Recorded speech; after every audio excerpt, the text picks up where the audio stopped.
Dreamscape presents Sanctuary by Patricia Dixon. Narrated by Claire Corbett and Martin Swain. Prologue. Isle of Wight Festival, Hell Field, 1970. I don't want to do it, leave her behind, but I know I'll have to. Say goodbye to all this. Freedom, to love and think and feel, to be me. The real me, not the one they want me to be. Here, with her, in this magical capsule in time, colours burst inside my mind, and every single one of my senses take me like she took me, to another dimension, where I came alive. I didn't know it could be like this. It's been perfect, and she's perfect, and so is this place full of people like me. Well, the person I could be if I wasn't such a thoroughbred coward, if I hadn't been conditioned, trained to stay inside the box, to succeed, to make proud. I just want this day to last forever, and for the night to melt away and take us with it, to the other side of the moon, another galaxy, so that before dawn breaks we become nothing more than atoms, joined together for all eternity, floating as one, forever. A mist of swirling carbon, melded as one like we were the first time, my first time, with her or anyone. Thinking about it causes my breath to catch in my chest, and strange, beautiful things happen to every part of my body. Urges I never experienced pulsing through me. She brings me alive. She gives me life and hope and possibilities that I never knew existed, and all I have to do is find the courage to do what she asks. She made it sound so simple, blissful, and when I close my eyes I can see the future. Us. We're in the van, driving away from here to Dover and then across Europe, to freedom. It's exactly the same as the painting, the one she created from words that is now daubed across my heart and soul, smeared onto my eyes in a vivid Technicolor palette so that I see it all. We're picking grapes in Bordeaux, riding horses bareback in Spain, sleeping on rooftops in Greece, and travelling along dusty highways through Turkey on our way to Egypt and beyond. She wants to escape the man whose ring she wears and the life she leads. I told her we would go together, disappear in the morning at first light, and she believed it. And for a beautiful moment, so did I when I said the words. It was as though I could touch it, touch destiny. I need to think. There's time before we meet.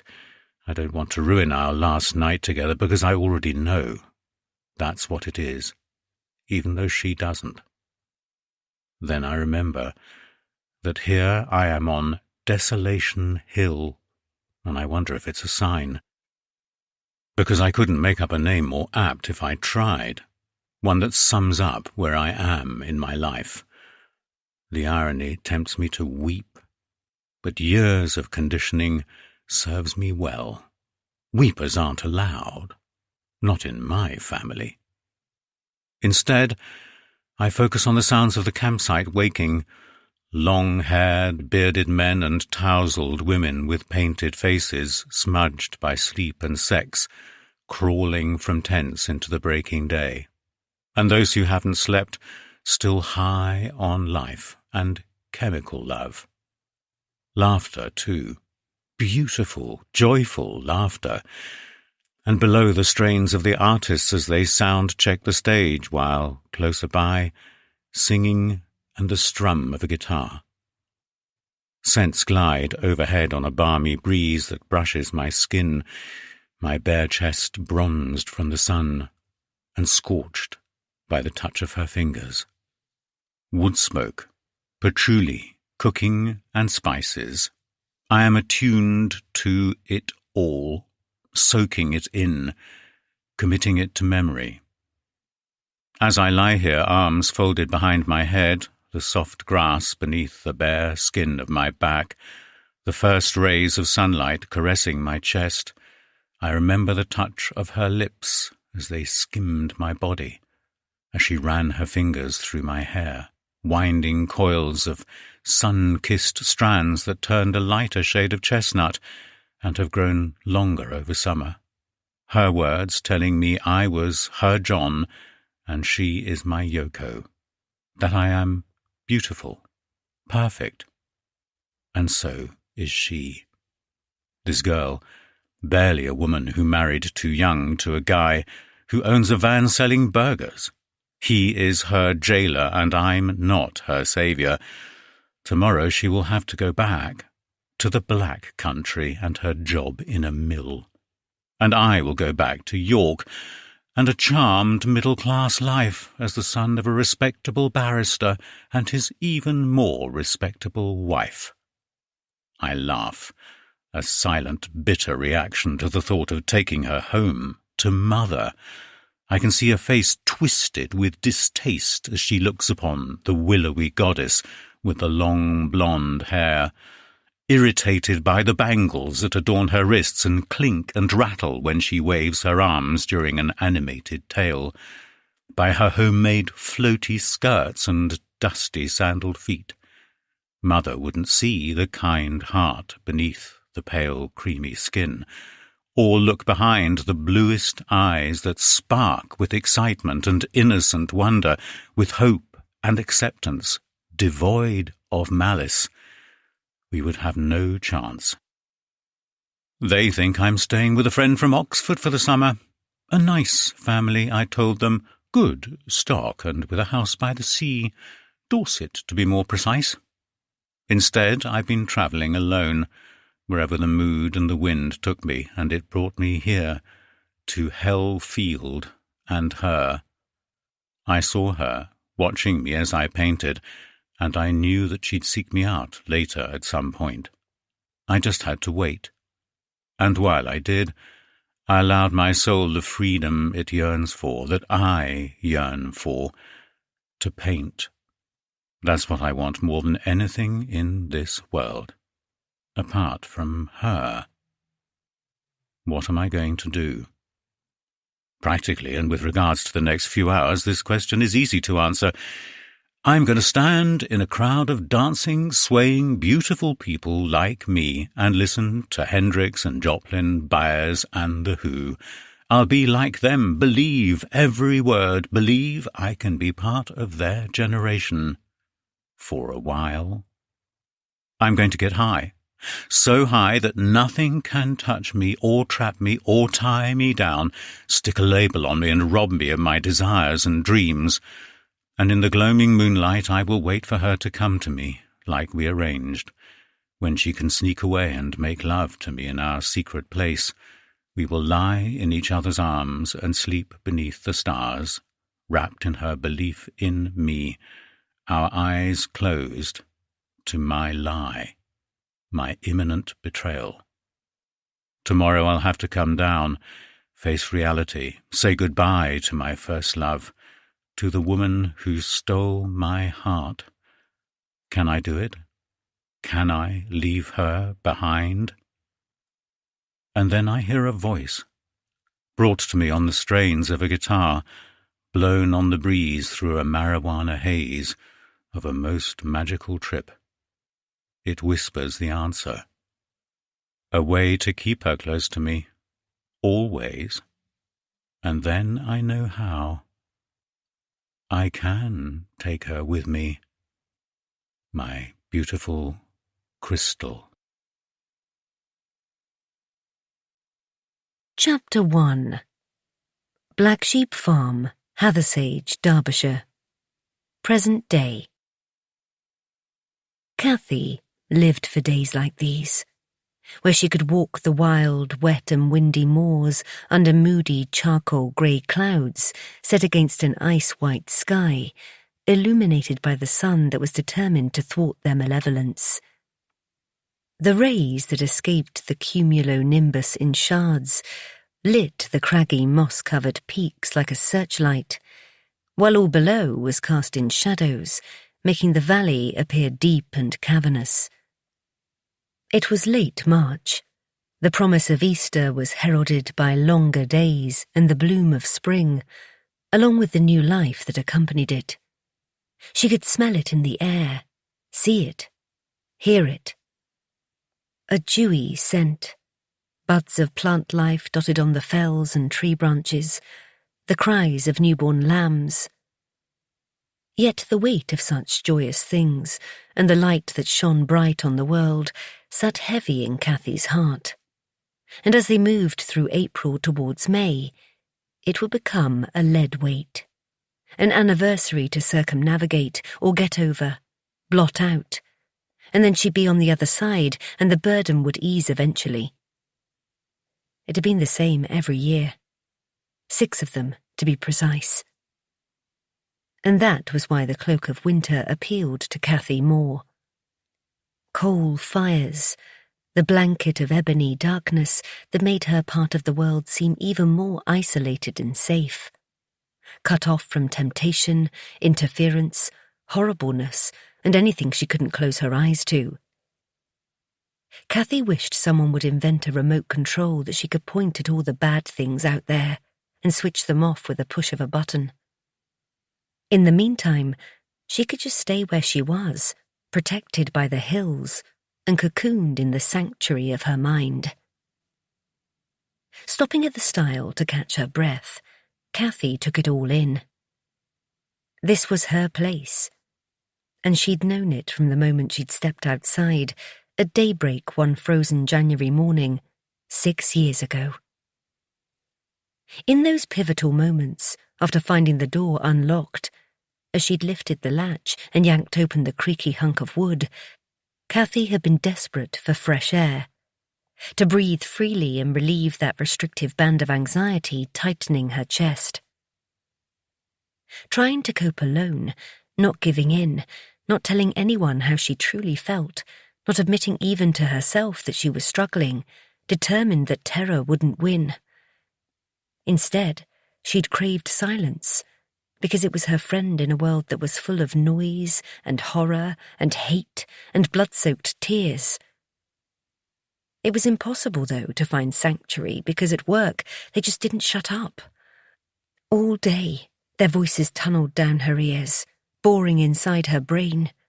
And laughter, some stupid ringtone, a door slamming, had her on the verge of screaming like that poor person in the Munch painting. Outside it was worse. The sound of passing traffic seemed magnified, and the wheels of a bus would crunch and grind through her head. A blaring car horn had her grasping her coat, pulling it around her for protection, while underneath her heart pounded a wild, frantic beat. There, in the bustling city centre that she once loved so much, everyone came too close, jostling, rushing, impatient. It, they, everything made her want to run just like she did that night. Flee the memory of what she'd endured in there. The sights, the stench, the screams, the fear. No wonder the urge to run again, barefoot, as fast as her wobbly, weak legs would carry her and never stop, consumed her like a deep, gnawing hunger. 8 months. That was how long she'd kept the trauma at bay, fighting off a rabid beast as best she could. But December had done for her. The festivities, the neon lights, the expectation, and even more noise and crowds swarming all around. The thought of putting on a smile, let alone a party dress, had been too much, and after crying off the works do, then enduring Christmas Day with her family, it had been the fireworks on New Year's Eve that brought it all crashing down. Cathy had turned her phone to silent, closed the curtains, and with her hands clasped over her ears, lay in the darkness praying for the night to end. When her phone bleeped at 2 minutes to midnight, through tear-misted eyes, she read the message on the screen. from someone she hadn't expected to hear from ever again. Because since she had ignored texts and deleted her social media, he, and most people really, had taken the hint. They'd met on a night out. She was with friends, cruising the bars of the gay village, and he was with his brother and his on-off boyfriend. The two groups had merged, and Cathy had been enamoured by the two burly farmers, the younger one especially. They started seeing each other, as people who dance the modern dance say of a relationship when neither party feels bold enough to commit. It came naturally, revolving around her hectic work schedule that took her up and down the UK and across to Europe, and his commitments on the family farm, intriguingly named Black Sheep. Cathy knew she was falling for him, and he said he felt the same. So even though it was a trek for him after a long day at work and a red-eye from wherever for her, when they managed to get together, it was always worth the wait. And then, it happened.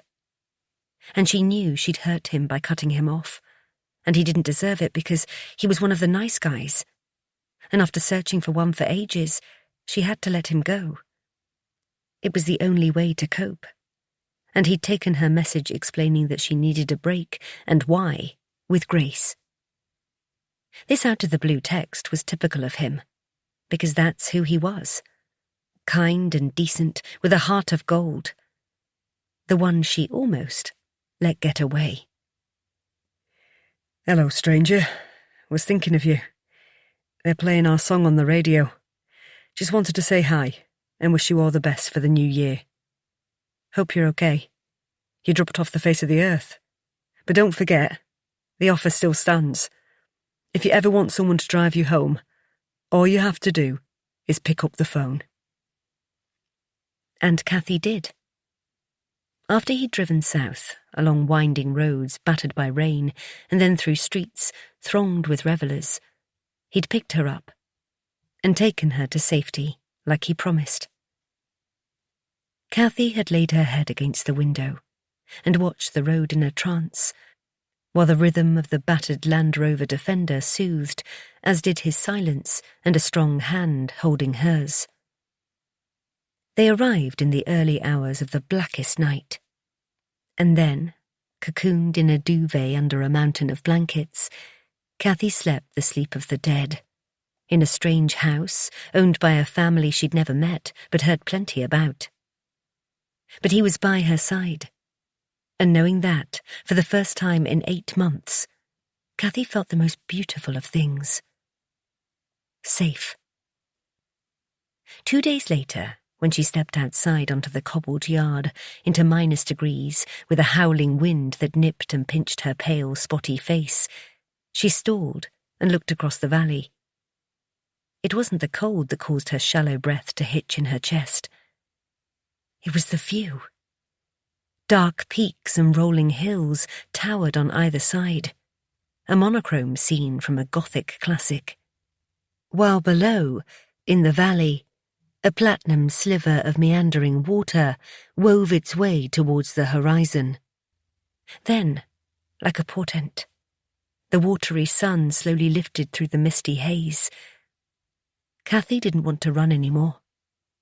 All she wanted to do was stare. She still remembered every second of what happened next. The footsteps approaching slowly from behind, a blanket placed gently on her shoulders, and the words, spoken softly. It's beautiful, isn't it? Yes, I've never seen anything like it. And it was true, she hadn't. The city girl with city ways and a city life. Her vocal cords, worn and exhausted from hours of crying in her bedroom, struggled to croak the words foremost in her mind. It's as though the hills are protecting this place. But they're showing us the way out too. Lighting up the road ahead, like a new dawn. It's magical. He took a step closer and gently placed his hand on her shoulder, reassuring, not restricting. You can go back home if you want to. All you have to do is say. But for now, why not come back inside where it's warm? I'll make us some breakfast before the others get up. It had been hard to drag her eyes away, but her feet were numb and her body trembled, from hunger or the cold, both probably. So she turned, and he was there like he'd been every day since. Her saviour. Alfie. That was 6 years ago. Cathy had stayed, and never wanted to go back to the city, her old life, or the real world. This was home. As she leant against the stile, not for the first time, Cathy reminded herself of that day, unafraid to face the past any more, but still terrified of returning. And while she ran like the wind from the things in the world that scared her, she wasn't one for shying away from her own truth. That Alfie with the good heart and the most glorious view, the one her eyes currently rested upon, had saved her life. After taking one last look before she headed upwards towards home, Cathy climbed over the wooden ledge, and with a following wind aiding her ascent, made her way along the rugged footpath, her hiking boots just visible beneath a generous coating of mud, her jeans warming her legs, and her body huddled in a thick barber. Every now and then, as she picked her way along, she'd fall foul of muscle memory and have to stop herself from turning to see where Skip was. And it was in those seconds her heart dipped. She missed the company of Alfie's loyal sheepdog, and was denying any thought of what was to come. Skip was too old for walks along craggy paths, and his days of racing over the hillside, bringing in a flock, were long gone. He spent his time by the fire or guarding the yard, and recently, just the kitchen door. For now, Skip would be waiting by the hearth when she returned from her early morning walk, and the sight of him, along with the thump-thump of his tail, was welcome enough. And what awaited as she rounded the jutting lump of sandstone rock that skimmed the edge of the path never failed to lift her spirits. And there it was. Nestled at the foot of one of the taller peaks, set on a gentle slope of pasture land, looking out across Cathy's precious valley, was Black Sheep Farm. Her very own Wuthering Heights. It didn't matter that this was the Peak District. The essence of Bronte country was in the air, due north along the hiker's trail into West Yorkshire. Cathy could simply close her eyes and imagine she was there, walking in the footsteps of her namesake, searching for Heathcliff. As she left the path and made her way towards the sturdy farm, built from local sandstone, she ran her eyes along the long, low walls where a golden glow from the miner's lamp guided her home on that dull, misty morning. The narrow windows dotted along the length top and bottom allowed in just enough light to take the edge off sombre evenings and keep the wind that buffeted the facade in winter at bay. The downstairs rooms were cosy, especially when the fires were lit, and cool in summer when the sun toasted the south-facing walls. The large square kitchen in the centre was, well, it used to be, the hub of the home. To the left was the farm office, and to the right, what they quaintly referred to as the parlour. Upstairs, there were 5 bedrooms and a box room with a family bathroom plonked in the centre. Ensuite living hadn't reached Black Sheep, but even when the farm had been full, they'd managed. The yard to the front was empty, save for Alfie's Defender and her beat-up, mud-splattered Fiesta that was on its very last legs. Like the farm had been for far too long. Even though the flock was long gone, their bleating a mere memory, the essence of them couldn't be erased. Cathy would still find tufts of wool attached to the fences, which she'd pluck away, relishing the feel of it between her fingers. And in the barns, their animal scent lingered. A subtle blend of lanolin, sweet grass, and droppings that had been absorbed in the ground and the sandstone walls. She'd used up the last of the wool, crocheting blankets for the lounge and giving them away as gifts. She regretted not saving some skeins, if only as a keepsake. Brushing aside thoughts of what used to be, Cathy clicked the latch and opened the door into the kitchen, and breathed the smoky scent of the wood burner as she listened for signs of life. Thump, thump, thump. Her heart lifted. After kicking off her boots, she made her way over to where their old faithful Skip waited in his basket for a ruffle of his ears and a kiss on the head. As she straightened, she heard the stomping of size 11 feet on the wooden stairs, followed promptly by the appearance in the kitchen of her very own Heathcliff, in the form of her 6'4" hulk of a man, Alfie. Morning, love. He paused and stopped to give Cathy a hug and a quick smacker on the lips before heading over to the fridge.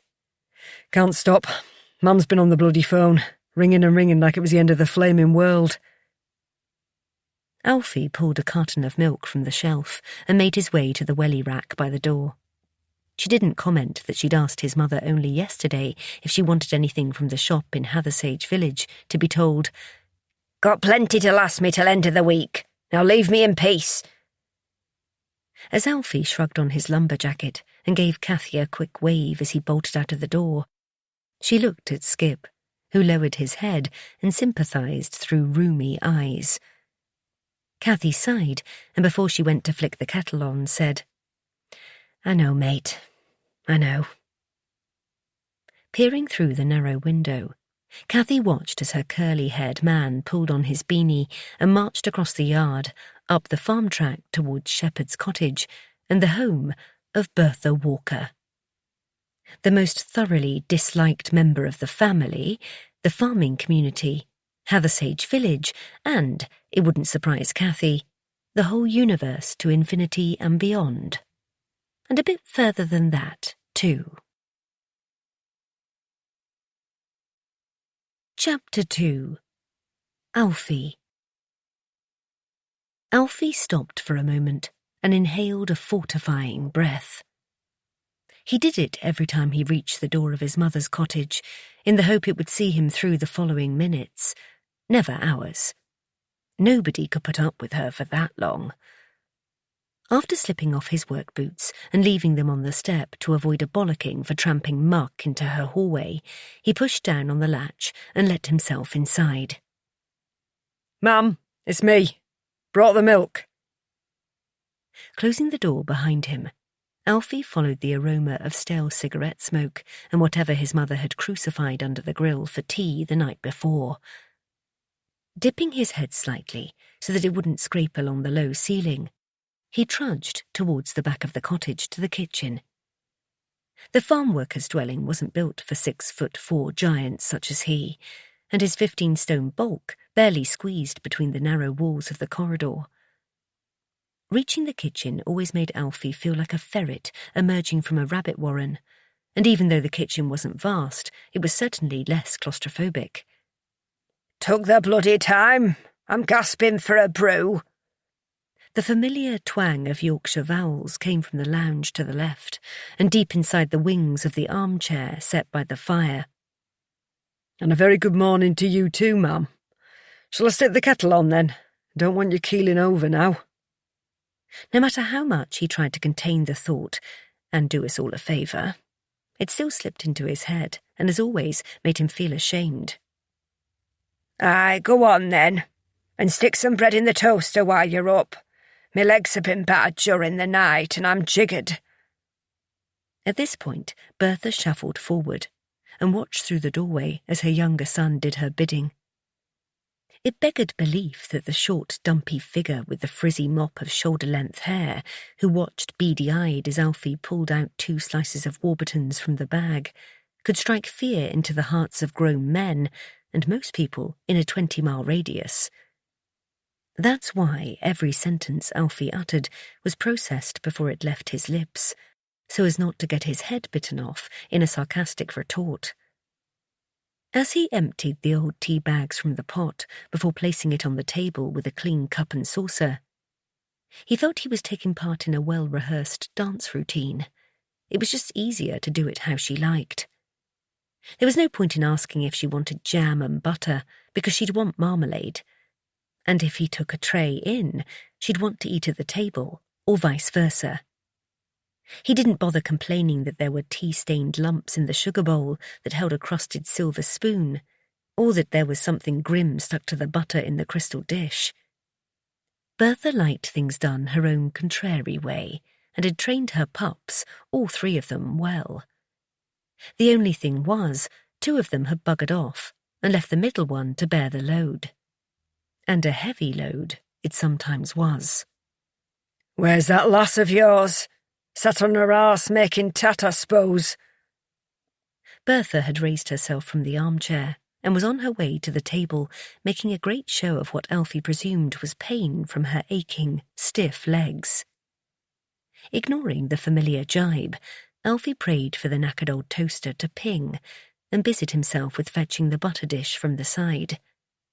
At least the kettle had boiled, so as he poured the water onto fresh tea bags, he attempted to jolly the torture along. "Sit yourself down, ma'am, and I'll bring the pot. Cathy's got an order to finish today, that's why she's not come up.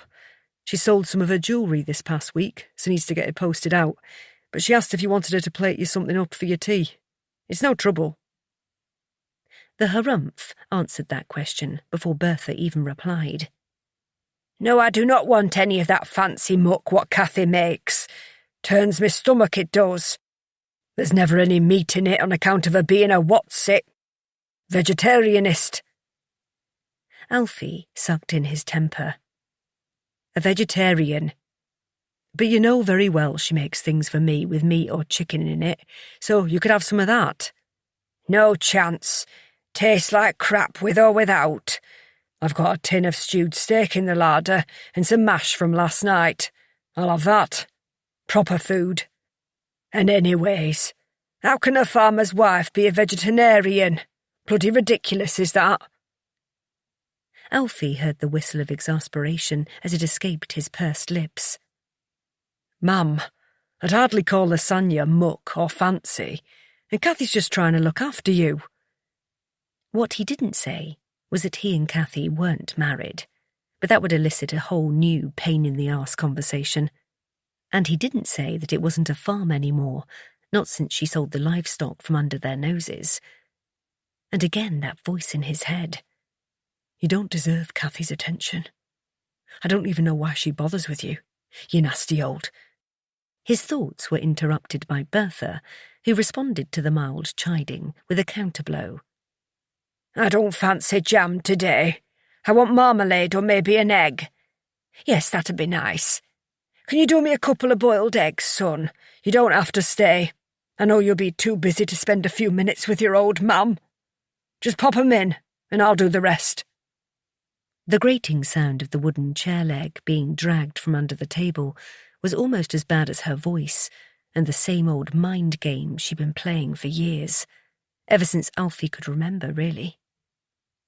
Sucking in his annoyance, as he turned, Alfie prayed hard that the old larder set into the kitchen wall would be empty. "Please let her be out of eggs.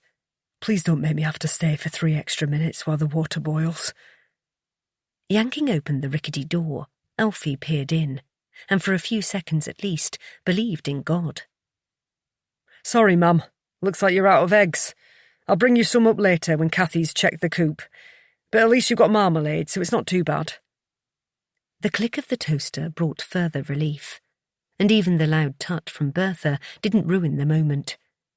Freedom was within his grasp. "I'd set my heart on eggs and all. Bloody typical is that. Oh, and I've got a list you can take with you for when your lass gets me shopping in. I need some ciggies and a bottle of gin. That's if it's not too much trouble for her. You know, seeing as she's living rent-free and flogging tap from the kitchen table, I still reckon I should get commission." Bertha was pouring tea from the pot and didn't see the look that Alfie cast her way. She never missed a chance to remind him that the farmhouse still legally belonged to her, as did everything. Shepherd's Cottage, the barns and outbuildings, and thousands of acres of prime arable and grazing land that surrounded them. Black Sheep Farm was firmly in her grasp, and all of them, he, his elder brother and his sister, knew that it would remain so until Bertha Walker buggered off to wherever their dad was.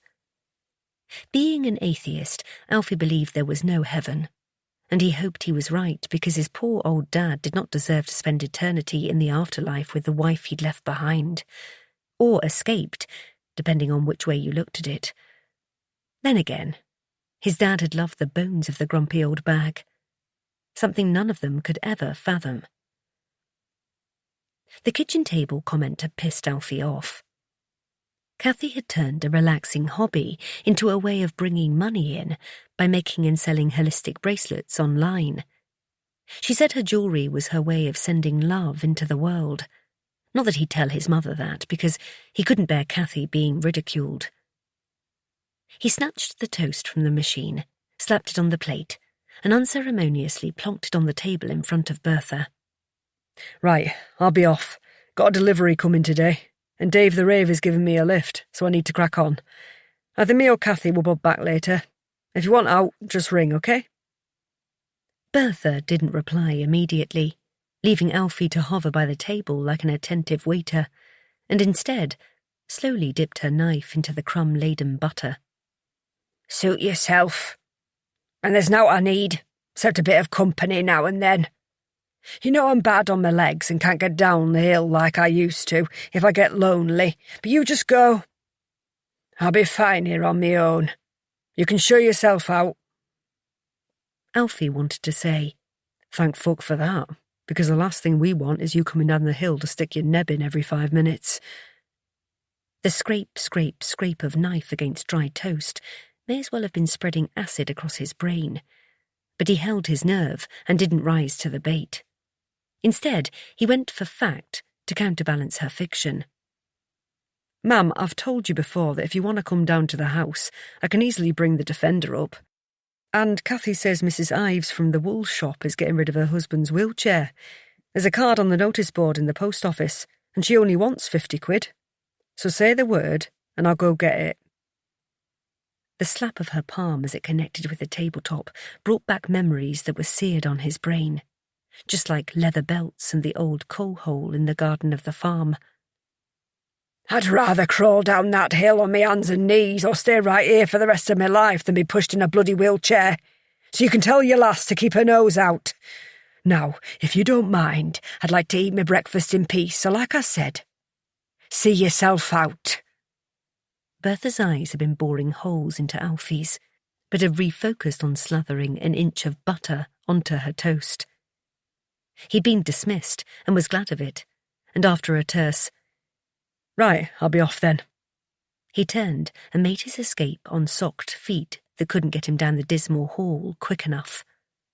And just when he thought he'd made it out alive, as his fingers lifted the door catch, the chill of Bertha's voice, like a cold, ghostly hand touching the back of his neck, stopped him in his tracks. And don't forget Miss Siggy's. Chapter 3.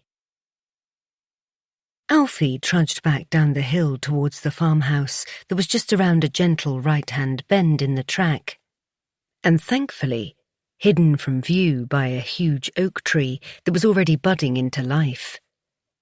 Its branches shielded him and Cathy from the monster on the hill, leaving only the gable end and the front yard of Black Sheep farmhouse exposed to watchful, mistrusting eyes.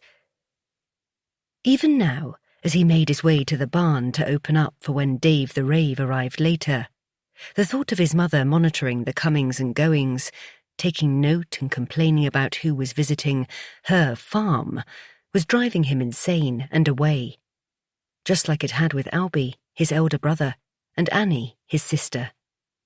The only reason Alfie stayed was for Cathy, because despite the crone on the hill, she loved it there. Alfie was the one who'd persevered in the misguided hope that someday his mother would see sense and turn the farm over to him and Albie, who would then come home.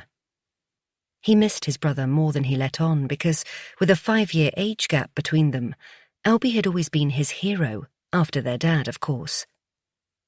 Following a huge row and showdown with Bertha that had been on the cards for years, Albie said he'd had enough. But rather than taking some time out, maybe holing up in the city with one of his friends, or even jetting off on holiday. He'd gone the whole bloody hog and buggered off to New Zealand and had no intention of coming back. At least Annie hadn't deserted him completely. She lived down in the village with her partner Joe and 3 wild but lovable kids. Not that he blamed either of them for cutting ties with the farm and their mother. Ties that were threadbare while their dear dad was still alive, but once he was gone, they'd been trampled into the mud by Bertha. Just like she trampled on her children and their feelings all of their lives. Mother. That wasn't really an apt word for Bertha Walker. But it's what it said on their birth certificates, so as much as they'd all wished otherwise, it had to be true. Alfie didn't ever think of her as Mam, although that's what they had to call her out loud. What he called her under his breath and in his head was another story. To him, the word Mam should have been a term of endearment, but there was nothing endearing about the woman who'd brought them into the world. Bertha was a hard-hearted narcissist, and why she'd had 2 more children after Albie, Alfie couldn't fathom, because it was clear she despised all of them. It could only have been to please her husband, who came from a big family and wanted one of his own. The second conundrum was that while she couldn't show even a hint of warmth to her children, Bertha miraculously loved and worshipped her husband. Jacob Walker was the one person Bertha Walker truly cared about, and, as Annie had said as she marched down the path on the day she left home, her kids were just in the way. Their mother had masked her cruelty well, using the facade of rearing children in the old way, as she and her husband had been raised, with tough love and respect.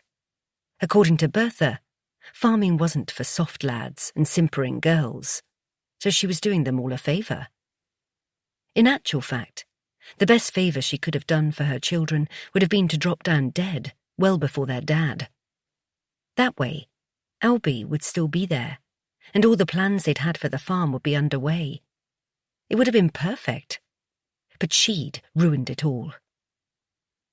Alfie didn't even feel bad about wanting his mother dead, and neither did Albie and Annie. They'd all wished for it enough times, especially after they'd gone to bed hungry without their tea or supper, or cried themselves to sleep after she'd lashed out verbally or physically. Yes, on the face of it, they'd lived in a spick-and-span home, been well fed with 3 home-cooked meals a day. They'd worn clean, decent enough clothes that wouldn't give the mothers at the school gates cause to comment. And they slept each night in warm beds with laundered sheets. Those were the precise things Bertha had used as tools, weapons with which to control them all. Poor Annie had sobbed herself to sleep many a night, and for a while, at around 6 years old, had been haunted by nightmares after Bertha told her gruesome stories about what animals in the wild did to offspring they didn't want. Annie knew her mother meant her. Alfie had his own demon in the form of the belt which had hung on the hook of the coat rack for years. It was a silent threat, another of Bertha's mind games that worked a treat. Their dad would never have allowed their mam to hit them with the strap, but in the back of Alfie's mind there was always a what if. Dad knew that Mam often gave them what she called a clout, but when she was in a rage, it was more than that. Alfie lived in fear of the day she would really lose it and reach for the strap. And then, out of the blue, one glorious day, Albie summoned some inner strength, or maybe it was just that he'd had enough, and banished the demon so that fear left the building for good. Annie had been for tea at her friend's and was late home, which meant she'd not done her chores. Albie and Alfie had promised to do them for her, but it wasn't acceptable. Not to their mother. When Annie bounded through the door and into the kitchen, worry etched on her thin face, Bertha had pounced on the opportunity to punish her 8-year-old scrap of a daughter. Alfie knew that Annie was due for a slap. They'd been at the receiving end of their mother's rage and gone to bed with sore, slapped bottoms. But with Annie, Bertha's favourite target was her daughter's face. It was as though she literally wanted to wipe a smile or Annie's beauty away. It would have happened had Bertha's 6-foot, 19-year-old son not stepped between them, Their mother's mood swings had been getting worse, and one minute she'd been too hot and flinging open doors and windows, then the next berating them for letting all the heat out. And God help them if she ran out of ciggies. And her favourite tipple of gin and orange could send her one way or another, maudlin or mean. So they never knew if they were coming or going. On that occasion, the gin had made her mean. When Bertha made towards the coat rack, where hung the leather belt, Albie stood in her way. "No, ma'am," Bertha hissed. "Move soft, lad, now. She's late and she knows the rules." Albie towered above his mother, who in those days had more meat on her bones, but nothing compared to the rugby team's star player. He had benefited from years of manual work and was certainly not a soft lad. He held his ground. "We said we'd do her chores, and we have. So there's no reason to punish her. And you know what, ma'am? From now on, there'll be no more slaps and no more belt." "Oh, really? And how have you come to that conclusion? This is my house, and I make the rules." Bertha was a smirker, and from the look on her face, she was amused by her eldest's protest. "If you touch us again, I'm going to ring the police." Alfie and Annie gasped in unison. "You wouldn't dare." Bertha had gone a funny colour, and Alfie could have sworn she was shaking, though whether it was from anger or fear, he wasn't sure. "Try me. Go on. Hit me, I dare you." Albie's fists were balled by his sides. "I'm sick of it. We all are. If Dad saw what you did, he wouldn't be happy, because it's not just a quick crack round the ear like you tell him, is it? Dad's never had to hit us, ever, so why do you?" "'Cause he's too soft, and it's my job to keep you in line while he works himself to the bone to put food on the table for you three ungrateful buggers." The rage in her voice reverberated around the kitchen, like waves of hate rippling in the air. "Our Dad's not soft. He's a good man, and we love him. Everyone round here does. But I swear, ma'am, if you hit our Annie again, or any of us, I'm going to ring the coppers on you. And we'll make Dad believe what you do to us." Albie turned to Alfie and Annie and said, "Won't we?" As Alfie and Annie nodded, never had Alfie loved his big brother as much as he did right then. And when Bertha screeched and grabbed a full mug of tea and hurled it at the wall, leaving a brown splatter mark and shattered pot all over the quarry tiles, they all stood firm. It was only a sound in the yard, dogs barking and the familiar voice of their dad, that broke the spell. And by the time the latch on the door flicked, Bertha had stormed off down the corridor, leaving a triumphant Albie and his stunned siblings alone in the kitchen. The next morning when they came down for breakfast, Alfie's eyes slid to the coat rack, and his heart flipped when he saw the peg where the belt used to hang was empty. Round-eyed, he looked at Albie, who just smiled and gave Alfie a wink. The memories of that night in the kitchen seemed as clear as if they happened yesterday. And there was something else. A lump of sadness stuck in Alfie's chest that weighed heavy because, his mother aside, he'd loved living at Black Sheep, and he'd loved his old dad even more. Alfie wished he was still there, and it had all turned out differently. It was just him and Kathy now, though, and Alfie bore no grudges towards the others and understood why they had to go.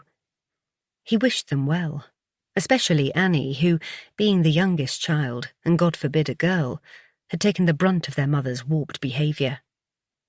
The apple of her dad's eye, Annie often stole the limelight because, as the photos in the family album proved, she was a heartbreaker from the day she was born. She was adored and protected by Albie and revered by Alfie, and as the years rolled by, Annie had repaid their love in bucketfuls. She was the link that held the Walker children together. She was queen of the Zoom calls, which she religiously organised once a month. No matter how near or far they lived from one another, their bond held firm. If only they could Zoom their dad. He'd been their idol. And while Alfie and Albie wanted to make Jacob Walker proud by learning the business so they could one day take over, little Annie was content to follow her dad and brothers around. like a lost lamb looking for its mother because, after all, her human one shunned her. But only when her dad wasn't there to see. Bertha was clever like that. Albie was the brains of the family, with a degree in agriculture. In a perfect world, he'd have married someone from the village or thereabouts, and settled down to run the farm with Alfie. But they didn't live in an ideal world, and Albie had been living a lie.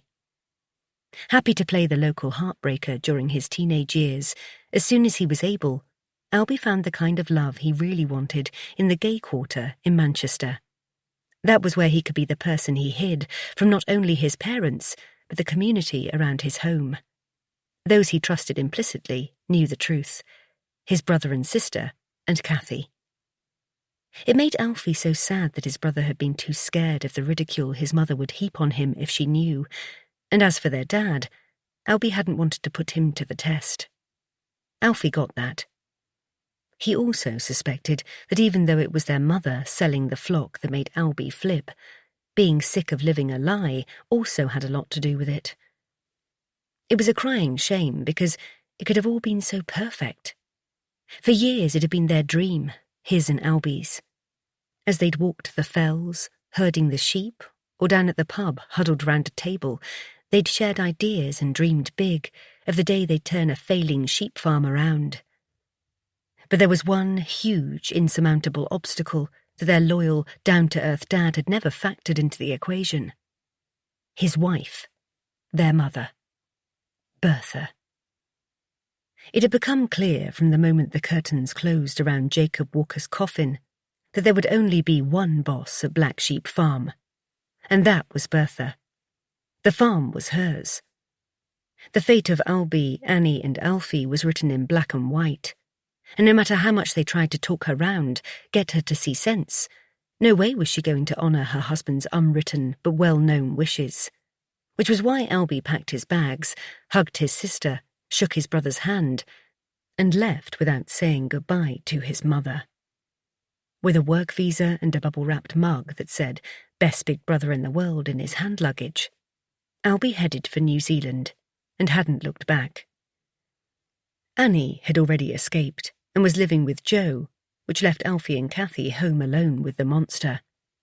But that didn't last long, thank God.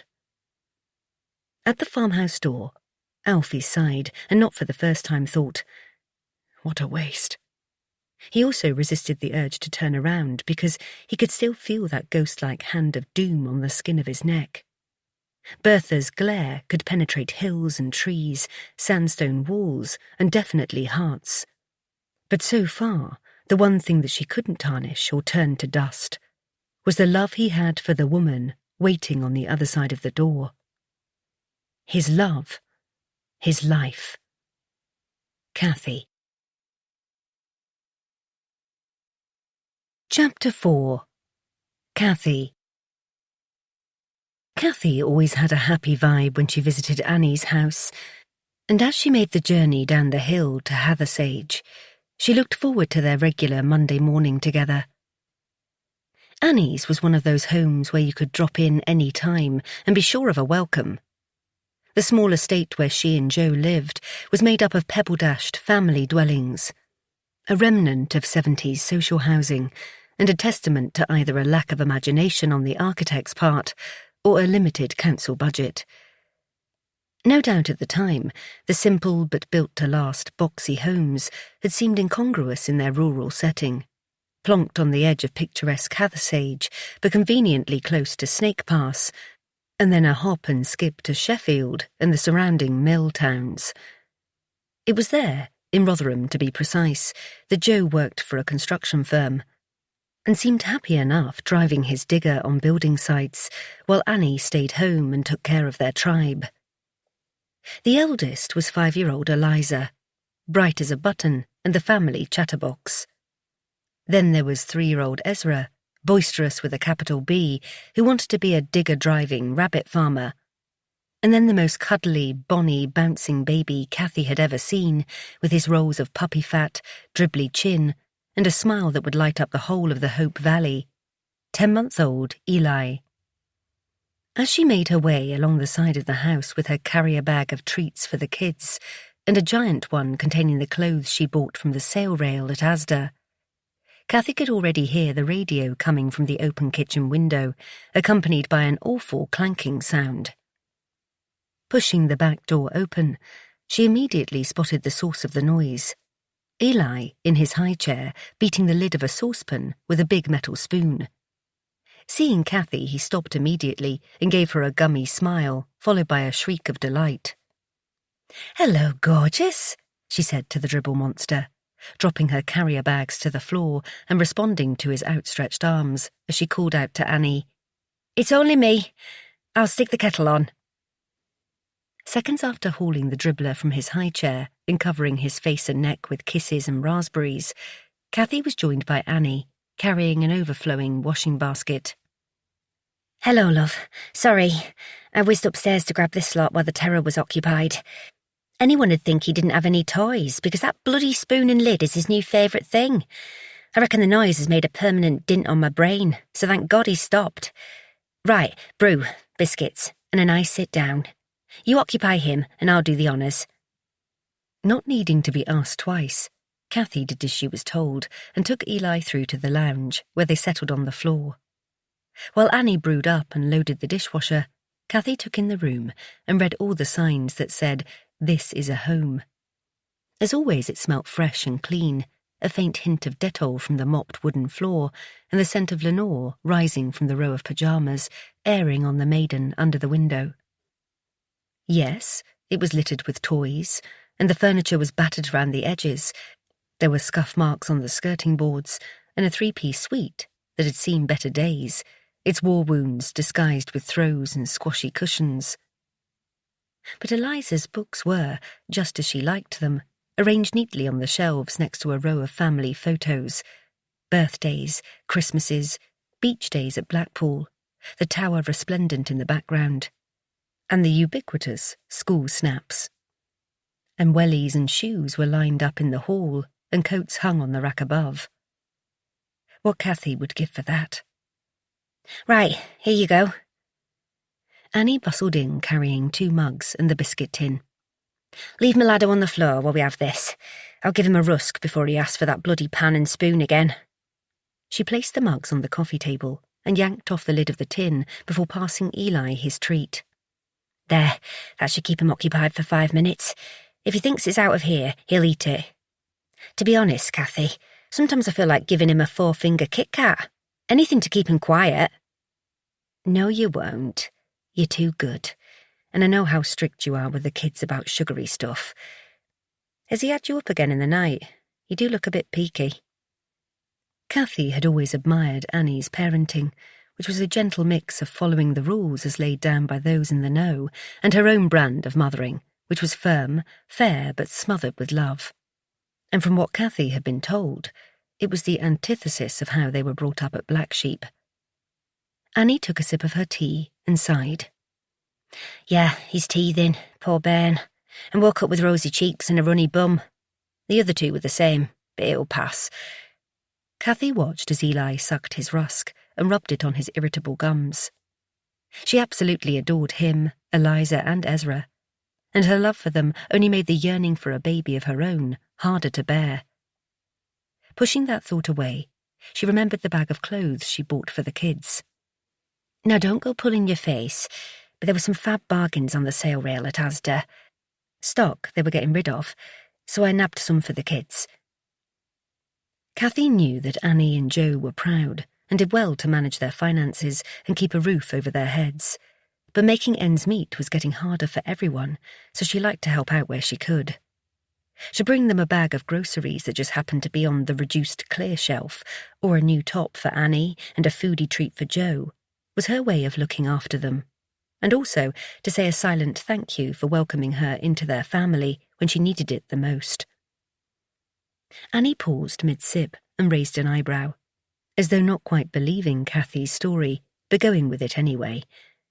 The haul of clothing hadn't really been in the sale, but the kids never stopped growing. And Ezra wrecked most of his things when he was playing out, and Eliza would love her new dresses and sparkly rainbow leggings, so it was worth a tiny fib. "Thanks, love. It's appreciated." So, are we still on for your birthday meal on Sunday? I wish you'd let me cook for you. It doesn't seem right that you'll be slaving over a stove on your special day. Cathy waved away the idea. It's fine. You know I like buggering about in the kitchen. And anyway, you're making me one of your gorgeous cakes, so that's enough. It'll be nice having everyone round the table. And Albie's going to Zoom us. He can watch us eat while he misses out on my magnificent giant Yorkshire puds. I'm hoping to entice him home via food envy. Annie snorted. I wish it were that easy. I suppose you've invited her? Yep, but I don't think she'll come. She's making out that her legs are bad again. But I saw her wandering about the yard early hours this morning, just as the sun came up. A loud tut preceded a question from Annie. That bloody weirdo. Did she know you'd seen her? And what's she doing wandering round at that time in the morning, the nosy old bag? Of all the Walker children, Annie was the most vocal and bitter with regards to their mother, and for good reason. But while she was honest about the goings-on up at the farm, Cathy tried to play devil's advocate and keep the peace where she could. No, I just watched from the crack in the curtains. I only knew she was there because I'd been for a wee, and I love looking out over the valley as the sun comes up. She gave me goosebumps when I saw her wandering about like that. It made me wonder how often she does it. But perhaps it was a one-off. And as for Sunday, I told her you're all coming, and that I will be cooking meat, so she can't refuse because I'm serving what she calls vegetarian rubbish. At that, Annie rolled her eyes. Well, I won't miss her if she doesn't come. In fact, I'll be glad. I can't be arsed looking at her sour face or listening to her crap, and she scares the kids and puts them off their food, constantly criticising everything they do. Hearing it put like that made Cathy wish she'd not invited Bertha. It was supposed to be a nice occasion, not one filled with tension and uncomfortable silences. But what could she do? If Bertha wasn't invited and spotted everyone arriving, Alfie would get it in the neck for weeks, and he couldn't deal with the guilt trip she'd lay on him. Well, let's just hope she gets another one of her imaginary illnesses, or her legs really do stop working for at least a day, and then Alfie can take her a plate up later. That way, everyone's happy. Annie huffed. Well, I'm not going up there to see her if she's pretending to be ill. Sod that. I've got a night off from the pub, and I've been looking forward to having some fun, so not a chance I'm a pandering to her. I don't know how you or our Alfie have the patience, but She looked over to Eli, whose big eyes were watching, so she changed tack. Furry animals that you do. At least she doesn't live at the farmhouse anymore. Imagine how hideous that would be. Anyway, stuff her. I'll get my boots on, and we'll take this little man for a walk and get some fresh air. Shake away the cobwebs before we pick Ezra up. Cathy nodded and watched as Annie took her mug and the biscuit tin into the kitchen, pondering her caustic words, knowing they were true. The idea of Bertha under the same roof didn't bear thinking of. The only reason she actually moved out of the main farmhouse when Albie left was to thwart Alfie's plans for Shepherd's Cottage. They'd almost finished the refurbishment just before Jacob died, and the tiny farm workers' dwelling had been transformed, with new plumbing, heating and electrics, freshly plastered and painted, and fitted with a small but functional new kitchen and bathroom. It was ready to go as a holiday let for hikers and cyclists who visited the Peak District in all weathers. And then, out of the blue, Bertha announced that she wanted her independence and peace and quiet, so installed herself in the cottage. She justified it by saying, "Seeing as I paid for that building work from my bank account, I've got every right to move in." Then she sweetened the medicine by saying she felt in the way, and there was only room for one woman in the kitchen. But she and Cathy had rubbed along for years, so they all knew it was rubbish. Soon after, she'd vetoed Annie's dream of rearing goats and setting up a business making artisan produce from their milk. The goats had always been Annie's ambition, and one Jacob had given the thumbs up, overruling Bertha and promising to support his daughter's new enterprise. With money from a small start-up loan that Annie had secured with a meticulous business plan, one of the old barns would be converted into a mini factory unit where she would make cheese and ice cream and sell it along with milk at local farm shops and markets. Once the barn refurbishment was complete and a small herd of goats established, she and Joe had hoped to secure a mortgage and convert one of the barns to make a home at Black Sheep. Annie's little dream would have been a reality if only Jacob hadn't suffered a heart attack and died on the fells he loved as much as his family. Annie told Cathy that she'd known, the minute the paramedic confirmed that her dad was gone, that so were her plans, that her and Joe's hopes for a better future were doomed, and that the baby growing inside her wasn't going to have an entrepreneur for a mummy. What was worse, baby Eliza would never meet her granddad, and that still broke Annie's heart. She had a lot to answer for, did Bertha Walker.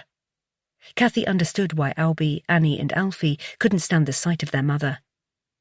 But the reason why Bertha behaved the way she did, why she shunned everyone and seemed hell-bent on making those around her miserable, remained a mystery.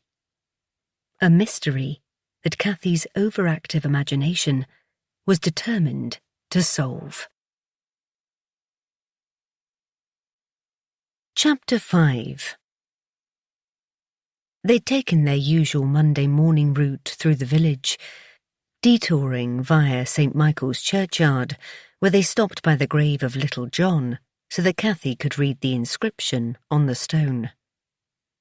Here lies buried little John, the friend and lieutenant of Robin Hood. He died in a cottage, now destroyed, to the east of the churchyard. The grave is marked by the old headstone and footstone, and is underneath the old yew tree. No matter how many times she saw it, Cathy had to say the words out loud and channel the connection to those gone before. It was the same connection she had felt when she visited North Lees Hall, as Charlotte Bronte had when she was gathering inspiration for Jane Eyre. The whole area, from Hope Valley to the dark Peak Moorlands, spoke to Cathy in a way she'd never experienced before. The ghosts of the past soothed and settled her soul, welcoming her home and promising to keep her safe. That's what she felt, and what she told herself when the demons from the past threatened to invade her world. Dragging her mind back to the present, Cathy focused on the sleeping boy swaddled in his pram, cheeks rosy from fresh air and hopefully not from sore, irritated gums. She and Annie occupied a bench in the grounds of St. Michael's, both lost in quiet contemplation. Annie's surprised statement broke the silence. Remember how she wanted to put Dad here, in the memorial garden? But he'd stipulated in his will that he was to be scattered on the fells. Pissed her right off, that did. I was so proud of our Albie when he took the urn off the dresser in the kitchen and refused to give it back. I can see him now, disobeying Ma'am. Cathy smiled, remembering the hoo-ha in the kitchen and Albie's standoff, and how the whole thing had upset Alfie. Not just the row, but the fact his dad was inside an ugly black vase with a lid. Poor Alfie.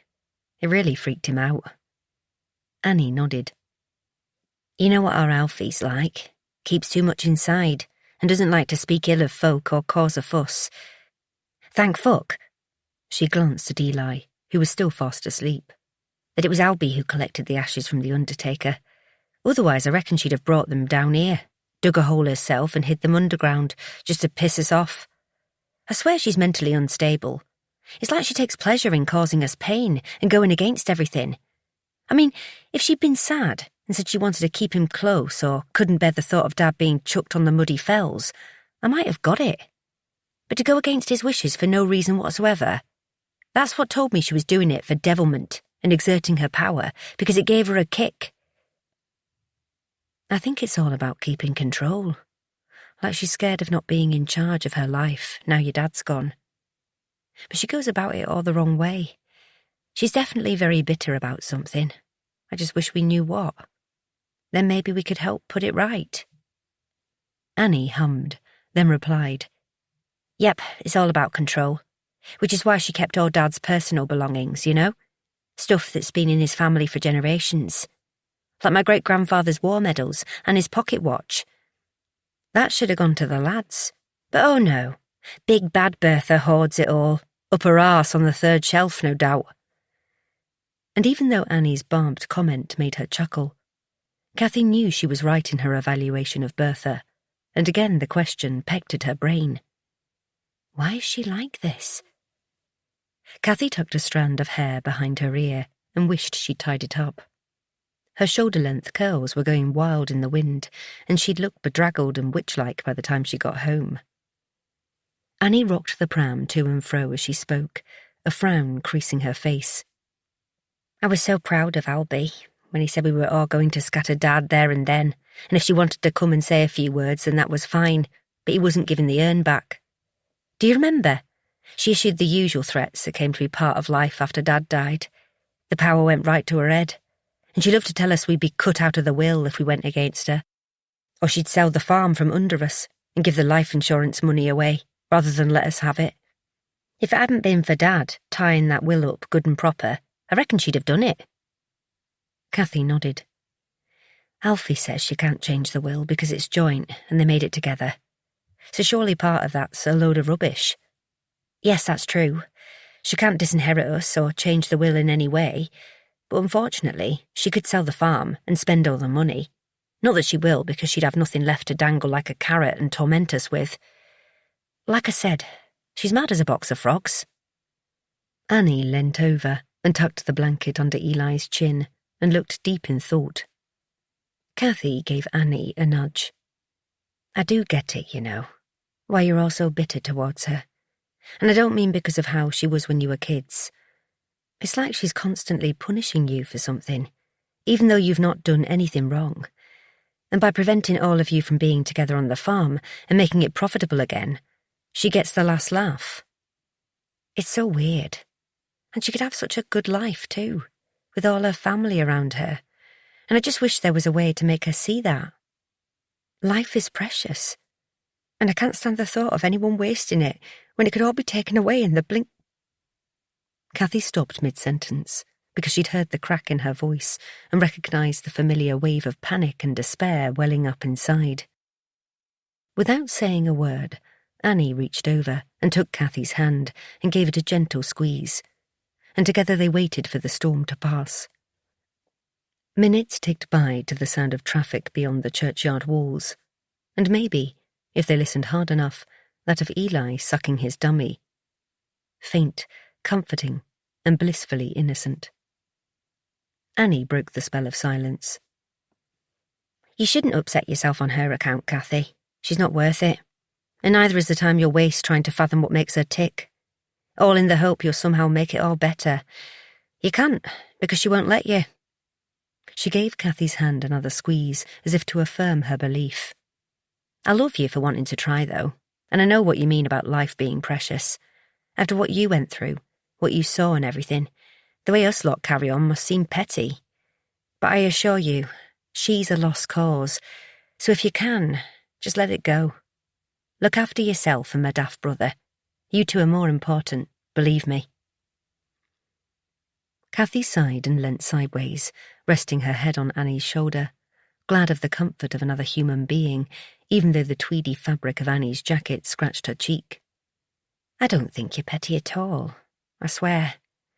I overthink everything and get lost in my own world sometimes, dreaming up scenarios and hoping they'll come true if I focus hard enough.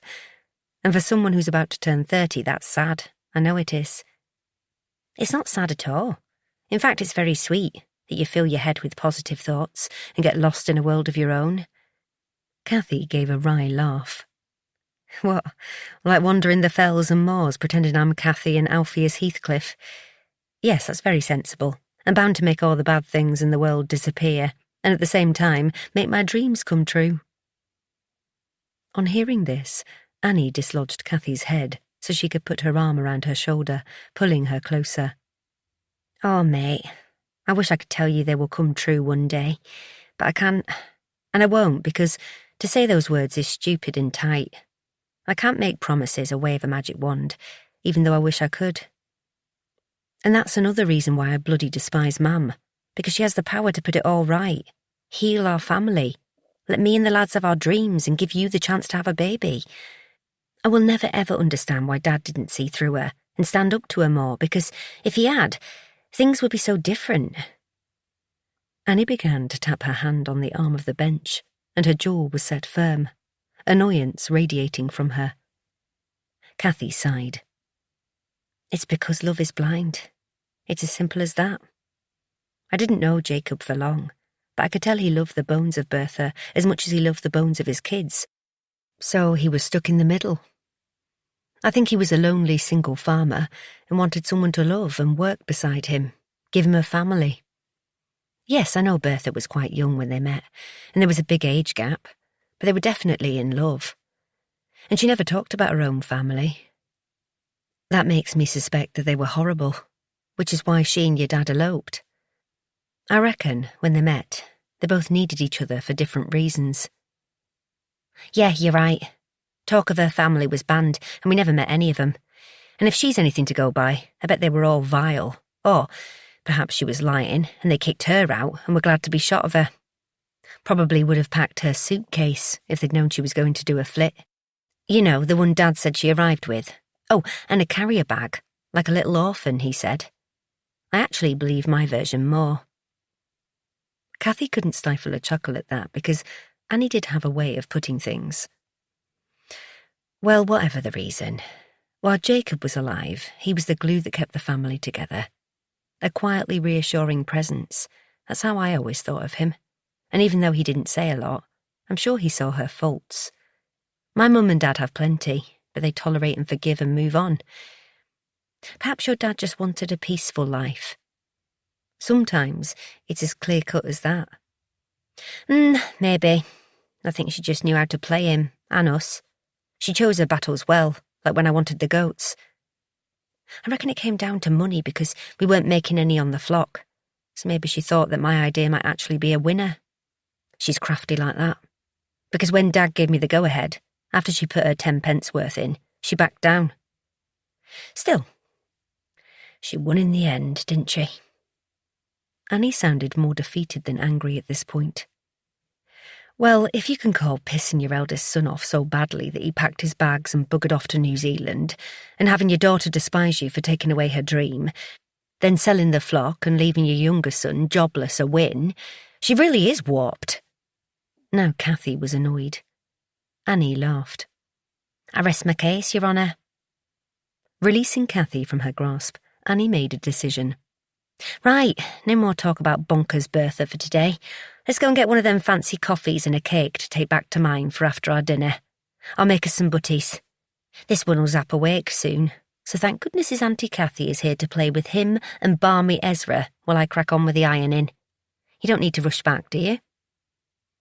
They both stood and set off down the path, Cathy taking a turn to push the pram. Nope, so I can stay a while. And anyway, Alfie is expecting a delivery, so he'll be busy. And Dave the Rave said he'd help, so he can keep him company.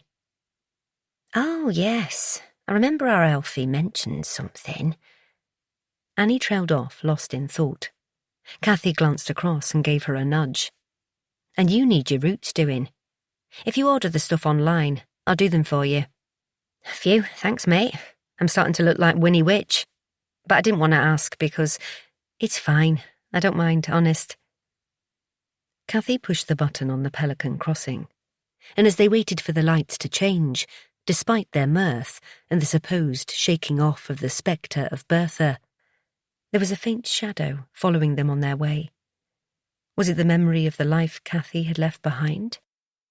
From the dream career working with the cream of the industry that took her all over the country, to luxury hotels and high-octane trade events and photo shoots, to making bracelets to sell online. Or was it the fact that Annie was right? Because the hundreds of thousands of pounds that sat idling in Bertha's bank account, the payout for Jacob's life insurance policy, could be the one thing that would change everyone's lives. Instead, it was doing absolutely nothing. While Albie remained on the other side of the world, Annie worked 3 nights in the bar at the George Hotel, and Alfie bought and sold cars to put food on the table.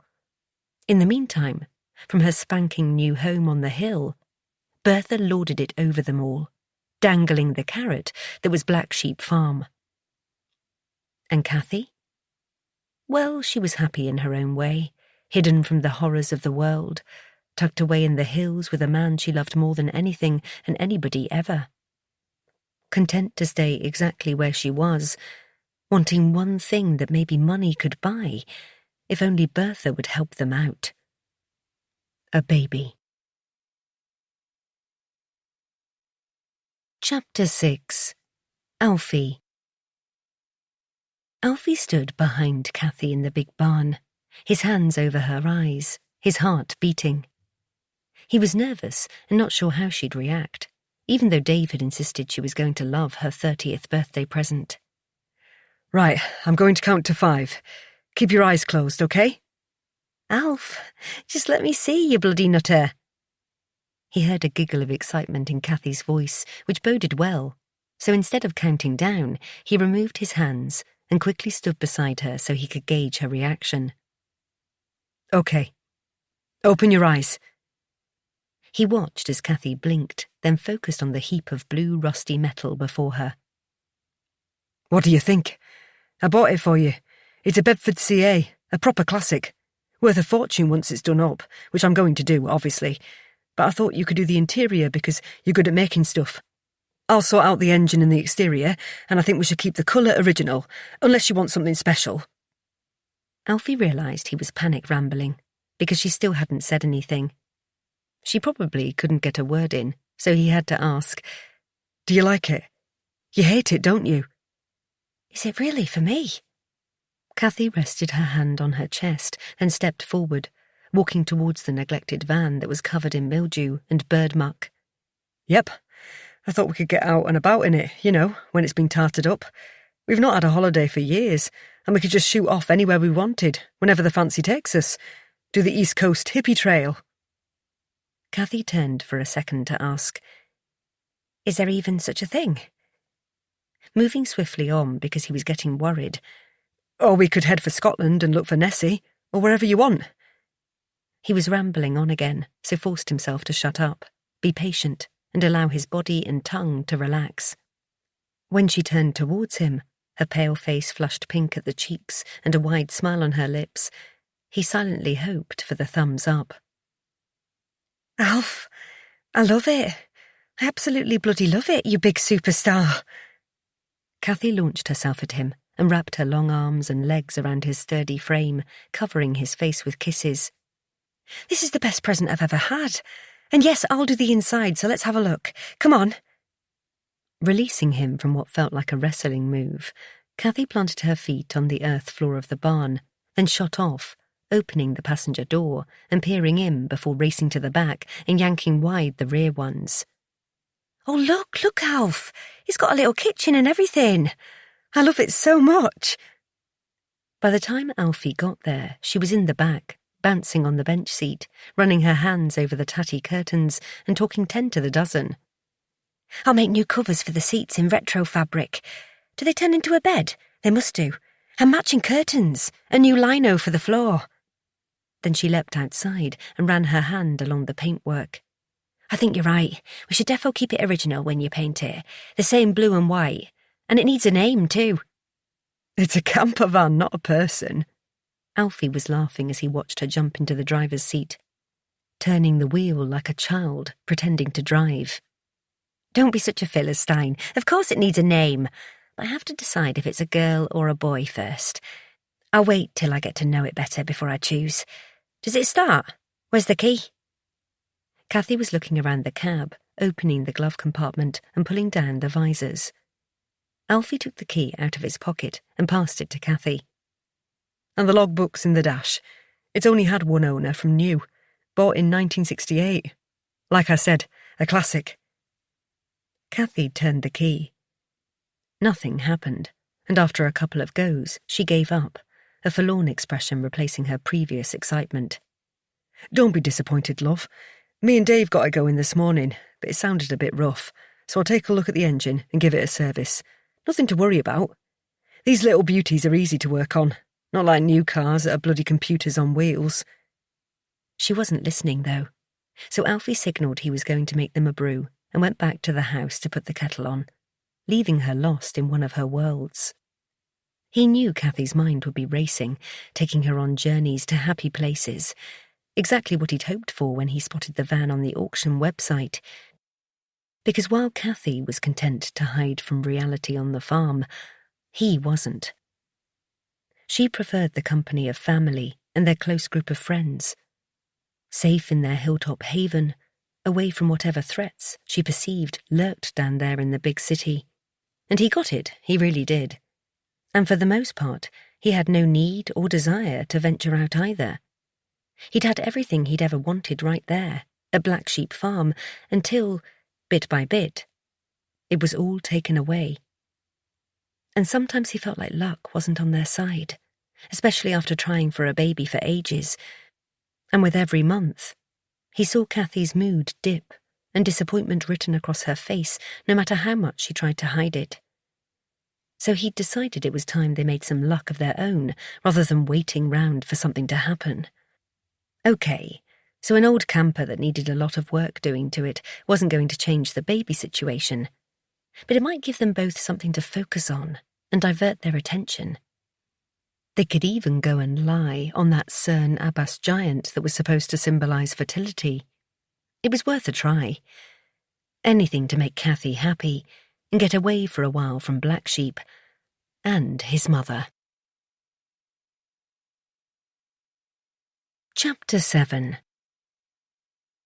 Back inside the kitchen, after giving Skip's ear a scratch, Alfie put tea bags into mugs and waited for the water to boil.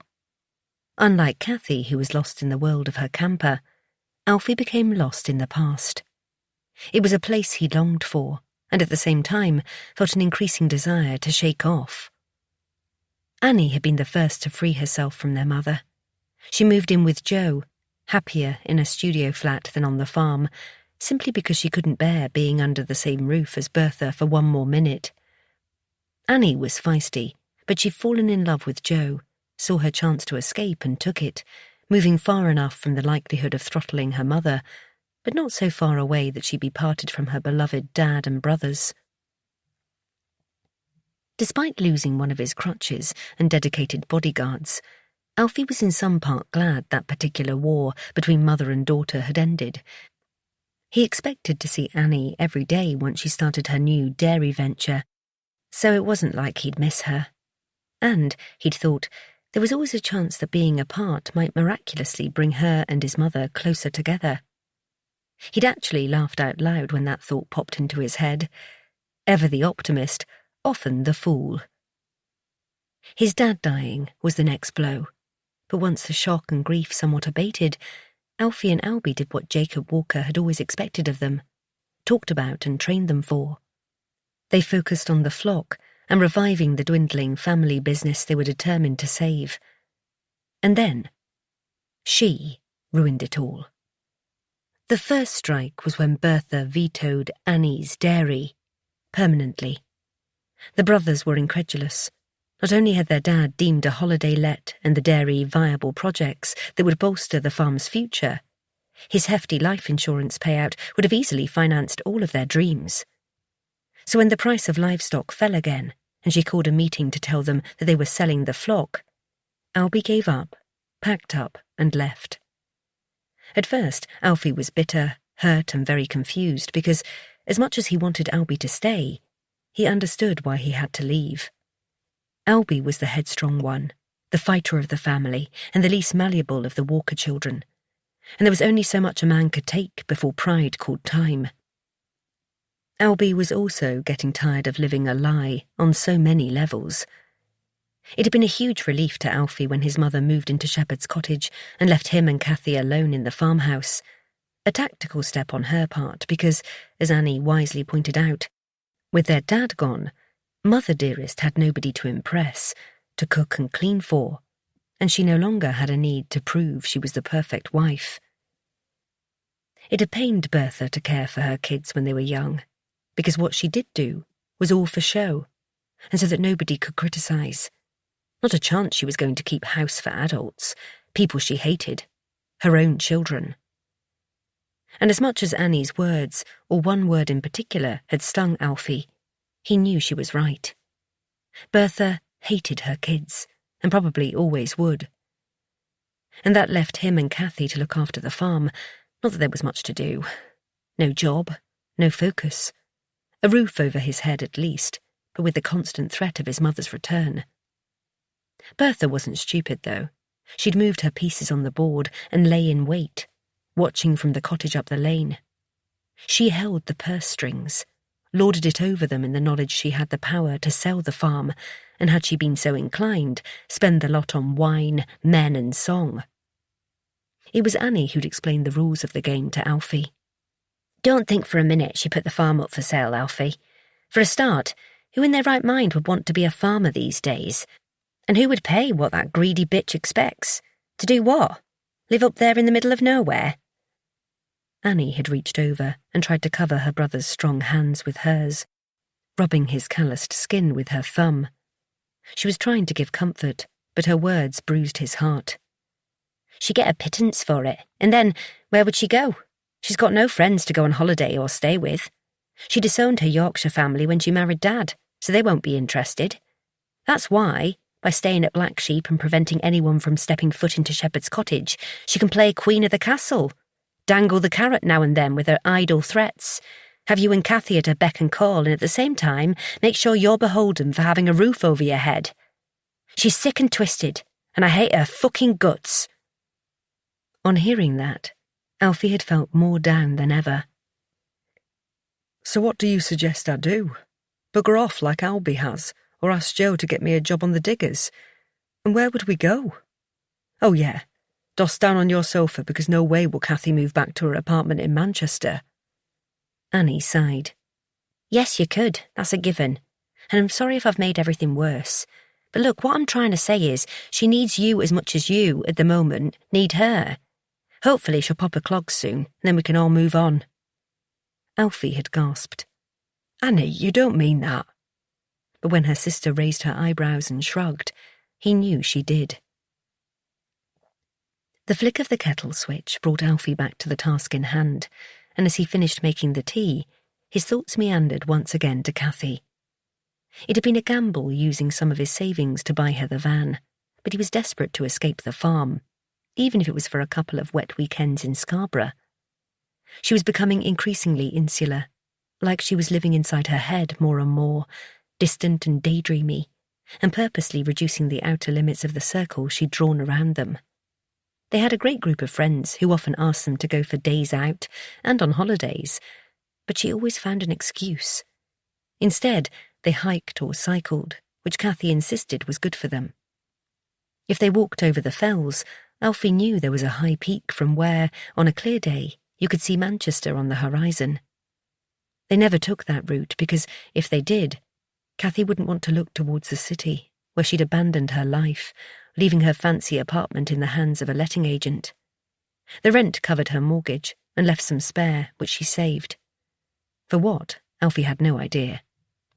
And then, as if to make things worse, their failed attempts at starting a family had made her close in on herself even more, locking in her disappointment, like she was avoiding anything that might send her spiralling again. Their name was down for IVF with the NHS, but the waiting list was huge, and they could be in limbo for years. His mother could have lent them or even given them some money to have tests and go private to speed things up. But that would never happen, and neither would he lower himself to ask. And it was that, and the thought of being stuck at Black Sheep, marking time and praying for a miracle or three, that was slowly suffocating Alfie. Since the flock had gone, he'd had to reinvent himself, find something to give structure to his days, and a way to put food on the table. It was his pride more than anything, because Cathy was happy to use the rent money from the apartment, and what she earned from selling her jewellery, which wasn't a lot, tided them over.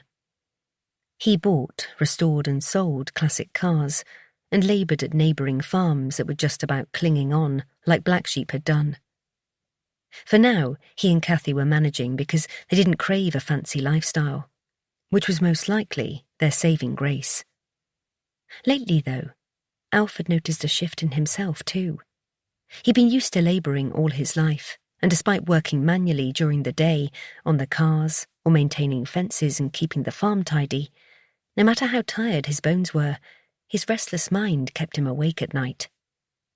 His thought process then took him to New Zealand and his brother, who he missed like a limb, or on backpacking trips to Asia, or to a farm that he'd always imagined would one day be his, for the family he was yet to have, for the future.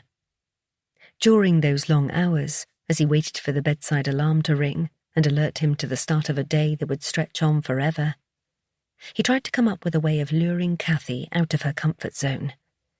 There was no way he'd force her to go away with him or tell her how he felt, because her happiness and peace of mind came above all else. She'd been through enough, and even though the physical scars had faded, the ones in her mind hadn't. He could only hope that the little van in the big barn would be the catalyst they needed. A safe haven on wheels that might take them far, far away from the black cloud that seemed to follow him everywhere. Chapter 8. Cathy.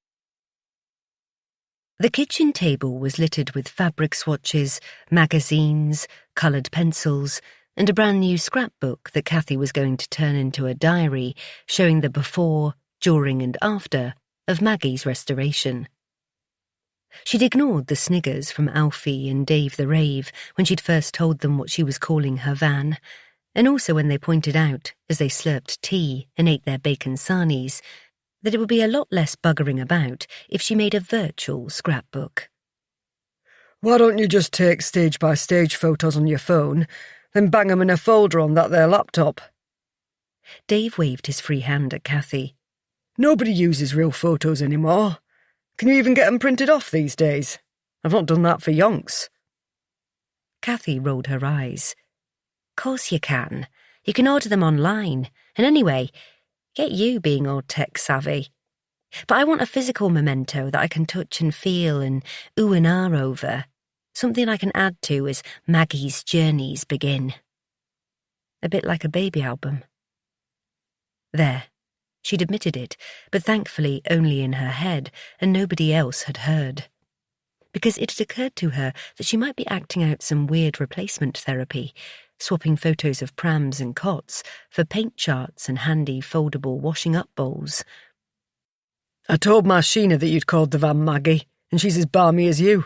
Said it suits it. Dave took a bite of his sarnie, oblivious to the brown sauce that was trickling onto his ginger beard. He was an original, was Dave. Lean and tall, with muscled biceps and a neck covered in colourful tattoos. A mop of long hair to match his mountain man whiskers, too many piercings to count, and a fondness for shorts no matter what the weather. He was a conundrum, too. His tendency to be a bit gormless belied the fact he was the most intelligent of their group, a senior paramedic, a saviour of lives with a heart of pure gold. It does suit her, and reminds me of that song, Maggie May. And I bet any money that whoever drove the van back in the day would have listened to that song on the radio. Cathy didn't care if they thought she was daft. She loved the name she'd chosen, and the fact Sheena agreed with her. Alfie was next with his 10p worth. Well, while you're sticking and gluing and colouring in, we're going to strip the van out. Those interior panels will need replacing, I reckon. So that's something you can be sourcing online. There's plenty of companies that do them, but don't go ordering out till you've shown me, okay? It's easy to pick the wrong thing, and you have to be sure it's the right make and year. Alfie had stood and kissed the top of her head before turning to drop his mug and plate in the sink. Cathy smiled. I promise I won't go mad on eBay. Anyway, maybe some of the panels are salvageable, and I can recover them. So don't you go throwing anything out. Deal? Deal. Alfie jerked his head at his right-hand man. Oi, lazy ass. Let's get a move on. He waited while Dave deposited his breakfast things in the sink. Then they both headed off, but not before Dave, lingering in the doorway, dropped one of his big, unsubtle hints. We'll be back at 1 for us dinner, lass. And I wouldn't mind one of them nice cheesy pies you make, and some chips if you fancy getting the fryer on. Cathy turned and smiled at Dave's cheeky wink that was just about visible from under the rim of his tatty bobble hat. He'd worn it for as long as she could remember, and it never left his head during the colder months, replaced in summer with an even tattier bucket hat. Go on then, seeing as it's you cheeky bugger. Just make sure you look after Maggie for me, or else. Alfie, bellowing from somewhere in the yard, interrupted their banter. Dave, will you stop gabbing like a fishwife and get your bloody finger out, you lazy sod? With a grimace and quick salute, Dave was gone, and Cathy put aside her swatches and grabbed her pad and pen and ran through the shopping and guest list for her birthday meal and drinks that weekend. She still wasn't one for crowds in the pub, hence the small gathering at the farm. Since moving in with Alfie, she'd swerved what she knew was the approach of full-on agoraphobia. She could now manage the supermarket by being there first thing when they opened the doors. Outdoor events, like the summer fair at the village school, were doable, but not Alfie's rugby matches, because the roar of the crowd was too much, and certainly not bonfire night, because Cathy knew exactly how pets felt when they heard the booms. Don't go there. Refocus. Breathe. Cathy scanned the list of names who'd been invited up to the farm in the evening, once the family birthday lunch was done and dusted. She was looking forward to seeing her mum and dad, but her brother lived in Canada, and she didn't expect him to fly back for a Sunday roast, vegetarian or meat option. Cathy remembered the days when Bertha would serve roast lamb at the weekend, taking the meat from her freezer stocked to the brim with it. Even though she didn't miss seeing what she regarded as a frozen coffin full of dead animals, it still made Cathy sad, knowing that a huge part of what made Black Sheep tick was gone. Returning to her list and swiping away any maudlin thoughts, she checked everyone off, smiling at how almost all of Alfie's friends had a name plus a description, just to make sure everyone knew who was who. He said they'd always had nicknames, because some of them shared names. Dave the Rave, Cathy's secret favourite of all Alfie's mates, was so named on account of the one and only time he organised a party at his parents' house while they were in Rhyl for the weekend. What had meant to be a bit of a piss-up with a few mates somehow morphed into a full-on rave, with people turning up from miles around. Word had spread by mouth and text, and the house was totally wrecked. It all kicked off, according to legend, when some bright spark channeling The Who did a Keith Moon, and threw Dave's dad's new 12-inch flat-screen telly out the window. There was what the locals described as a teenage orgy in all of the bedrooms, which Dave swore on his granny's life was a lie. And then the uninvited started ripping down curtains and smashing ornaments, drawing on his mum's favourite painting of the Spanish lady with the long black hair and filling up the sink with wee. When Alfie, helped by Dave's real, invited friends, tried to stop them, it turned into a huge punch-up. By the time the police arrived, the scumbags had scarpered, and most of the furniture was on the lawn, with Dave sat in his mum's armchair, crying into his can of beer. After the massive bollocking off his dad, he handed over the contents of his post office account. Then the whole terrible event made it onto Monday night's Look Northwest and into the Daily Mirror, and Dave the Rave became a legend in the village. His mam, once over the shock of seeing the contents of her knicker drawer dangling from the cherry blossom tree in the front garden, and the fact someone had stuck a row of frozen sausages in her herbaceous borders, had the double-page spread mounted in a frame in the lobby where it remained to that day. It was stories like that, and Alfie's bond with his friends from the village, lads and lasses he went to school and grew up with, that added to the sense of calm and security that living at Black Sheep gave Cathy. She'd memorised the names of all of them. Irish Dave, for obvious reasons, Ponytail Tony, who shouldn't be mixed up with Chippy Van Tony, who just for the record was bald, then Fat Pat, who went to Turkey for a gastric band, and now looked like a supermodel who needed a chip butty, but would forever be Fat Pat. There was Tommy Dog, kept whippets, and there was Colin the Scrap Man and Eddie the Skip. Old John was not to be confused with his son, Young John, who owned the pub in the village. There were many more, and if you were married or going out with one of them, then you'd be, for example, Dave the Rave's Sheena, because clearly other halves were only memorable when attached to their menfolk. Cathy was quite proud, though, of being Black Sheep Alfie's Cathy. He was the best person of the male variety that she'd ever met, and being absorbed into his life and his name in some ways soaked up what remained of her past. She could pretend her old life hadn't existed because, even thinking about it, her job, her apartment, her city friends, would lead her mind back to that night. So she'd blocked it all out and carved her life into 3 sections. The before, which entailed growing up in Droylsden, a suburb 10 minutes outside of Manchester with her parents and brother. School, holidays, fun bits, happy times, her grandma and granddad, ended at the middle section, when she got her first job in a top city centre salon as a Saturday girl.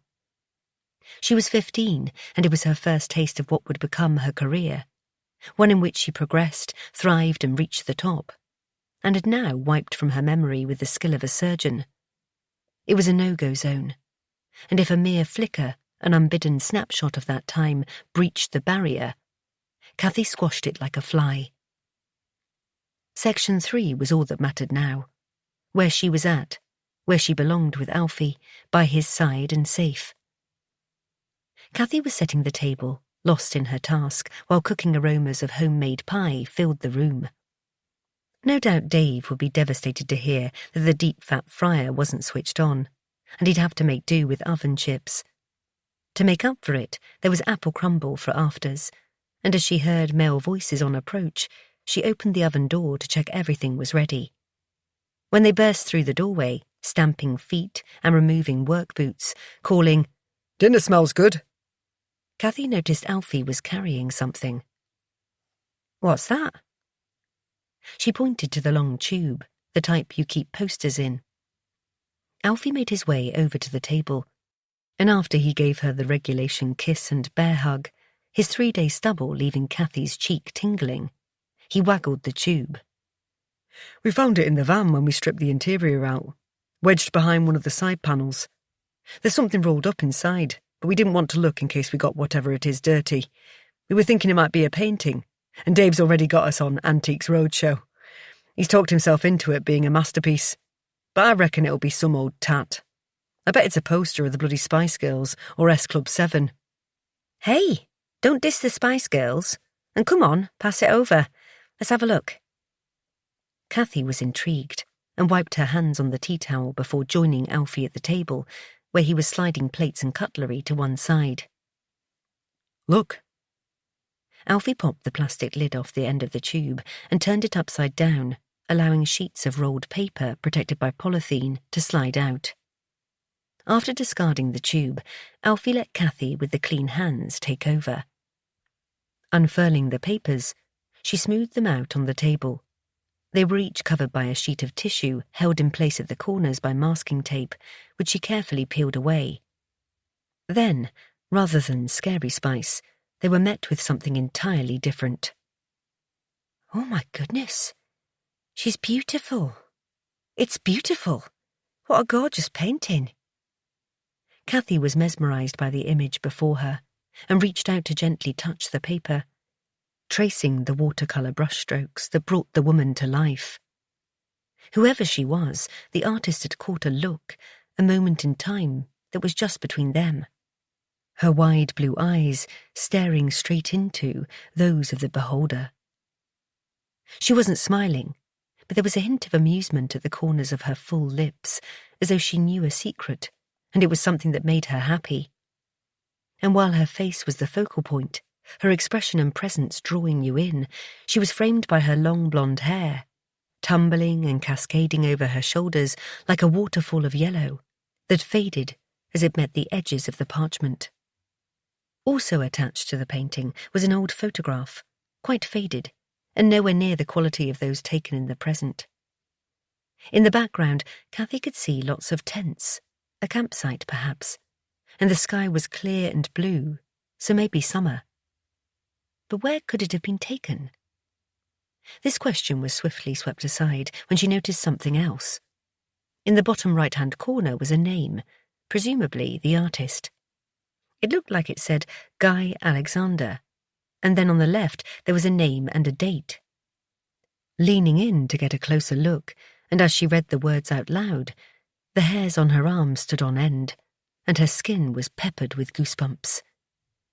It said, Crystal, 1970. Chapter 9. The scene around the kitchen table was one of contentment, due entirely to the feast Cathy had served, plus a copious amount of real ale and the good company of friends and family.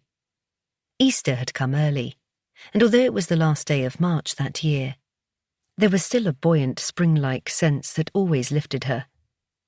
It made up for the disappointment of her parents not being there, owing to her mum having a migraine.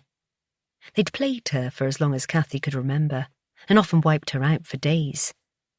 Her parents promised to call up during the week and celebrate on her birthday proper, the 7th of April, and bring her presents and Easter eggs for the kids.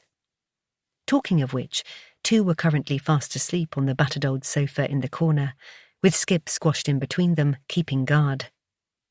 Eliza was still going strong, dressed up in her best Frozen costume, and holding court at the head of the table in the chair they'd left empty, just in case Bertha had made an appearance. She hadn't, and Cathy knew she wasn't the only one in the room who was secretly relieved.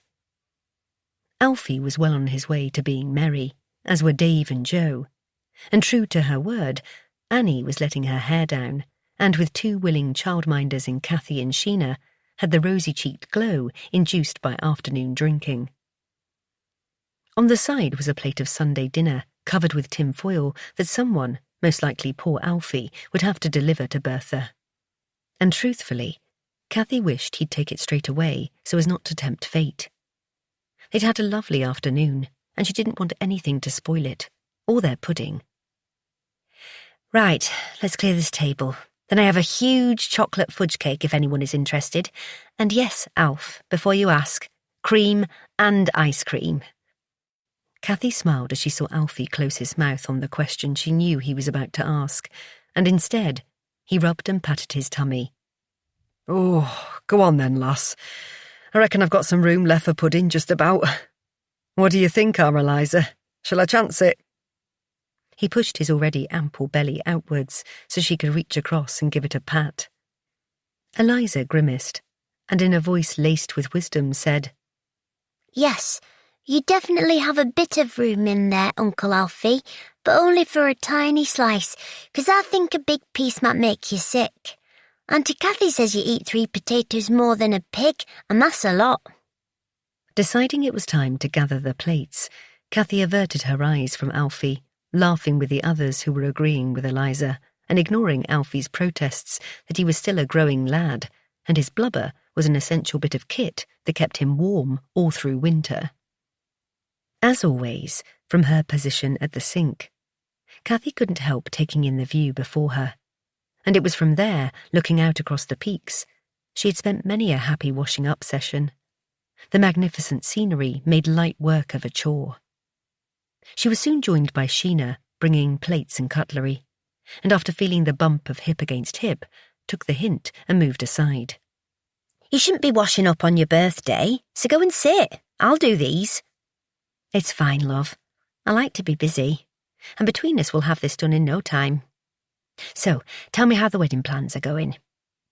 Cathy squirted fairy liquid into the sink as Sheena scraped leftovers into a bag. It's all good, and thankfully not till August, so we can keep saving. I wouldn't mind, but we're only having a small do. But it all adds up, and my mum keeps dropping hints about white doves and a horse and carriage. Bloody doves! What a waste of money that is.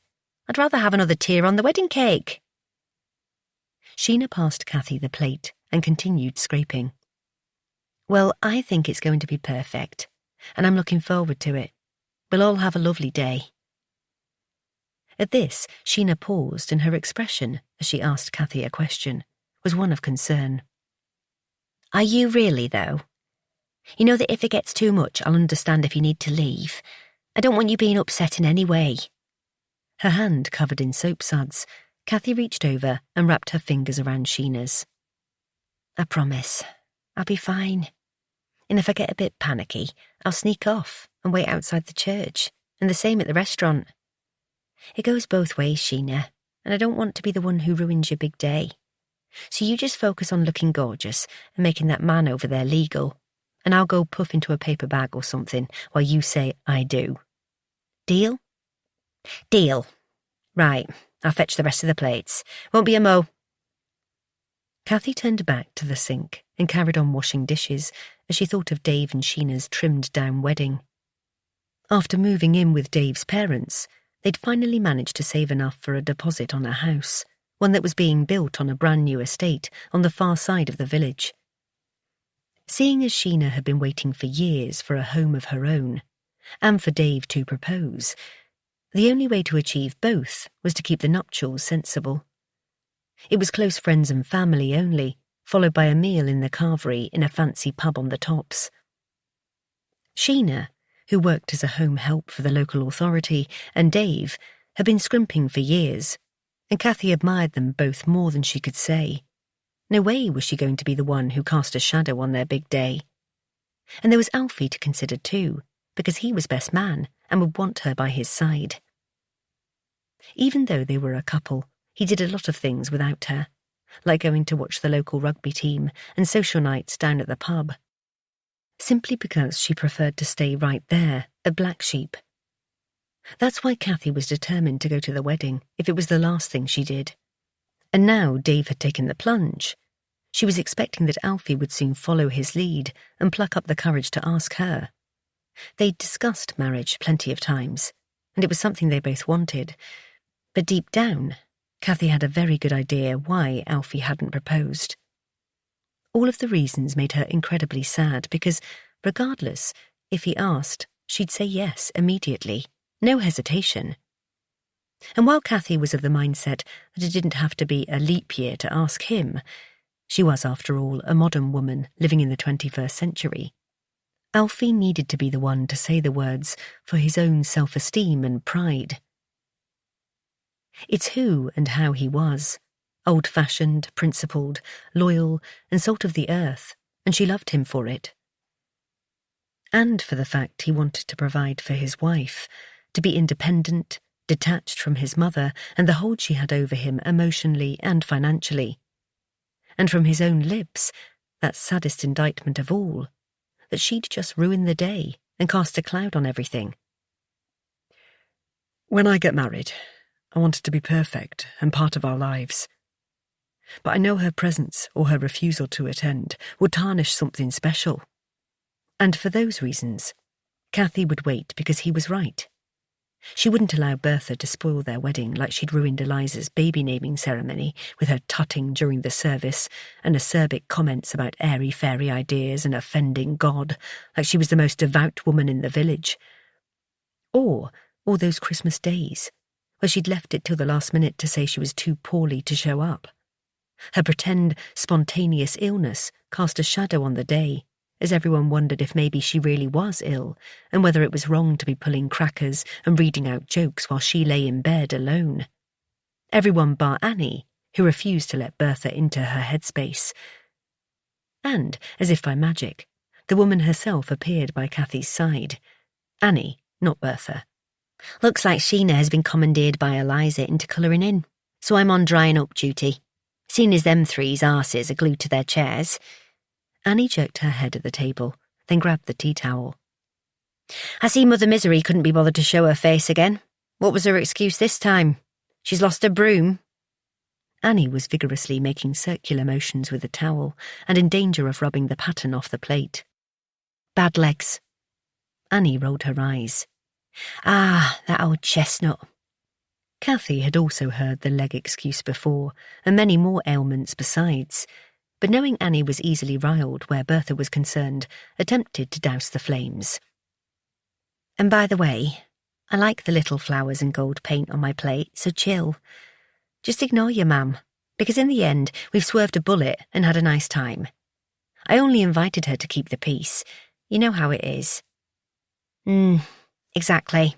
And that's what does me nut in, that she uses every nice event in our lives to mess with our heads. And you know what pisses me off the most? Annie grabbed another plate, this time treating it with a bit more care. What? That it bothers our Alfie, and it's getting to him more than it ever did. I was watching him earlier, and he couldn't help looking over to the window, as though he was waiting for her to appear. And I don't know whether it's because he feels sorry for her or wants her to stay away. Cathy nodded. It's probably a bit of both. It's the same when he goes up there to see if she's okay. He dreads going, but feels duty-bound. And I hate it, which is why I do my bit too. Otherwise she'd drive him mad. The tut from Annie sounded like a stone on glass, it was so sharp. Bloody woman. She's got a lot to answer for. I can still remember when the cattle wagon came for the flock, and if rounding them up wasn't bad enough, watching the sheep being loaded. Poor Alfie, it was just awful. I always say to Joe that you coming into his life saved him, especially after our Albert buggered off.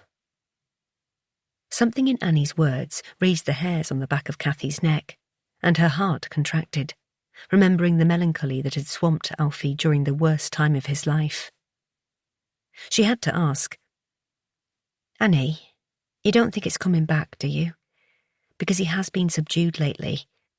But I put it down to winter blues, then spring being on its way. It was his favourite time of the year, the lambing season, and when everything came to life. You have to be honest with me, then we can do something about it before it gets a grip. Blokes are known for keeping stuff like this to themselves, aren't they? Men's mental health awareness is always on the news, and we can't ignore the signs. A swell of panic was making its way upwards from the pit of Cathy's stomach. She couldn't let her Alfie fall apart, because he was her rock to lean on and make her feel safe. Scrutinising Annie's face for even a hint of a lie, Cathy waited for an answer. No, love, I don't. Annie looked Cathy in the eye. So don't start panicking and doing the brown bag puffing thing on your birthday. That's an order. Annie raised her perfectly arched eyebrow, a crinkled hint of humour at the corner of her eyes, lightening the mood. But I do think that he needs to feel there's some purpose in his day like there used to be. Or maybe have something to look forward to, because buying and selling them bloody heaps of rust isn't what he imagined for his life. Not since he was old enough to carry a lamb round the yard. Has he told you this? That he feels unfulfilled here? Cathy bridled and felt judged for not noticing and maybe being part of the problem. Had she put herself first and allowed him to coast in order to keep her world, her sanctuary, intact? Living here at Black Sheep with Alfie by her side, or a few metres away in the big barn? Annie rested her hand on Cathy's arm as she replied, a reassuring gesture that had zero effect. No, I swear he hasn't said anything of the sort. It's more of an observation, like there's something going on behind his eyes, and that blustering Alfie vitality we know and love seems as though it's waning, as if he's weary. They glanced over to see Alfie throwing his head back and laughing at something Joe had said, and the tension ebbed slightly. Annie turned and smiled reassuringly at Cathy. See, he's fine. And, as you say, it could just be the back end of the winter blues. And let's face it, January and February up here can be bloody bleak. Or he's missing the lambing season, and I'm just an annoying big sister who can't let go. I wish I kept my gob shut now, because I can see from your face I've worried you. Are you okay? Please tell me I've not just rained all over your birthday.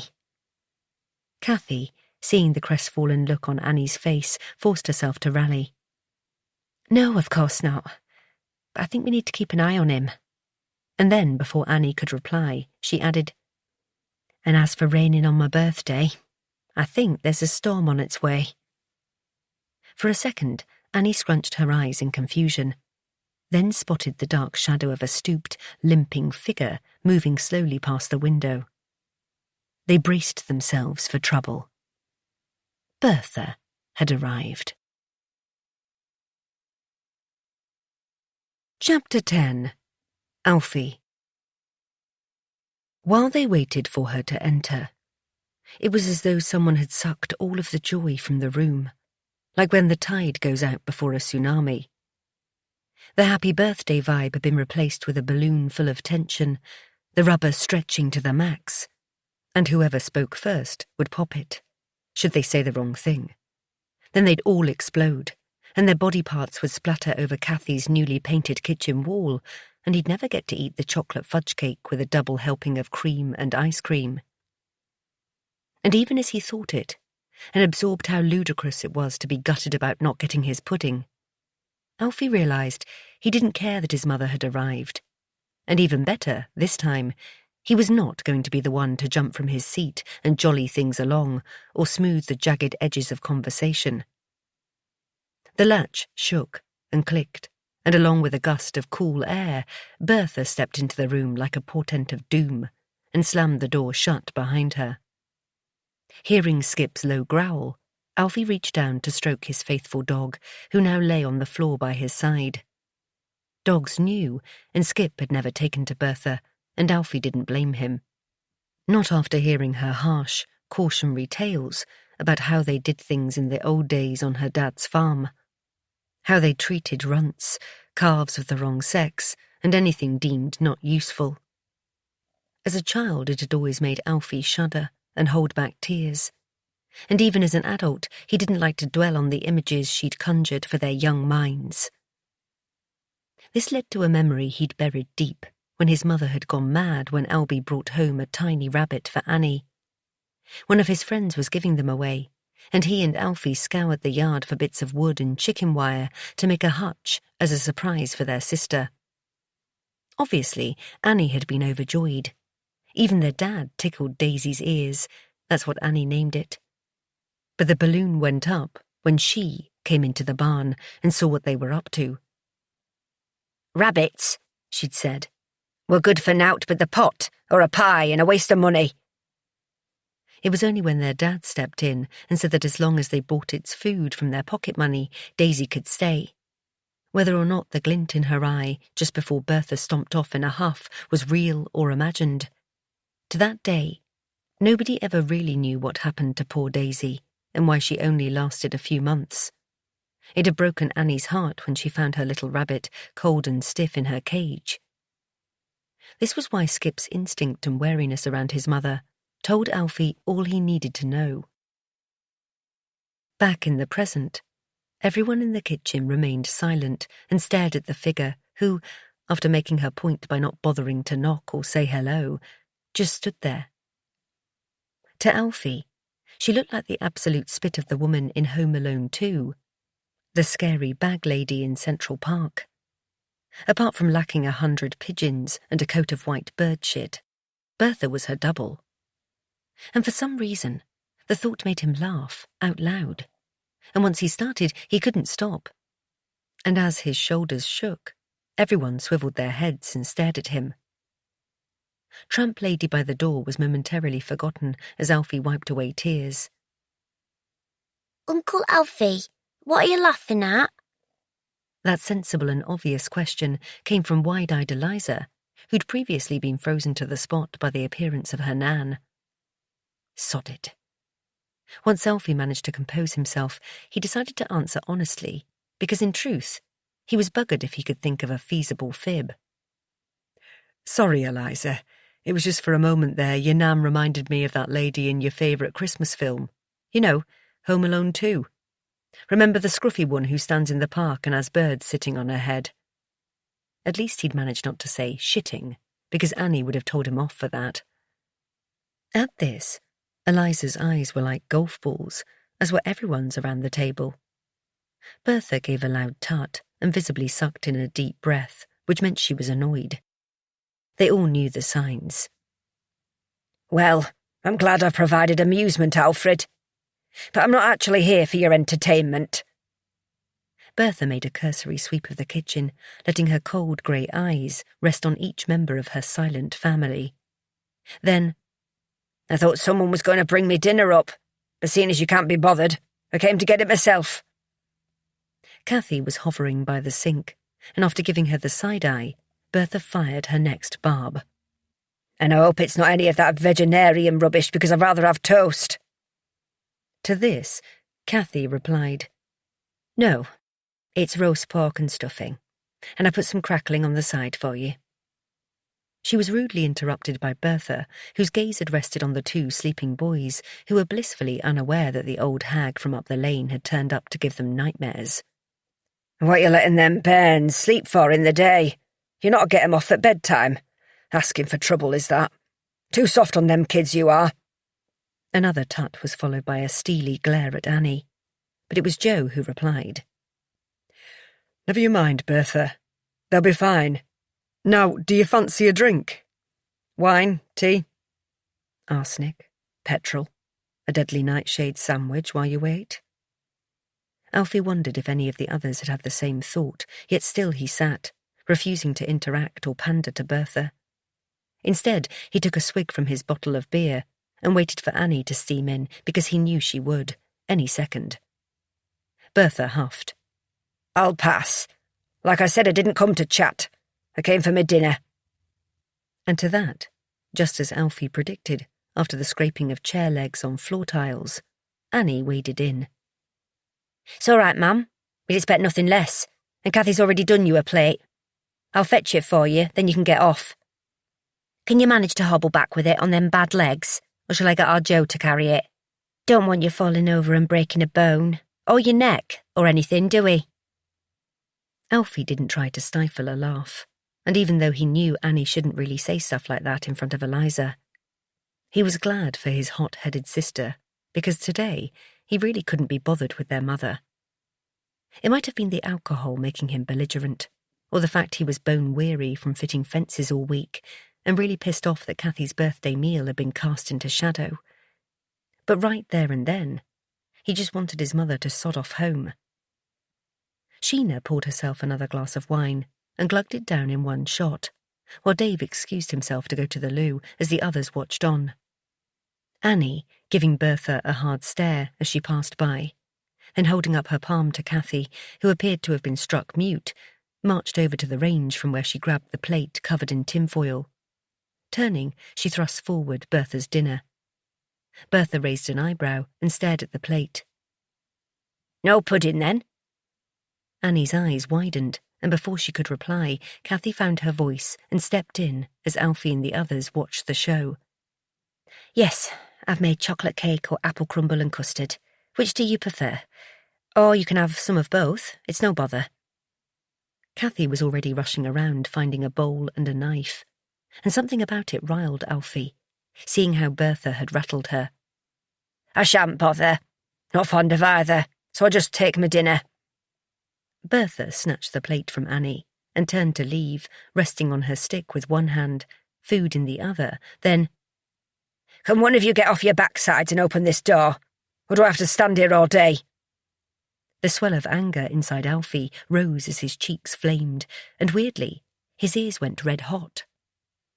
It was like they were huge and burning, and inside he was going to pop, or steam really would spurt from his head like it did on cartoons.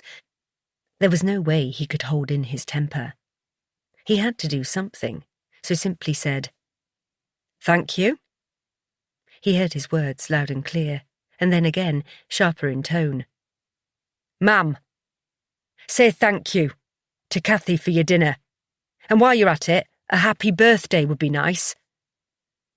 All eyes were on him for a second, and then they turned to Bertha. It was like a tennis match, and everyone was waiting to see if Birdwoman would bat the ball back to Alfie. Silence just for a second, then from Bertha a tut, and next Annie piped up. Why do you do this? You knew it was Cathy's birthday, and she invited you, so why couldn't you be normal for once and come and sit with your family and be pleasant? Say hello to your grandkids and pretend that you're a decent human being, but oh no, you have to cause a scene and make it all about you, don't you? You know exactly what you're doing. Turning up late, ruining the atmosphere. For what? Go on, tell us why. Amaze us. Although Annie's words were strong and true and spoken to her mother's back, everyone in the room could hear the tremor of frustration in her voice. Whether through anger or desperation, and in spite of her being Bertha's staunchest critic, Alfie suspected that his sister still craved a breakthrough, some softening or hope that their mother might change or show them she had a heart. Because he did believe, even though deep down it was a fool's errand, to hope she'd change. Bertha turned slowly, and showing not a trace of emotion, looked Annie straight in the eye, and then said, "Me? Make a scene? Well, madam, I think the only person around here who's done that today is you. You should be ashamed of yourself, bawling in front of your bairns. And what kind of example are you setting, eh? Talking to an old woman in that way. People like you shouldn't be allowed to have kids. There was a gasp from Sheena as Bertha turned her focus on Alfie, her face hard and uncaring as she delivered the killer blow. And neither should you be allowed to spawn young uns. Not going by how you've just behaved, sitting there chucking beer down your throat and speaking to me like that. But then again, ain't likely to happen, is it? Not now you've picked the barren mare. She jerked her head at Cathy. So praise be to the Lord, because the world is spared having to put up with another waste of space like you. The gasp from Annie and the choke of a sob from Cathy ricocheted around the room, and before Alfie could tell her to get out, Bertha had slammed the plate down on the draining board and was yanking open the kitchen door. And you can stick your dinner. I'd rather have toast. Then she was gone, leaving the kitchen in turmoil as Joe blocked the doorway to prevent Banshee Annie from chasing Bertha. And while Alfie tried to console a sobbing Cathy, the boys awoke to pandemonium and, picking up the vibes, both burst into tears. In the absence of Dave, who was hiding in the loo, Sheena flew over to the sofa to comfort them. Eliza, unperturbed by the ruckus, simply rolled her eyes and carried on with the drawing in her sketchpad of an old woman in a tatty overcoat and Wellingtons, with frizzy grey hair and huge devil horns, a giant pooing bird flying over her head, and just above, carefully written in bold red pen, were the words, "My very nasty Nan." Chapter 11. From the kitchen window, Alfie watched Cathy, who was in her usual spot at the table, the 5 paintings he'd found hidden in the van spread out as she took photos for her scrapbook. She was keeping busy, as was he, refocusing and getting on with it. In the 48 hours since their family get-together crashed and burned, nothing had been said about Bertha or her cruel words. They weren't exactly being false. It was more a case of being jolly and avoiding the issue because, after all, there was bugger all they could do about it. Alfie was determined not to go up to Shepherd's to check if his mother was okay. He was still too angry to contemplate speaking to her, and it would feel like a betrayal of Cathy, even though she was the first to tell him to go and make the peace. Not this time. Not for a while. He was seething about it all. After his mam left, he'd offered to ring their friends and cancel the birthday drinks scheduled for the evening. But Cathy had insisted they came. She didn't want to let people down or waste the party snacks she'd prepared. Her heart hadn't been in it, though, and his went out to her. Knowing how hard she found being around large groups of people made it even harder to forget the hurt his mother's words had caused. He'd been glad of one thing, though, that Julie and Mark, Cathy's parents, hadn't been there to witness the scene, because on top of everything else, he'd have been shamed to death of his mother. And then there was Annie, who after consoling Ezra and Eli had smothered her own anger and refocused her attention on Cathy, making sure her birthday ended on a happy note. The utter opposite of their mother, his big sister embodied being a mother and a wife and de facto head of the family, throwing herself into the role like her own life depended on it. It had been a knife to the heart because, despite what Annie said, not caring about or needing Bertha, he'd heard something in her voice that afternoon. It was more than sadness, disappointment and anger. It was a very simple question. "Mum, why are you like this?" Recognising a maudlin mood creeping up on him, something that was happening with more frequency lately, Alfie shook it off and let himself into the kitchen, determined to leave the black dog at the doorstep. Cathy, looking up, paused her snapping and gave him a smile worth coming home to. "There you are. We were wondering where you'd got to, weren't we, Skip?" The collie raised an eye, wagged his tail, then curled up and went back to sleep. Sorry, love. Got engrossed in a job and wanted to get it finished today. Have you thought about what you're going to do with those? Alfie nodded towards the paintings that, thanks to whoever had carefully preserved them in tissue paper and polythene to protect them from damp, were in remarkably good condition. Cathy stepped back and folded her arms as she stared at the paintings and considered his question. "I'm not sure. It seems a shame that they're stuck in that tube. Maybe I could get them framed and hang them in the hall. What do you think?" Alfie's heart sank. Even with his limited knowledge of art, gleaned mostly from the telly, his own eyes told him that the artist was talented. But there was something disconcerting about those watercolours. When he looked closely at the faces of the women, their eyes stared right at you and bored into you, and they gave Alfie the creeps. Then he had an inspired idea, born of panic and the thought of 5 creepy women watching him from the wall as he went past. What if you tried to track down the owner? I bet he's gutted his paintings got towed away when his van went for auction. At this, Cathy's eyes widened. "Do you think I could?" "Alfie, you big clever clogs. I love that idea. But how would I go about it? And maybe the last owner of the van didn't know they were there, and they belonged to the previous one." Alfie shook his head. "No, that's not possible. Remember, there's only ever been one owner of that van from new, which is what makes it more valuable. I remember seeing the details on the logbook, but didn't think much about it. I was too concerned with getting it bought, paid for, and back here to surprise you. Where did you put that envelope that I left in the dash, with the receipt and all the paperwork?" Cathy scooted over to the Welsh dresser and pulled open the top drawer, from where she extracted the manila envelope.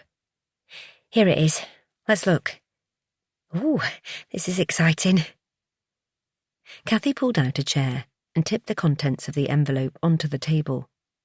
Alfie, not only feeling buoyed by his skillful swerving of the creepy paintings on the wall dilemma, was also glad of the diversion from the cloud that Bertha had left hovering over the farmhouse. He quickly located the section of the logbook given to him at the auction house. "Right, let's have a gander. From what I know, the van was taken by bailiffs and sent to the auction, so if I'm not mistaken, and unless the owner moved house and didn't change the details of where it was stored, the address is on here." Alfie scanned the logbook. "Ah, there it is. This is more than likely where you'll find the original and only owner of Maggie." Cathy leaned in, her eyes scrunched in concentration as she read, "Orchard House, Cross End Road, Wetherby, Yorkshire. And the owner's name is Guy Alexander. Oh my goodness, look, Alfie. Here, it's the same as on the paintings." Cathy pulled one of the pictures over to where they sat and pointed to the signature in the right-hand corner. She looked up at Alfie, her face a picture of delight. "So that means that the owner of the van is very likely the person who painted these, and he lives, or lived, not a million miles from here." Then her shoulders sagged, as did her expression. "But there's no contact phone number on the logbook, so apart from writing him a letter, how can I find him?" Alfie was firing on all cylinders and full of bright ideas. "The internet. Start with searching the address and artists by that name, and then if that doesn't throw anything up, try social media. I have every faith that you'll track him down, love, and then hopefully you can return his paintings. Job done.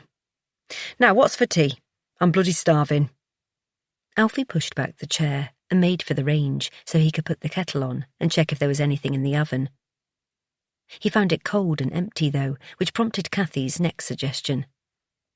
"I fancy a chippy for tea. It'll be a nice treat, and you can get your mum a fish. Take it up as a peace offering." Alfie bridled, and he couldn't decide whether he was more annoyed with Cathy for being a pushover and wanting to make the peace already, or with his mother for, well, just for being a nasty, poisonous woman. It was unlike him to snap at Cathy, and the second the words began spilling from his mouth, he wished he could recall them. "Why would I want to make peace? After what she said to you the other night, I don't think I ever want to speak to her again. So stop trying to force me. And if you want to play best friends, you go to the chippy and you buy her a bloody fish, because I'm not." Cathy took a breath, and then got up from the table and came to where he stood, wrapping her arms around his waist and pulling him close. There was no escaping her willowy embrace. Regardless of her slight frame, she had him trapped in a vice-like hold, squishing his pie-belly. "Because, my gorgeous but very grumpy man, who I love most dearly, You know my outlook on life, and that is—" Cathy stood on her tiptoes, gave him a soft kiss on the lips, and waited for his answer. "That we never know when it's our last day on earth, which is why we won't ever go to bed on a row. And say I love you every day and before we go to sleep." Cathy raised one eyebrow as she waited for the rest. He continued. "And that my mother might be the most weird person any of us have ever met in our entire lives, but life's too short for regrets, and—" He sucked in a deep breath. "I need to be the bigger person because one day she will be gone." Cathy rewarded him for remembering her mantra with a gentle tug of his beard and a smile. "Well done, my love. So, I'll have fish chips and a carton of curry sauce to build up my strength for yoga later, and get whatever you're having, plus a fish for your mum. I'll put the plates on to warm and set the table." And after another more lingering kiss, she released Alfie and got on with bustling about the kitchen. Later, from the wooden bench underneath the window, Alfie watched as Cathy sped out of the yard in the Defender and off down the hill to her yoga class. He felt a swell of pride because she was being brave, pushing her boundaries. But still, in amongst all that, the sign writing on the cab still stung him. But he could not bring himself to cover it. Encircling a logo, the side-on silhouette of a sheep, were the words Black Sheep Farm, a name that had been synonymous with the family business for almost 200 years. That lone sheep reminded Alfie of the ones he'd lambed or bottle-fed as orphans in front of the kitchen fire, watched over into maturity as they roamed the fells and had saved from lonely deaths in cruel winters. And it reminded him of the sheep his mother had sold, trotting nervously up the ramp onto the cattle truck, leaving their home and him behind. It made Alfie feel so sad, like a weight pressing down on his shoulders that crushed every bone in his body, diminishing him, squishing his heart and lungs, making him feel small, breathless and tired, and much older than his 35 years. What the hell was wrong with him? Alfie had never felt like this his entire life, not even when Father Christmas hadn't brought him Marine Action Man, despite it being right at the top of his list, written in capitals and underlined in highlighter pen. He'd given it to his mother to post, and for years he chose to believe his letter got lost. It was easier than giving credence to that voice in his head, the one that said she'd thrown his letter away. He knew better now, and understood why he'd not got Marine Action Man. Mind games. To quell the panic that was taking hold of his body, Alfie tried to talk it through with himself. Did he feel this bad when his dad died? "I miss you, Dad." Or when Albert buggered off? "I miss you too, and I don't blame you for going. Not anymore." Alfie didn't think so. And there was something pecking his brain, reminding him of the things he'd seen on telly and online about men's mental health, and he wondered if perhaps— No, it couldn't be that. He was a walker, all 6'4" and 17 stone of him. He told Cathy he was 15.5 stone, so she wouldn't put him on a diet. He drank real ale, could eat 2 pies more than Fat Pat before she got thin. He had 4 Weetabix for breakfast, and toast. He had biceps and a manly beard. He had scarred, calloused hands that had delivered lambs, chopped wood, fixed oily engines, dug ditches, and hammered fence posts into the earth. And he'd even had a punch-up with the captain of the rugby team, and won. Men like him didn't get depression, for God's sake. Walker men were strong and weathered storms and drought, and whatever Mother Nature threw at them. He knew all about death and the circle of life, and accepted it was the way things were, no matter how cruel and unfair and sometimes sodding futile. So why did he want to put his head in his hands and weep, right there and then on the wooden bench outside the back door? And there it was, that elastic band that made his chest go tight like the strings on a banjo.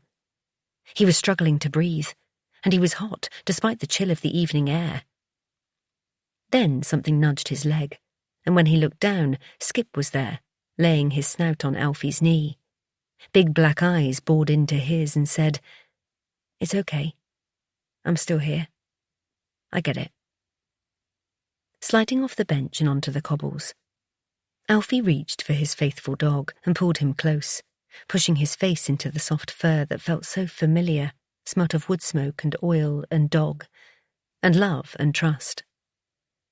It was as Alfie breathed in the scent of Skip and held tight to his warmth, knowing he and his beloved friend didn't require words, that his panic eased, and the strings of the banjo loosened in his chest. With the arrival of calm came clarity, and Alfie realised one very simple thing, that he needed help. Chapter 12. Guy. Orchard Cottage, York. I still can't believe what that stupid woman did. That she actually gave them the keys to my beloved van, my Luna, and now all I'm left with is the crate I'm sitting on and an empty garage. They even took my record player and vinyls, and the radio and my bloody tools. Not that I'll need them now Luna is gone. Vultures! Apparently my loss is nothing compared to hers, and I'm entirely to blame for the situation we're in. Well, yes, I suppose that's very true, but I don't care. About her, or anything she says, or the cottage that's been my prison for more years than I can bear to contemplate, and more than likely will be the next thing to go. Just like I don't care that they took all her bloody stupid china cats and her mother's jewellery. In fact, I'm glad. It's all phony. Our marriage, the homey cottage that she abhors since we had to downsize from the big house. Smoke and mirrors, that's what it is. To give the neighbours and her friends the impression all is well on her film set of life, as if she's popped out of a page from one of her country magazines that says, "Home is where the heart is. Yes, we decided to downsize. It was the sensible option, being just the two of us. We're very happy there, a contented couple in our twilight years, living the best life, with roses round the door." We are not. Apart from the roses, that is. It was a means to an end. Marriage, for a start. Surely she's realised that by now. And downsizing didn't bother me half as much as it did her. It's just somewhere to rest my head in the spare room, a place to return to from my travels. But now, thanks to her, my travelling days are over. My precious Luna, my home on wheels, my sanctuary, and the one place that allowed me to grip on to sanity has gone. But worse, so much worse than that, is the loss of my paintings, because they were the link to something precious. My youth, and my beautiful ladies, who I loved profoundly, and that love will endure to my dying day. Those paintings, those faces, those smiles were only for me. And what I cannot bear is the thought that someone else will look upon them. It will taint their memory, sully what we had. The men that came here have stolen what for me was pure and perfect. They're akin to thugs who invade churchyards, kicking over headstones and dancing on the graves of the dead, desecrating something holy. That is what she allowed to happen, and I will never forgive her. According to her, the letter from the court telling me time was up was on the pile in the hall, waiting for me to open. It wasn't her fault I'd been lying in hospital for weeks. She's never opened my mail in all the years we've trudged along together, so why start now? Apparently she tried to call me the day the thugs arrived. Really? And she had no option but to let the warrant-wielding bailiffs in. I'm not stupid, though, because she must have pointed them in the direction of the garage. You can't see it from the cottage hidden behind a bank of trees on the edge of our wood. She did it out of spite. Her china cats for my van. I can just imagine her self-satisfied smile as they took my beloved Luna away, and I can imagine her parting shot of, "Serves you right, you philandering, gambling, alcoholic waste of space." Yes, I am all of those things, but how dare she try to shift the blame onto me? I was under anaesthetic, for pity's sake. sleeping the sleep of the almost dead as the surgeon fiddled with my heart that he'd jollily assured me pre-op would soon be in tip-top condition, extending my life by many years. Well, I wish he'd ended it right there and then on that gurney. That would have served her right. I bet she was hoping I'd peg it. Probably said a few Hail Marys to be on the safe side. Waiting by the phone, fingers tapping, gagging for bad news so she could claim the insurance money. Well, dearest one, have I got news for you? Oh, the irony. What joy my imaginings bring me picturing the scene. I'm dreadfully sorry, Mrs. Alexander. We did everything we could, but he's a goner. Oh, and by the way, some more bad news. Before he went under, we had a bit of banter.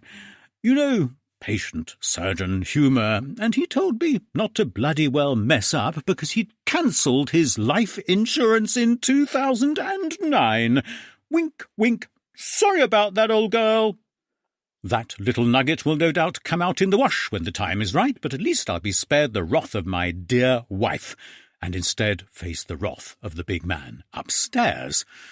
Actually, I doubt very much I'll be heading toot sweet to the pearly gates, so the thought of me burning in the fires of hell will soften the blow for my dearest wife. The worst thing is, apart from not pegging it and being almost bankrupt and enduring an arranged marriage to a harridan, is that in the dust of the garage floor I can see the tyre tracks left behind when they drove Luna away, as though my beloved trailed her hand along the earthen floor as she departed, nails digging into the ground, beseeching eyes locked on the fading image of home, delicate fingers tracing a path of despair as she was extricated from her sacred resting place. I can't bear to step on the tracks. They're all that's left of my monument to love, the best part of me and my life. It was my haven, and the guardian of my ladies, and now it has been sullied. You know, I used to sit here for hours, whiling away the time and avoiding her indoors. It was my man-shed on wheels. Most days I'd bring my packed lunch and just sit in splendid isolation, reading or listening to music while the kettle whistled away. In the summer months I often started Luna up and moved her outside so we could camp out just beyond the doors, under a canopy of trees and stars. I kept her in tip-top condition, too. Bought a Haynes manual and taught myself how to make repairs, which came in handy when I was on my travels. She often broke down, but I learned how to care for her, keep her alive. I've not actually been out and about in her for many years, though. Not to festivals, like I used to, because they make me feel things I don't want to anymore. I'm too old for all that now. Listen to me talking like my little Luna was real. But to me she was. We were amigos, we were pals, just the two of us out on the open road ever since I was 21. That's when I bought her, with a little nest egg left to me by my grandmother for when I came of age. Whenever I could escape, it'd be the two of us and my paints and easel. That was all I'd needed, until that first time, when I met Crystal and it all began, with her and that first portrait. I dare myself to wonder where Luna is, where all my paintings are. What if someone finds them and discards them or burns them, not knowing their worth? Not in monetary value, I mean what they symbolize. The happiest times of my life, being the true me, taking control, the adrenaline rush, the greatest thrill, knowing pure love and harnessing it forever. Perhaps I should be optimistic. Perhaps whoever has Luna won't care about the faded interior and leave her as she is, and then my ladies will stay hidden forever. And so will my secrets. Chapter 13. Cathy. Skip's ears pricked up a few seconds before Cathy herself heard Alfie shouting down the stairs to announce the arrival of visitors. Their sleepy sheepdog, whilst enjoying his retirement, still took his role of guard dog seriously, and even though his eyesight was poor, his sense of hearing was still as sharp as ever. He'd decide whether to bark or not when he knew if the caller was friend or foe, and again, some deep-rooted instinct, probably scent, would kick in soon enough. Alfie bellowed from the bathroom. Cathy, did you hear me? Your mum and dad are here. They're just coming up the lane. Yes, thanks, love. I reckon the whole valley heard you. Cathy smiled as his footsteps clumped across their bedroom floor and then made their descent of the stairs. Cathy was already waiting by the door as her parents' car crunched across the yard, pulling to a stop by the Defender. Her dad was making hand signals that told her he was taking a call and would be 2 minutes, so after giving him the thumbs up, she turned her attention to the other half of the double act. Cathy chuckled as she watched her mum tell her dad off, then climb out of the car before straightening the crinkles in her smart work skirt. She was the epitome of what Cathy imagined a bank manager to look like. As far back as she could remember, even when her mum was still a cashier, she was perfectly presented as she went through the door and out to work. In contrast, Cathy stood before her mother wearing an old pair of ripped jeans, a full-length crocheted cardie made by her own fair hands, a pair of Alfie's holey socks under her lime-green Crocs, and a smile. She should have changed because her attire would send alarm bells ringing and result in 20 questions, but she'd been caught on the hop. Bugger. Hiya, you're early. I thought you'd get stuck in traffic at this time of night. Cathy had reached the car and was immediately swallowed whole by a bear hug. Hello, chicken. So did I, but it was plain sailing straight from town. Probably because it's the Easter holidays and everyone's off somewhere. Now, let me look at you. Ooh, that's a nice cardie. Different, but nice and colourful. Have you lost more weight? You feel a bit bony? After giving Cathy, who was stuck for words the once-over, Julie bustled around to the boot and pulled it open. Your dad's talking to your brother. Something to do with how to fix a leaky tap. He's had to take a day off work to sort it, and he can't fathom the YouTube tutorials. Knowing our Stevie, it could take a while. He's not the handiest of lads, is he? I told him to ring the plumber, save everyone the grief of a flooded kitchen. Well, at least he's having a go. But you're right, him and DIY don't come naturally, do they? Cathy's brother was useless in a practical sense, end of. Exactly. But oh no, Stevie is adamant he can change a tap. So I said, don't come crying to us when you have to claim on your insurance and the premium goes up. But what do I know? Anyway, come and give me a hand with these bags, and then we can get inside and have a cuppa. And where's that lovely lad of yours? Don't tell me he's out. Julie looked crestfallen. No, Mum, he's inside getting changed. Skip's barking and wagging tail heralded the arrival of Julie's clear favourite. Oh, talk of the devil, here he is. Cathy was exhausted already by her mum, who never stopped talking, walking, working, gardening or otherwise, so indicated towards the door, knowing that as soon as her mum spotted Alfie, she'd be surplus to requirements. With arms outstretched and a big sigh followed by, "There he is," Julie made her way towards Alfie, who she tried to bear hug and instead was lifted off her feet and spun around a few times until he was told to, "Stop, you daft bugger, you're making me dizzy." Alfie gently placed the diminutive Julie back on terra firma. Hello, love. Nice to see you. And look, our Skip's all of a doodah now he's heard your voice. See, he's waiting by the door. You get yourself inside and I'll bring your bags. Go on, I'll hang on for Mark. Cathy took her mum's arm and led her over to Skip, who really was all of a doodah, and more waggy than she'd seen him in a while. But it was as she followed Julie inside, the sensation of being watched made her look up the lane towards Shepherd's cottage. She may have been imagining it, yet she was sure she wasn't. But in that split second, the sight of a figure darting behind the oak tree brought Cathy out in goosebumps. It also made her feel rather sad. The kitchen table held a mountain of wrapping paper, a caterpillar birthday cake, a pot of tea, and 2 bottles of pink Prosecco. The countertops were laden with what Cathy presumed was half the supermarket, thanks to her mum's insatiable appetite for shopping and stocking up other people's cupboards with enough groceries to feed the village. "Thanks for this, Mum. You didn't have to, you know. We're managing just fine, but I do appreciate the gesture. And my lovely cake. I knew you wouldn't forget. There was no point in being proud, and it was easier to let her mum do what made her happy. And if that meant Alfie got his favourite biscuits and treats, and Cathy got her regulation Colin the Caterpillar cake, all was well in the world. Oh, it's nothing, love. And I know how much things have gone up, and the cost of living is having an effect on everyone. Anyway, this lad here needs his carbs, don't you, Alfie? Julie patted Alfie's arm, not giving him a chance to answer as she continued. And we're sorry we couldn't make it to your birthday meal, but you know what I'm like when I get one of my migraines. No good to anyone, am I, Mark? Mark, are you listening? Mark opened his mouth to answer, but was too slow.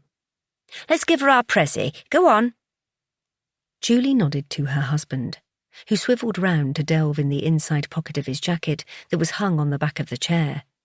He passed an envelope over to Cathy. What's this? Cathy flipped the sealed envelope, noting that it wasn't a card. Getting in before Julie took over, Mark replied, It's a surprise from me and your mum.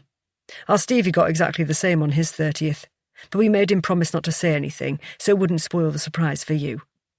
Go on, open it. Been waiting for a long time to give you this. Haven't we, love? Julie was nodding vigorously, and looked like she was fit to burst. After a quick glance at Alfie, who gave her a wink, Cathy sliced open the seal. Inside was a cheque, and typed on the front was her name, and in the small box to the right, the sum made her gasp and cover her mouth with her hand. It took a moment or two to sink in, and then Cathy looked up from one parent to another. Mum, Dad, where on earth did you get all this? I don't understand. It's too much. Spotting Alfie's bemused look, she passed it over the table and watched his eyes widen, just as Julie answered the question. We took out some bonds with the bank when you and Stevie were born. They matured on your 30th birthdays, which is why he's already had his. Me and Dad wanted you to have something special. Didn't we, love? Her dad nodded, and Cathy thought he was going to say something, but then he stopped as if he'd thought better of it. She took the opportunity to lean over and give him a hug. Thank you, Dad, and Mum. This means the world to me, and I promise I'll use it wisely. I'm just a bit overwhelmed, to be honest. I really didn't expect that at all. Julie, quiet for far too long, piped up. Well, I should think not, because otherwise I'd have known our Stevie blabbed and spoilt the surprise, and then he'd have been in big trouble. But he's a good lad, and I knew he wouldn't. Right, now let's cut this cake and have some fizz. I bought the posh stuff, and we need to toast the birthday girl. Mark, do the honours, love. Her beleaguered dad sighed and did as he was told, while her mum chattered on about recycling wrapping paper, folding it into squares, and tidying the table as Alfie fetched the glasses.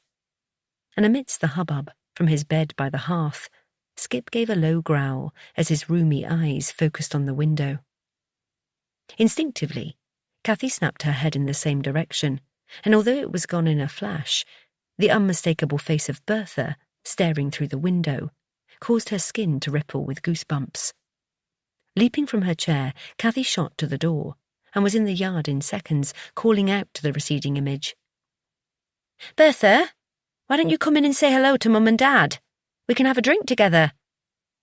There was no reply, just the sound of Wellington boots crushing gravel and the sight of her stooped back. Before Cathy could make another attempt, Alfie was by her side, taking her hand. Come inside, love. You're wasting your time.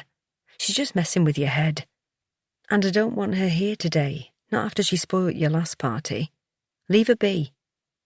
I just felt bad that she was on the outside looking in, and I wanted her to know she doesn't have to be. She heard Alfie's sigh. Felt it almost, because it came from deep inside. It's where she likes it, love. She does it on purpose and won't ever change. We all know that. Come on. Your mum wants you to cook the cake, and so does Skip. And Cathy knew that Alfie was right, so nodded and smiled and did as he asked. But no matter how hard she tried to wipe out the memory of Bertha's face at the window, it was impossible to ignore. Just like the question nagging inside her head. Why is she like this? Chapter 14. Alfie had taken Kathy's dad for a stroll around the farm, which left her alone in the kitchen with her mum and Skip. If ever Julie was building up to one of her heart-to-hearts, the moment was nigh, and Kathy prepared herself for the inevitable. She even had a good idea what the topic of conversation would be. They were settled in opposite armchairs by the kitchen fireplace, logs and the last of the winter coal crackling in the grate, which added much-needed warmth to a cooling spring evening. Skip rested his snout on the bridge of her mum's stockinged feet, while Kathy sipped her tea and considered heading her off at the pass, but really there was no point. Spotting the shift of position, the plump of the cushion, and a preemptive sip of Prosecco, Kathy braced for impact. And we're off. So, love, how's things here, with balmy Bertha for a start? Alfie looked furious when you went outside to speak to her earlier. What's going on there? He always seems so patient where his mum's concerned. Kathy cringed and decided to water down the truth for Alfie's sake more than anything. Oh, that. She turned up on Sunday at my birthday meal and was her usual caustic self. Alfie took the hoof, and he's struggling to make peace with her this time. He's just keeping it civil and doing the bare minimum at the moment. What did she say? Julie loved a bit of gossip. Oh, nothing much. It was more her and Annie sniping at each other. Thing is, I doubt those two will ever get on. But I don't want Alfie having regrets, and I really believe he should make the most of the time he has with Bertha, no matter how bloody annoying she is, which is why I try my hardest to forgive her and show him the way if I can. That's all. Julie fell into deep thought for about 10 seconds, which was something of a record, before she asked, Is he okay, Alfie? He looks tired, a bit sunken round the eyes, which is surprising, seeing as he's well padded everywhere else. Mum, Kathy laughed. I hope you're not insinuating my Alfie is chubby. No, of course not. Julie smiled and wafted away Kathy's question with a flap of her hand. He's big-boned, with plenty of meat covering them, that's all. And muscly too, might I add. But he just has a far-away look in his eyes now and then. What can you expect, though? Having a balmy mother isn't helping on top of everything else, you know, with looking after you. Now we're getting to it. Mum, may I remind you that I'm not an invalid and I don't need looking after, thank you very much. Bertha does need care now and then because she struggles walking and is semi-housebound. Kathy was going to add, when she wants to be, but thought better of it, as it would only add fuel to her mum's fire. She's just becoming more and more belligerent and tries his patience, and yes, he does have things on his mind about the future and the farm, but we're working through it together, so try not to worry. Julie didn't miss a beat. Oh, but I do worry, love, especially with bloody interest rates and inflation. Don't forget that I see the figures and forecasts at the bank, and it's not pleasant reading, which is why I'm glad you kept the apartment. It's a solid investment for the future, and you really must hang on to it. Then you'll have a nice little pot for your retirement, seeing as your pension has been frozen. Kathy sighed, not missing the huge hint her mother had dropped. They'd had this chat many times before, always very tentative and designed not to stress her out or apply pressure, but her mum's motive was clear. Mum, just for the record, and so we can move on to another of your favourite topics, I promise I won't be tempted to sell the flat and spend the profit on a boob job, or whatever it is you think I might do with it, okay? I bow to your greater wisdom in these matters. And, as for the cheque, that's going into my savings account for emergencies only. I promise. It was Julie's turn to do the dramatic sigh, but instead of another gentle lecture, she surprised Kathy with her next words. That's not what it's for, love. Me and Dad, we want you to do something with that money now. Anything you fancy that will make you happy, anything at all. And not that you need fake boobs, but if it puts a smile on your face, and maybe Alfie's too. Mum? Julie raised her hands and grinned. Okay, too far, but I'm echoing your words from earlier. You know, the advice you're so fond of giving Alfie about not having regrets, making the most of the time you have, to plan, dream, live in the now if you want. You have my blessing, and Dad's, to do something to make your wishes come true. Those last few words were laced with things unsaid, too painful to say out loud as they hung in the air like pollen, waiting to make your eyes sting and tears flow, and they lapsed into their own thoughts. It was unusual for her mum to remain quiet for so long, which meant Cathy felt the urge to fill the gap and mop up the silence that was as unbearable as the truth of the matter. I didn't expect you to say that, you know, about the cheque. I thought you'd want me to squirrel the money away or use it to reinvent myself so I'd be the me I used to be. Because I know you want her back. The other Cathy. Not the basket case who's scared of her own shadow and the outside world. You miss the go-getter with a bright sparkly career and a plan and... She could feel the tears pricking the corner of her eyes, and her throat was getting tighter, preventing her from saying the words that would hurt her as much as they'd hurt her mum. Cathy, love, don't upset yourself. I didn't mean for you to... I'm sorry, it came out wrong. No, it's okay. I get it. The words escaped as a croak, and things needed to be said, to clear the air, otherwise her mum would fret and not rest until they'd sorted it out. I know you want me and Alfie to be okay.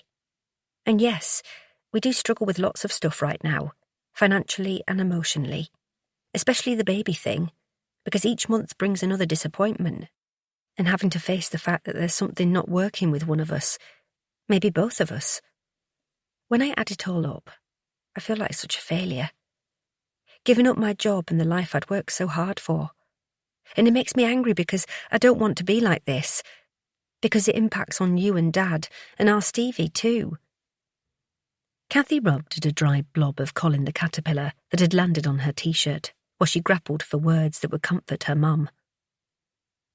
But I need you to know that I'm still that little girl who wants to make her mum and Dad proud. Get a prize in school assembly, ace at GCSEs, be top of the studio bonus board, employee of the year and all that malarkey.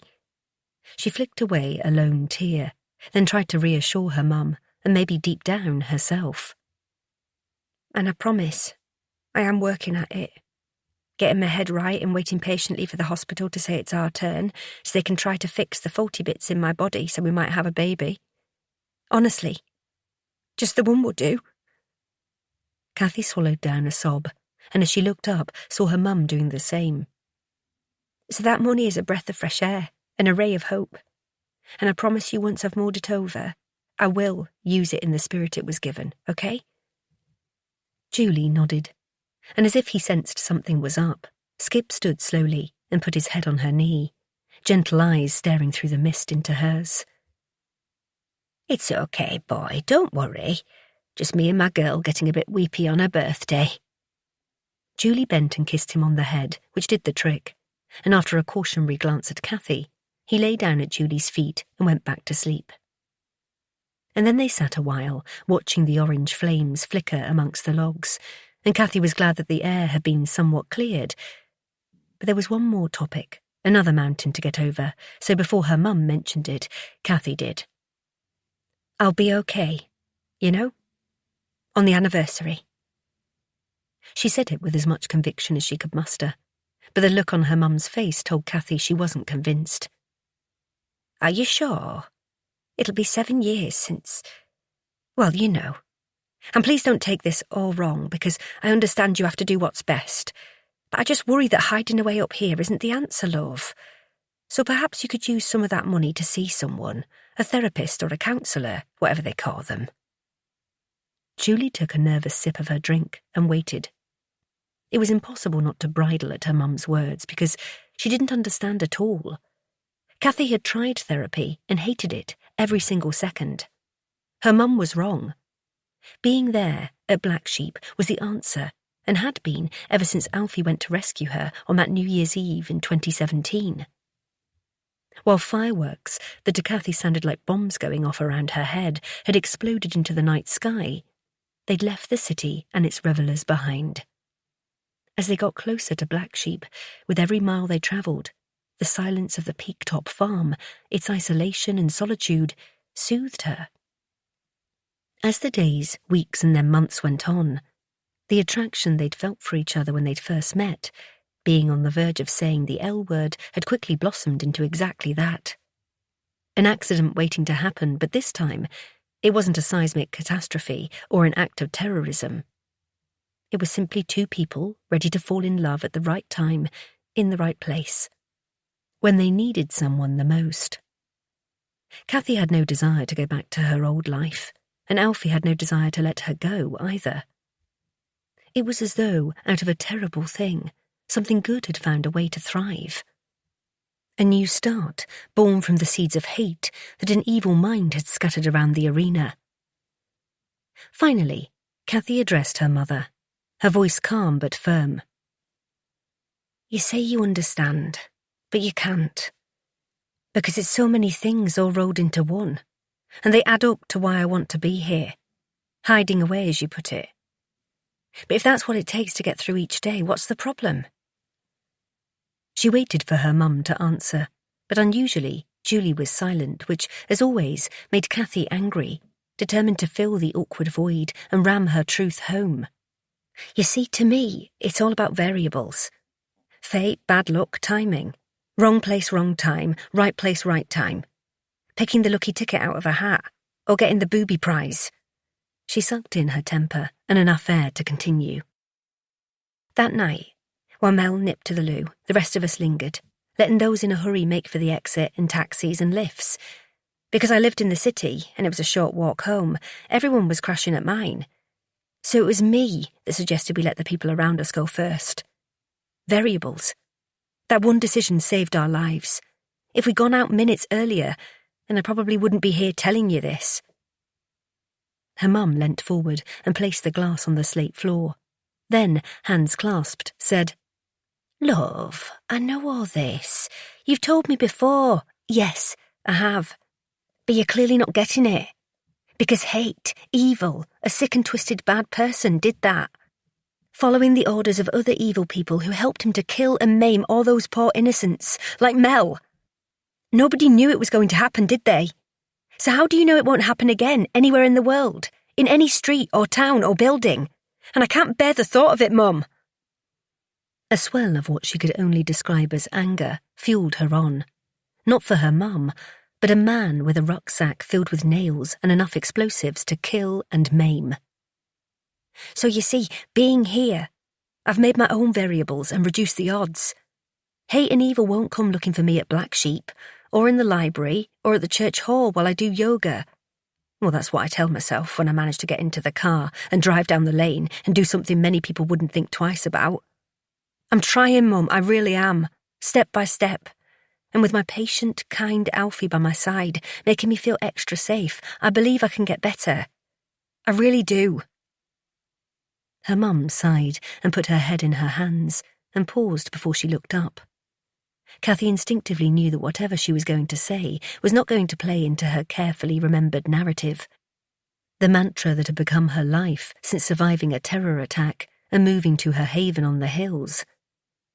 "And, my dear wonderful daughter, that all sounds so perfectly doable. It's a great plan that has got you this far, and you have made brilliant strides.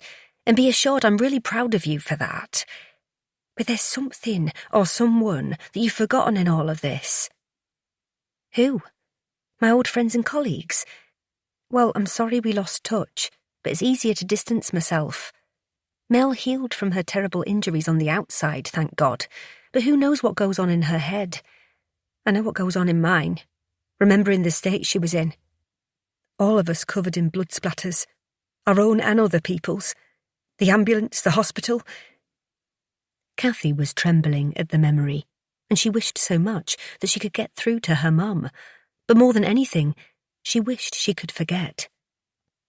"And actually, I do hear from some of them from time to time, but—" "No, love, not them. I'm glad you still keep in touch, and I swear I do understand why it's difficult, even if I will never truly grasp what you all went through. But it's someone closer to home I'm worried about. Julie paused for a second. Someone who has lost his father, his brother, his livelihood, and his dreams for the future, and from the look of him, he's as lost as you were a few years back. Cathy's head jerked upwards, eyes wide. Alfie! She could hear the disbelief in her own voice, yet at the same time, a dollop of home-cooked truth came and slapped her hard around the face. How could she be taken by surprise when she knew all of this? Because she was selfish, self-absorbed? Julie confirmed it. Yes, Alfie. You see, I've watched him over this past year, and I've listened too. And that spark he used to have, the ability to laugh things off, the belief that somehow he'd turn the farm around or carve out a new life for himself, it's diminished. And we all know who is responsible for snuffing out his dreams. Bertha. Cathy was so moody that she was glad to have the old woman to blame and take the heat off her. Yes, that old harridan. But that's by the by. We can't change what she's done, but the future is still up for grabs. Cathy retaliated and wasn't quite sure why she felt so attacked. Yes, Mum, we both know that. And when the time is right, we will get our heads together and come up with a new plan. At hearing this, Julie sat back in her chair and held Cathy in her sights, her voice taking on a firmer tone. Good. So all that's left now is the big question. When? Oh, and how long do you expect Alfie to wait? For you to get better? Spending his days marking time, fixing up old bangers to make ends meet, missing his brother, being tied to this godforsaken place that will only stand a chance when Bertha is bloody dead and buried. Mum! Cathy's high-pitched response resulted in a low grumble from Skip and a dismissive wave from Julie. I'm only speaking the truth, and you know it. So am I right? Is that the taboo, unspoken plan? To hang around in limbo waiting for her to pop her clogs? Because I hate to be the one to break it to you, but people like her, they usually cling on while the good ones go young. It's called sod's law. A bit like your variables, I suppose. Cathy slumped back in her chair. Her mum's words had knocked the wind out of her, and as much as they had stung when they'd hit home with a blast force, one delivered by her own mum, Cathy couldn't deny that the impact had an effect. It gave her no other option than to look in on herself and their lives at Black Sheep and ask two simple questions. Was Alfie struggling? And was she so wrapped up in her own head that she hadn't noticed, not properly?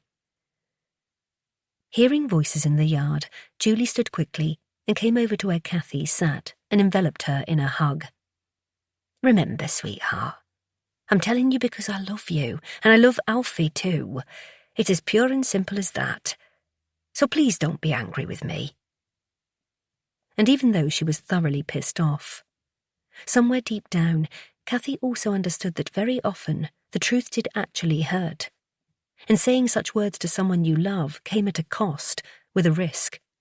Her mum had been brave, and as Cathy returned the embrace, the swell of anger subsided, and with its departure came a moment of pure clarity. She was safe there at Black Sheep with Alfie and Skip. She was going to get better and then work out a plan, a way forward.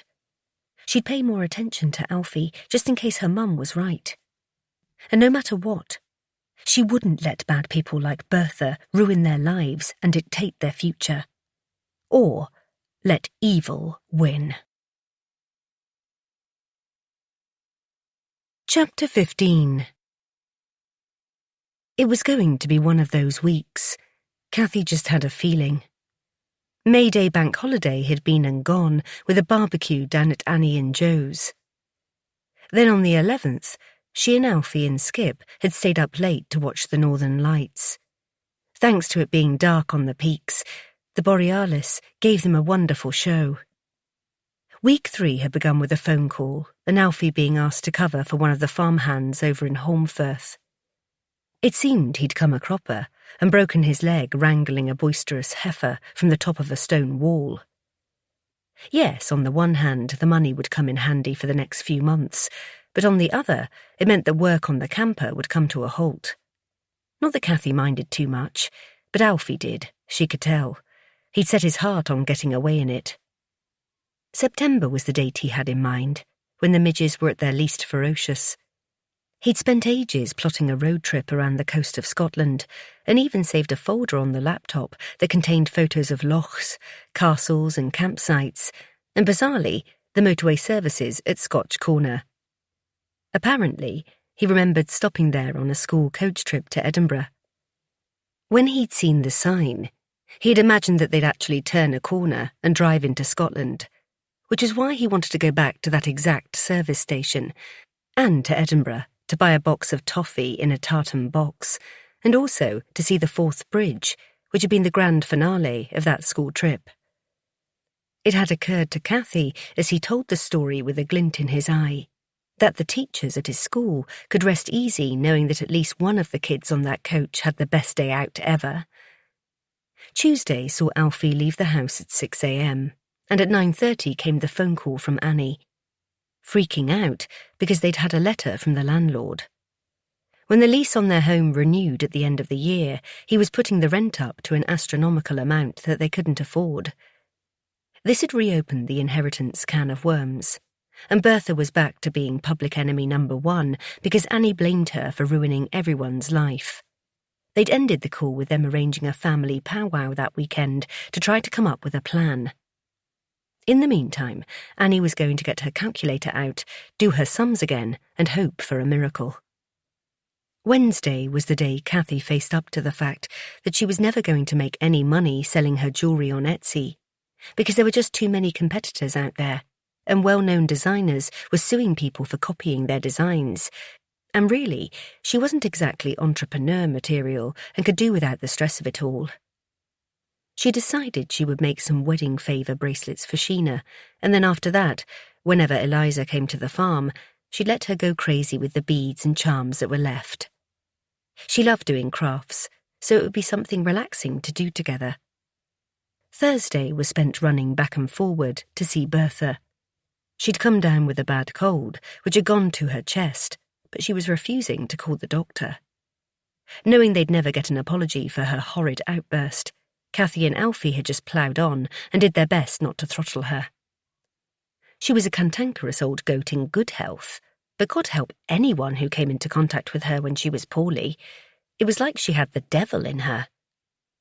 All Cathy could do was pray for patience, fetch over-the-counter medicine from the chemist, and make a pan of chicken broth because, according to the rat bag up the hill, it was the only thing that'd get her better. By the end of the week, after collecting eggs and weeding her vegetable patch, Cathy was hoping that she'd get the Friday feeling. But by midday, it still hadn't arrived, which was why the sight of Annie's car pulling into the yard lifted her spirits. It wasn't until Annie reached the little gate that kept the chickens out that Cathy spotted her drawn face and red-rimmed eyes. Something was up. Half an hour later, after Annie had got it out of her system and explained her current situation, that unless they were blessed with a miracle or a money tree started growing in the back garden, by the end of the year they'd have to move out of their house.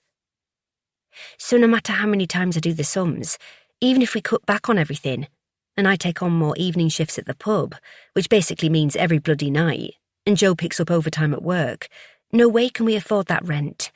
It's too risky. All it takes is an emergency that we have to fork out for, and we'll be finished. I've heard about it happening to people, and then they start using credit cards and robbing Peter to pay Paul.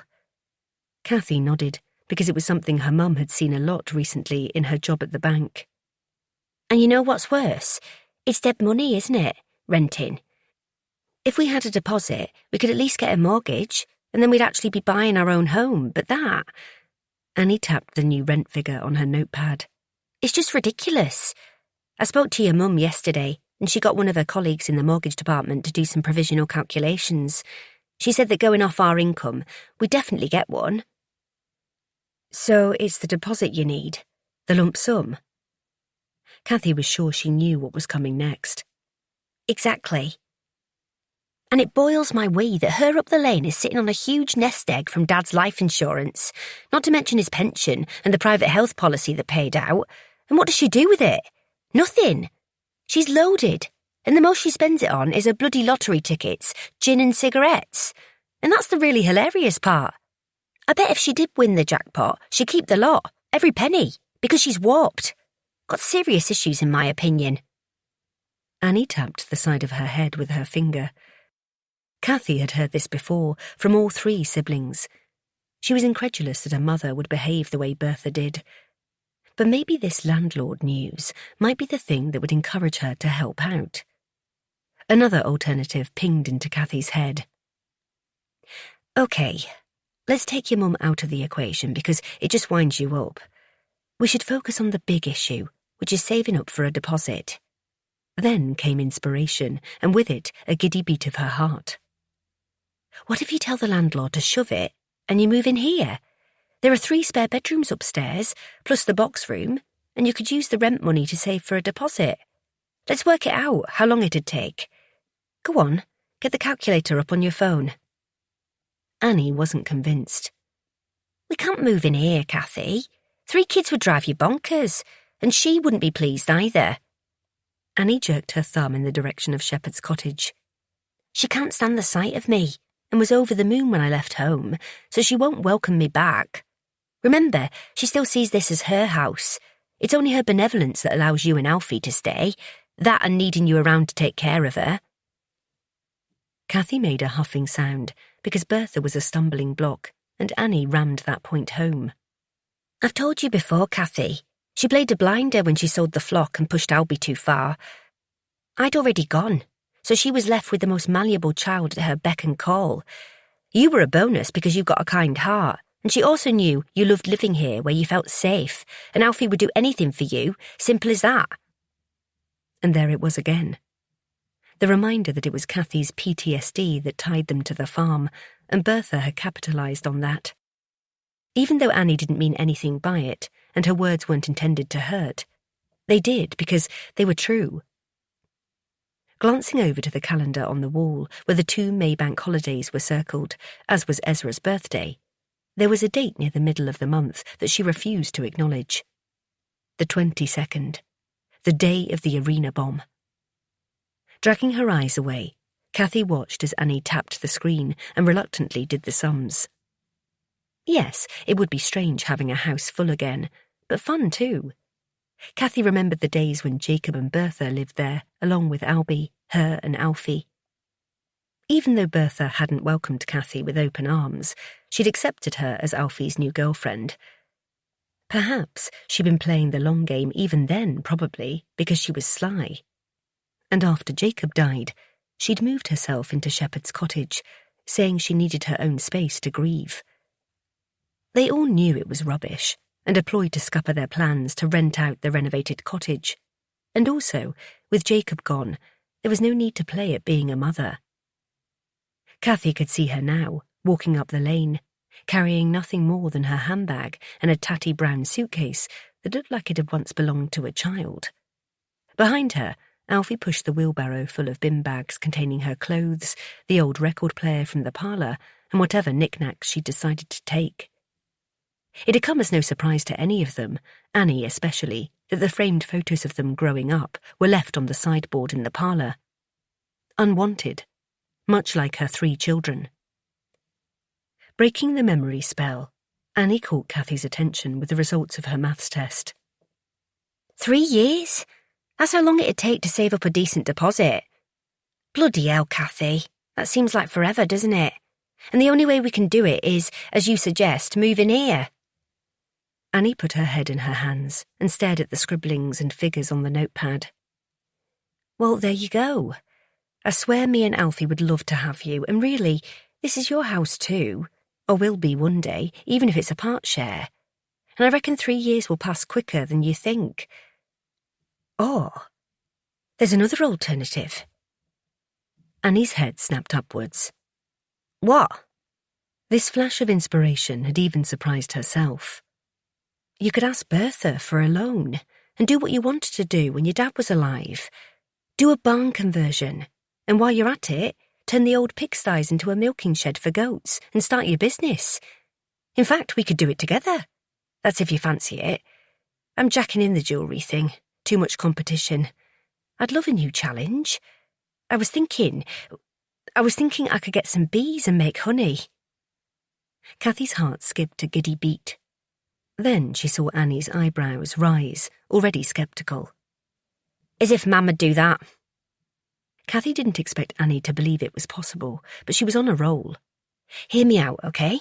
I know she put the mockers on this after your dad died, but that's because he was going to fund the goat cheese business, and she didn't want anything coming out of their pockets.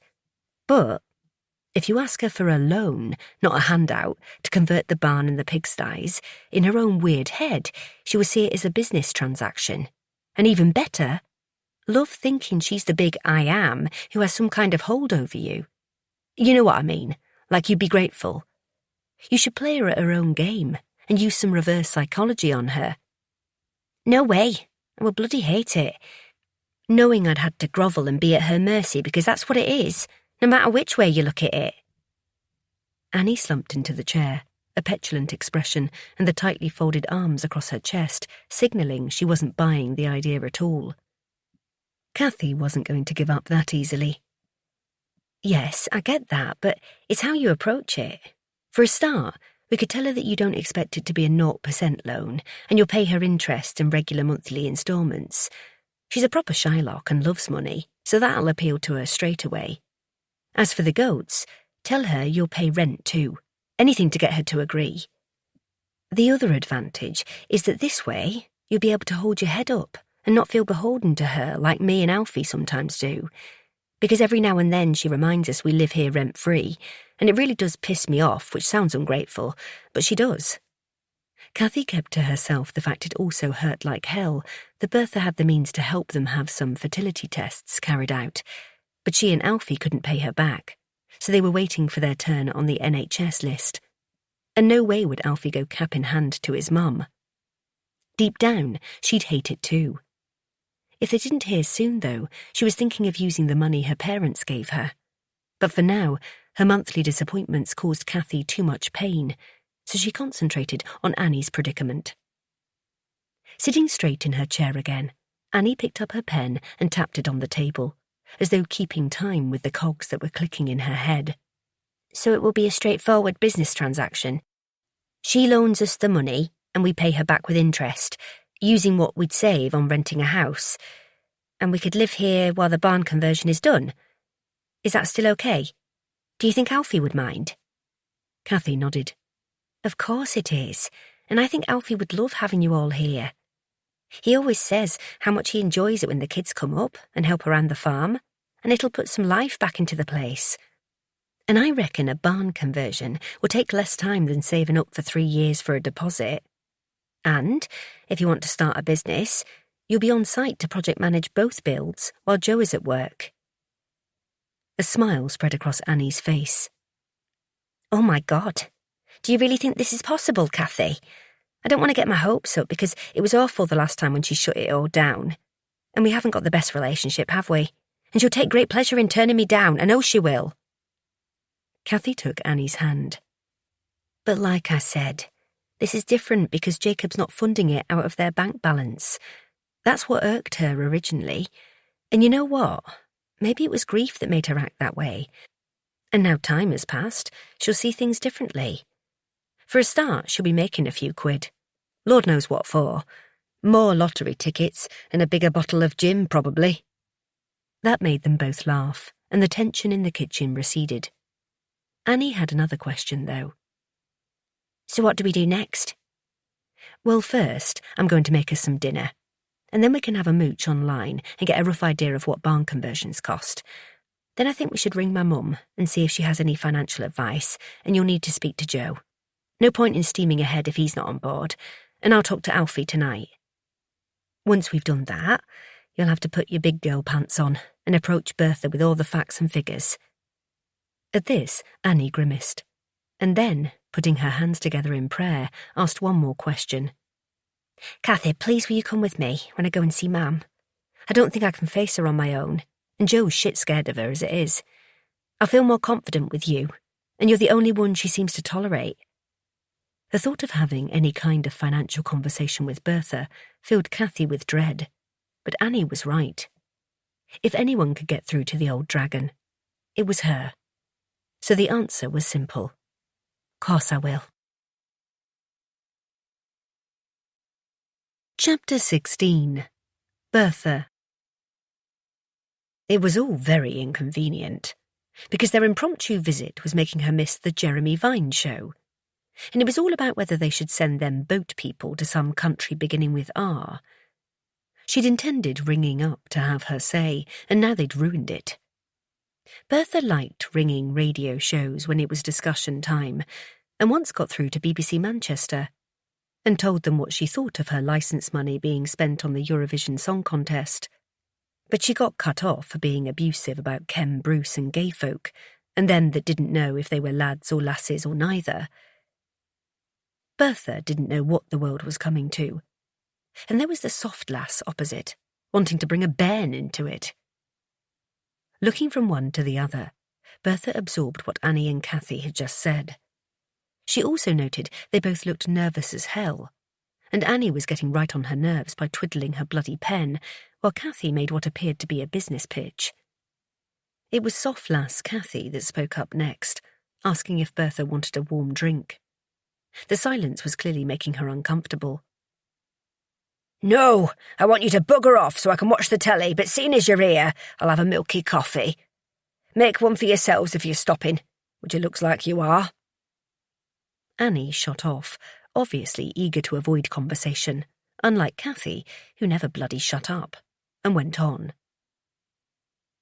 I know it's a lot to take in straight away, so we'll leave you the paperwork to look over. But I honestly think it's a viable business transaction that'll help Annie and Joe build a lovely home for their kids, and you be profiting from it too. You reckon, do you? Bertha only managed a few words before she succumbed to a bout of coughing. She wasn't feeling great, and her chest hurt when she breathed. Not that she was going to let on, otherwise they'd have the doctor up. Or worse, cart her off to hospital, and everyone knew at her age, once you went in, you rarely came out again. So she certainly wasn't in the mood for chatting or doling out money for them that didn't deserve it, especially Annie. Talk of the devil, she was back, still avoiding contact like the sly little minx she was. Bertha had never trusted her daughter. She was sure she used to pinch money out of her purse, and she was bone idle, always trying to shirk her chores and stir trouble between man and wife, currying favour with Jacob and pushing Bertha out. And as for the lads, they doted on her for some reason. Thorn in her side, that's what Annie had been ever since the day she was conceived. On the day she left home to shack up with that Joe, Bertha had almost cheered. Right, kettle's on. So what do you think, ma'am? Initially of the idea. Would you mind us doing the barn and the pigsty up if we paid for it ourselves? It speaks, thought Bertha, and eye contact too. Very bold. Would I mind forking out my hard-earned money for the privilege of being disturbed by wagons going in and out of the yard for months on end, and the noise of cement mixers and builders banging about day in, day out? Oh, yes, I'm totally thrilled about that prospect, I can tell you. Bertha huffed and then set off coughing. Annie bit her lip. Holding her temper in like always, the huffy mare, thought Bertha. Cathy decided to chip in. I doubt you'd hear the builders from here, Bertha. It's nowhere near the cottage. You know which barn we mean, don't you? The one right at the back of the farm, by the copse of trees. It's where Jacob used to keep the... Yes, I know exactly which one you mean, and exactly what my husband kept there. The winter feed, thank you very much. Bertha added a tut to her sentence, just so they knew she was cross. Cheek of it, telling her about her own bloody farm. Annie was next. I promise we'd do our best to limit any inconvenience to you and keep the noise down. But about the loan, do you think it's possible? Bertha tilted her head to one side and looked at the ceiling, feigning deep thought. The white plaster was actually more interesting than her daughter, whose face got on her nerves. Still, she could have a bit of fun with them both before she gave them her answer, which she already knew. She'd made up her mind more or less straight away. I'll need to think on it a while. Can't be making decisions like that at the drop of a hat. A look was passed between Cathy and her desperate daughter, which Bertha read as hope. As if. OK, well, thanks for thinking about it, ma'am. It'll really help us out. What the landlord is asking for the new rent is beyond our means, and it's going to be bad enough telling the kids they're leaving their home, never mind finding somewhere else with 3 bedrooms for a decent price. There's hardly anything in the village to rent, so we probably have to relocate to Sheffield, and none of us want to move to the city. Bertha couldn't think of anything that'd please her more, seeing the back of Annie, but she kept that to herself. And what does Alfred think about the prospect of his home being invaded by 3 kids, never mind you and that lump of a husband of yours? Bertha tried not to smile as she watched Annie's knuckles go white from gripping her pen. And right on cue, the chatty one stuck her oar in, trying to keep the peace. Alfie's fine about the whole thing. In fact, he's looking forward to it, having his family around him, and he'll help Joe work on the barn at weekends. If they do as much as they can themselves, it'll save Annie and Joe loads, and Alfie's really handy at DIY, isn't he? Annie appeared to have swallowed down her annoyance, and with a smile as false as that tarty Sheena's eyelashes, said, And maybe you can spend more time with the kids, if they're here every day. You could get to know them a bit better. And why would I want to do that? The 2 sharp intakes of breath were music to Bertha's ears. Annie couldn't resist taking the bait. I beg your pardon? A quizzical look preceded Bertha's reply. What don't you understand? You know I'm not fond of kiddies, so why would I want your 3 up here driving me round the bend? Especially that Baba, never bloody stops crying. You're obviously spoiling it. And as for the other 2... I do not spoil my children, and Eli is a good baby. And by the way, do not call him it. OK? Annie was now sporting 2 red cheeks, while Cathy had gone so pale that her face almost matched the ceiling.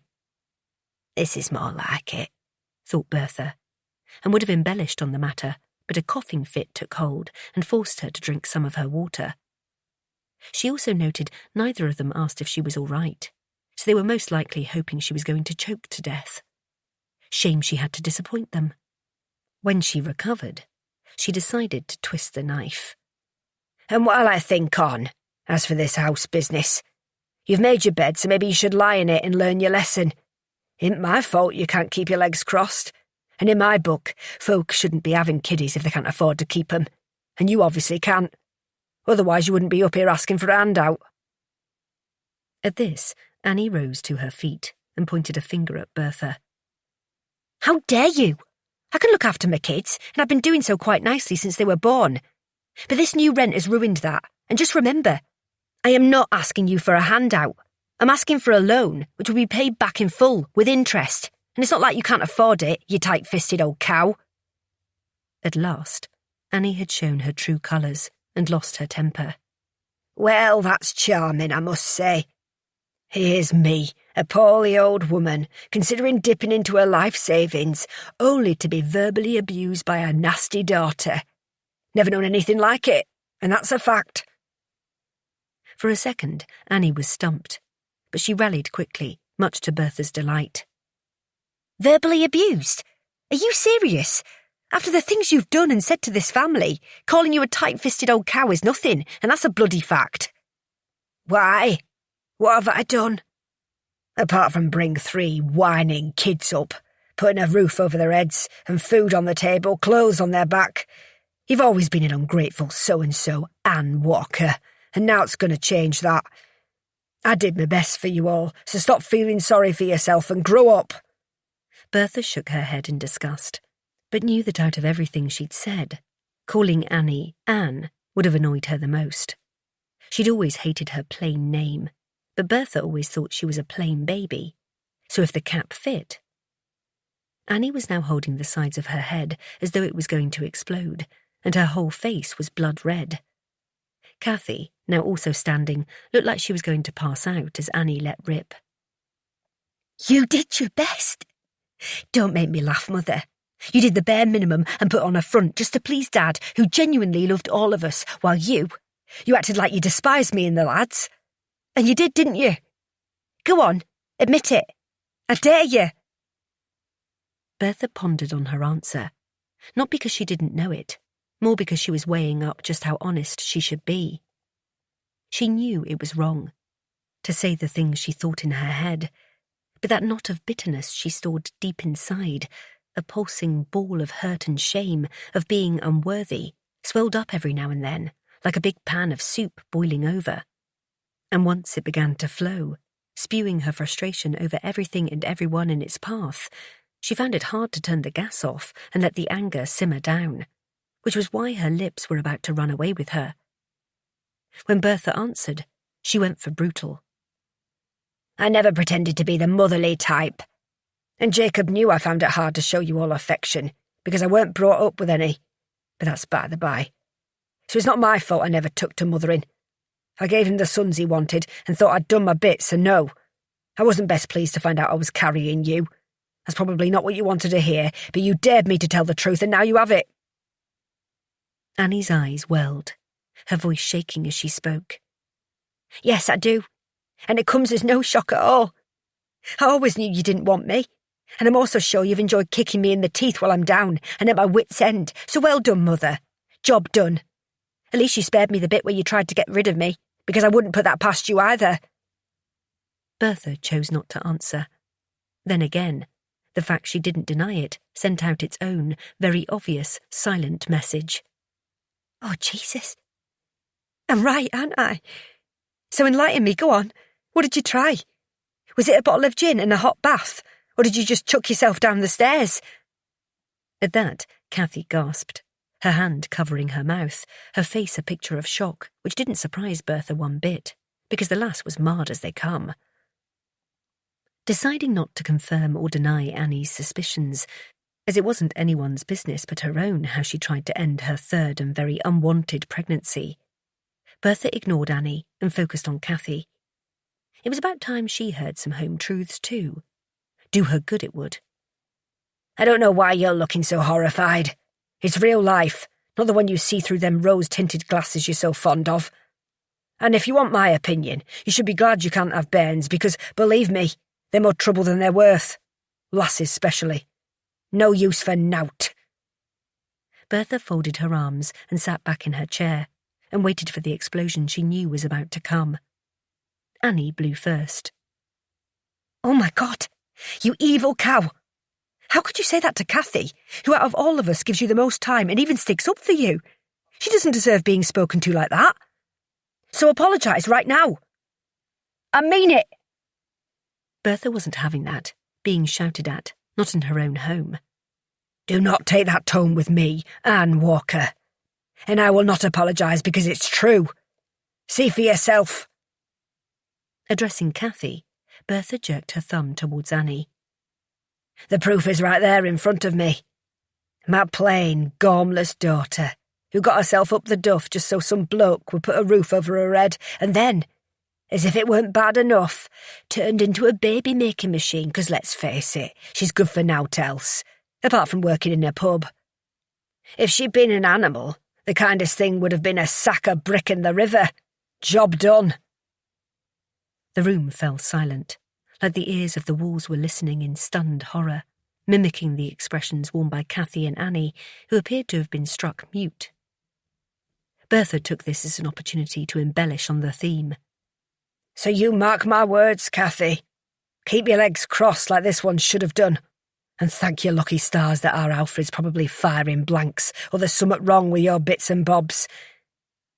Now, if you don't mind, I want to watch the telly, seeing as I've missed Jeremy, and you're stood in the way. Show yourselves out. Bertha picked up the remote control and pointed it at the telly, giving them both a stern look as she waited for them to move. She was expecting Annie to implode, but instead, Cathy grabbed her arm and spoke in voice calmer than Bertha would have thought her capable of under the circumstances. Come on, let's go. Enough's been said this morning.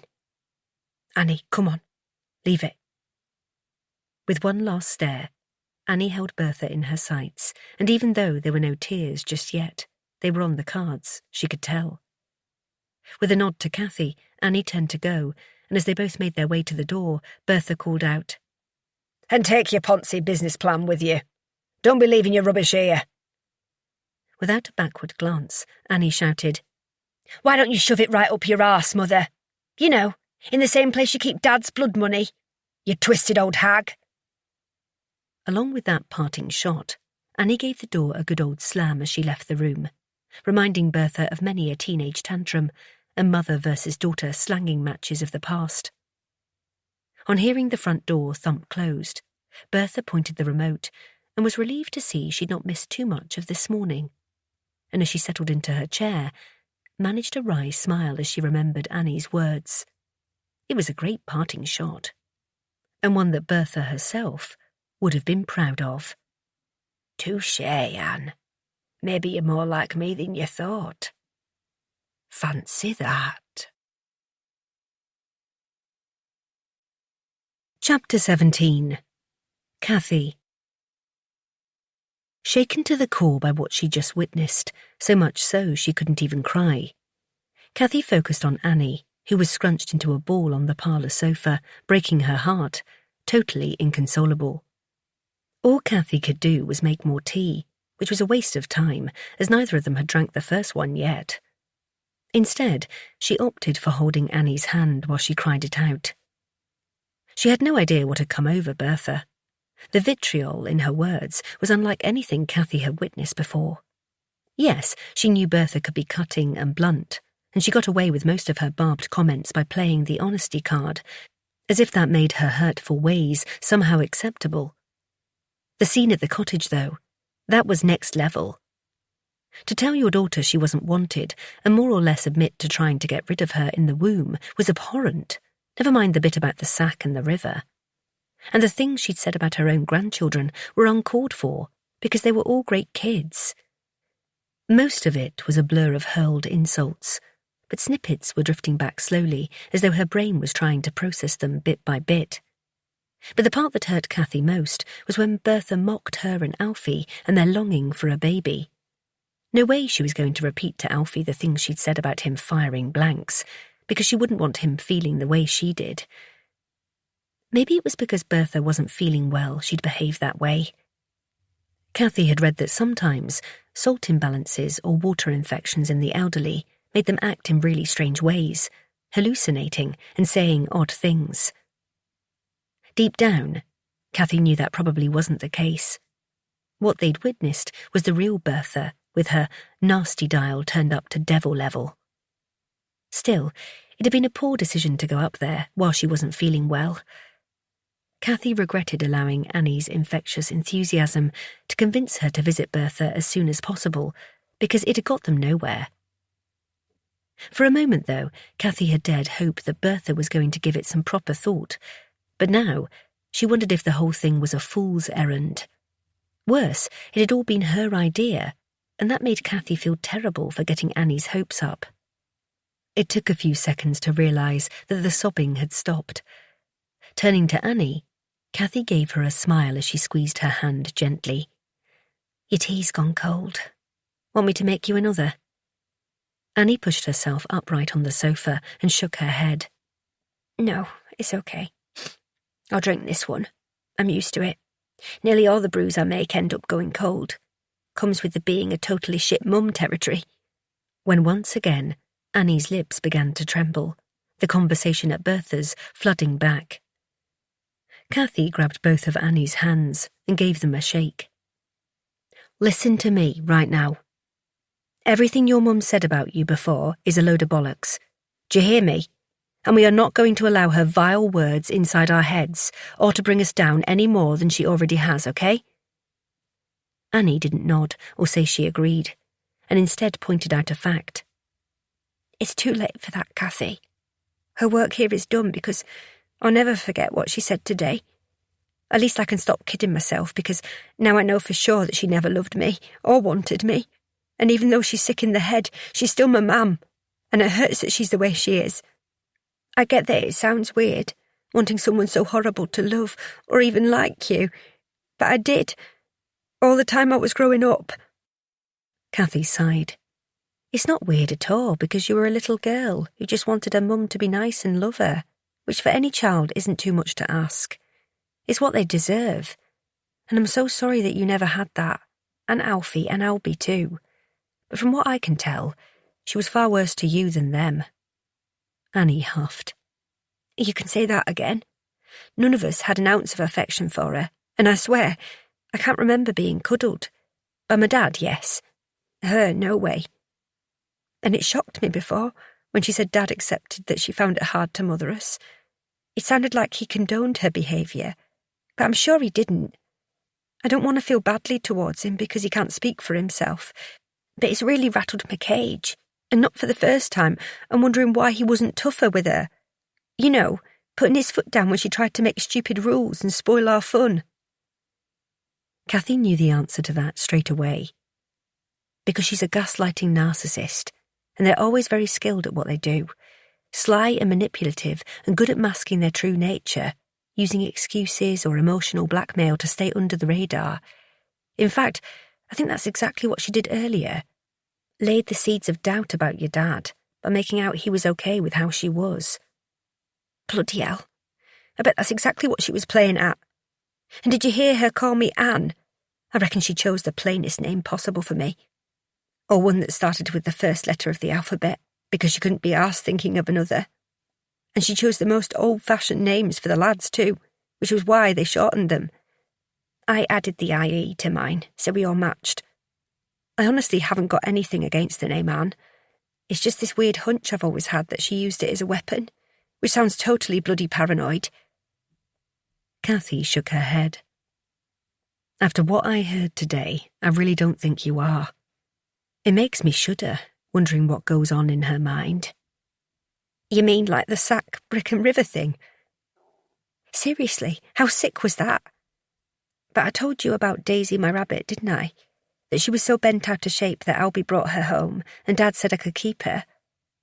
I reckon she waited for the opportunity to take Daisy from me, and in the worst way possible. I swear she killed her somehow because there was absolutely nothing wrong with her when I went to school. And when I came home, well, she was gone. Dad was baffled too. Obviously I bawled my eyes out, but she told me it was just nature's way and to toughen up. I lived on a farm and it was no place for crybabies. I was 6. Christ, what a cow. And how could anyone do that to a little rabbit? It's too gross to imagine. The way Cathy was feeling, she didn't want to speak to Bertha ever again. She's warped through and through. About a year later, I fell off my bike and broke my arm. It was in plaster for 6 weeks, and back then we didn't have a shower, so we had to wash our hair over the sink or when we had a bath. I struggled to do it myself with one arm, but she kept making excuses not to help me, saying she didn't have the time. In the end, I asked Albie to do it.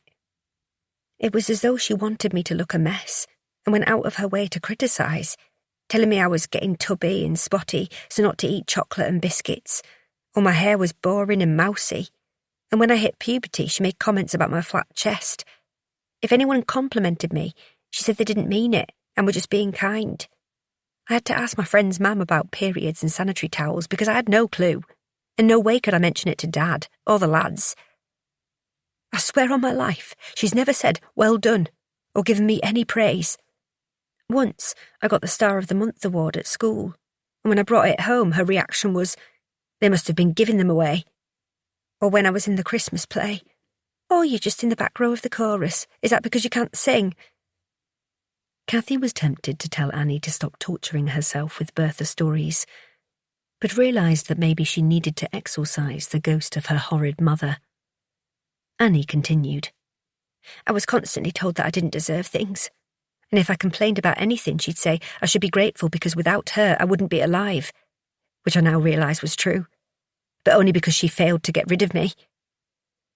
Annie paused and looked around the parlour, deep sorrow reflected in her eyes as she took in the room that Cathy had redecorated once Bertha left, taking her favourite bits and bobs with her. You've made it so cosy in here, Cathy, and I'm glad you kept the Rogues Gallery. She nodded towards the contemporary IKEA sideboard where a row of framed photos stood, showing the 3 siblings on their journey through life, plus some shots with their dad. Bertha was nowhere to be seen because she hated having her picture taken, unless of course it was with Jacob. There's not one photo of us up at the cottage, and I've stopped giving her any of my 3 because she just shoves them in a drawer like she used to do with cards we made her. I bet she threw them on the fire at the first chance she got. As if exhausted by the unhappy memories, Annie sighed and dragged her hands down her tear-streaked face. What a bloody mess, eh? And now, after I lost my shit with her, I've ruined any chance we had to make a new start here at the farm. I'd allowed myself to imagine it, you know, us all being together here. Me and you mucking in with the housework, while the barn and pigsties were done up, and now it's never going to happen. I blew it, and I'll have to explain why to Joe. Cathy disagreed with part of Annie's analysis. It wasn't your fault, Annie. Because the more I think about it, and after what you've just told me, it wouldn't surprise me one bit if she was messing with your head and never had any intention of loaning you the money. I think she got a kick out of baiting you. Had you not had a row, she would have kept you dangling on a string for however long it amused her. In fact, I feel like I'm to blame for suggesting the loan in the first place, so I'm sorry if I made things worse. I truly am. Hey, there's only one person at fault here, and we both know who that is. Annie swung her legs off the sofa and stretched them in front of her. Right, well, there's no point sitting here moping. I best go and get Eli and Ezra from Joe's mum, and then plan my speech for when he gets in from work. He'll understand, I'm sure he will. And let's not give up on the dream just yet, because who knows what might turn up. We can get our heads together and think of an alternative. And I'll have a word with my mum, in case she has any bright ideas. And don't forget, you can still move in here and save up like we said. No way can she stop you doing that, and if she tries, we can all tell her to piss off. Or she can take us to court and have a lot of us evicted, because if you go, then so will me and Alf. As Cathy said the words, she knew without a doubt they were true. They would stand by Annie and Joe, come what may. Well, putting it bluntly, the only way any of us are going to get a shot at our dreams any time soon is when she kicks the bucket. And God forgive me, I won't be shedding any tears when that happens, not after today. With that, Annie stood, but Cathy had one more thing she needed to say. Annie, when you explain to Joe, will you do me a favour and miss out the part where she was mean about Alfie, because I really don't want him to know. It's taken ages for him to forgive her for what she said on my birthday, and he's been a bit down lately. Has he? He always seems okay when I see him. What's up? I think it's because Skip's health is deteriorating, and he wanted to get that camper done so we could go on holiday. But now he's working over at Holmfirth, it might not be ready. Lots of little things, really, that all add up. I've noticed he's been quiet and not as cheery as he usually is.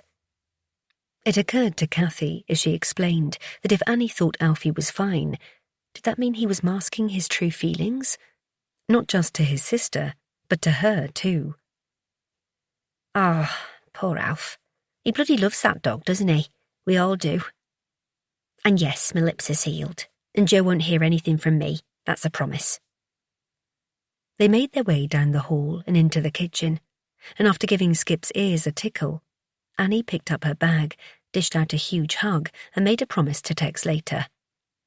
With a sigh, Cathy waved from the door as Annie drove out of the yard much faster than normal, stones flicking up in her wake as plumes of dust fogged the air.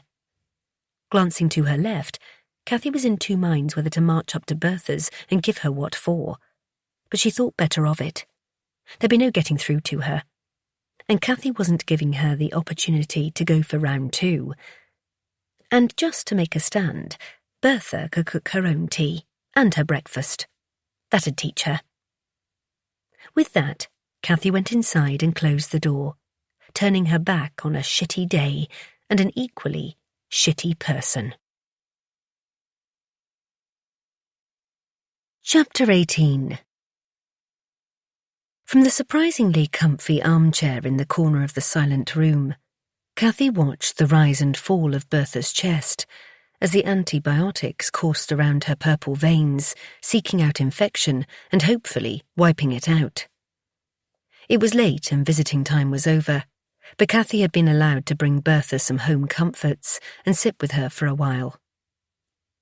On the whiteboard above bed 5 it said, Bertha Walker and her consultant's name.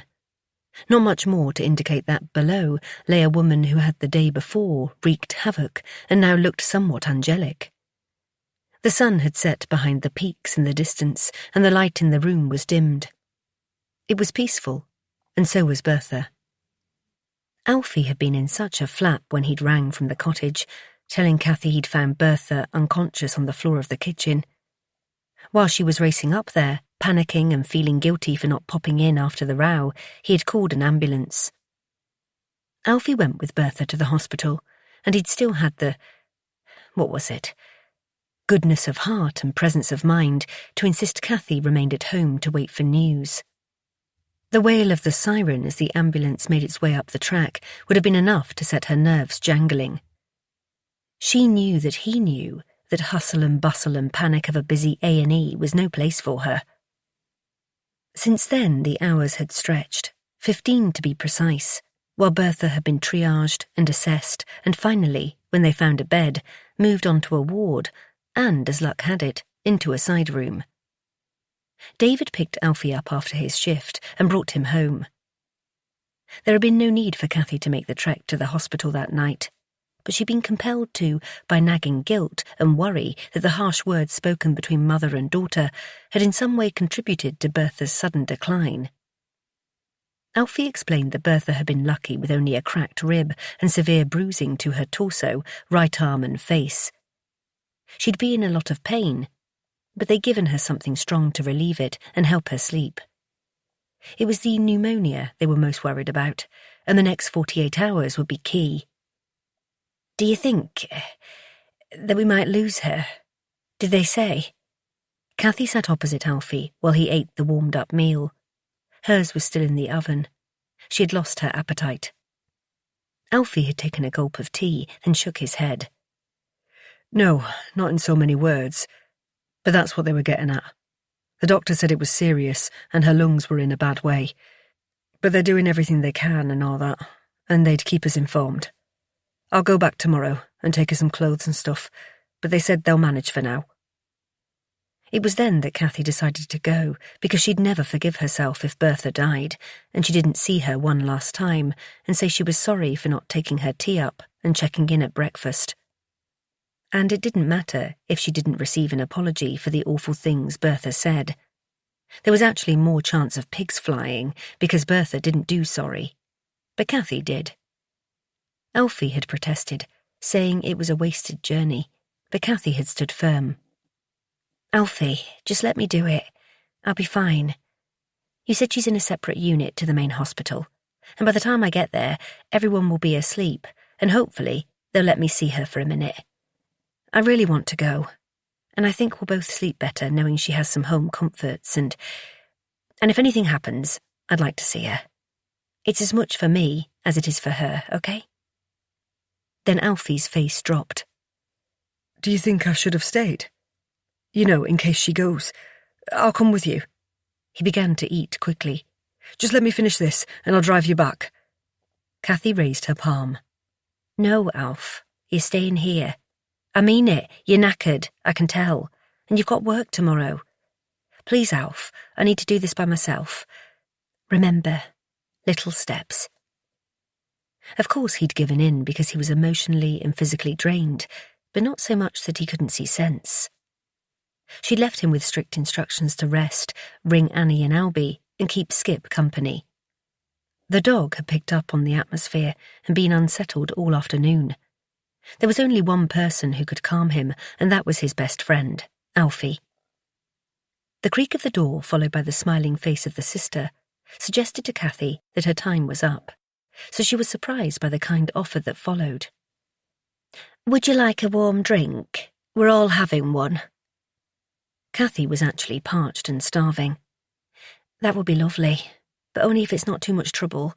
I'm not outstaying my welcome, am I? I don't want to be in the way." The sister waved her hand. "No, you're fine, love. We'll be in and out doing observations, but you can stay as long as you want." With that, foreboding washed over Cathy, and she was compelled to ask, "Do you think the rest of her family should be here? I mean, Alfie wasn't sure if—" Sister placed a reassuring hand on Cathy's shoulder. "No, she's doing fine for now. And it's nice that if she wakes up, someone is here that she recognises.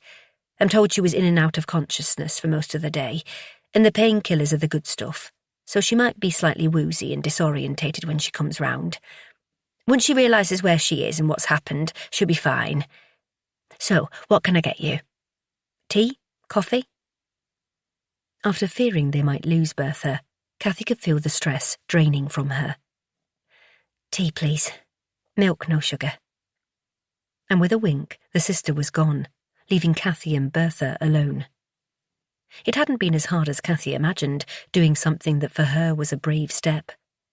Yes, she'd had butterflies on the way down from the peaks, and had scoped out the entrance to the unit, sitting in the almost empty car park for 10 minutes, having a one-way chat about big girl pants.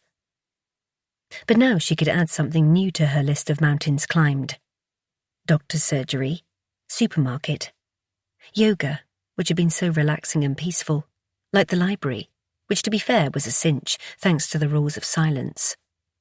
And now a hospital, albeit visiting at stupid o'clock.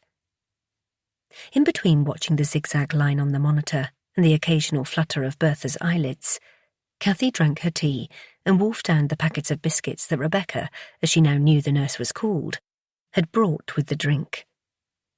It was approaching midnight, and Alfie and Annie had texted to say she should go home and that they'd go back in the morning. Cathy was quite surprised that Annie said she'd go, and then a wicked thought flickered, which she banished immediately. She was beginning to flag, and Bertha appeared to be deep in sleep, not even stirring while someone did her observations.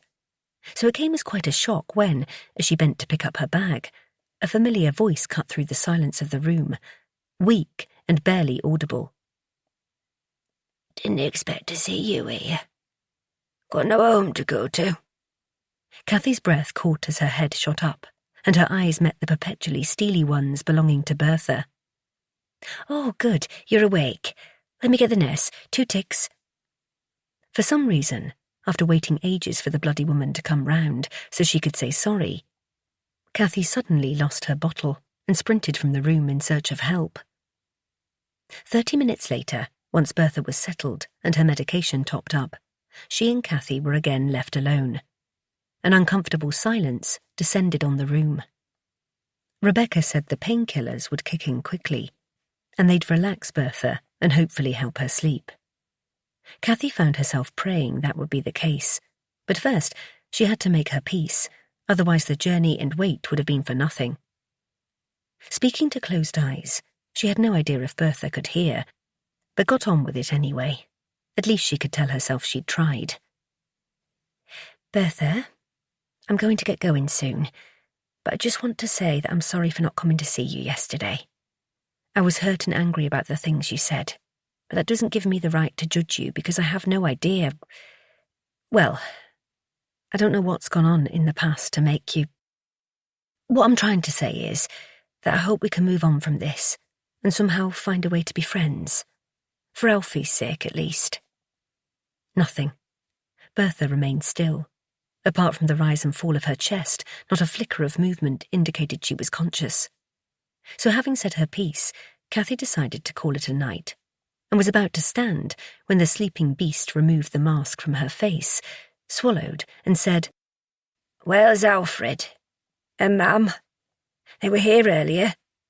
It was nice to see my Mum. She looked well. Bertha's eyes remained closed. Finding it hard to hear, Cathy stood and dragged the plastic chair right beside the bed and rested her hands on the sheets next to Bertha's cannula-free arm. Avoiding the subject of Bertha's long-dead mam, Cathy focused on Alfie. Alfie's gone home for something to eat, but he'll be back tomorrow. I brought you some bits from yours, but if there's anything else you need, just say, and I'll sort it. Cathy noticed the flicker of eyelids, but they remained closed, even as Bertha replied with a statement which caught Cathy totally off guard. I miss my Mum, you know. Do you think she'll come back later on? Cathy swallowed down a lump that had caught in her throat, and suspecting the drugs were making Bertha confused, decided to play along rather than cause her distress.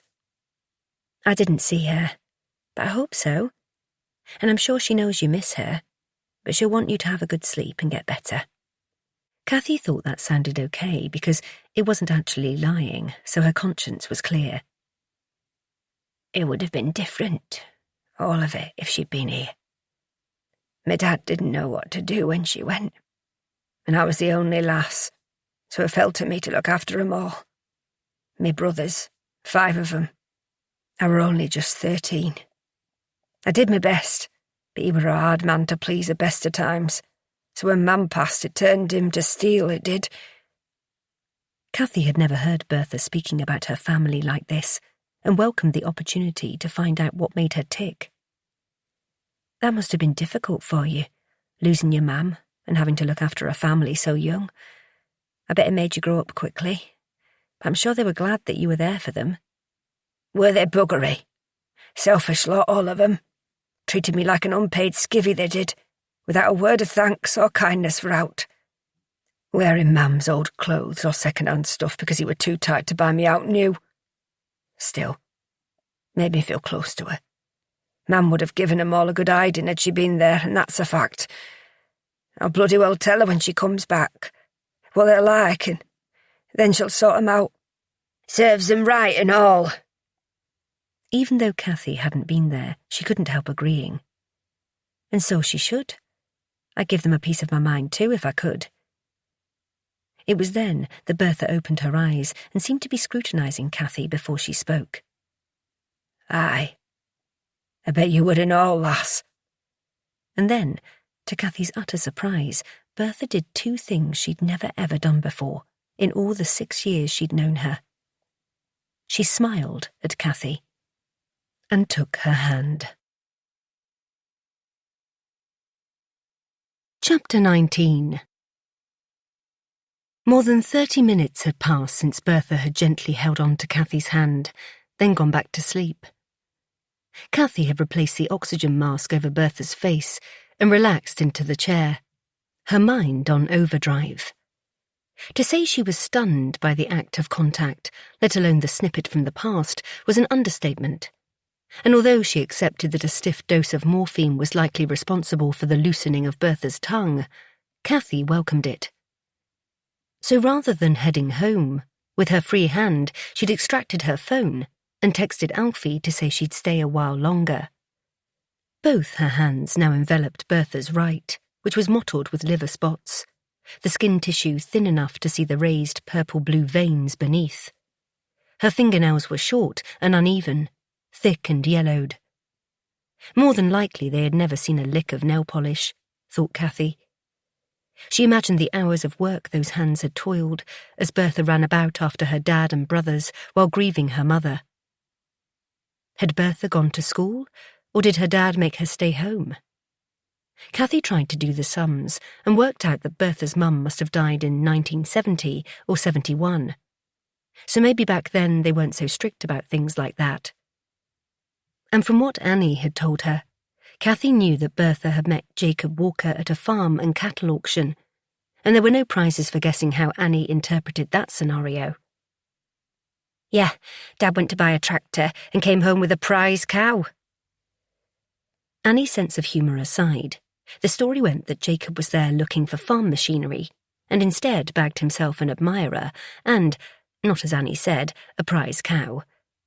And despite the 10-year age gap, Bertha had just turned 17. It was love at first sight. Cathy thought Bertha and Jacob's meeting was quite romantic, and their love story meant a young girl escaped a life of drudgery and an ungrateful family. Then a question pinged into her head. Why, knowing what it was like to be brought up in an unloving environment, did Bertha perpetuate a similar one in her own home? In contrast to Bertha's reaction to her own upbringing, Annie was hell-bent on being the total opposite of her mother. It really didn't make sense, unless Bertha was, as Annie said, just a wicked woman, through and through. Bertha grimaced slightly as she shifted position, and Cathy wasn't surprised when she opened her eyes. Her gaze roamed the ceiling as if to take bearings, and then rested on Cathy. You're still here, then? Has me mum been back? Bertha's voice was raspy and laboured. No, not yet, but I'm keeping an eye out. Would you like a sip of water, or do you need the nurse? Bertha gave a tiny shake of the head. About what I said t'other day. About having babies. I need to explain while I think on. Me bloody brain's like mush these days, and I keep forgetting stuff. Cathy was overcome by the urge to shut down any uncomfortable discussions and focus on good things, so tried to avoid the subject of babies. You don't have to. It's fine. Let's just forget all about it and move on. There's no point dragging it up. It's in the past. The vice-like grip on Bertha's hand surprised Cathy, as did the strength that had returned to her voice as she insisted. No, I must, because that's where it started, in the past. Made me like I am, and I've never told anyone the truth about it, not even my Jacob. Especially my Jacob.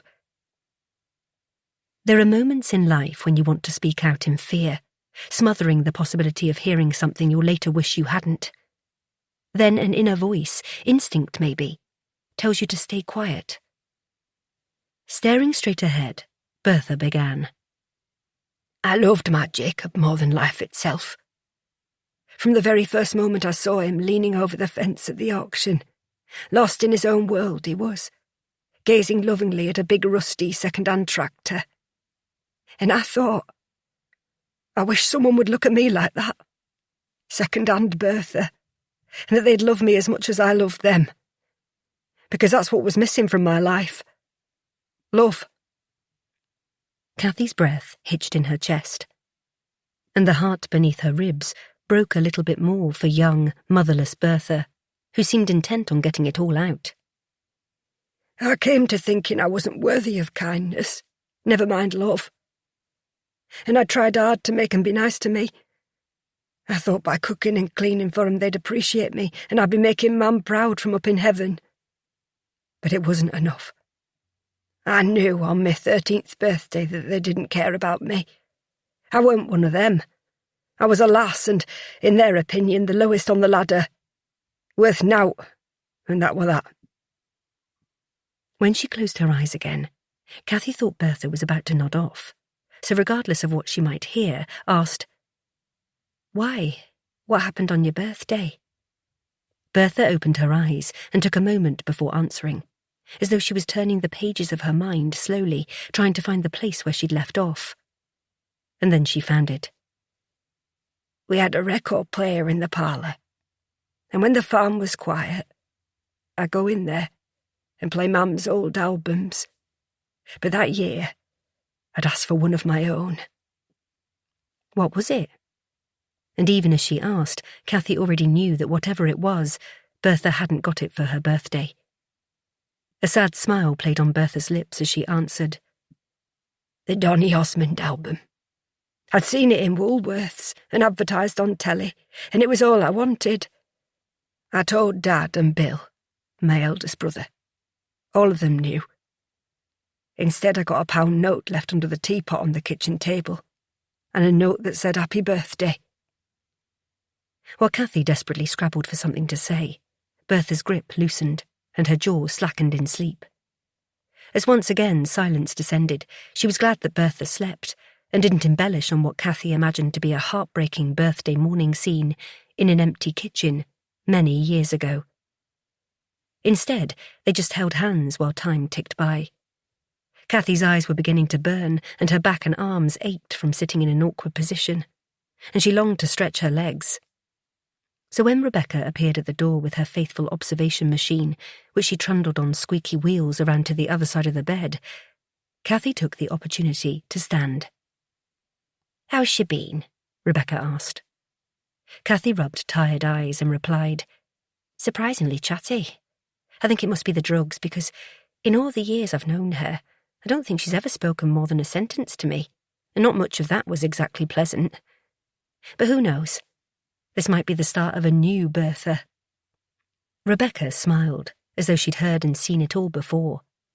Well, if I were you, the next time she wakes up, tell her you have to go home because you look exhausted.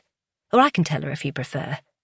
She might sleep for hours now her meds have kicked in, and you can always come back tomorrow if you want. Her obs are looking good, and you can ring later on to check if it makes you feel better. Cathy hesitated, then went for the truth. The thing is, I probably won't come back during the day. I've got a bit of a problem with busy places and noise, sirens especially, and the sight of the blue flashing lights. I only managed to visit tonight because it's quiet. This was quite a leap, and it's taken it out of me. I'm glad I came, though, because I got to speak to her, and it was important that I cleared the air. Rebecca tipped her head to one side and gave Cathy a knowing look. I suspect you've been through a trauma to feel like that, and I understand. I really do. Relief flooded Cathy. Just hearing that someone understood or was prepared to accept how she felt prompted a rare moment of honesty. I was there, at the arena when the bomb went off, and after, I had a breakdown of sorts, but I'm getting loads better than I was. It's about knowing my limits, I suppose. Rebecca had finished her task and was wheeling the machine towards the door and stopped to lay a hand on Cathy's arm as she passed. Anyone who was involved in that dreadful night will always bear the scars, love. And you're right. It's about knowing our limits. There was no need to ask questions, because an unspoken message had passed between them before Rebecca continued. So, if you want to come back again, I'll be on duty for the next 2 nights, and after that, I'll give my colleagues the nod so they know the score. You're not in the way at all. OK, and thanks, Rebecca, for everything. Tonight. And getting it. This was answered with a wink and a gentle arm squeeze. Then Rebecca and her squeaky observation machine were gone.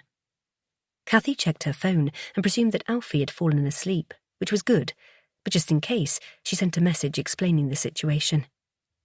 She did intend taking Rebecca's advice, though, and the next time Bertha woke, unless she was about to confess to some great crime or spill a Walker family secret, she'd be heading home. In the meantime, not wanting Bertha to wake up and wonder where Cathy was, she took up position by the bed, and in a bold move, she gently folded her hand around Bertha's and waited quietly for signs that she was rousing. Only minutes had passed before the patient opened her eyes, and this time seemed even groggier than earlier. It was clear to Cathy that Bertha really needed a proper, uninterrupted sleep, and her being there might be hindering that. Hello again, sleepyhead. I wanted to stay until you woke up, so I could tell you I'm heading home soon, but I'll be back tomorrow night, if you want me to visit, that is. Cathy tensed and waited to be rebuffed. Pulling the oxygen mask from her face, Bertha implored, "Will you bring me Mam and Jacob with you? And make sure you feed the chickens. Don't let that fox get 'em. Bloody thing. If you see it, shoot it." Bertha shook Cathy's hand, as if to make sure she got the message about the chickens that she always seemed to prefer to her family. "I'll tell Alfie when I get back. Now you go to sleep and get better soon, OK?" Bertha sighed and looked like she was going to nod off. Then, her voice becoming laboured. "It wasn't the kids' fault, that I couldn't love 'em properly. But they ruined it all. No matter how hard I tried, 'twas impossible to forgive 'em. Still can't." Cathy tensed. "Forgive them for what? I don't understand. I know you said you didn't want Annie and wished she wasn't—" It was even harder to say than it had been to hear. "Born. But I thought that was just you. Well, being you. Trying to upset me and Annie. And you didn't mean it, really." Bertha looked straight into Cathy's eyes as she spoke. But unlike the previous day when they were cold and cruel, this time they looked, not sad exactly, more resigned to an unavoidable truth, one she wasn't prepared to lie about, not for anyone. "Oh, I did mean it. Every word, and I can't help it either. Simple as that. None of you will ever understand, and there's no point trying to explain. There's badness inside me. There must be. Sometimes it just all spills out like poison. And I can't stop saying things to hurt them because it makes me feel better. Perhaps I'm mad too." No, you're not bad or mad at all. You just had a tough start in life, Bertha, and it affected you. Bertha halted Cathy's soothing with a sharp response. No, you're not listening. I am bad. Like me da and me brothers. Black-hearted bastards, all of us. And that's why I tried to stop it happening. Again. Cathy's brain couldn't compute, so asked for help. What happened? I don't understand. Bertha's breathing was becoming increasingly laboured, and there was a sheen to her forehead, and Cathy was really scared that after feeling so guilty and going there to apologise, she might end up being the reason Bertha pegged it after all. Yet, despite her fatigue, and after shrugging off Cathy's hand as it stroked her arm, Bertha rallied. In the end, I did it for Jacob because I loved him. And having bairns is a wife's duty, they reckon, and I didn't want to disappoint him. Then, when they came along, I hated sharing him with them. And I hated them because he loved them more than me. I gave him 2 strong sons, and that were enough. So there were no need for a useless lass like Annie. She were a mistake, like I said. And I couldn't stand her being the apple of her da's eye. Simple as that. Cathy sucked in a breath, shocked by Bertha's brutal words. Oh, Bertha, I'm sure Jacob loved all of his family the same. And I think the way you were treated by your dad and brothers affected how you felt about having a daughter. Or maybe you had some kind of postnatal depression or trauma from the past, because it sounds like something happened to... It was clear from the tut and shake of the head that the patient was becoming cranky.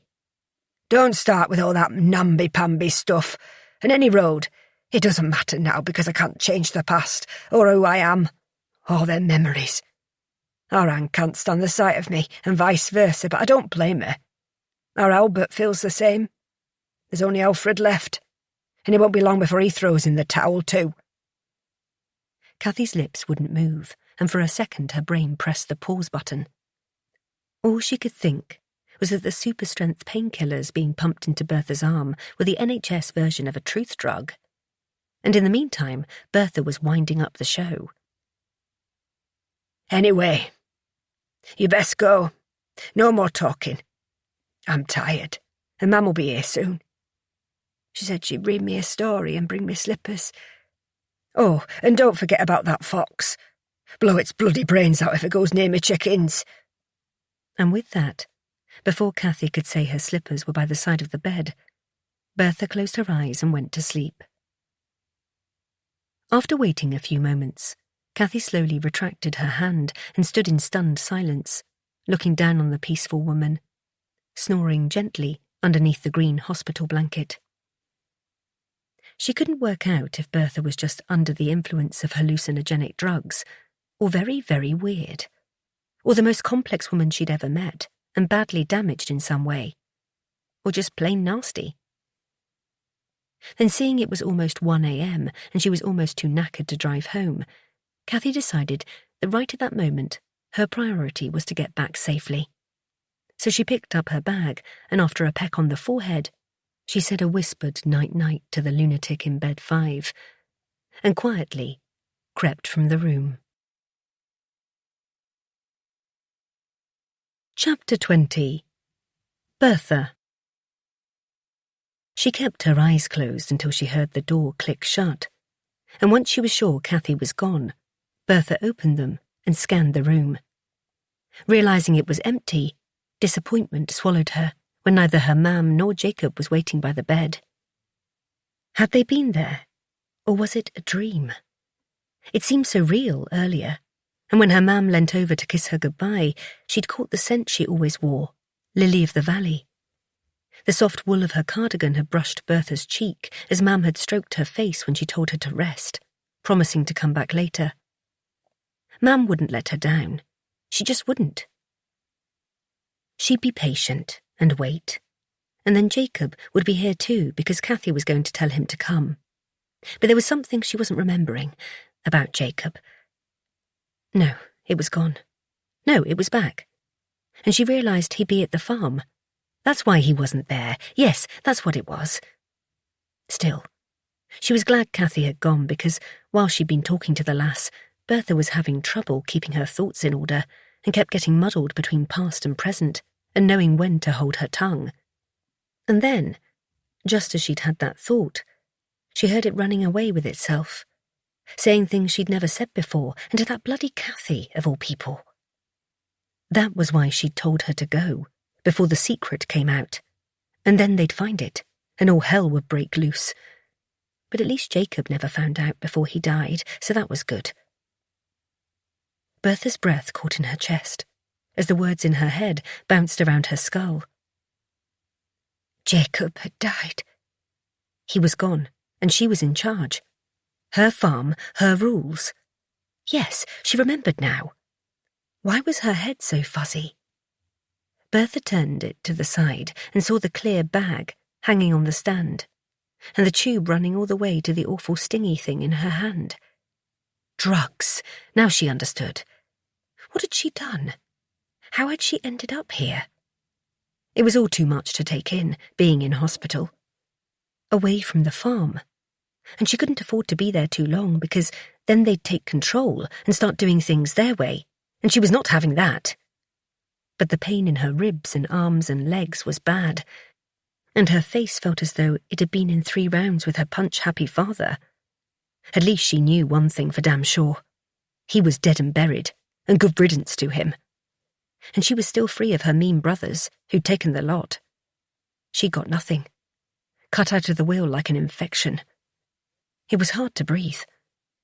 At least now Cathy had gone. She didn't have to keep taking the oxygen mask off to talk and spill her guts like one of her Christmas geese. Or maybe she should deprive herself of the oxygen that her lungs clearly required. Would that bring matters to a swift end? Probably not. And anyway, she needed to make her bloody mind up because she couldn't have it both ways. Stay alive or pop her clogs. She was confused. Torn between the desire to leave and leave them all to it, then the obstinate side of her that wanted to stay until the bitter end, because some poisonous part of her personality wouldn't let go. It was hard work being a bastard, and that was a fact. But then again, she did enjoy it, and did it well. See, she was bad. She also enjoyed the woozy feeling she got when whatever it was they were pumping into her got topped up and took hold, but that made her gabble on. No matter how much she'd wanted to tell Cathy to piss off home, she just couldn't stop bloody talking. Just shut your gob, Bertha, and enjoy the ride, she told herself. But it didn't work. Worse, every time she opened her eyes, Sister Cathy Bride of Christ, or whatever you called the scary nuns on that programme from the telly about midwives, was there, all agog, hovering and waiting to hear her confession. She hated that programme, and switched it off as soon as it came on. And then, through the fog of her drug-addled brain, Bertha wished she could get hold of that syringe the nurse brought in earlier and keep on pressing and pressing until she was released into a world where Mam and Jacob waited. That would be lovely. Then she could cross over the fairy bridge into another realm. Or was it a rainbow bridge, just past the pearly gates? If only she knew the way, and now she was sinking deeper and faster, and all of what lay buried, the things she kept just for her, were swirling around in her brain. She wanted to go back, but only so far, to when she met Jacob, because that was the best bit. Just the 2 of them. The happiest, most wonderful time of her life. Chapter 21. Bertha and Jacob, 1975. God, her dad would be so mad when he found out, puce with rage at losing his skivvy and punch bag. But Bertha didn't care, because she was in love. She was 17, and she was leaving home. And there was nothing, absolutely sod all, that her dad or her brutish cocksure brothers could do about it. Nothing that was legal, anyway. She'd worried for days that they might lock her in the loft or maybe the hay barn, but she knew Jacob would come eventually and kick 3 bales out of them, or ring the coppers if they tried to stop her from going. She didn't want any trouble, though. Her eldest brother was a proper knobhead and thought he owned the village, never mind the farm. As much as she'd like to see him get his head kicked in, being wily was the best bet. That was why she was doing a flit, to save all the bother and at the same time depriving the gossips down in Wetherby of something to yak about while they polished their steps and hung their knickers on the line. Did you hear about that poor lass from up at Bradshaw's farm? Buggered off and left her da, and them brothers of hers to fend for themselves. Good on her, I say. Or maybe, makes you wonder what's gone on up there. I mean, all we have is their word for it. Poor lass might be 6 foot under, for all we know. Won't be first one who's gone missing up on them moors, and she didn't seem the type to do something like that. Always shy she was, scared of her own shadow. Bertha didn't care what they thought of her or her family. All she cared about was Jacob and getting away. Which was why breakfast had been the final trial to endure, and it had dragged on forever, eased only by the thought of Jacob. His face, lodged in her mind, caused a bubble of happiness to tickle her tummy, turning to bile when the fear of being caught took hold. Still, she'd pottered about like always, not attracting attention. Fading into the background as she brought another pot of tea, made more toast, listened to their mindless chatter and ignored the breaking of wind and belching until they'd shoved down their eggs and bacon and left to start work on the farm. And as this entailed fixing walls on the far edge of their land, after a most wonderfully powerful storm that had whipped across the moors, the coast was clear.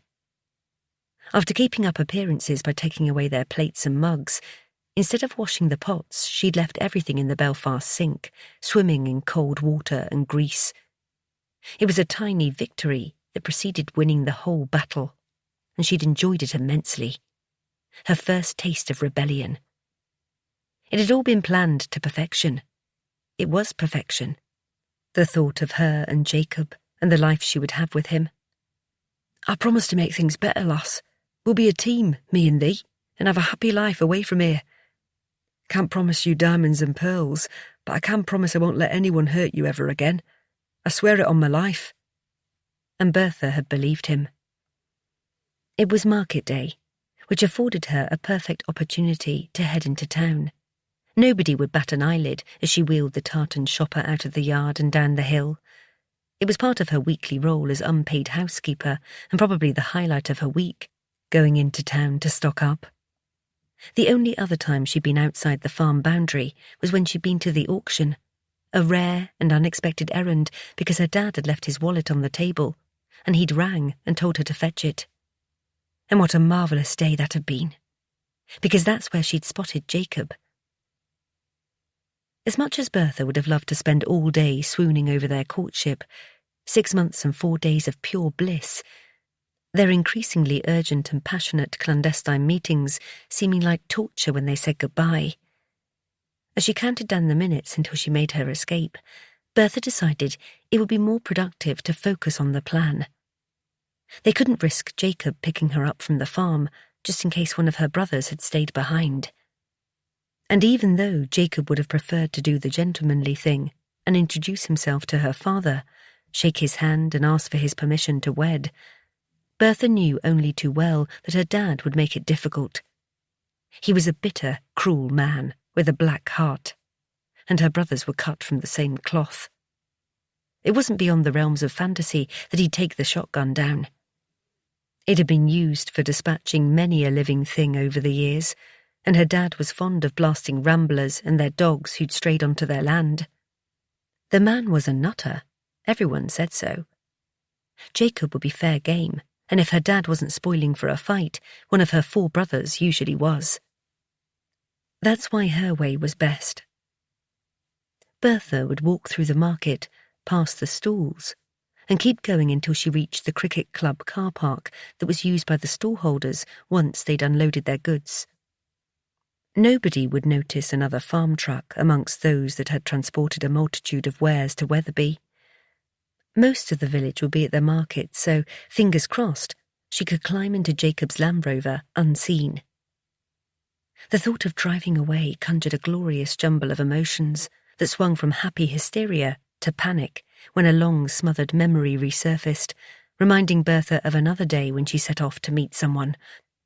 No, Jacob's not like that. He will be there. He said he'd wait all day if necessary. He will keep his promise, and he will make me happy. There was only one more thing to do, and that was fetch from her room her belongings, which she was going to hide in her shopping trolley. As Bertha made her way upstairs for the last time, she ran the palm of her hand along the bumpy stone walls, knowing every ridge of plaster, remembering how many times she'd trudged upwards, bone-weary or hurting from the bruises inflicted by her short-tempered dad. It had to be better than this, a life with Jacob on his farm, 60 miles away in Derbyshire, far enough to avoid being recognised or found, close enough to be rescued if it all went wrong. But that was a ridiculous notion, because Bertha didn't see her family as her saviours. If it turned out she'd jumped from the frying pan into the fire, then she was doomed. No matter what, she was never coming back to Wetherby, and even though the unknown filled her heart with fear, she would take her chances elsewhere if need be. Nothing could be worse than this. Once in her room, from under her pillow, the bed already neatly made, Bertha slid out the note she'd written for her father, saying she was eloping. No clues as to where or who with, no apologies for leaving them in the lurch with a week's worth of laundry and empty cupboards, no tea in the oven, the range unlit, just an empty chair at the corner of the kitchen table. Next, Bertha opened the wardrobe door that held her meagre belongings in a co-op carrier bag. She'd taken nothing of her mam's, apart from the clothes her dad had said she could wear, even though she would have loved the gold wedding band that lay on the table by Mam's side of the bed.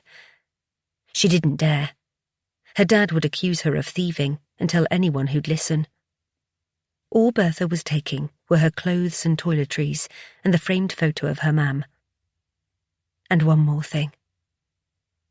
After placing the bag on the floor, Bertha knelt in front of the wardrobe and gathered her strength, then, with trembling hands, carefully moved the blankets stacked there. She then prized the wooden base upwards to reveal a small brown battered leather suitcase. It was the type a child would use, and as her mam used to tell her, had been a makeshift cot when Bertha was born. Not expecting any more bairns, they'd given away the crib, so when her mam had gone into labour with the time-of-life baby that she didn't even know she was carrying, the suitcase did the job for a while. It was either that or a drawer. Bertha hadn't seen it for over 2 years, ever since she'd hidden it there and tried to put it out of her mind. But it was impossible because every time she opened the door, she knew. When she lay in bed at night, it was feet away, and its presence gave her nightmares. Had she known where else to hide it without being seen, she'd have done so in an instant. Instead, she'd prayed hard that nobody would find it, which was why she now had to make the decision. Leave it behind in the hope that one day the memory of its existence and what was inside would fade, or take it with her. That way, her secret would be safe always. Bertha knew the answer.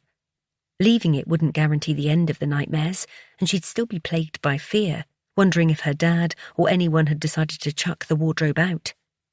She was sure one of her brothers would move straight into her room once they realised she was gone. That left her with no other option, because just like on the day she'd hidden it, the terror of what she'd done and gone through and what might happen to her was too much to bear, as was the shame. Lifting the zipped suitcase from its hiding place, the 2 straps still firmly held by brass buckles, Bertha placed it next to the bag, and then set about returning the inside of the wardrobe to how it was. Picking up the 3 items, Bertha took one last look around the bedroom and, leaving the door wide open, made her way downstairs. After propping the note against the cold teapot on the crumb-streaked table, she stuffed the case and the bag inside the shopping trolley, took her coat off the peg, then slammed the kitchen door shut.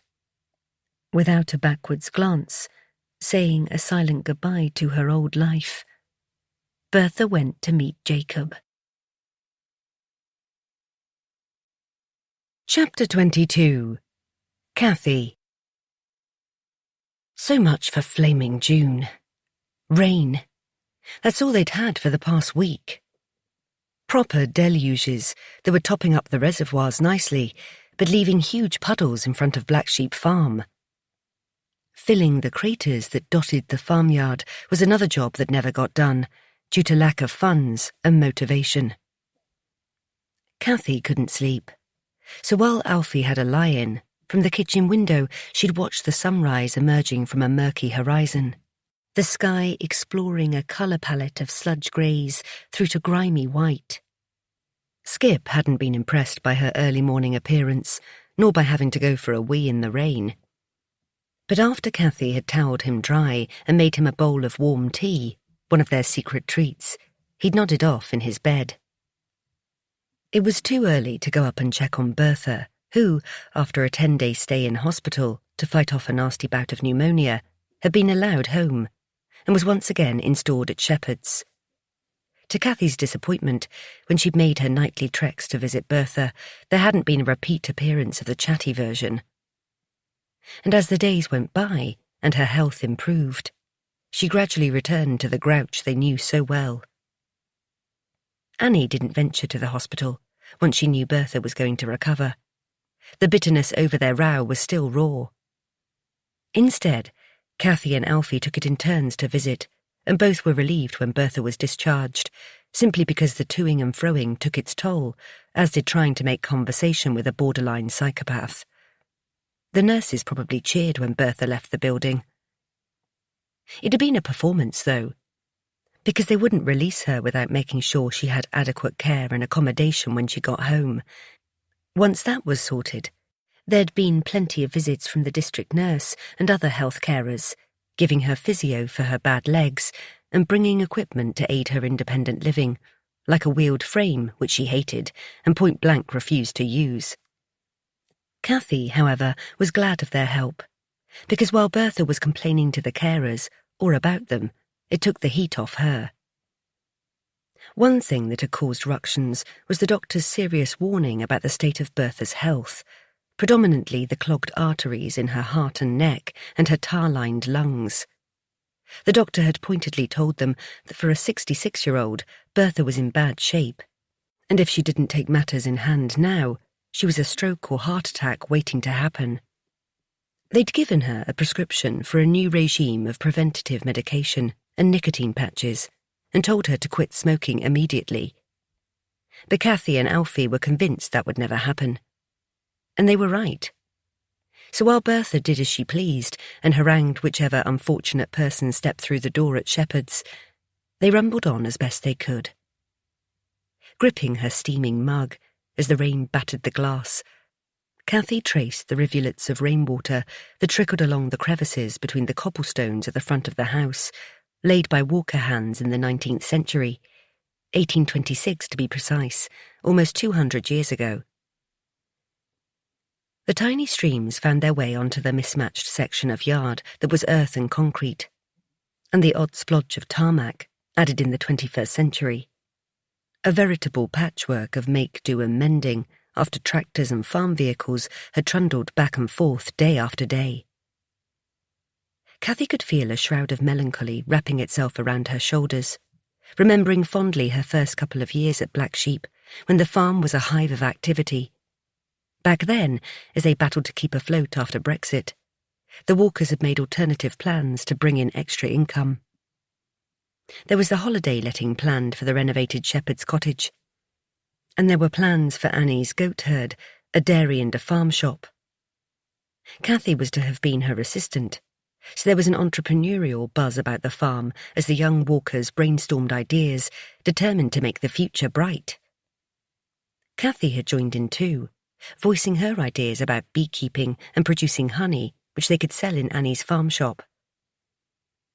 The moor heather provided a perfect feeding ground, as did the crops grown on the surrounding farms, such as oilseed rape and winter beans, plus an abundance of sycamore and hawthorn blossom, clover, lime trees, and wild flora in the hedgerows. There was something magical about the power of bees. Cathy was sure of it. Practicalities aside, at the fact that a third of the world's food production relies on them, it was their spiritual significance that made Cathy's senses prickle. In some ancient cultures, they were spirit messengers, the link from this world to the afterworld. And it's said their honey has the power to heal and bestow wisdom and fertility. But even more special, the bee was the symbol adopted by the city of Manchester in the 1800s, around the same time Black Sheep was being built. While the walkers grafted on the land and their home, below them in factories, on the smoky streets, canals and railroads, the Industrial Revolution was powering ahead. The bee motif reflected the notion of hard work and enterprise, resilience, and the city being a hive of activity. And then, the thing that resonated with every cell in Cathy's body was that after the arena attack, the bee became a unifying emblem of solidarity and resilience in the face of tragedy, representing the city's spirit and determination to stand together in the aftermath of a dark day in its history. For Cathy, the sense of connection was tangible and undeniable, perhaps spiritual, and it made her all the more determined that one day she'd bring worker bees to live at Black Sheep, high on the hills above the city she once called home. To top it all, Jacob had promised that if the holiday cottage and dairy started to make a profit, Annie and Joe could convert the far barn into a home, and then all of the Walkers could work and live on the farm just like he'd always wanted.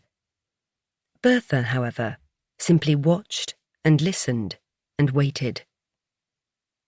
Cathy contributed to the household from the profit she made on her rented-out apartment, but still, in return for her safe haven, and desperate to show Jacob and Bertha she was grateful and willing, Cathy was up with the lark every morning, ready to muck in wherever she was needed. Jacob was glad of the extra hands, especially during the winter when they had to bring the flock down.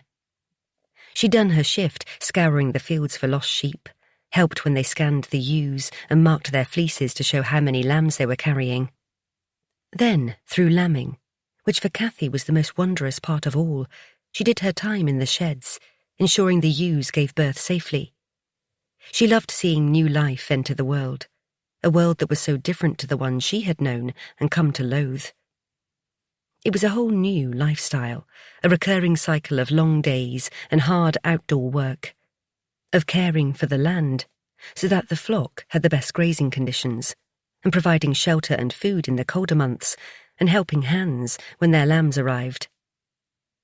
The months between January and March tested everyone, because they were dark and grey, and bitter temperatures brought sleeting rain and heavy snow. Yet even though she collapsed into bed most nights, longing for spring and summer, she thrived on it all.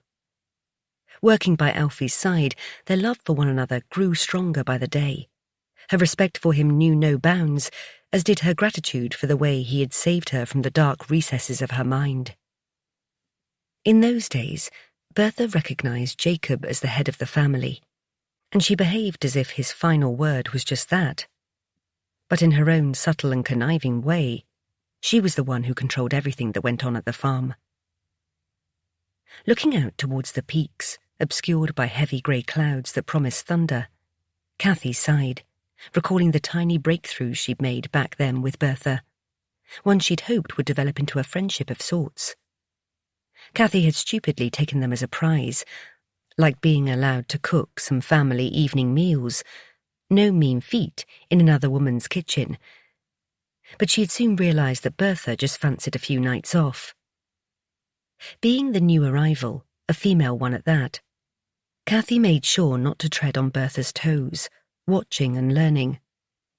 All families have their faults and ups and downs, and for the most part, in between Albert and Bertha going head-to-head now and then, they'd muddled along, the five of them.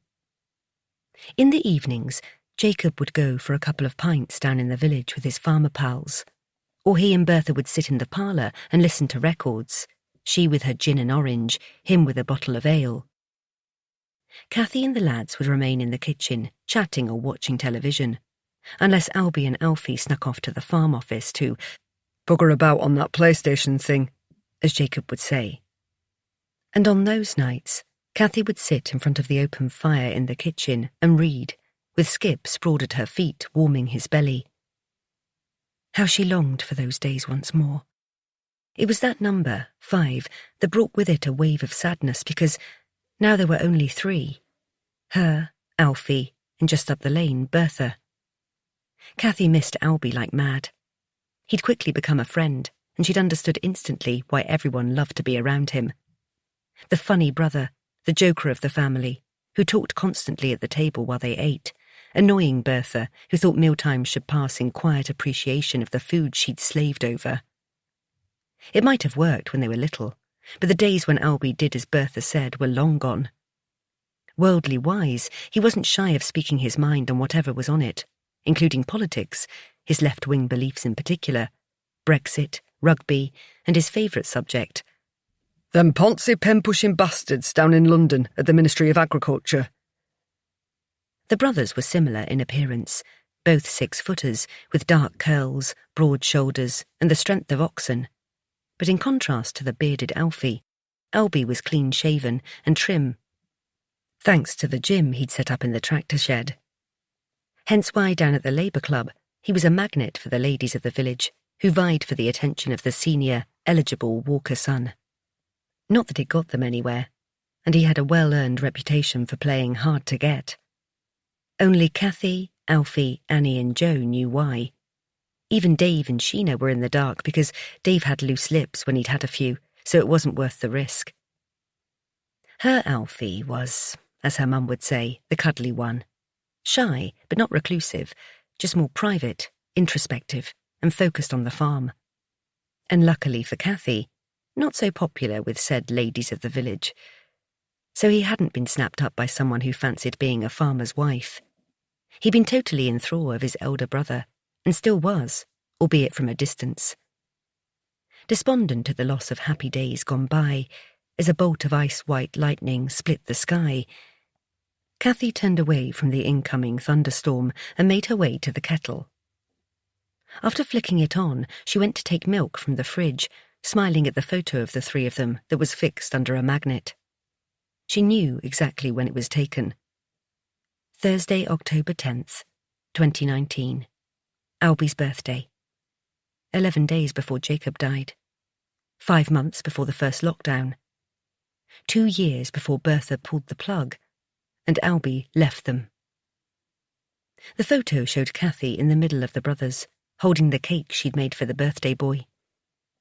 They were sitting on the bench in the yard, and Jacob had taken the photo. It had been a lovely day. Annie, pregnant with Eliza at the time, had been there with Joe after another truce had been silently declared between mother and daughter. None of them knew it would be the last time they'd be together as a family, or what was on the horizon. Changes. For them, the farm, and the whole world. Chapter 23. Touching the photograph, her finger lingering on the faces of Alfie and Albie, Cathy made a silent wish that one day they'd be reunited there at the farm, and that all those plans they'd made, as they sat around the fire pit outside the big barn, drinking beer long into the night, watching the star show above, would one day be fulfilled. Taking her drink over to the table, Cathy jumped as a crack of lightning lit the sky, and as her heartbeat returned to normal and thunder rumbled over the peaks, she tried to quell the anger that swelled inside. It was always the same, whenever she thought of those dreadful years after Jacob passed and the havoc Bertha wreaked.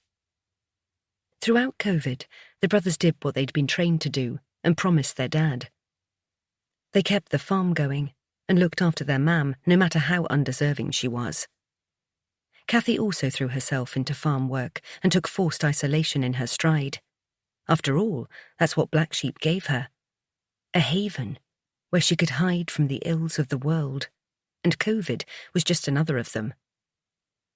Seizing her opportunity, Bertha had already decamped to Shepherd's Cottage, and in truth nobody missed having her at the farmhouse, and her absence meant that Annie, Joe and Eliza could join their bubble.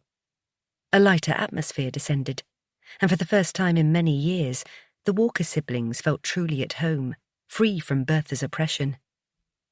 Really, though, they were kidding themselves because, away from the curry nights around the kitchen table, they all knew that Bertha was standing in the way of much-needed revenue. Which was why, once the worst of COVID was over and they could breathe again, like the rest of the world and every industry in it, the Walkers were playing catch-up. On the back of Brexit and EU regulations, exorbitant tariffs, dwindling wool and livestock prices, eye-watering costs of feed, never mind day-to-day living, Black Sheep and many other farms struggled, incurring loss after loss. And then, on a day very similar to this, as a thunderstorm raged outside, Bertha called a family meeting that sent shockwaves through them all. It was the most dreadful day. Memories of the moment Bertha told them what she'd done, the stomach-rolling, heart-lurching impact of it still travelled through time to reverberate around the kitchen, slamming into Cathy's body. The words Bertha had used to maim and hurt, to squash hopes and dreams, trample underfoot thousands of hours of hard work, tearing loyalty to shreds as once and for all she established herself as the head of the family, the holder of purse strings and master puppeteer. That scene could never be erased from any of their minds. In a deal she'd brokered without anyone's knowledge, swearing the other party to utmost secrecy until the transaction was complete, Bertha had sold the flock at a knockdown price to a farming competitor, and in one fell swoop, broke her children's hearts. Cathy's stomach had turned, and so must have Jacob in his grave. Annie sobbed, Alfie held his head in his hands, and Albie, well, he just went mad. Recognising the signs of an encroaching panic attack, Cathy had put her coping mechanism into practice and focused on what she could see and not her breathing that she swore was about to pack in. The news was delivered by a standing Bertha. From her old place at one end of the long kitchen table, that within seconds of hearing the words seemed to have shrunk, just like the walls of the room were closing in. Cathy had frantically scanned the faces of those told to sit, and they had, like obedient children, and this made her want to weep at the bitter, pathetic, and cruel irony of it. 4 adults bending to the will of a woman who they'd stupidly trusted, and dared hope that the meeting she'd called would be for a good reason. Fools. I can see a wall clock. I can see the fridge. I can see the windows that need a good clean. I see Alfie. Oh God, poor Alfie. Instinctively, Cathy reached to her side and gripped his arm. The need to be strong for him outweighed and diverted her trauma. But when Albie, seated directly opposite, stood so abruptly that his chair flipped backwards onto the kitchen tiles, the noise of it, and his 2 fists hammering into the pine table, setting Skip off in a barking frenzy, she knew the worst was yet to come. And it did. No, you haven't. You're lying. Ma'am, tell me you haven't. Why the hell would you do that? No way, I don't believe you. Albie was leaning on the table, and Cathy was sure it was holding him up because his face was ashen, and he looked like he was going to pass out. Calmly, in response to his question, Bertha had pulled an envelope from her cardigan pocket, and on the front, she saw the gold-recorded delivery sticker. Cathy gasped, remembering the post van shooting in and out of the yard earlier that day, bringing what she now recognised as a death knell. There you go. Bill of sale. Money's already in the bank, and if you don't believe me, you can ring the solicitor and the accountant. Either ways, the flock's gone, and that's that. Alfie remained silent, and Cathy kept her hand exactly where it was, because beneath her palm she could feel his body trembling, as was hers. While Albie grabbed the envelope and tore out the bill of sale, Annie, between sobs, spoke next. But ma'am, why? Do you realise what you've done? The flock was Black Sheep Farm, its livelihood, hundreds of years of family history, our future. And now you've taken it away. What the hell is wrong with you? Annie's voice cracked, preventing her from saying more. Bertha merely rolled her eyes, then harumphed before she answered, her voice not betraying an ounce of compassion or regret. Because it's a lost cause, and someone round here needs to step up and make a decision, that's why. I'm not shelling out for feed and vet's bills and wages when there's nowt coming in. We've been scraping, though, for years. and enough's enough. I told your dad many a time he should have called it a day, retired and put his feet up, but did he listen? Well, now it's my turn to make some decisions. And after I saw the books... Albie leapt in. What? You've been to the accountant's and checked? Since when have you ever been there in your life? That's my job, and he has no right going behind my back. I keep the books, and they're all balanced and in order. All he's there for is sorting the VAT and the tax out at the end of the year. Cathy winced at that comment, preempting the retort that Albie had just fed his mother. Oh, yes, you've been there and all. Been your job to manage the finances. And the minute your dad's in the ground, you've let it all go to pot, and just so we are clear, I have every right, and don't you forget it. This farm belongs to me, and you three will have to wait till I join your father before you get your hands on it. Then you can do what you want. Until then, I'm in charge. A hush descended, and the only sound was that of the envelope and bill of sale landing on the table. Then Albie began to pace, back and forth, with his hands on his head, like he was going insane or trying to stop his brain from exploding. It was then that Alfie chose to speak. Lifting his head, he bravely met Bertha's contemptuous gaze. So what are we supposed to do now? To earn a living? We can't rent out the cottage because you're in it. We have no flock. And the only other thing we were banking on was Annie's dairy, which I already know you're going to put the mockers on. Am I right? Cathy's attention was drawn away from Alfie, into whom she willed calm and strength. After a quick glance at a pale-faced Annie, Cathy focused on Bertha, who, preceding her response, allowed herself the hint of a smile. Looks like you and your brother are going to have to stand on your own 2 feet and get another job. Maybe one of the other farms will take you on, but seeing as your family, and out of the goodness of my heart, I won't charge you rent for living here, so long as you pay the bills and keep the house and land maintained. I think that's a fair swap. Jesus Christ! Have you heard yourself? That came from Albie, who was still pacing as Annie blew her nose and wiped her eyes before asking a question of her own. In a voice that sounded stronger than she looked, she pinned her mother with a stare and a question. You haven't answered Alfie's question about the dairy. Not that I really need to hear it. But go on, do your worst, Mother. Are you putting the mockers on that too? Phew. Well, that's always been a bloody daft idea. Oh, and what was it after that? Oh, yes, llamas so you can sell the wool. Or was it alpacas? Bloody ridiculous. And I told your dad as much. But my Jacob always felt he had to be fair, not show favouritism to the lads, which was the only reason he agreed. And that's why I'm sticking to my guns and saying it's a no-go. I'm not pouring farm money into a pie-in-the-sky venture, so well done. You are both correct. Get out! Albie's command bounced off every wall in the kitchen, setting Skip off again, and even Bertha looked shocked. But she rallied, sticking out her chest, shoulders back, ready for a fight. Albie was visibly shaking, his eyes wild as he repeated his command. But this time his voice was a low growl. Get out now before I throw you out, you bitter, twisted freak! Do you hear me? Go! In temper, he swept his arm across the table, swiping the bill of sale and the wooden salt and pepper pot at the same time, sending them crashing to the floor. Cathy had the most bizarre thought, that it was a good job they weren't made of glass, otherwise they'd all have to throw salt over their shoulder to ward off evil, which meant dousing Bertha in the stuff too. And as Albie took 3 steps forwards, noses almost touching in a surreal mother and son standoff, Cathy couldn't bear it any longer and leapt to her feet, grabbed Bertha by the arm and pulled her away from Albie.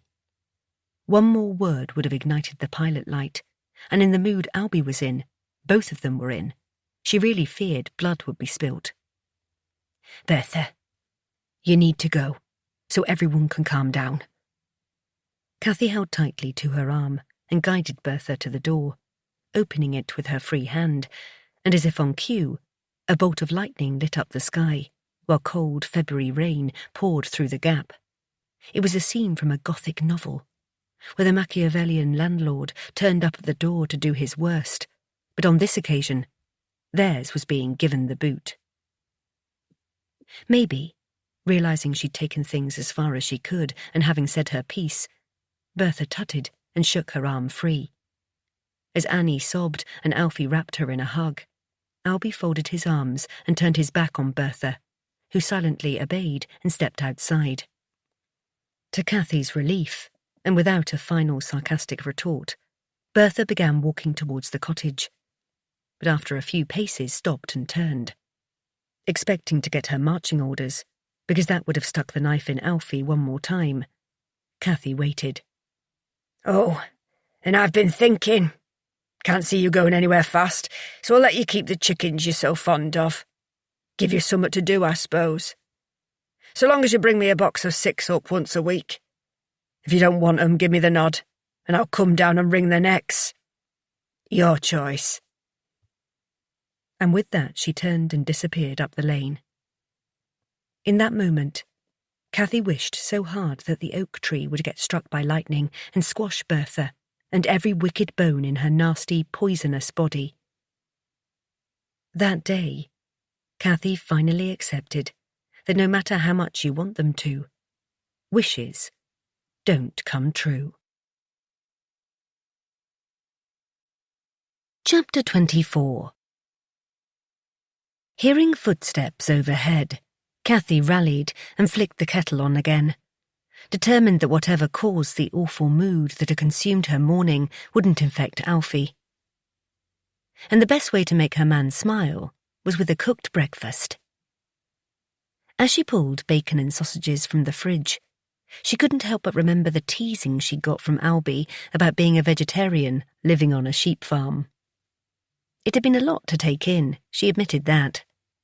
But the benefits of living and working with Alfie outweighed the negatives when her conscience whispered in her ear now and then. Bertha was especially vocal on the subject, but her sniping only toughened Cathy up. That was why she'd made a point of not shying away from preparing or cooking meat, telling herself there must be loads of vegetarian chefs working in restaurants all over the world helped immensely. She did make herself scarce, though, whenever the truck came to take the lambs to the abattoir. As she lifted the frying pan from the hook, Cathy couldn't erase from her mind the list of Bertha's barbed comments that she'd accumulated over the years. And thanks to a Zoom call with Albie the previous evening, a memory of a particular comment was pecking her head more than others. It was the reason she couldn't sleep that morning. It came just after Albie had left, and had hurt Cathy all the more, because it was true. Unable to reconcile himself to working on with a neighbour's livestock when he'd had his own stolen from under him, Albie had wanted a fresh start somewhere he didn't feel everyone was sniggering behind his back. Nor could he stand the sight of his mother, and had vowed never to speak to her again, which was why he'd made the bold move to seek work overseas. "And you could come with me," he'd said to Alfie and Cathy. Cathy's head swam at the mere thought of leaving the sanctuary of the farm, and her head snapped in the direction of Alfie, her breath hitched and held, waiting for him to answer. But she shouldn't have worried. There were only 2 things stopping Alfie from saying yes to his brother's proposal. The first was Bertha, because she'd played the sympathy card, saying she needed him to stay and maintain Black Sheep. She also had another ace up her sleeve, saying that after careful consideration, she'd pay him a minimal wage to do so. The second reason was Cathy, who was so crippled by anxiety and fear of the outside world that Alfie knew he couldn't ask her to go. And no way would he leave her behind to wait for him at the farm, or see her go back to the city and her apartment. The guilt was immense, and Bertha, as an expert head worker, had capitalised on it.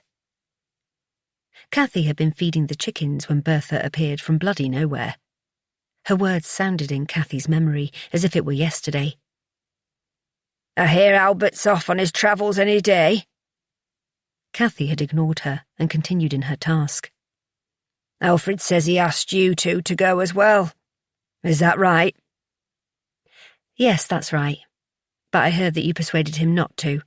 seeing as you're basically an invalid these days and can barely put one foot in front of another. What was it you said? Almost knocking on death's door? Is that right? Kathy couldn't help the sarcasm that dripped out, because it masked the feelings of guilt she harboured at her own incapacity. Well, I heard you're the reason Alfred has to stay here. Like I said to Alfred, it's not my fault you've got mental problems and can't even manage going to the supermarket. So seeing as he has to babysit you, he might as well be useful round here. At least you haven't tried to trap him with a bairn like most lasses do. I reckon you being doolally is the least of his worries. Right, I'll be off then. Oh, and don't forget me eggs in the morning. Kathy hadn't even looked at Bertha or acknowledged her farewell because she knew the old woman was smirking. But whether the conversation with Alfie had really taken place or whether it was a figment of Bertha's imagination, the words had stung, which was why she'd never asked Alfie about the truth of it.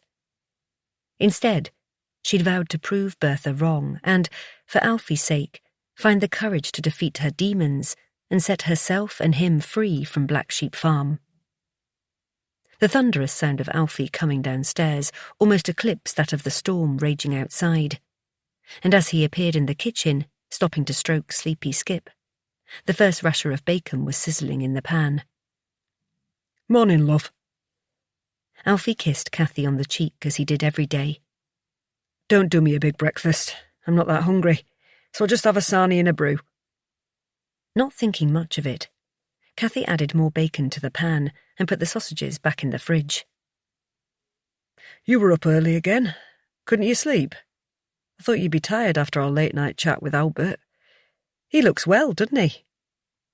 Alfie pottered about making drinks and generally getting in Kathy's way. Still no mention of him meeting a nice bloke or coming back, though. And I didn't want to bring it up. You know, put any pressure on him. When his voice faded into thought as he stirred sugar into his coffee, Kathy sought to fill the hole created by missing his brother and being trapped on a farm scraping a living with a semi-agoraphobic girlfriend. Well, the weather forecast says this storm is in for the day. So why don't we spend an hour or so sourcing some parts for the camper, and you can show me your holiday scrapbook and tell me where you're whisking me off to. And a bacon butty, of course. Kathy bumped Alfie's hip and was relieved when he smiled back. But it was only a glimmer, and while she flipped the bacon, he went back to wherever he'd been seconds earlier. The breakfast things were cleared away, and there was still no sign of Alfie showing her his scrapbook or looking for parts. He said he'd already looked on eBay, and everything was out of their price range for now. And before she'd even suggested it, he'd put his foot down and said they weren't using any of what had now become the rainy day emergency pot her parents had given her. Looking outside at the continuing deluge, Kathy pointed out, if only to herself, that it was in fact pissing down, and Alfie's increasingly miserable mood swings made her feel quite desperate. In her book, that counted as an emergency. He'd never been like this before, prone to quiet moments where she felt like he was out of reach, or hyper moments when he was making lists of things to do around the farm as though there was no tomorrow. And all those nights where he tossed and turned, then in the morning slept until noon. From her observation post by the sink, she watched him flick through his Facebook feed, a frown on his face, and only the occasional weak smile. Giving it one more go, Kathy tried to engage him in conversation. So I was thinking I'd have another go at tracking down the man who painted the portraits. What do you think? I keep meaning to do it. So seeing as I'll be stuck in all day, I may as well get my Miss Marple on. At first, Alfie didn't respond, as though her words were floating in slow motion across the room. But eventually, he looked up and said, Yeah, that's fine, love. Whatever you want. I'm going to go and check on Misery Guts, then I'll watch telly for a bit. I'll go up the barn later and do some work on that Mini, see how it goes. Once that's finished, we can flog it and buy the parts we need for the camper. Kathy just nodded and busied herself wiping down the worktops, watching through the corner of her eye as he performed his morning ritual. Seated before the unlit fire, he scratched Skip's ears in between fastening up his work boots and then shrugged on his waterproof. Then with a "See you in a bit," and without a kiss or a wave, Alfie went into the storm. It was speaking to Albie that had done it, she was sure. Hearing about the farm where he was working and the shared house in the town where he and 3 other labourers lived, the nights out and the weekends by the beach, the laughter and lightness in Albie's voice was in stark contrast to everything Alfie knew and was. Admitting that was like a punch in the gut for herself, so she had no idea how it felt for Alfie. Determined to shake off the mood that was sticking to her like treacle, Cathy went to the dresser, yanked open the door so forcefully that it pinged against its hinges and startled Skip, who gave a grumbly growl. She extracted the paintings in their tube and took care to close the door quietly afterwards. After spreading them on the table, she went back to the dresser drawer for the laptop and her notebook and sat down to search for Guy Alexander. Looking closely at the portraits again, she made a list of each, in date order, noting their names, always written on the bottom left in pencil with a date underneath. The photographs were attached with a small piece of yellowed masking tape to the top right corner, and Cathy thought this was sweet and old-fashioned, not using a staple or a paperclip, just the tools of the artist's trade. Flipping the photos over, she double-checked there wasn't any other information scribbled on the back, but each one was blank. The only other clue was the signature on the bottom right-hand side, which she was confident read Guy Alexander, mainly because it matched the name on the campervan logbook, so at least she was on the right track. The list of names began with the blonde beauty Crystal in 1970, then Deborah in 1979, with her straight dark hair flowing over her left shoulder.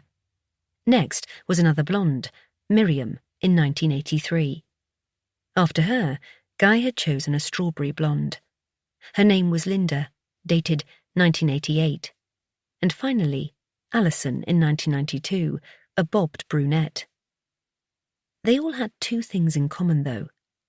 The first was the way they looked straight into the lens of the camera at a man Cathy was sure they loved. Their eyes gazed into his soul whilst bearing theirs, giving themselves totally to the artist who had immortalised them in watercolour. Cathy mused that art in any form was supposed to speak to the voyeur, and that's what these did, every time she looked at them. The second thing the portraits had in common was that the women were all very beautiful, which made Cathy wonder if the artist was too. What did Guy look like then, in 1970, as Crystal posed for the camera, and now? And then it occurred to Cathy that he may even be dead. Had a wife or a descendant sold the camper to pay debts? After doing her sums, presumably he would have been at least 18 when he bought the van new. She estimated that Guy would be around 74.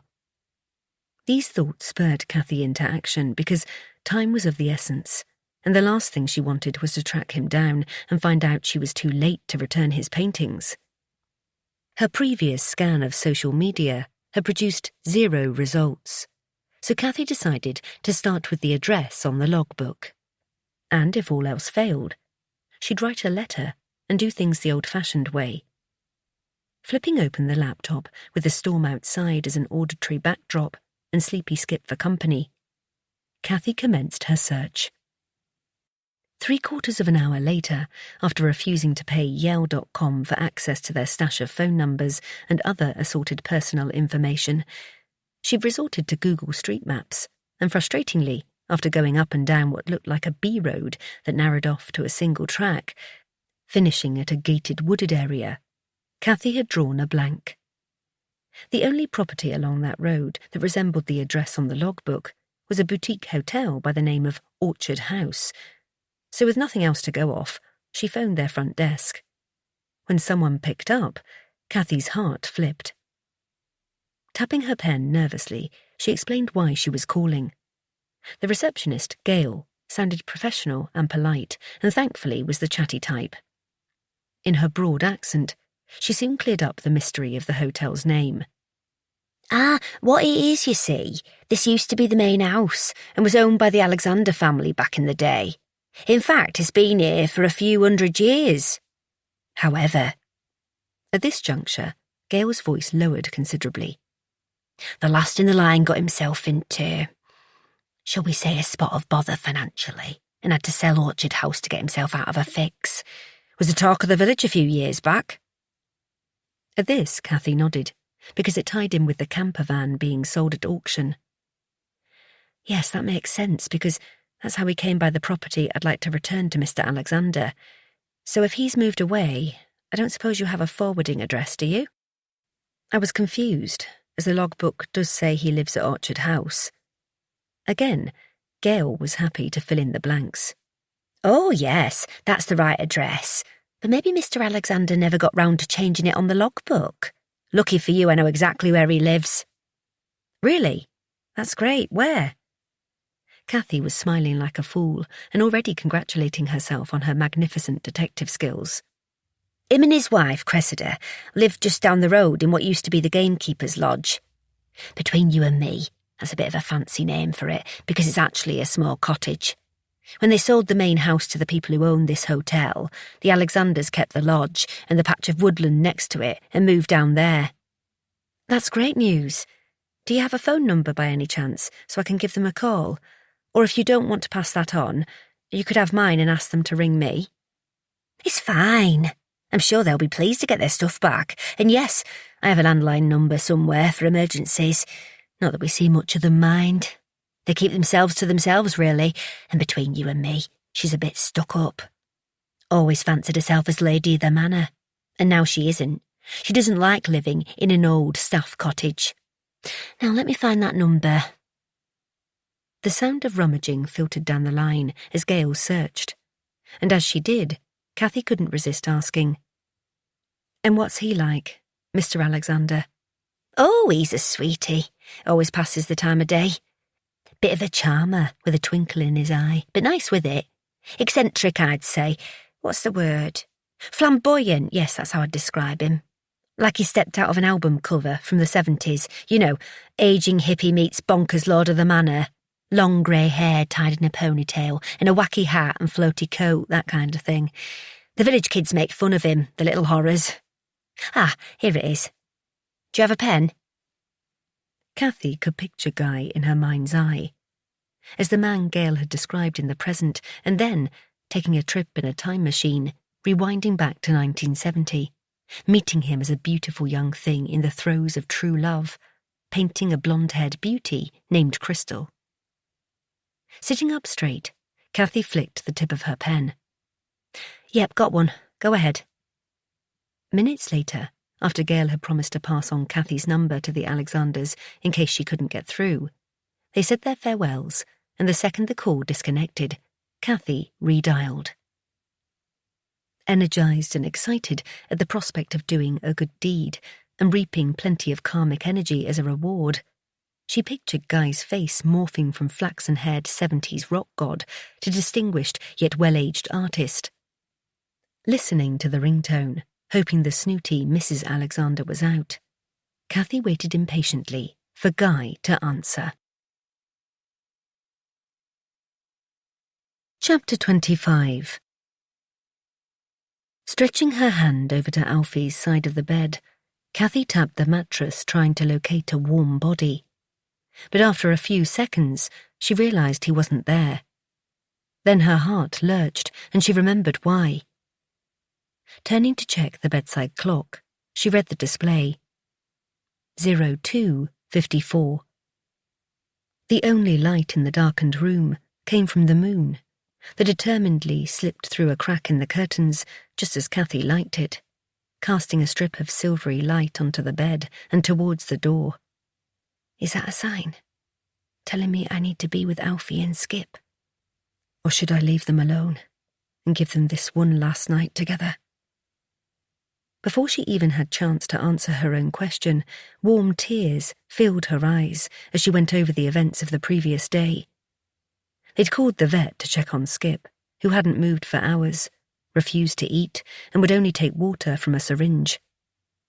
After assuring Alfie that Skip wasn't in any pain, but it was his time to go, the vet had made a gentle offer to put the old dog to sleep.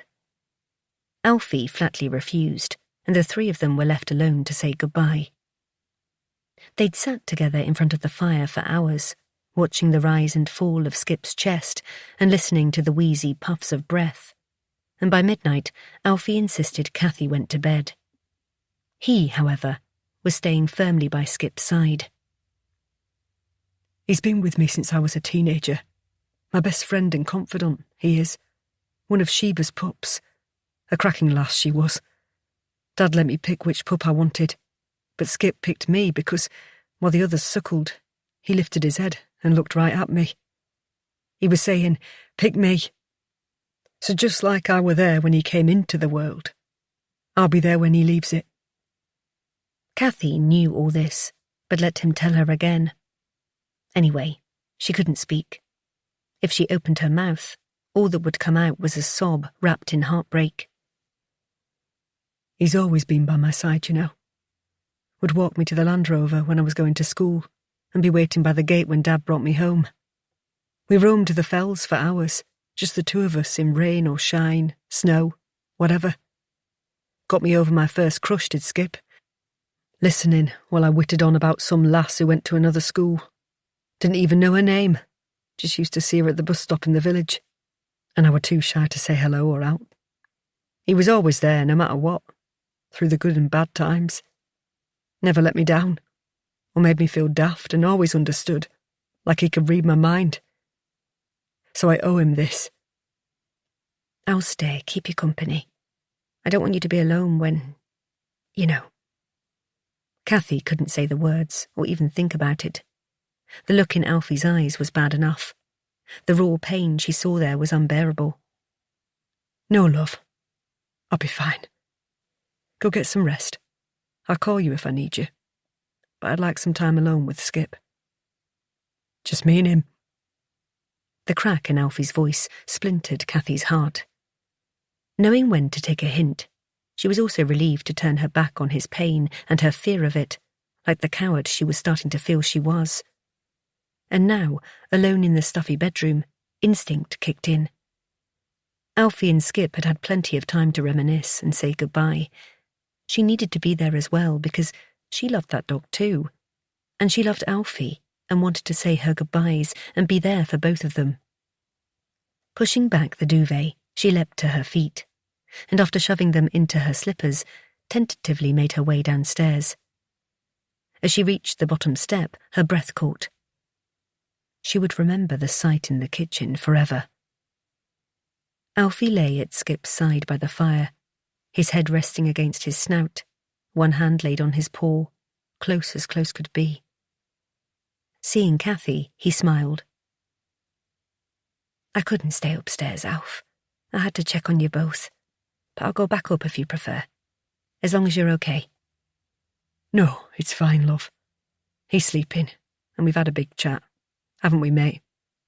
Talked about all our adventures and scrapes we got into, and he knows how much I'm going to miss him and that I'll never forget him. There'll only be one Skip, and that's a fact. Alfie gently stroked his faithful friend's head, eliciting the merest flicker of an eyelid.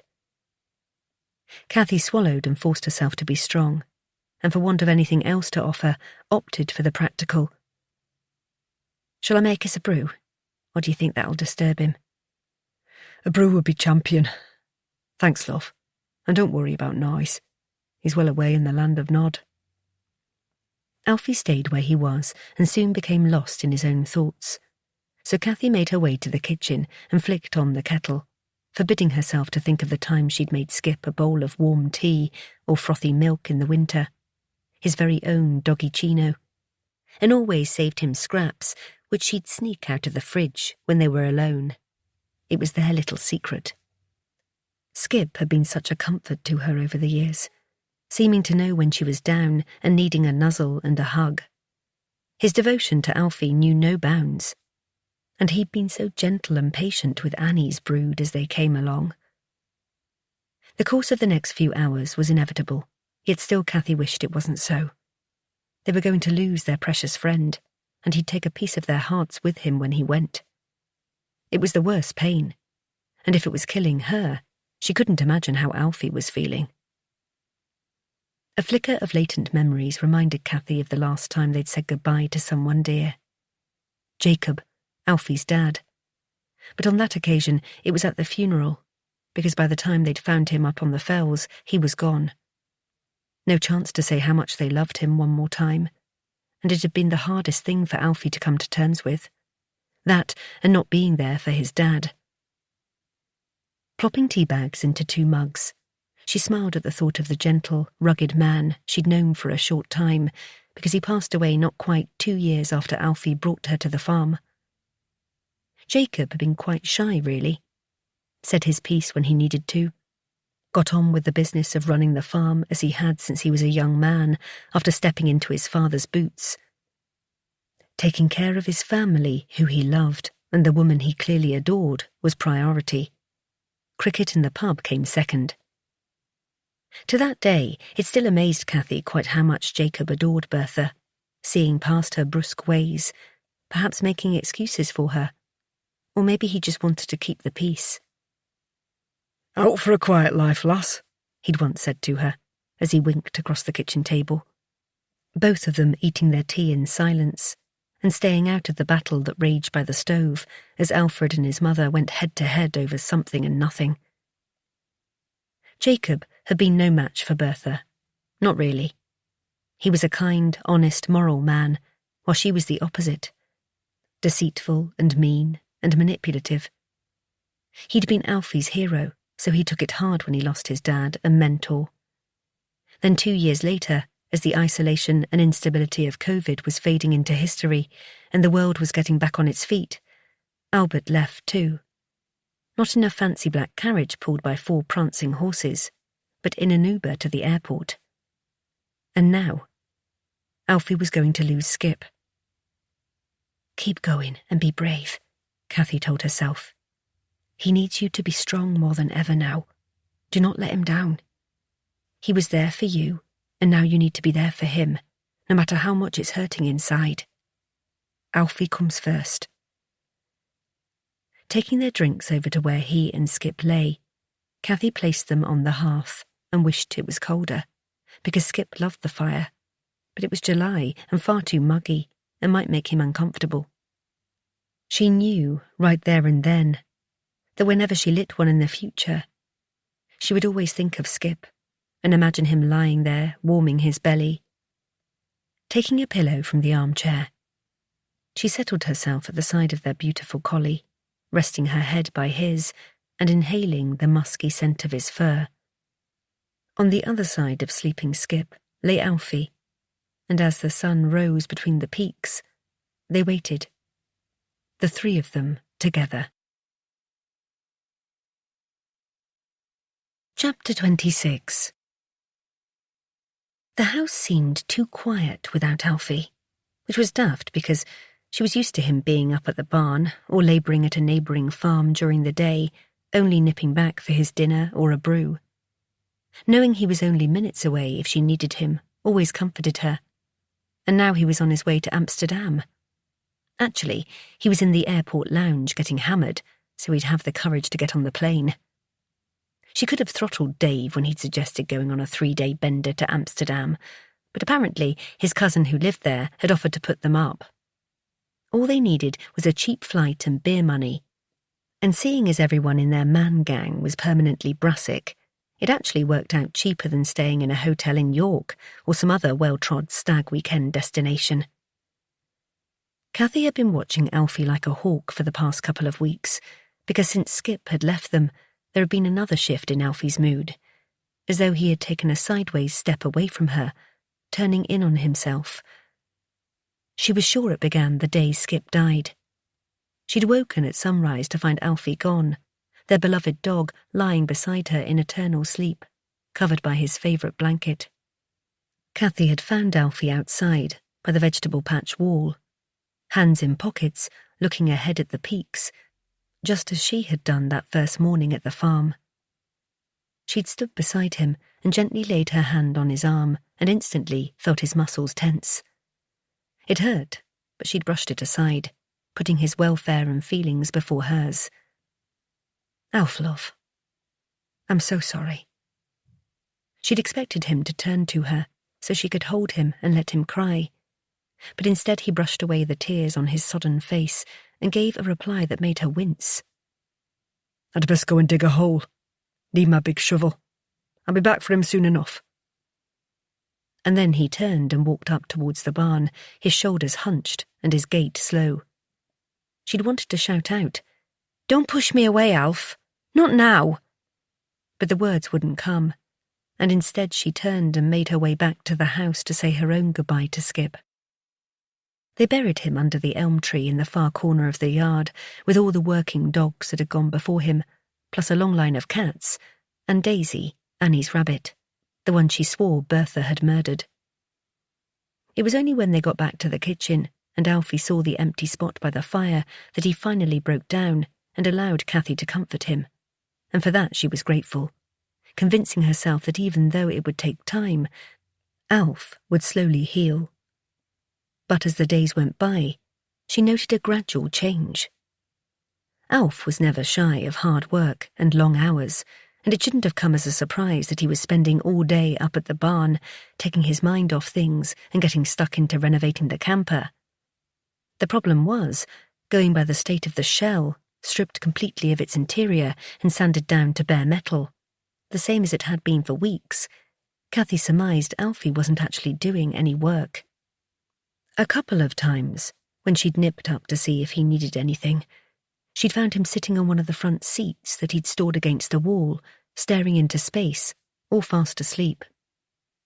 Mealtimes were becoming increasingly sombre affairs, where she had one-sided conversations with Alfie. When he did deign to join in, she could tell he was forcing it, feigning interest in the latest anecdote about Annie's Eliza or whatever upbeat story Cathy had heard on the news. She avoided doom and gloom like the plague. Evenings had fallen into another pattern, where after tea, Alfie would slope off to the parlour with a bottle of beer or three and listen to the soundtrack of him and Skip. The playlist he'd started when Skip was only a pup. Or, she wondered, was it him, Skip and Albie? The strains of one track seemed to pop up more than others, a song Cathy knew well. The Waterboys were one of Alfie's favourite bands, and the lyrics to The Whole of the Moon became an earworm. Did they make him think of Albie? The comparison was clear. He was living his dream and had gone off to see the world, while Alfie stayed at home, not exactly in his room, but it probably felt like it. And the reason for that came down to one person: Bertha. And then her heart had lurched when the sharp voice inside her head said, "And you?" It had been an awful moment. A wake-up call, really, because it was true. The COVID years aside, when much to her delight, if that was even the right word, they'd had no option other than to stay put. But for the past 2 years, they'd remained bound to the farm, and the reason for that was simple. Her. Cathy. She was the one who relished their splendid isolation from where she micromanaged their lives. As they scrimped a living and plodded, Cathy wore her rose-tinted specs and orbited her own safe space. Selfish.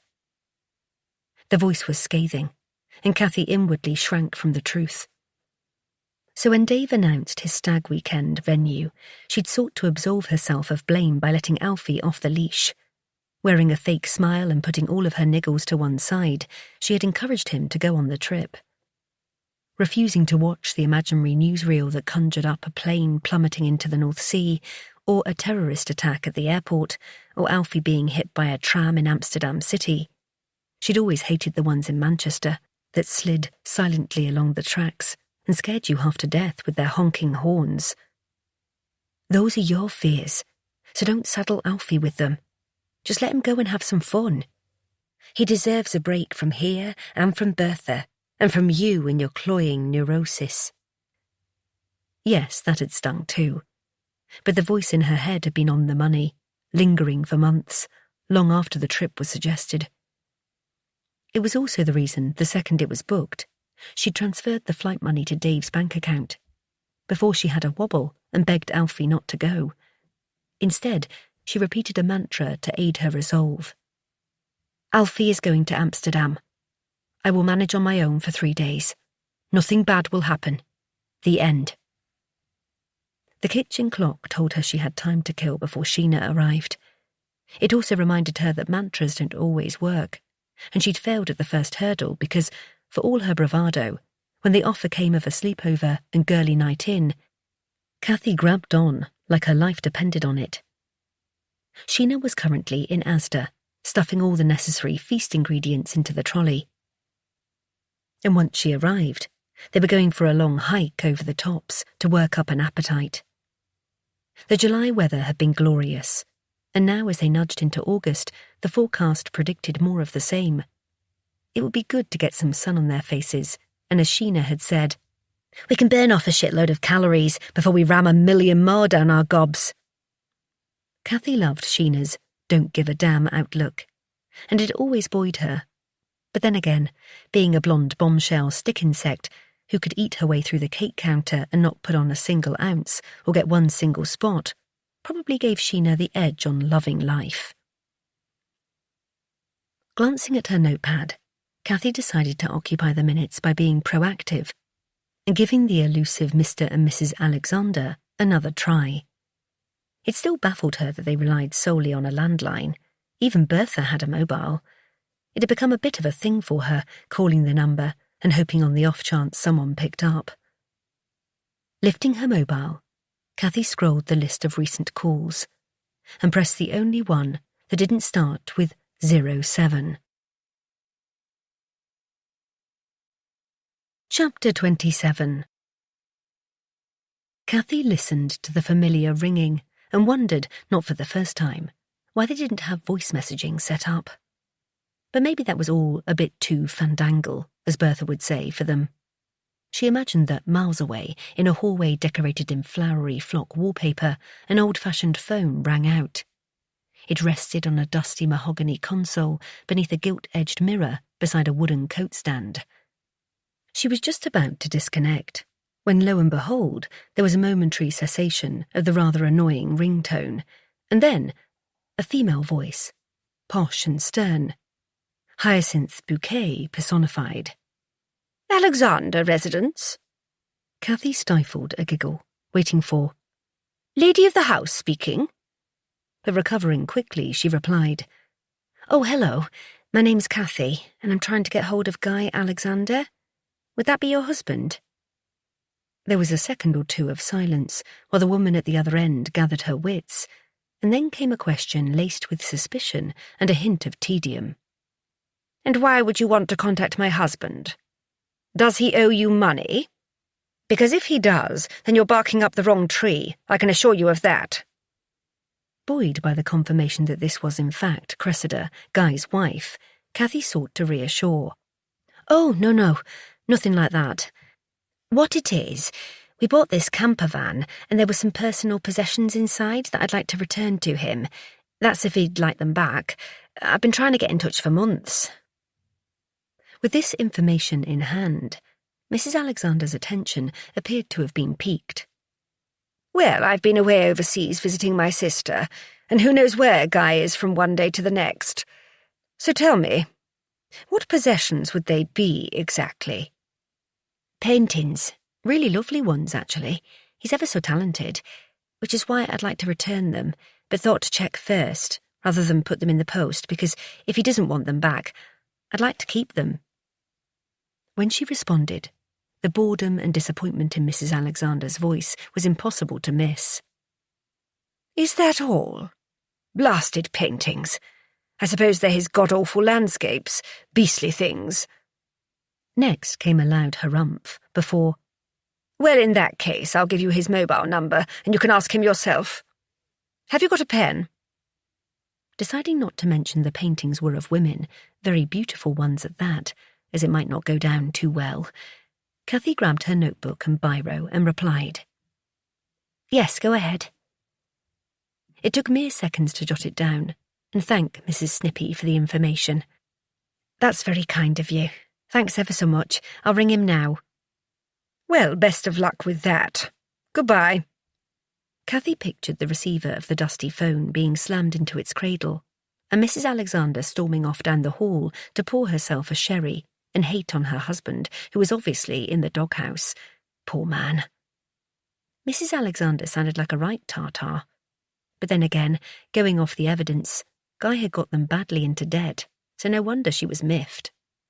It also occurred to Cathy that had she said she'd found an antique watch or some jewellery, Mrs. Alexander would have been much more pleasant and probably have come and collected it herself. As it was, she didn't sound much like a fan of Guy's artistry, or even the man himself. Hearing a car pull up outside, Cathy pushed thoughts of the paintings from her mind and made her way to the door to greet Sheena, who was already unloading 2 huge bags from her younger brother's car. "Come and grab one of these while I get my things," called Sheena, who deposited the bags on the cobbles, pulled out her wheelie case, slammed the door shut, and after reminding revving Kevin not to drive like Lewis Hamilton on the winding roads down to the village, waved goodbye to the newly passed boy racer. Cathy picked up both the bulging bags that clinked and rattled as they made their way inside. It'd take more than a hike to burn off whatever Sheena had bought for her 2-night stay. No matter, at least she had company, and that was worth its weight in gold, and a hangover from hell by morning. They were sat at the kitchen table, comfies on, 1 bottle of wine and 2 giant pizzas down, when Sheena piped up. "So are you going to ring this artist bloke and see if he wants his creepy paintings back, or what?" Cathy tutted. "They are not creepy. I like them. There's an ethereal quality about them, like ghosts from the past that look right into your eyes and soul." "What the fuck does ethereal mean? And get you being all arty. You'll be telling me that bowl of fruit is speaking to you next. Then again, you have had 2 glasses of vino, so I'm not surprised." Sheena grinned and winked because everyone knew Cathy wasn't a big drinker and got merry on cider fumes. Sod off. And it means not of this world, or something like that. But actually, I suppose I could ring him now. It's taken so bloody long to get through to his house. Maybe I should crack on, in case it takes another 3 months. Sheena patted her hand and stood. "Good lass. Right, you make the call while I get the cheesecake out the fridge and some more wine. Then we can chill out and watch a film. That walk knackered me out. Felt like an army drill the way you were marching us up the tops, Sergeant Major style." Cathy ignored Sheena's grumbling and grabbed her phone, typing in the number while more calories were brought from the fridge. Putting it onto speaker so they could both listen, but not really expecting an answer, Cathy's wide-eyed reaction matched Sheena's when someone answered, this time in a less formal manner. "Hello?" "Oh, hello, Guy. I hope you don't mind me ringing, but your wife gave me your number earlier." A brief pause preceded a wary response from the well-spoken voice at the other end. "Oh, she did she? What was it you wanted?" Blimey, thought Cathy. These two are a right cagey pair. "It's nothing to worry about, but we bought your camper van at auction a while back, and we found some paintings inside it, and wondered if you wanted them back." "What? Really? You found my ladies? How wonderful! Are they okay?" Weird way of putting it. My ladies, Cathy mused, but didn't let on, ignoring the funny look Sheena was giving her as she uncorked the wine. "Yes, they're in great condition. The tube and wrapping they were in seems to have protected them from the elements, so don't worry." "Oh, that's such a relief. And thank you for saving them, and yes, I would be most relieved to have them back. They mean a great deal to me." Despite harbouring notions of getting them framed, Cathy was glad she'd rang and was doing a good deed. "Well, I can post them to you next week if you like, unless you can collect. It's your call." "Well, I'm away at the moment, so I'd prefer to be there when they arrive, and I won't be back for a week or so. I'm in the lakes at the moment, but maybe I could drive to you. Whereabouts are you?" "Hathersage, just over the Snake Pass. Do you know it? And lucky you being in the lakes. It's lovely up there, but I've not been for years. Are you on holiday?" Cathy was on a chatty roll now, and blamed it on the big gulp of wine she'd just taken from a rather large glass. No, I can't say I know your neck of the woods, but you're right. This is a marvellous part of the country, and in answer to your question, I'm here for the music festival, Kendall calling. Reliving my misspent youth, I suppose, but don't tell my wife. She doesn't approve of my interest or my paintings, unfortunately, but that's by the by. I've been staying in a B&B for a few nights before the main event begins tomorrow. Now I don't have my camper.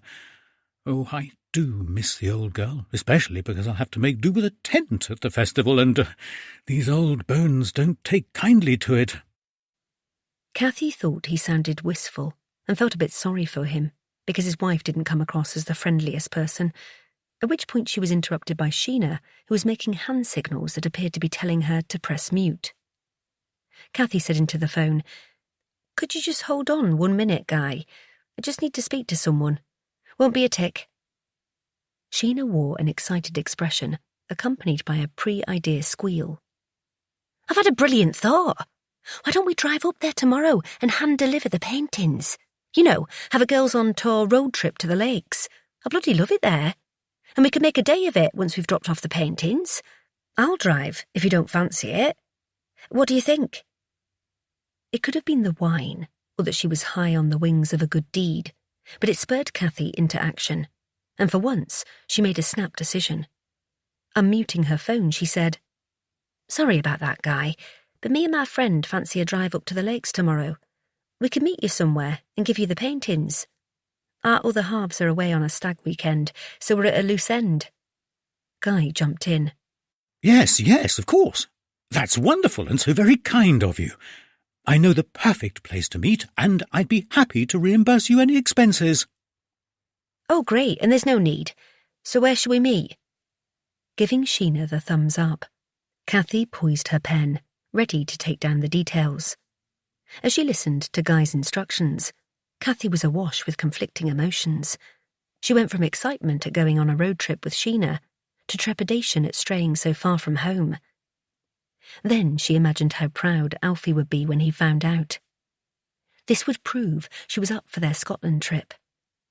He'd swallowed his fear of flying for Dave, so she was determined to do the same for Alfie. It was time to step outside of her very small comfort zone and take a leap of faith, if only in herself. Chapter 28. Guy. They're coming home. My beautiful ladies have been saved. This is truly a most wonderful occurrence, and my daily manifestations have borne fruit. I always knew it was true.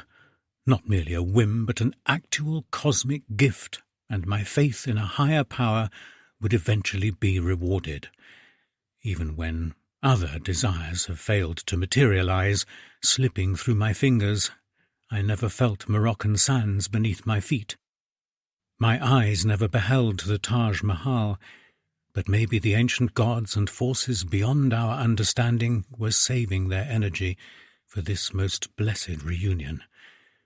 Now I can die happy, knowing those I have loved and never forgotten will lie by my side when I take my final journey into the beyond. That's all I wish for. Circumstance and rules and social stigma may have prevented us from being together in life, but in death, we can forever be reunited. I have spent too many of my years doing the bidding of others, my grandparents, parents, and the woman who I didn't choose to be my wife but had foisted on me like a lead weight. I did my duty, and dear Lord, how it dragged. That single thought of the years I've endured with her reminds me of a time I was out in the back of beyond painting a landscape. I saw a troop of squaddies yomping across the moors. They were on exercise from Catterick Barracks, I expect, covered from head to toe in mud and all carrying huge burgans on their backs, fully laden from the looks of them, sodden from wading through rivers, as were their boots and uniforms. One lad bringing up the rear was struggling, his legs buckling under the weight of his load, and as I watched from my vantage point I felt a strange sort of kinship with him, because that's exactly how I felt. Carrying the burden of marriage, a wife I've never loved, a career I loathed, and the rib-crushing pressure of overbearing parents who dragged me down in their pursuance of pushing me up the societal ladder. And look at me now. Where did it get them? Here I am, their only son, with nothing more to his name than a home remortgaged to the hilt, a clapped-out old car, the spare room, and a single bed. Debts I'm about to drown in, a wife who will soon bugger off to live with her sister in southern Spain. She's finally faced up to the fact that the barrel has been well and truly scraped and faces can no longer be saved, and we are nothing more than two names on a marriage certificate. So actually, now I think of it, another of my manifestations has come to pass, and the many hours I channeled Specky Elton, imagining tail lights taking Cressida off to España on a one-way ticket, actually worked. Fancy that. My powers know no bounds. And now I must make plans. Should I do as the ball and chain asks and sell the cottage, giving her half of whatever pittance remains after the vultures take what's owed? I quite fancy the notion of living on a barge, sedately travelling the waterways of Britain. All I need is a place to rest my head and the simple things in life. Yes, I do like the sound of that. I can't risk it, though, no matter how tempting it is. So I shall have to stand my ground and fend Cressida off, adopt stalling tactics. Whatever I thought of my father and his before him, I need to hold on to the last patch of Alexander soil. Yes, that old chestnut should do. But first things first. Something pleasant to ponder for a change. Not only do I have a whole weekend amongst my kind of people to look forward to, I'll be meeting Cathy tomorrow. And then, once I have my ladies, we can go home and be together. All of us. I'm so looking forward to seeing their faces again, which makes me wonder what she looks like, this dear woman, Cathy. She sounded kind, had a softness to her voice, and when we arranged to meet, I heard a hint of excitement and nervousness too. I predict she's the cautious type, quite shy, I expect. I'm good at reading people.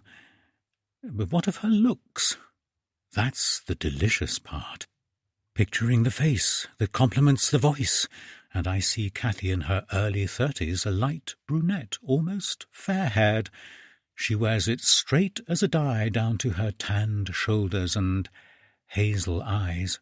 Petite and dainty. Yes, that's how I see her. But time will tell. I predict she would be the type I'd have sought out all those years ago. Oh, how I long to be young again, and I pray that when I reach the afterlife I'll be reborn in skin as supple as it was in my 20s. A taut stomach, iron flat with 6 rippling sections, arms toned and muscular, and my hair lustrous, not thinning and steel grey with the texture of straw. I won't even deliberate on the rest of my 77-year-old carcass, worn out and wrinkled. I find it most debilitating. They flocked to me then, the beautiful ones, of their own free will, but it was holding on to them that was the problem. Exotic birds of paradise I held in my hands for the briefest of time, admiring their colours, silken wings and auras like halos. When we made love under the stars, I took them to a place where our souls were as one, and then later it was always so hard to let them go. And now, like my beauties, Cathy has come to me of her own free will, and I wonder if— No, I'm too old to even consider, but what if she's meant to be? The last one, the final bird of paradise to add to my collection. Oh, my, be still, my foolish old heart. Yet is it such a fantasy? Questions, so many questions shooting like stars inside my head. Is all this Losing my beauties in such a cruel way to have them returned in an act of kindness a sign? This stirring inside me tells me it is, and the voice inside my head says I should follow my instincts and be bold. Yes, that's what I shall do. Tomorrow I will take my trusty Nikon with me and ask Cathy if I may take her photo so I can paint her. Immortalize her on canvas, and then, maybe, just maybe, I will take a beauty home with me. One last time. Chapter 29. Cathy. The bleep of the alarm on her mobile woke Cathy from a fitful sleep. She'd missed Alfie by her side, and the tummy-turning anxiety had triumphed over exhaustion and a fair amount of red wine. It also hadn't helped that Sheena had been in and out of the bathroom all night throwing up, which prompted Cathy to go and check on her. She found her friend on the bathroom floor, hugging the toilet. A bath towel wrapped round her shoulders, the mop bucket and a roll of loo paper by her side. On seeing Cathy, she groaned. Mate, I'm so rough. Can't work out if it was the pizza or the wine, but one of them was defo dodgy. Are you okay? I've had my head down the loo all night, and just now my arse exploded. Geez, Sheena, that's too much information this time in the morning. And yes, I'm fine. Well, I was. But now I feel queasy too, so thanks for that. Cathy held her breath as she opened the bathroom window. And what's the mop bucket for? Did you have splashback or have you missed the target? Checking the bathroom floor, Cathy hoped it was neither. Well, I can only use the loo for one thing at a time. And seeing as I have a both ends issue, I had to improvise, and now I hate the smell of Dettol. Your mop bucket reeks of the stuff. Sheena's head flopped back onto her arms, which rested on the toilet seat. Yes, you're right, it's Dettol, the green one. I love it. But right now I need a shower, so do you think you'll be okay on the landing for a few minutes? Mindful that it was 10 a.m, Cathy realised they would really need to get their fingers out, as they were supposed to be on the road by 11, but Sheena wasn't going anywhere fast. She lifted her head slightly and through half-closed eyes said, Mate, can we set off a bit later, or go tomorrow, because at this rate I'm going to need rubber knickers and a bucket because I can't stop being... Oh God, you better go. It's going to be both ends this time. Cathy didn't wait for her to finish the sentence and ran for the door, which she rammed shut. If she was going to the lakes, she'd be going alone. The Defender was ticking over nicely, as was Cathy's mind. By her side, next to a bottle of water and her bag, lay the tube of paintings, waiting to be returned to their rightful owner.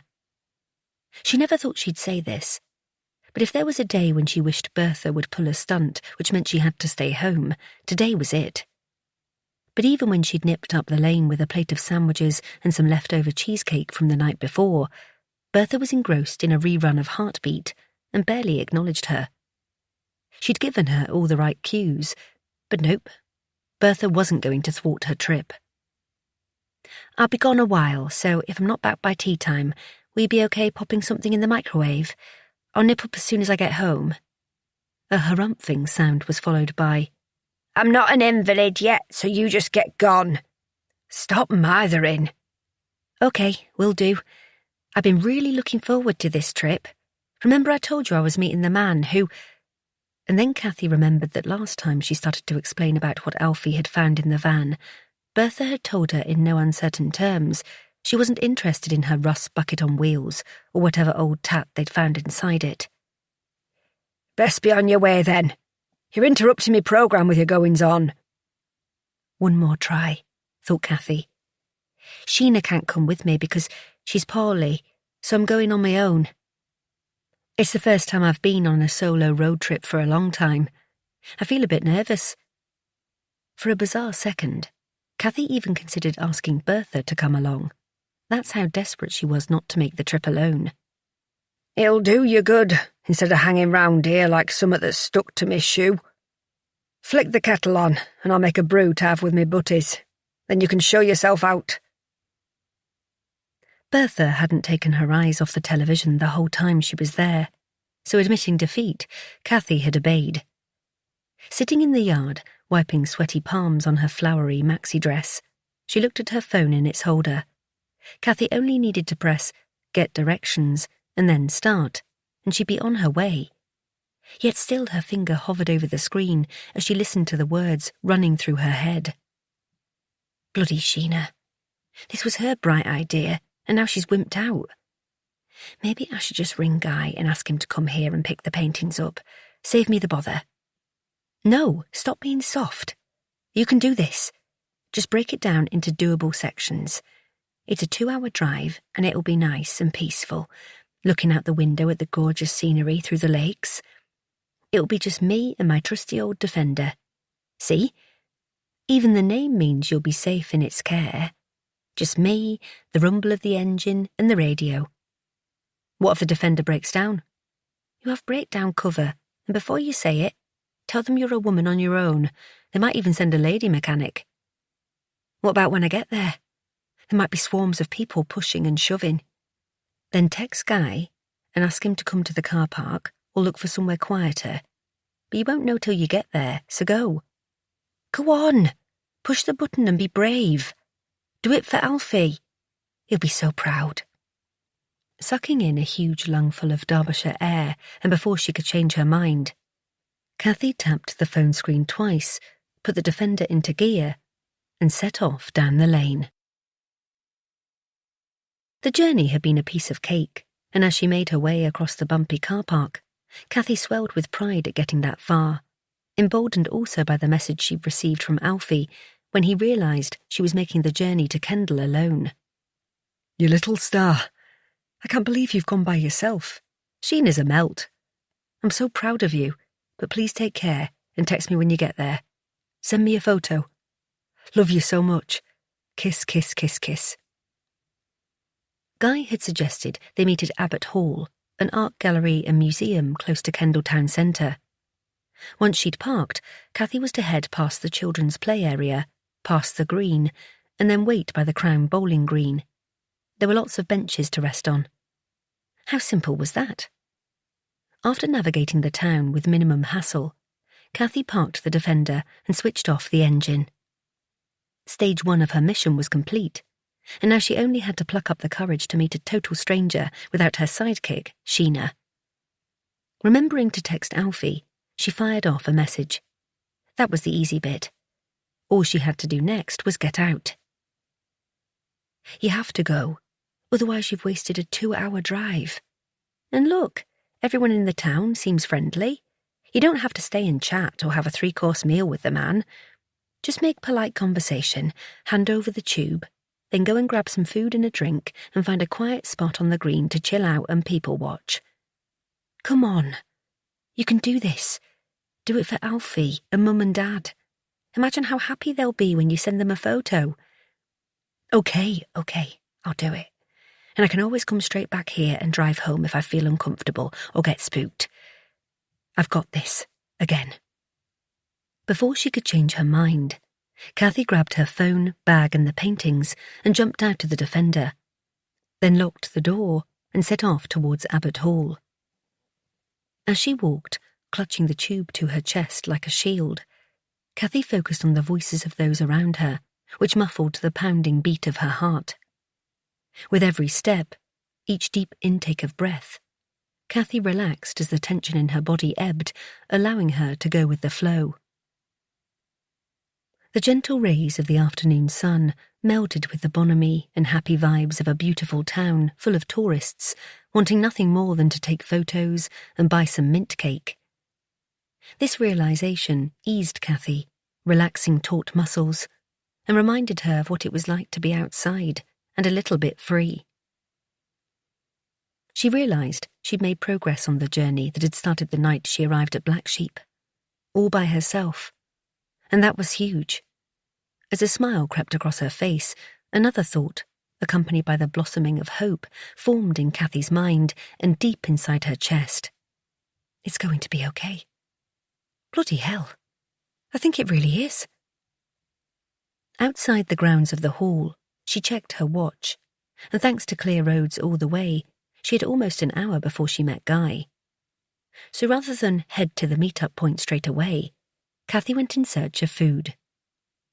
Her senses were on high alert to the sounds and sights of the town, a cacophony of colours, voices laced with unfamiliar dialects, culinary aromas from the cafes dotting the street, the almost skin-on-skin proximity of strangers. Keep going. You're doing great. She bought a baguette and another bottle of water, and decided to eat on the green until it was time to meet Guy. It was as she neared the lush expanse of field that her gaze was drawn to a woman sat alone, cross-legged at the foot of a tree. Dressed in a purple caftan, the front adorned with silver stars and moons, her flowing grey-white hair almost down to her waist, she was surrounded by candles and an assortment of real and artificial flowers of the kind you see hung around the necks of Hawaiian dancers. In the centre, facing the woman, who appeared to be deep in meditation, giving off an aura of complete calm, tranquil and serene, was a photo frame.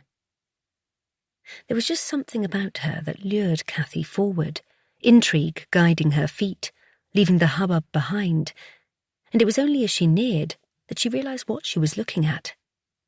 It was a shrine.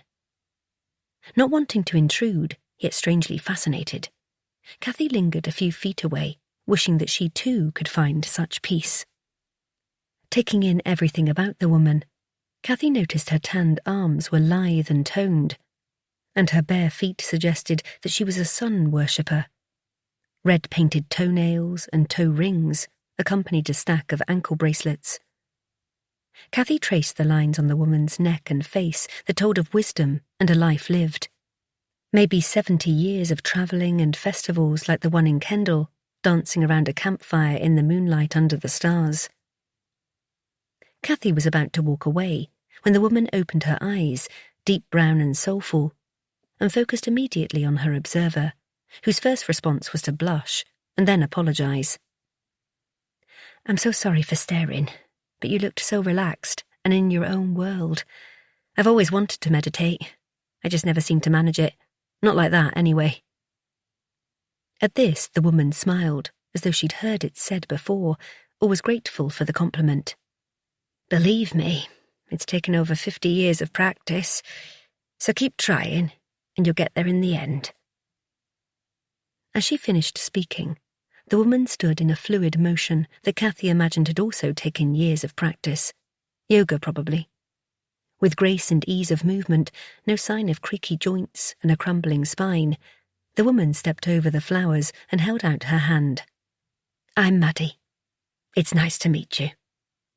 Taking the offered hand, Cathy responded with her own name and then a question. "So are you meditating or praying, or both? And if you don't mind me asking, who to? I'd love to have deep faith in something or someone, and I'm always envious of those who've made that connection." Another kind smile. "Well, I'm Wiccan, and I was asking for help from the gods and praying for an old friend." "Oh, is that who's on the photo?" Cathy gestured to the bed of flowers, trying to see the image inside the frame. Maddie turned and bent, picked it up, and held it out to Cathy. "It's my friend, Deborah." Taking the photo in her hands, Cathy wasn't prepared for what she was about to see, and the connections her brain made between the woman in front of her eyes and one of the paintings inside the tube wedged under her arm. Deborah. Surely it can't be her. Finding her voice, Cathy finally asked, "Why are you praying for her? Is she poorly?" It was the first thing that sprang into her mind. Maddie took the frame back as she spoke and looked lovingly at the woman in the photo. "She was my very best friend, and she went missing in 1979, during the Reading Music Festival." Cathy's stomach flipped and heat rose upwards, flushing her neck and cheeks. "You mean you haven't seen her since 1979? What happened?" Maddie sighed. "That's the big question. And it's haunted me for years because I've always believed it was my fault for even suggesting we go in the first place, and for being so high on acid and in love with some guy we'd met on the first day that I went off and left her alone. The last time I saw her, she was in our tent. When I went back the next day, she was gone, and nobody has seen or heard from her since. Chapter 30. Cathy looked down at the face of the woman, and that flicker of recognition returned, accompanied by a sense of dread. She needed to know more before she mentioned the paintings, because it was all too mad. Oh my God, that's awful. Did the police look for her? Was there a search? At this, Maddie released a bitter laugh and rolled her eyes. They made a half-hearted effort once the festival was over, and it was clear that she hadn't shacked up with someone, as they'd put it. It was awful. I searched the whole camp like a madwoman, asking people if they'd seen her and trying to describe her because at the time I didn't have a photo. That one, Maddie pointed at the frame, was on my camera and hadn't been developed, but it's the last snapshot I took of her, the very day before she disappeared. Could it be her? My Deborah? Or is this just a bizarre coincidence? The photo of a beautiful young woman with cornflower blue eyes looked straight into Cathy's soul. Her rosebud lips and peach complexion, silky straight brown hair set against the colourful zigzags of a wide bandana, were identical to the woman in the painting, rolled up and hidden inside a tube. But before Cathy could verbalise her thoughts, Maddie continued. It was sheer torture, watching as everyone packed up to go, and one by one people left on foot or in vehicles. But I waited right until the end. Sat there with my rucksack, determined to stay just in case she showed up, and jumped out of some guy's car and said, "Ta-da!" When she didn't, I went to the police because she'd been gone for almost 48 hours, and I kicked up an almighty fuss. So the police did look for her? Maddie nodded. Yes. And there were posters, sniffer dog searches, public appeals. But in the end they were convinced she'd met a bloke and would turn up eventually, once the shine of a new romance wore off. But I knew differently. Deborah wasn't like that. She was a dedicated nurse and loved her job. She came from a close family with 3 younger brothers and a nice mum and dad she adored. She would never do anything to hurt them or me, which is why something bad must have happened to her. Deborah ended up as just another missing person on a register. Is that why you have the shrine and pray? Cathy indicated the bed of flowers and candles as she passed the photo back. Maddie clutched it to her chest as she answered. This may sound crazy, but deep in here, I've never given up hope that one day she might turn up at a festival and walk right on up and say, "Ta-da! I'm back!" At this, Maddie's voice cracked, and a tear escaped, which she allowed to roll down her cheek, unashamed of her emotions. For the past 45 years, I've gone back to Reading just in case someone remembers. Perhaps they'd already left when we started searching, and they might somehow remember her, or have seen something suspicious. And my obsession led to a new way of life and source of income. Really? How? Did you become a policewoman? It was the first logical thing that pinged into Cathy's mind, so she wasn't expecting the low chuckle it elicited in Maddie. Oh, goodness, no. I worked in hospitality for many years, and then when I retired, I bought a food truck. We, me and my daughter, work around the country at festivals and shows, which is why we're here today. My daughter is in charge now, but I still love to come along, and so do my grandkids, who are around somewhere on the park wreaking havoc. We'll move to the festival later today and set up. But for now, we're having a little break in one of our favourite places. I admire the fact you've never given up on your friend. I really do. Cathy couldn't imagine the heartache that Maddie had endured. That's very kind. But this is also about me absolving myself, freeing my heart and dreams of guilt at leaving Debbie alone. Maddie looked into Cathy's eyes, and in that moment there was a connection, like an invisible surge of energy, and understanding, because Cathy also wanted to feel that way. To be free of the dreams and, yes, the guilt at being one of those who survived, and for making Alfie stay at Black Sheep. Snapping Cathy into the here and now, Maddie embellished. At the start, all those years ago, I was hoping that while someone was buying a wrap or a baked potato, they'd see the poster of Debbie and might be able to help. I still do, and I've even got a projection of how she'd look now. But so far, it's all led to nothing. As Maddie spoke, Cathy could see the sadness in her eyes and years of worry etched in the lines of her sun-tanned face. She sensed that the toll of guilt still weighed heavy, which was why she hesitated for a second, not wanting to give Maddie false hope by mentioning the painting that looked so much like Deborah. But what if... Squashing the concerns that were bubbling inside, Cathy had a sod-it moment. What was there to lose? So she reached out and gently touched Maddie's arm as she spoke. I can see that what happened to Deborah has really affected you, and your life. And this may sound really weird, but... A phone ringing cut Cathy short, as it did Maddie, who delved into the deep pockets of her caftan, apologising as she answered. Sorry, it's my daughter. Won't be a tick. Cathy waited and listened to a one-sided conversation and quickly picked up that Maddie was being called to some kind of emergency involving one of her grandchildren. When she hung up, she was in a bit of a tiz. I'm so sorry, I'm going to have to shoot off. My grandson's fallen off a swing and hurt his arm. His mum needs me to go. Look, do you want to wait here or meet me later? I sense there's something on your mind, and maybe I could do a reading for you, or cast the runes. But if you have to go... She once again delved into her pocket and pulled out a flyer. All my details are on there, so come and find me, or call me, yes? Cathy took the leaflet and nodded. Yes, you go. I hope he's okay. But Maddie was already weaving her way at speed through the passers-by, a purple haze of flowing robes, grey hair, and panic. Left alone, Cathy pushed the flyer into her bag and stepped closer to the shrine and knelt, noticing the A4 posters tucked beneath a candle that showed the original missing person photograph from 1983, and by its side, an image of what Debbie, might look like now. Touching the older version, Cathy was overcome by sadness at seeing the face of a life not lived. Or maybe, just maybe, there was a logical explanation for Deborah's disappearance, and as Maddie hoped, her friend might one day come home.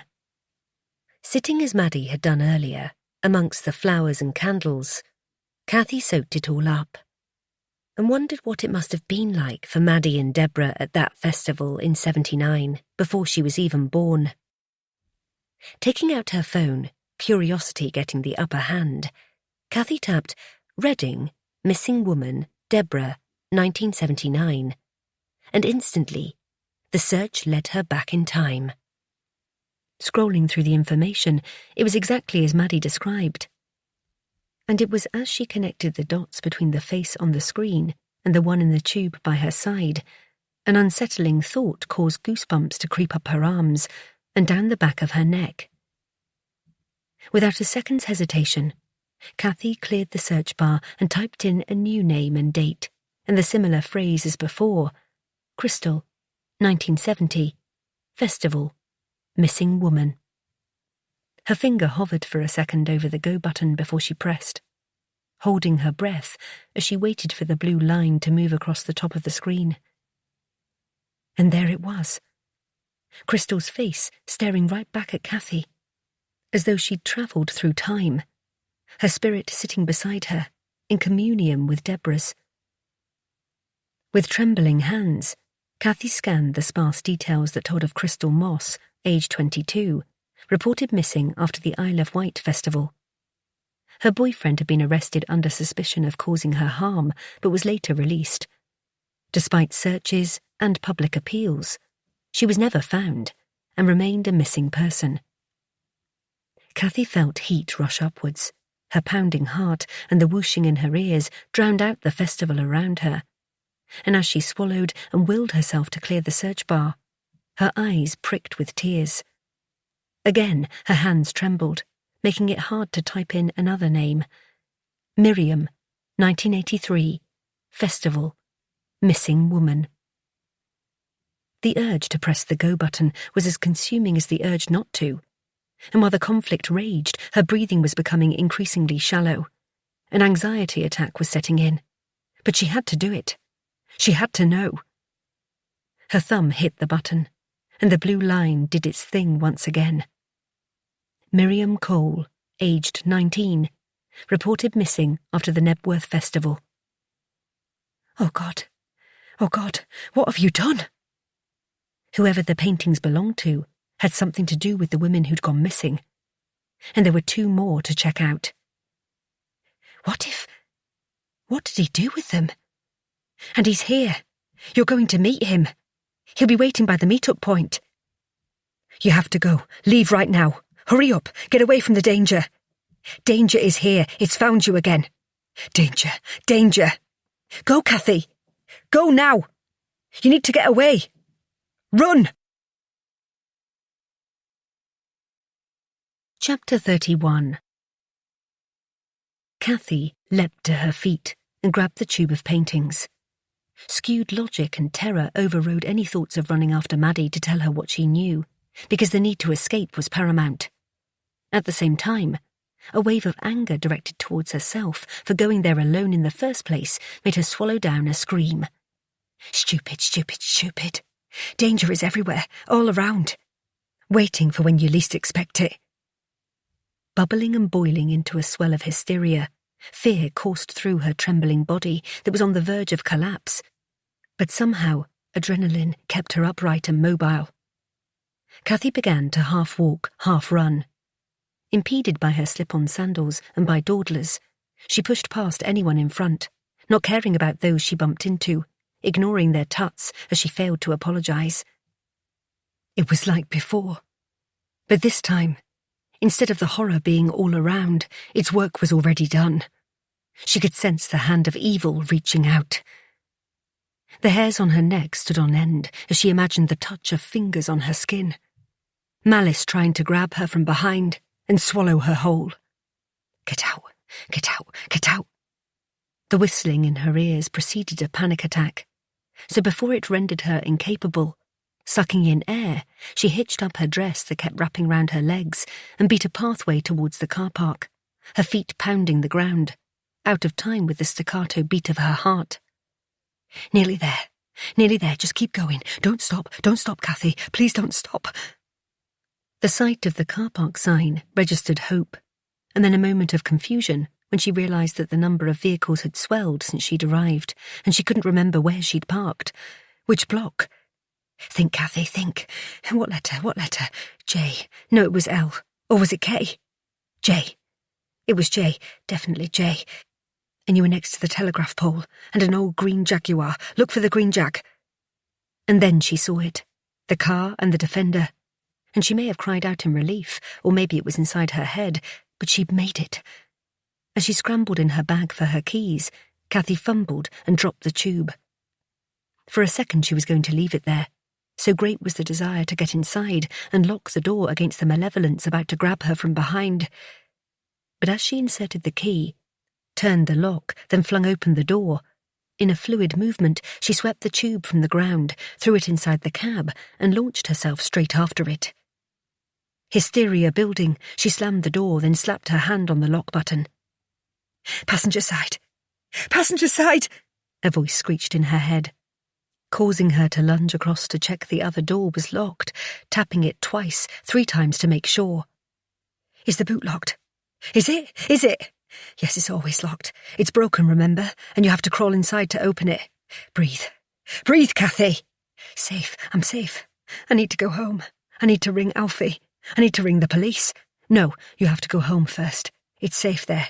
Home is safe. Start the engine right now and drive, Kathy. Just drive! Kathy couldn't remember a second of the journey home. Only the map on the screen of her phone, the voice that told her where to go, the thick blue line she followed religiously, and the arrow that pointed to safety. The bleeping of message alerts were ignored, as were the calls. She had to concentrate, and there was no way she could explain to Alfie or Sheena what had happened. Not yet. Because she would start to cry, and if she did, she wouldn't stop. And they'd flap, and Alfie would have a meltdown and make it worse. And what if it was him? Guy, wondering where she was? The mere thought made her shudder, so she'd blocked him out. For the first hour of the journey, her hands were glued to the steering wheel, apart from when she changed gear and stopped at traffic lights on the edge of Kendal. She sent texts to Sheena and Alfie, breaking the law and not caring one bit. "Leaving now. We'll ring when home." After that, her fingers gripped the wheel tight, her mind on nothing but the road ahead. It was around the halfway mark that the tension eased. The food she bought remained in the bottom of her bag, but she ignored the weird sounds her stomach was making. No way could she eat anything. It would have come right back up. So instead, she'd sipped from the bottle of water, determined also not to stop for a wee. She'd rather wet her pants than get out. Her focus was solely on the goal of home. It was when she saw the sign welcoming her to Derbyshire that she allowed herself to think things through, dissemble the whole horrible afternoon and work out what to do next. Being pragmatic was the key now that she'd left the evil behind in Kendal. She would not give in to any more hysteria, not give any headspace to the man, Guy, who would have by now realised she was a no-show. If he'd texted her, asking where she was, she'd ignore it. As she drove into the yard at Black Sheep, a wave of calm enveloped her, and after switching off the engine, Cathy rested back her head and closed her eyes, allowing her body to relax. When she opened them, the sight of home made her smile, and within seconds she'd gathered her things, locked the Defender, and opened the front door. Stepping inside, she closed it firmly and sighed.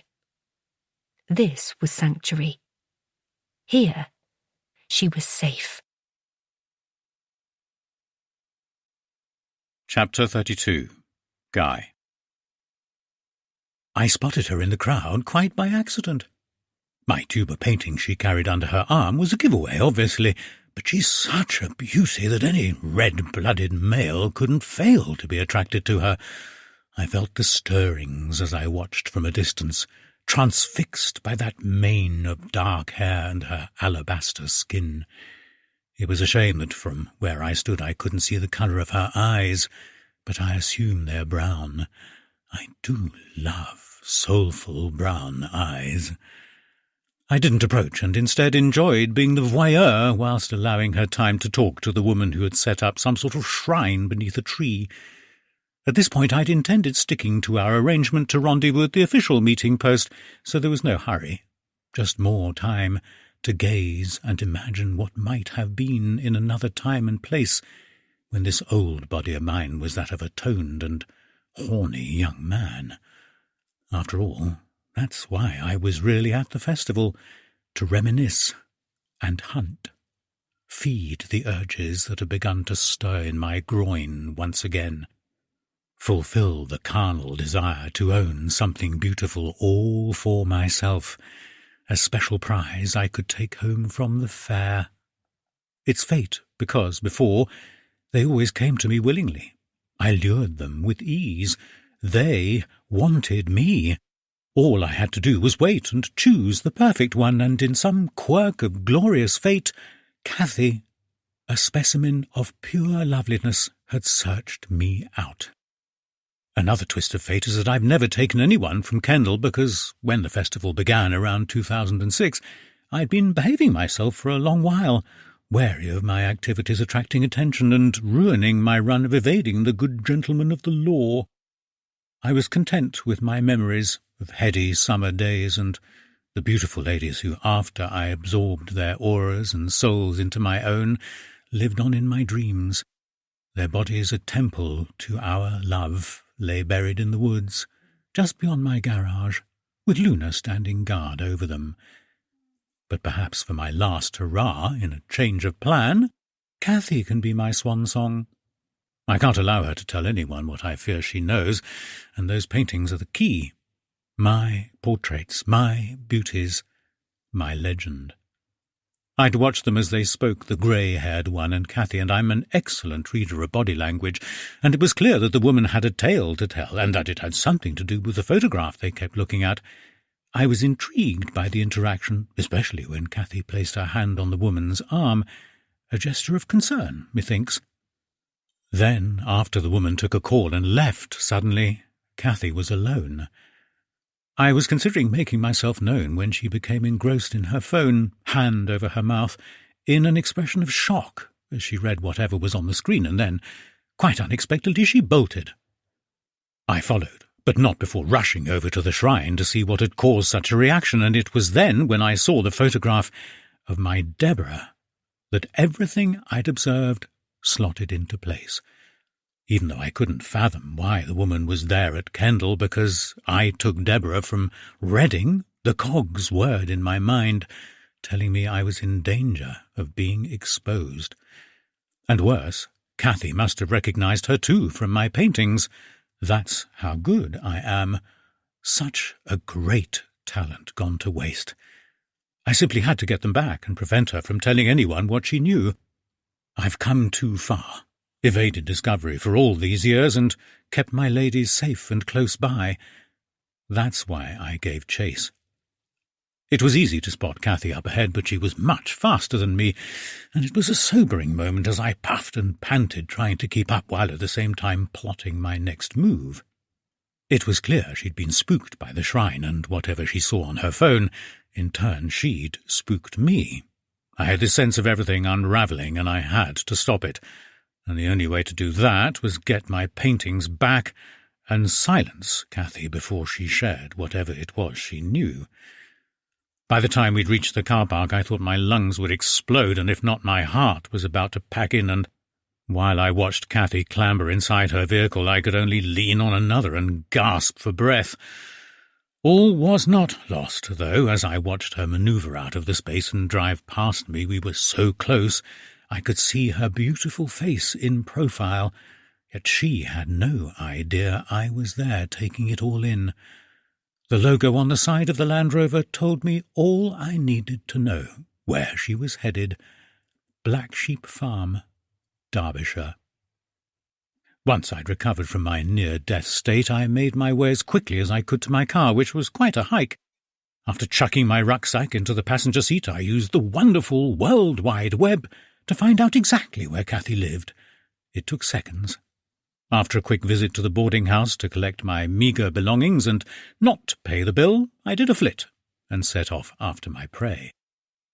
I must have been only an hour or so behind, and as I churned up the miles in pursuit, all I could do was pray that she hadn't spoken to anyone on the way. If she's told them about whatever she saw on that blasted phone of hers, I'm finished. I have to face up to the fact that it could be over for me already, and that these will be my last hours of freedom. Which is why I have absolutely nothing to lose, have I? One way or another, I want my paintings back. They are my treasure, and she has no right to them. She has no right to even look at them, for my eyes only.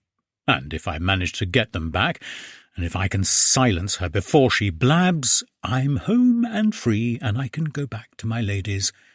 That's all I care about now. I've parked my car further down the hill, hidden behind some trees along a muddy track.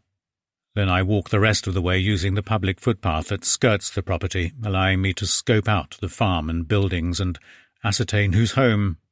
And I think I'm in luck. So far there are no signs of life, and the vehicle is parked out front. I'm so close. It's quite thrilling. I'm hiding just behind the garden wall in what appears to be a vegetable patch only feet from the front door. I've not heard voices or even a dog barking, which I'd have expected on a farm. She told me her other half was away for the weekend, which is divine providence if ever I heard it. There's another door at the rear to what appears to be a scullery, but it's locked, so the only way in is through the front. It's still light. Should I wait until dark to make my move? Something tells me I don't have that much time. Sound On the other side of the wall, a latch, I think, the creak of wood and then the slam of a door. Please don't let her need anything from the No, I can hear footsteps receding, so she must be going towards her car. Damn! No, she's still moving, so perhaps she's going towards the other dwelling. Someone must live there. I chance a peep over the wall, and I am in fact correct. Cathy is going up the lane, and once she rounds the bend past the large tree, she'll be out of sight, and then I can move. I'll bet you any money that door is unlocked, and if it is, when she returns, Cathy will have a big surprise waiting for her. Me. Chapter 33. Cathy. Bertha was fast asleep in her armchair when Cathy let herself into the cottage. So rather than wake her and get her head bitten off, she'd left a note. It had given Cathy the nervous giggles, placing it on the table beside the sleeping monster. She half expected Bertha to open one eye and say, "What the bloody hell do you think you're doing?" Cathy's note had invited her to the farm for some supper. "But if you'd rather not," it continued, "you've only to ring and I'll bring it to you later." Cathy knew it would hinge on whether or not her legs weren't too bad, which basically depended on the weather and which way the wind blew.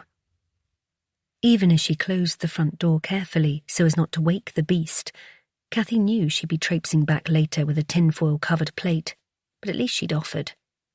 Following the hospital visit, normal belligerent service had resumed.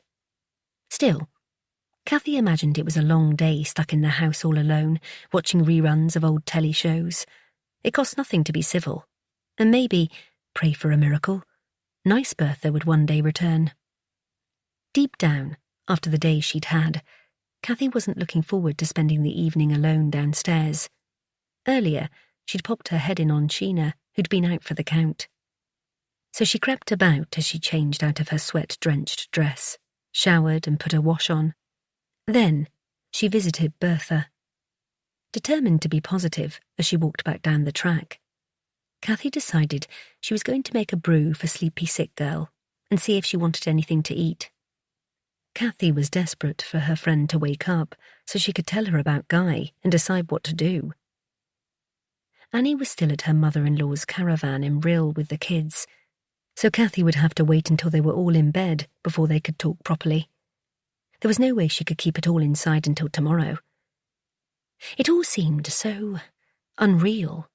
That was the only way to describe it. Oh, and scary as fuck. Or maybe she was overthinking the whole thing. Or maybe she should ring the police right there and then, not wait for Sheena to wake up or Annie's kids to nod off. Would they think she was being dramatic, though? Another overzealous member of the public who watched too many true crime documentaries, concocting a cold case mystery on the strength of some watercolours painted over 50 years ago. They might say she was wasting their time when they had Hathersage hooligans on dirt bikes to chase around the village, or the local shoplifter to apprehend. No, her original plan was the best one. Wait until morning and go to the station in person, with the evidence and Sheena for backup, and ask to speak to a detective and hope that they'd take her seriously. Trying to keep a lid on her emotions, Cathy told herself it was natural to be rattled and edgy, but she'd be fine, and there was absolutely nothing to worry about. Guy was miles away, and he did not know the real reason she'd been a no-show. After ignoring his call while driving home, once she was showered and changed and felt more human, she had finally replied to his brief text, asking where she was. She'd kept it brief. "So sorry. Car trouble. Been a nightmare. We'll contact to rearrange." Cathy also thought, but didn't say, accompanied by the police. Confident that would stall him, and sure he was oblivious to the fact she was onto him, Cathy was reassured and shook off that spooked feeling. But as she reached the front door, a wave of grief swooshed over her when she thought of Skip. It happened all the time because she couldn't get used to him not being there by the fire. Amidst the twitch of his ears and the slow thump of his tail on his bed, and acknowledging that she was still bereft made her think of Alfie. I wish he was home, not in bloody Amsterdam. As she flicked the latch and went inside the chilly kitchen, Cathy made up her mind to light a fire, concoct a quick meal for her, Sheena and Bertha, and then ring Alfie. His phone had gone to voicemail earlier, so she'd left a message to say she was home. Sheena's was probably still on silent while she slept off her hangover, or whatever it was. Tutting, Cathy took her phone from her jeans pocket and left it on the table next to her bag and the dreaded tube of paintings, then headed over to the fireplace. The fire was already laid, thanks to a habit she'd quickly got into when she'd moved in. She had learned fast how chilly early mornings could be. So once the logs were crackling away and the orangey glow cheered her up and gave the room a cosy vibe, the next task was finding something to eat.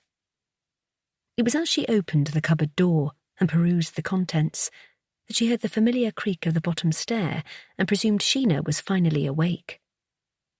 The rest happened in the blink of an eye. Cathy's body reacted swiftly to the panicked message from her brain, telling her something was wrong, because Sheena wouldn't creep and stay silent. Her spine stiffened, ears on alert as the hairs on the back of her neck stood to attention, fear rippling through her core.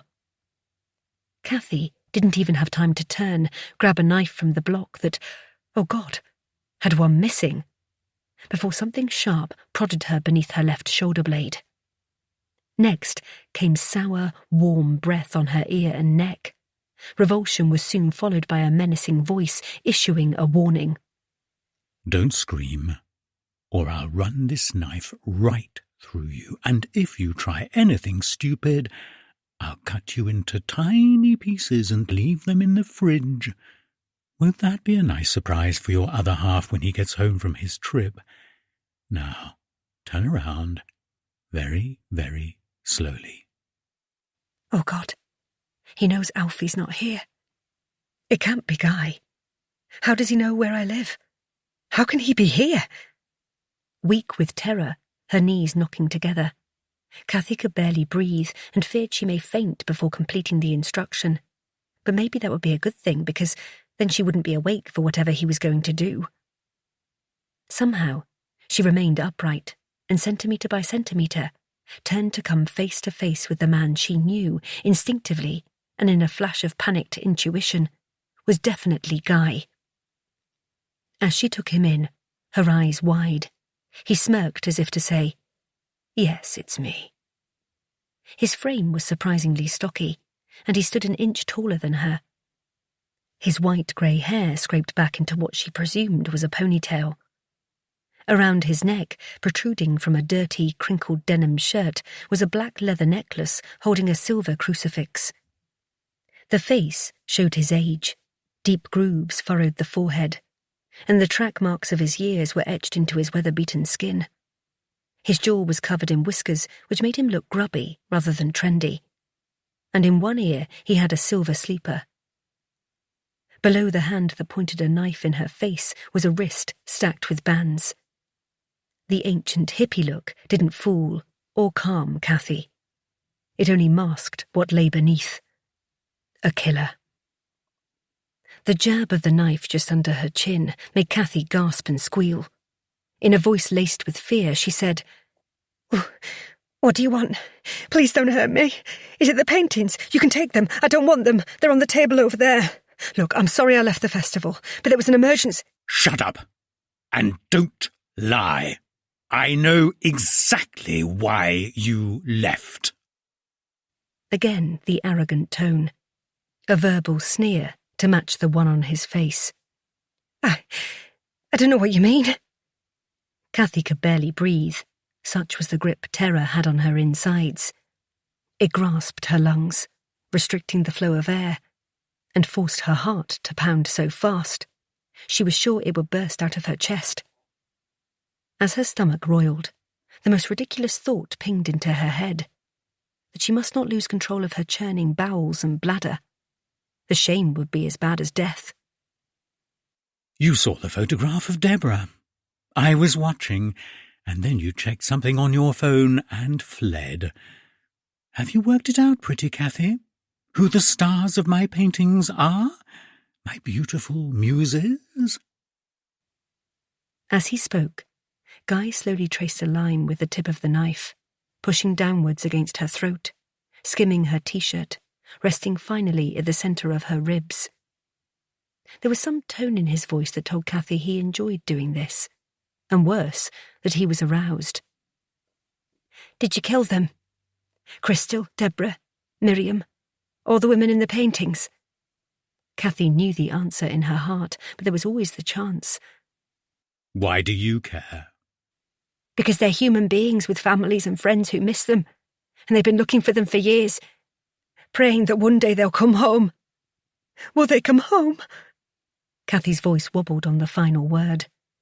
Guy reacted quite differently to her pointed question, standing straighter, a hint of amusement, or was it pride? He followed up with a question of his own. Have you told anyone about this? No. It was the truth, and a silly, pathetic reaction. Saying what she thought he wanted to hear, then regretting it immediately, blustering her way through a retraction that she could see wasn't fooling anyone. I mean, yes. I left some messages earlier for Alfie and my other friend, a man, who'll be here soon, by the way, so they know what I found. And they already know your name and where you live from the logbook, so— Shut up! Cathy recoiled and obeyed. Do you have my Luna here, or have you sold her? She was momentarily confused. Luna? Who the hell is Luna? Ah, the van. He must mean that. And she was shocked, too, by his change of direction. His concern for a rusted lump of metal made her even more convinced that Guy was a full-on psycho.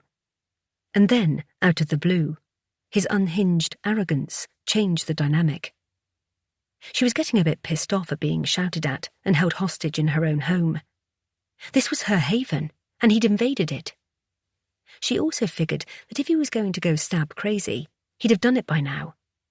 So this time she answered more confidently, adding a touch of sass for good measure. It's here, outside in the barn. Why do you want to know? Have you got another sick little secret hidden inside that you want to perv over? Or do you get a kick out of reminiscing, you know, about the good old days when you murdered innocent women in your shagged-out mobile home? A twitch in the corner of his left eye was a tell. It was true. He had killed them. And then a tut, and another order. Show me. Now, move! The terse response again proved to Cathy she'd touched a nerve and emboldened. She stood firm until he reached around the back of her head and grabbed her hair roughly, twisting the ponytail so tightly it pulled on the roots of her scalp, causing her to wince and her eyes to water. I said move, now! Guy shoved Cathy roughly, and with his arm around her neck and the knife under her chin, they both made for the door. And just so you know, all it will take is one slice through your jugular to end you, nice and quick, so don't try anything. Do you understand? Gripped once more by terror and pain, her earlier bravado seeping away with every second, Cathy could only make a squeaking sound that he obviously took as a yes. After she flicked the latch and opened the door with trembling hands, they stepped outside into the dimming summer evening. Ahead, there was just enough time to glimpse the view she'd fallen in love with that very first morning at Black Sheep, one that had brought her back to life and given her hope. The sight of it caused her to sob out loud and wonder if she'd ever see it again. Chapter 34. Turning right, they passed through the herb garden gate and followed the stone path that led along the front of the house. Tears coursed down Cathy's cheeks because she knew she was going to die.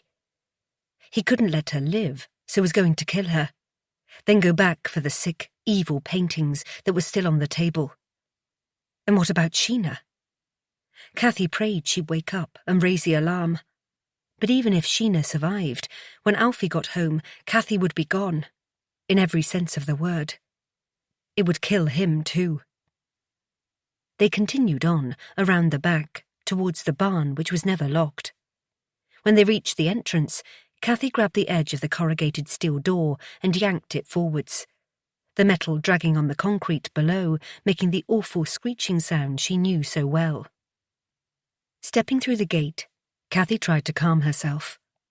Her tear-blurred eyes adjusted to the dim rays of remaining daylight that struggled to illuminate the room via the murky, dust-fogged window on the far wall.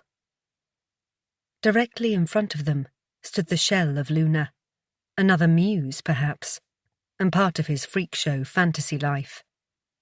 Something that Guy clung on to like his paintings of those poor dead women. As they shuffled forward, Cathy hoped, prayed, wished and begged to anything and anyone that it would divert his attention enough so she could try to escape.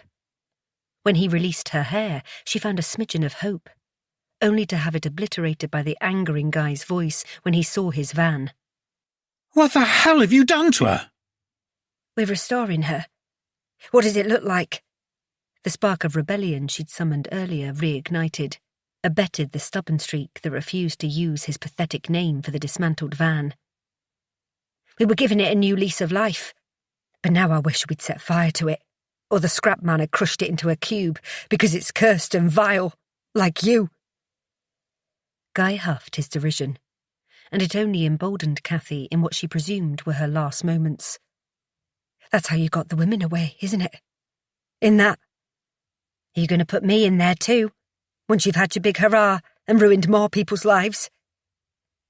Cathy was running on adrenaline now, and surprised herself with her erudite thinking, and, sod it, telling the psycho exactly what she thought of his death-on-wheels camper. Get little Miss Marple here joining up all the dots. You think you're so smart, don't you? And yes, you're right. Luna was the perfect way to spirit my ladies off to a better place once I'd had my fun. And they came to me willingly, just like you did today. Don't you see the symbolism? It's truly beautiful, as are you, and you'll make the perfect final sacrifice. God, you're totally deranged, aren't you?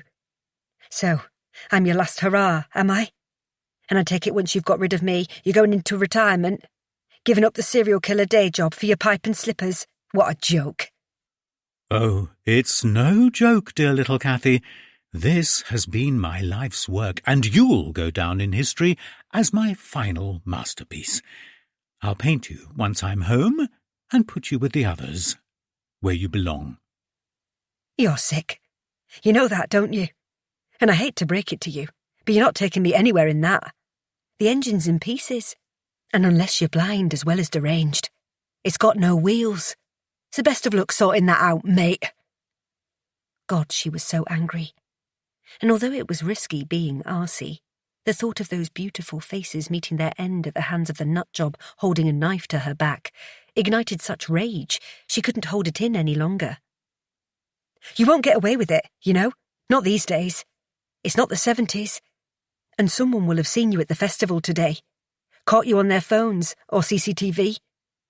And ANPR, even as you drove through the village. Christ, they're ring doorbell mad down there, and someone will have you banged to rights. Cathy's brain was spinning like an alternator. Ping, ping, ping came the thoughts one by one. Counter-arguments, jibes, reasons she might stay alive, firing on all cylinders. Loads of people knew I was going to meet you today. My partner for a start. And you'll have a job shutting him up in Amsterdam. It then occurred to her that Sheena was in grave danger, because she'd been with Cathy when they had first spoken to Guy. Unless... Oh, God. What if he's already killed her? Did he go upstairs while I was out? Does he know she's here? Bluff it out. Try to get him to run.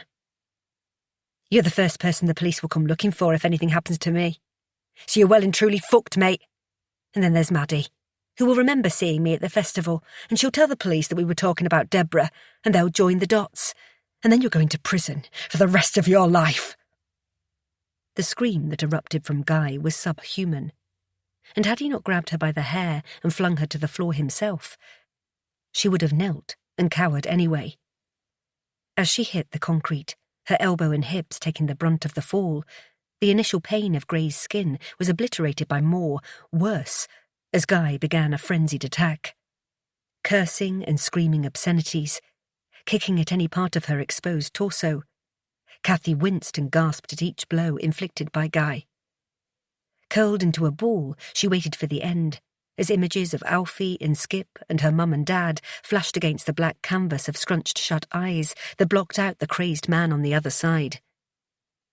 And then there was a thud. The kicking stopped. Another thud and a groan. Then silence. Slowly unfurling her hands from around her head, Cathy dared to peep, looking upwards, trying to focus. Seeing first a pair of black Wellington boots, and then, as her eyes travelled higher, the hem of an unmistakable green mac. And finally, the face of Bertha staring down, holding Alfie's big shovel that was now smeared with blood.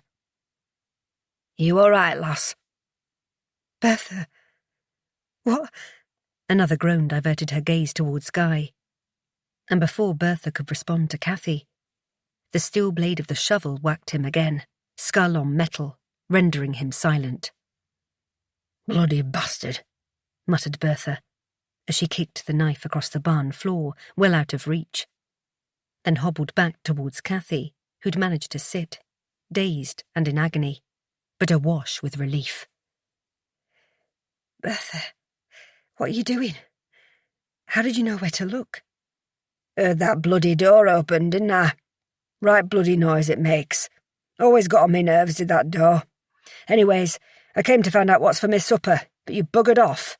And I saw fire were lit, and your car were out front, so I thought I'd best have a look round, make sure you weren't up to no good, and have remembered to put my chickens to bed."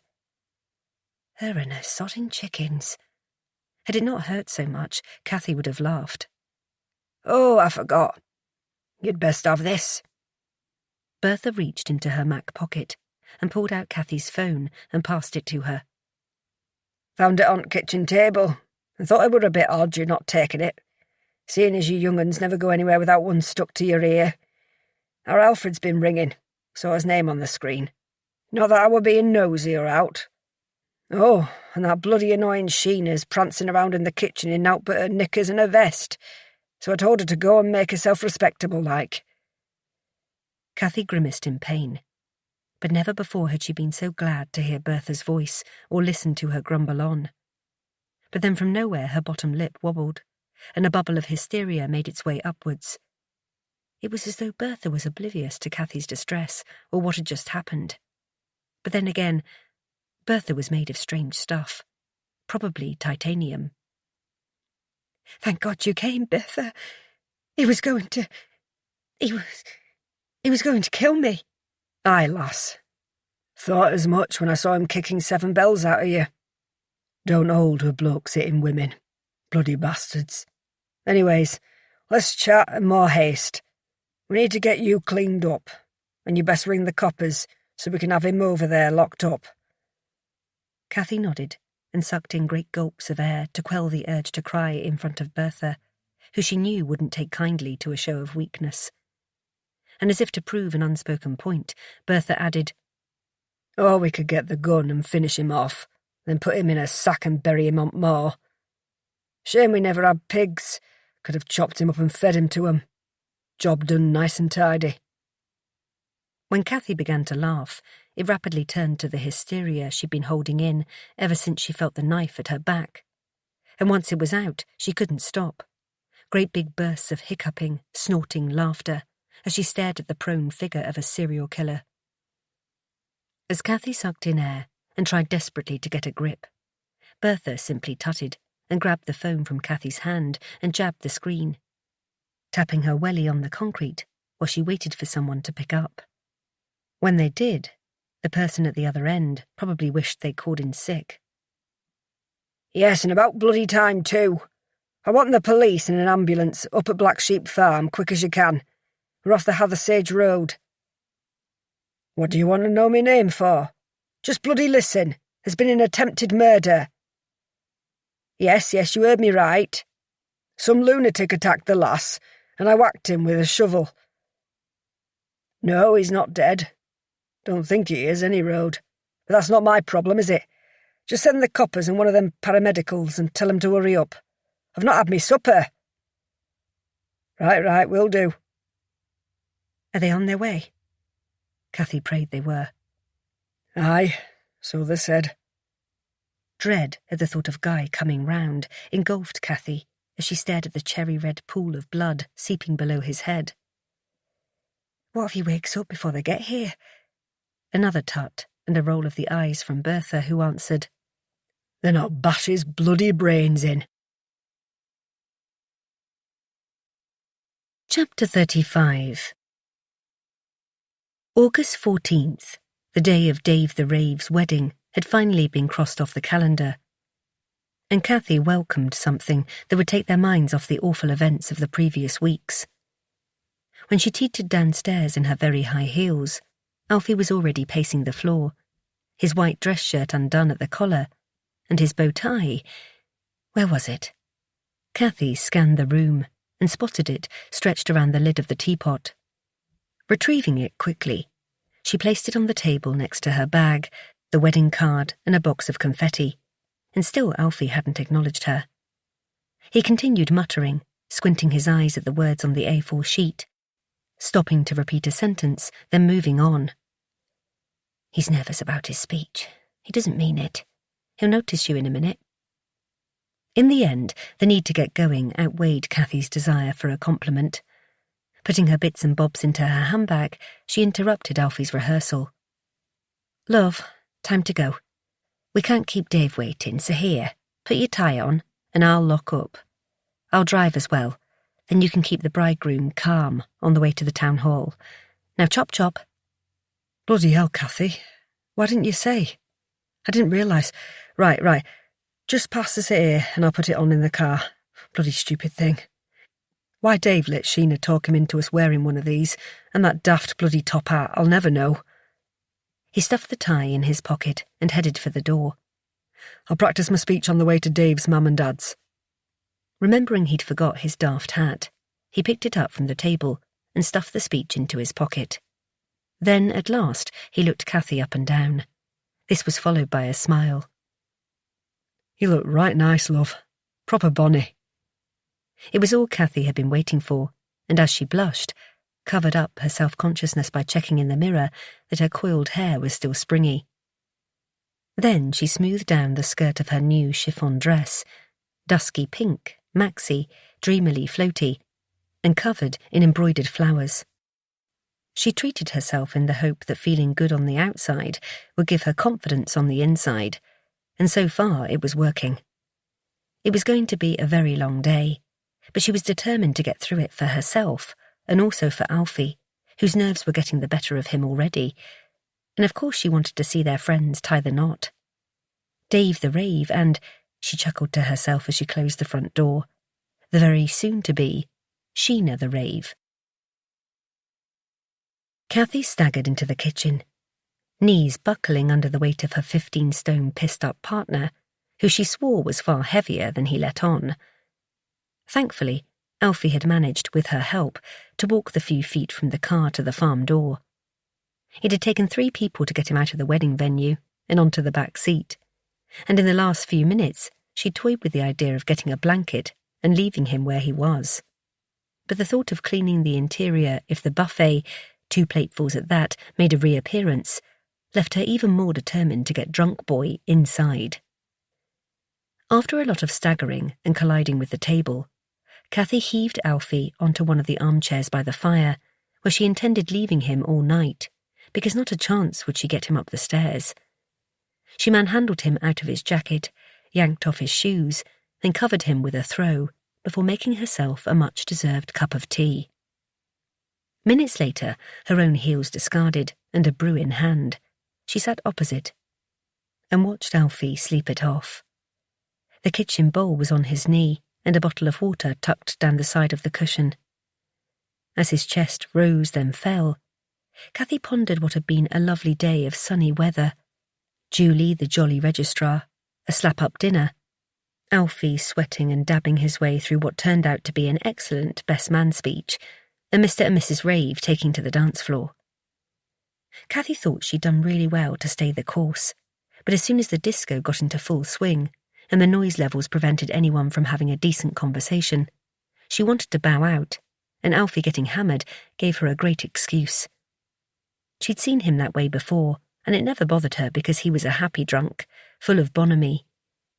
Yet that evening, there was something different. It was as though every drink he threw down his neck acted like rocket fuel, making him talk faster and louder, dead set on being the life and soul until the spark fizzled out and he collapsed in a heap on Sheena's mum's knee. What was going on in his head? Something wasn't right, but that was for another day. She needed to sleep, and as she passed Alfie on the way to the stairs, she stopped and kissed his head. "Sleep well, you bloody loon. I love you." 3 days later, the tsunami hit Black Sheep, and in hindsight, Cathy should have seen it coming. It was as though Alfie had been holding on until he'd got through the wedding, blanking out what had happened up in the barn with Guy, refusing to talk about it or to look at the photo of Skip on the windowsill. There'd been moody silences, sleepless nights where he'd kept Cathy awake, tossing and turning, then stomping downstairs to watch television till daybreak. He wasn't eating properly, and after a post-wedding hangover, was back on the beer again, popping open a bottle, knocking it back like it was saving his life. It was worse than walking on eggshells, more like landmines, never knowing if one wrong word was going to be the thing that set him off. And in the end, it wasn't Cathy asking if he wanted a brew, or the detective who called to give them an update on the investigation into Guy Alexander. It was a fox.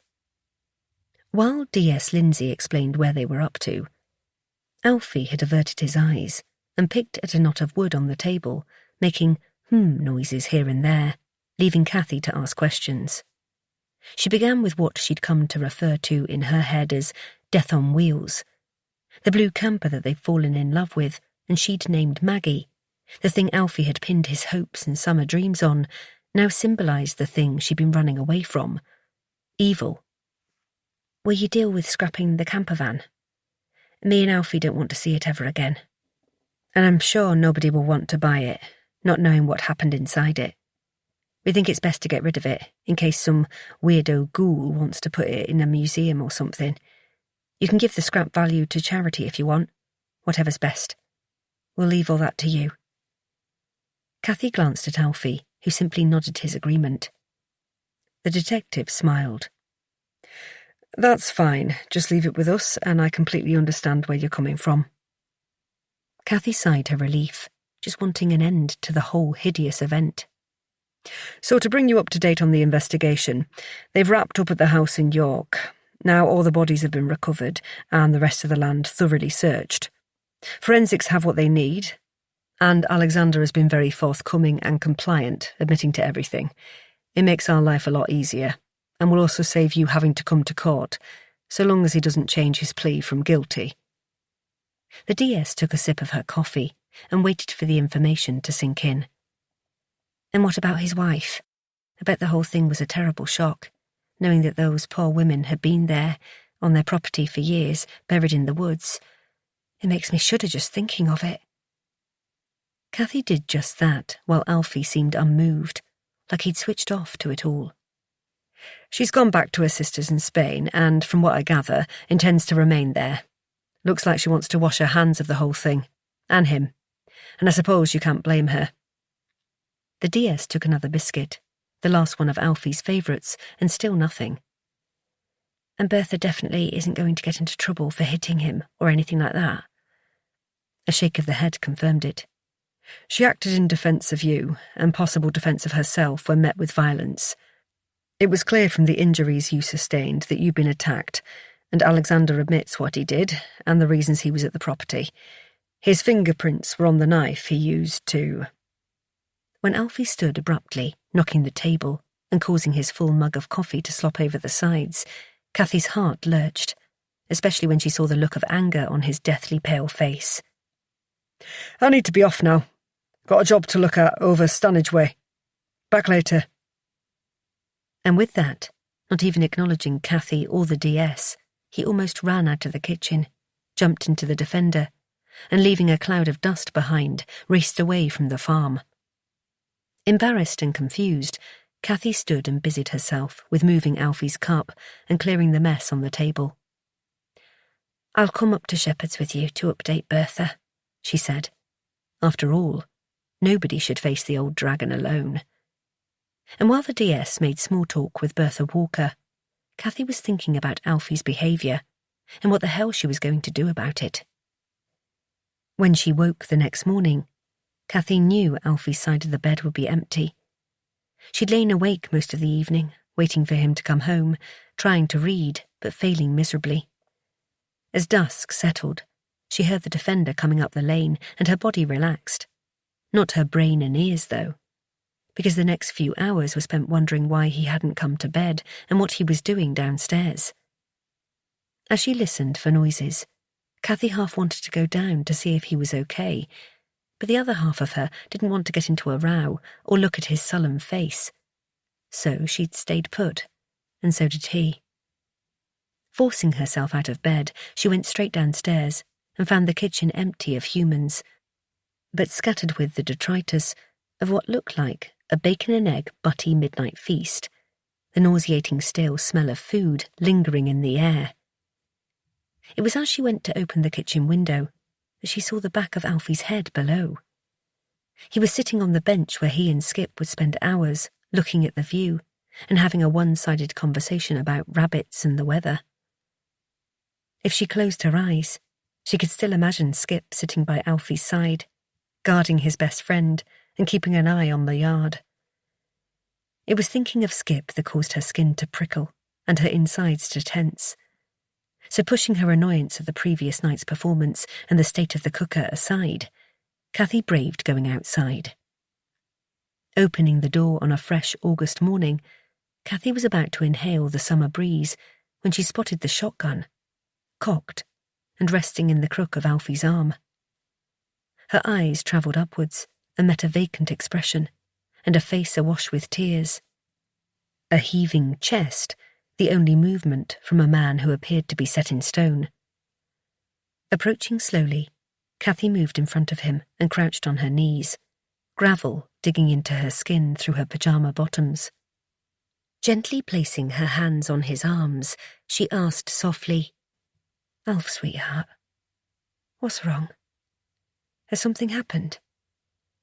When he answered immediately, it took her by surprise, because after the way he'd been of late, she expected to have to drag it out of him. Bloody bastard fox had some of the chickens, and then had a go at Skip's grave.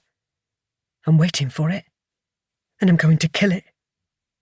Still, the tears came, like his face was leaking water, and there was no tap to turn it off. "Okay, I get it. Have you sorted Skip out? 'Cause I don't mind doing it. And if there's a mess, I'll deal with the chickens. It's fine. It's going to be okay, love. Don't worry." Cathy pulled him to her, and he didn't resist, slumping into her body while she held him. "Alf, please tell me what's going on, because I know something's wrong, and if you just explain, I can help you sort it out. Is it Skip?" Cathy didn't think he'd answer, because he'd been so closed up of late, and anyway, she doubted it was just about losing Skip. He'd lived on a farm forever and understood the circle of life, had told her so many times when they lost lambs and other livestock. So when he spoke into her shoulder, his voice muffled by her pyjama top, it was like whatever he'd been holding in for weeks, months probably, burst forth in a torrent of words and hurt. "It's everything, Kath. Everything. Me mum being a miserable pain in the arse let down, our Annie being in the shit with money, and this place going to ruin under our noses. No job, no future, and our Albie being on the other side of the bloody world, and Skip. I can't stop thinking about him, and I miss him every single minute of the day, and then, he took a breath. That fucking bastard psycho came here, to our safe place, and was going to kill you, and where was I? On a stag do getting pissed up, when I should have been here looking after you and keeping you safe, and Jesus, Kath." He pulled her to him so tight she thought he might crack a rib. "I could have lost you. And I'm telling you right now, if that happens, then I'll have nothing, and I can't cope with thinking of life without you. I can't." Now Cathy was crying too, because she hadn't realised how everything had been building up, locked inside, and she should have known and got him to talk sooner.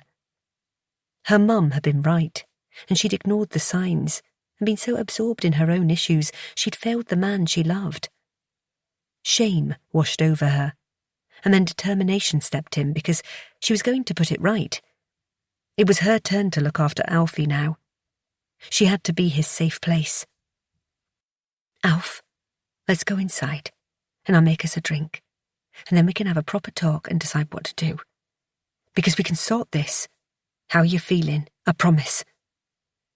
Cathy's knees were killing, and Alfie was a big bloke to hold up, physically. Mentally was another matter, and she swore to take the weight of whatever this was. Feeling the pressure on her shoulders ease as he raised himself, Cathy carefully picked up the shotgun that had been wedged between them. Once he'd stood, she took his hand and led him inside. Dr. Stevenson had been wonderful. After a brief telephone call with the village surgery, where Cathy had insisted that Alfie needed to be seen urgently, they were given a same-day appointment by the huffy receptionist. Alfie hadn't resisted Cathy's suggestion that he talked it through with a professional, and even though he remained silent during the drive down the hill and sat passively in the waiting room, she felt the tension in his bones when she leaned against him, and his hand gripped hers far too tightly while they sat. He'd insisted she went in with him, like she was his security blanket. Earlier, as they talked in the kitchen, and he opened up about all the things on his mind, he'd also confessed that when he'd stormed out the day before, he hadn't gone far. Instead of going to the pub for a bender, he'd had this image of Cathy all alone. So he'd parked up at the bottom of the hill, and once the detective left, blocked the entrance to the lane with a defender so nobody could get in. And when it got dark, he panicked and came back because the fear of something happening to her overwhelmed him. He'd stayed up guarding the house, but the fact he couldn't save the chickens and seeing Skip's grave partially dug up tipped him over the edge. And then in the surgery, seated on plastic chairs in front of a fake wooden Formica desk, it hadn't been pleasant, listening to the man she loved falling apart in front of a stranger. Although, in a perverse way, Cathy was glad he did because at least the doctor, who listened patiently to it all, witnessed his distress and fragile state of mind for herself. Kind and understanding, practical and authoritative, after Alfie had confessed to having palpitations, Dr. Stevenson listened to his heart and lungs. Next, she booked him in for a same-day ECG and a blood MOT with the nurse, just in case he was anemic or had a thyroid problem. Both of those can mimic symptoms of anxiety and depression, the GP explained. Alfie bridled slightly when asked about his general mood and if he had any thoughts of harming himself or others, so she assured him it was a precautionary but necessary question, as men often downplay their mental health. Then came 4 short questions to assess his alcohol dependence. "No, that sounds like normal alcohol use rather than dependency," she said reassuringly. And then came the diagnosis and treatment for what Dr. Stevenson considered to be low-level anxiety and depression. "I'm going to recommend talking therapy and prescribe some medication," she said. "Don't need meds," said Alfie initially, but after more explanation, he agreed to her writing a prescription. He wouldn't promise to take it immediately, so Cathy suggested they could have it at home just in case, and in the meantime they'd look into therapy and maybe start with an online group. By the time Dr. Stevenson was showing them to the door, Cathy was wrung out, but kept her demeanour positive. The GP asked Alfie to return in a fortnight for a review, and reminded him that should he take the sertraline and find the side effects unpleasant, he should get in touch. While Alfie went in for his blood tests, Cathy booked him in for a follow-up appointment and then found a chair at the back of the almost empty waiting room, relishing a few minutes on her own in the quiet. It gave her time to process the last few hours and face something that had been chipping away at her brain during the appointment. That Alfie was braver than she could ever be because he'd done the thing she hadn't. Perhaps if she'd asked for help all those years ago, when she and her life were falling apart, then this might not have happened. One private session, paid for by Bupa, that she walked out of halfway through didn't cut it. Yes, there were many factors to Alfie's breakdown, but her reliance on him and the farm to keep her safe had been another burden, and she hated that. But this only strengthened her resolve to do whatever it took to get him through. She swore it on her own life. Come hell or high water, Kathy was going to save Alfie right back. Chapter 36. Alfie. It was one of those, uh-oh, what have I done this time, moments when Alfie found Kathy waiting for him at the kitchen table, 2 mugs of tea and a packet of custard creams laid out, her laptop open, arms folded and, yep, a nervous look on her face. She'd rang and summoned him minutes earlier, saying that she needed him back at the house pronto. His first thought as he trudged along the path was that it would be something to do with his mother, which meant he was off the hook, but as he surveyed the scene in the kitchen, his relief withered like the plants on Bertha's windowsill. This was followed by a lightning bolt to the heart, forewarning of an email from the bank telling them they were overdrawn again. Or maybe it was Albert. Yes, that's what it would be. Kathy had planned a Zoom call after filling his brother in on the big meltdown, and now he'd have to endure a pull-yourself-together pep talk. That's all he needed. As he closed the door behind him, Alfie stifled the irritation that was building inside and warned himself not to fly off the handle before he knew the facts, which prompted him to ask, "What's going on? Is it Mum?" He could still hope. "No, love, nothing bad, I promise. Now wash your hands and come and have a brew. I've got something I need to tell you, and it's not bad news for a change, so don't look so worried." Kathy added a smile to her statement, which relaxed Alfie a lot. And, doing as he was told, he made his way to the sink. Even if he knew it wasn't going to be the announcement he'd allowed himself to imagine every now and then, the box of Tampax by the loo had made sure of that this month. Kathy's smile allowed the pounding in his chest to abate, and that twang of tension to ease a notch. By the time he was opening the packet of biscuits, he'd convinced himself this was going to be something simple to deal with, like freeing up assets by flogging something they didn't need. Whatever it was, it required the laptop, which she was now tapping away at, a smile playing on her lips and a flush creeping up her cheeks. And then, as she made eye contact, he caught a definite spark of mischief. Pushing the laptop to the side before sliding her hands across the table to cover his, which was a bit awkward as he'd got 2 custard creams wedged in his palms, Kathy spilled the beans.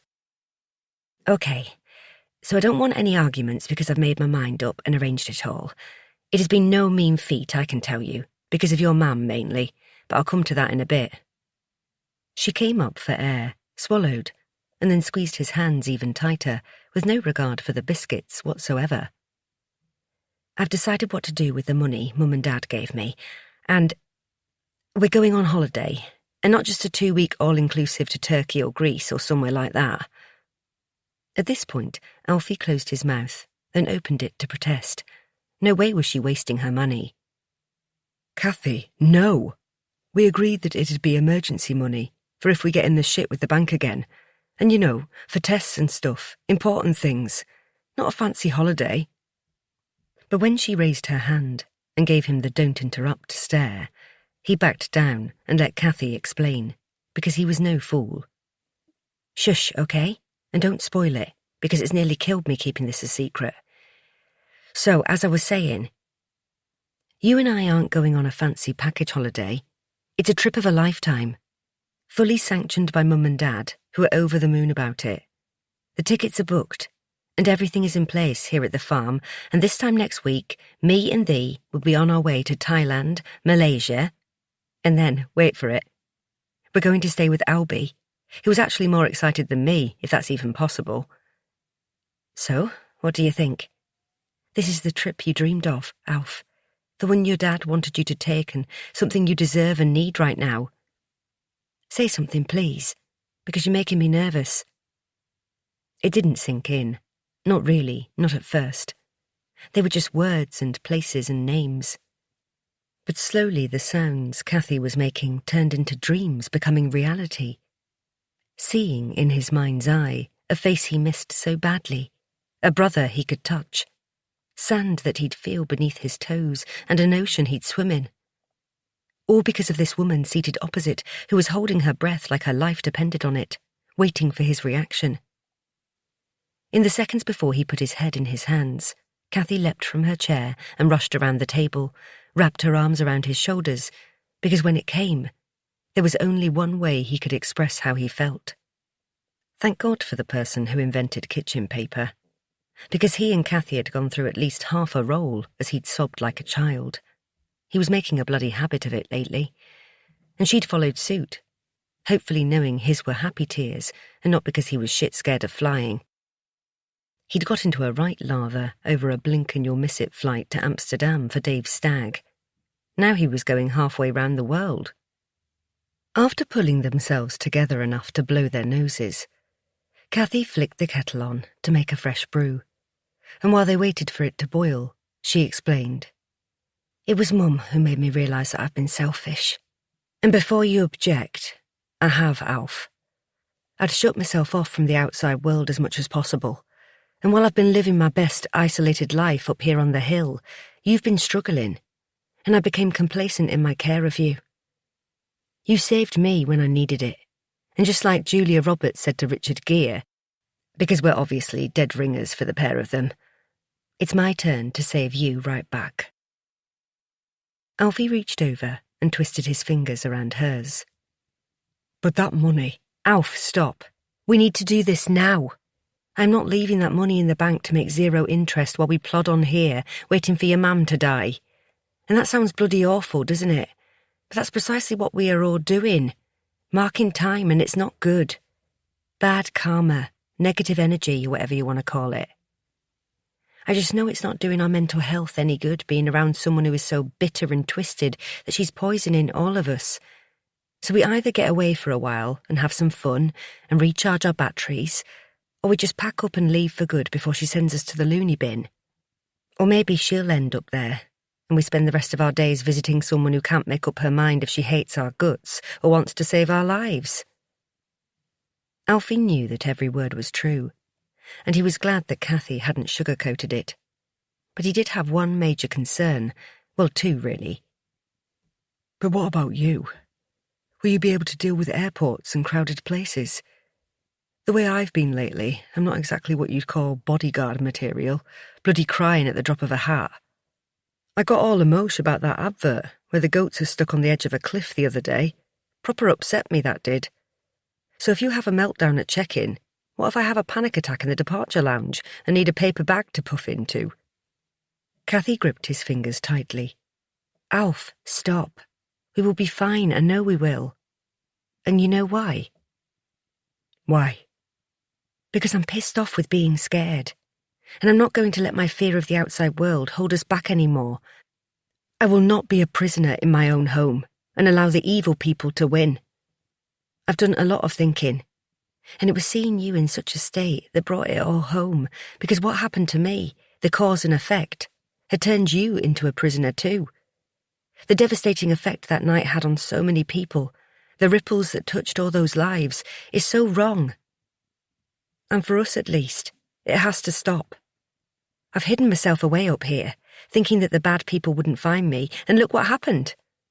I finally plucked up the courage to do something that I considered to be brave, and ended up bringing evil in the form of a sodding serial killer right to our door, to my safe haven. How bizarre and messed up is that? I tried to do a nice thing for someone, and it went wrong. But I know now that I had no control over that series of events. I couldn't have avoided the outcome, the variable timescale that would have affected how it all unfolded, me not bumping into Maddie, taking a different route through the park, or even before that, you seeing the camper on the website and buying it at auction. It happened as it happened. The universe had its plan, simple as that. Coming to terms with it made me see that I can't hide forever. And the best way to vanquish demons and bad people and blot out the images in my head that give me nightmares is to face up to them as much as I can. Take new pictures and make new memories to replace the old ones. Something to smile about. And you know something else? There are other people in all this who have been worried about us and gone through our troubles and are aware of more than we give them credit for. By going on an adventure, we can lift them too. Take away some of the anxiety that they feel for us. But most of all, Alf, I really do want to save you back and see you live your dreams. Even if right now we can't do that here, let's go do it somewhere else while we can. Cathy ended on a question. So, are we going to do this? Alf was stunned and silent, in awe of Cathy, who had captured all the horrible, bitter, resentful thoughts that had been swirling inside for so long and made him feel so angry, frustrated, impotent and confused. Now, letting them go seemed possible. There was a way out. A signpost marked "Freedom this way." And once he'd read the words, a swell of something inside, relief more than anything, began to build. And for the first time in ages, Alfie could see another way out. The black clouds were shifting, and the tip of his boots were teetering on the highest ledge on the peaks. He wasn't looking downwards, imagining a swift and lonely descent into oblivion. He was looking up, towards a blue sky and white clouds, with the woman he loved more than anything, right by his side. Chapter 37. Cathy. She knew Alfie was struggling to tap into his emotions. As he avoided eye contact, Cathy watched the rise and fall of his chest and waited for her words to sink in. Some she'd rehearsed as she lay by him in bed the night before, some that sprouted from nowhere. She still had more to say, but they would wait. Cathy watched his face for signs that his fragile soul was going to refuse, put up safety barriers and veto the trip. And she got it totally. After all, she'd been that person for the last 7 years, and that was why she knew with every fibre of her being that he had to say yes. It really was now or never. If they stayed, he'd sink, and that meant they both might. And no way was she risking losing the best thing that had ever happened to her. Giving his hand a wiggle, she caught his attention, and when his watery eyes met hers, she noticed the corners begin to crinkle, and yes, beneath the beard there was the hint of a smile forming. Then the words she'd waited for. "Go on then. Let's do it. If you're really sure." The whoosh of relief propelled Cathy off her chair and onto Alfie's knee, from where she proceeded to strangle-hug the life out of him. "It's going to be so brilliant, Alf. Honestly, it's nearly done me in keeping everything a secret and arranging it all. But now we can do the rest together, like plan where we stay in Thailand and all that. I just booked the flights, so there was no turning back. But I was pooing myself wondering what I'd do if you refused. Everyone said you'd say yes, so I took the chance. And we'll need to buy some new clothes, Alf. We've got to look the part of seasoned backpackers, so that's on the very big to-do list I've made. Book hotels, buy 2 huge rucksacks, fill them with our hippie trail clothes. Oh, I can't wait. Right." Cathy clapped her hands as she stood.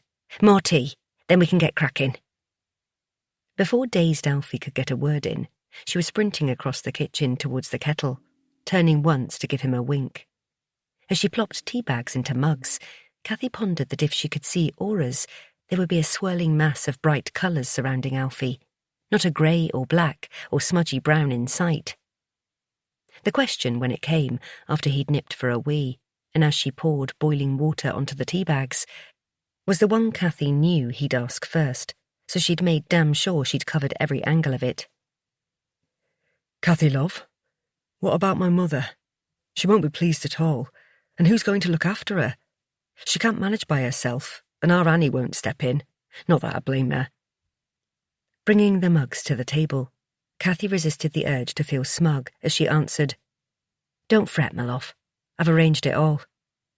Taking a seat, she explained, "You know Sheena and Dave are waiting for their house to be finished on the new estate. And they absolutely hate living with Dave's mum and dad. Alfie nodded. Well, they're going to move in here and look after the farm and the chickens, and seeing as it's Sheena's job anyway, you know, being a home help, she's going to keep an eye on your mum and help out if Bertha needs her. Just like we do now. Seriously? She'd do that for us? Cathy tutted. Of course she will. That's what friends are for. And she'll be getting paid too. I wouldn't expect anyone to put up with Bertha for free, even though we have to. Alfie looked confused. But who's going to pay her? We can't afford it. And no way are you using your money. I'm adamant about that. Like I said, it's all organised. Your mum can use some of that benefit money, you know, the one the lady from social services arranged, the attendance allowance. It'll be going into her account every month, and don't forget, she's got plenty stashed in the bank from your dad's insurance. Your mum isn't short of a bob or two, so it's about time she put her hand in her pocket. Instead of expecting everyone to be at her beck and call for free, she can pay someone, like millions of other people have to. Alfie had gone from looking confused to stunned. And she's agreed to all this, has she? No, not yet. But she will do, because our Bertha is going to have 3 options. Manage by herself in splendid isolation, pay for some care, or go into a home. Simple as that. Cathy was aware she sounded very matter-of-fact, but as Annie had advised, be firm with Alfie and Mam. Don't let him wimp out, or her battle-axe you into submission. Alfie had now gone very pale. Shit. Am I going to have to tell her? Cathy couldn't help but laugh at the look of abject fear on his face, but rather than ruin the mood, she put him out of his misery quickly. No, love. I'll tell her myself. Lately, I'm the only one who seems to get a word of sense out of her, and seeing as all this is my idea, I'll deal with it. But if it makes you feel better, Annie helped me plan it all and is fully supportive. If by some chance there is an emergency, she'll step in, but otherwise is going to leave it to Sheena. Annie just wants us to get away, hassle-free, okay?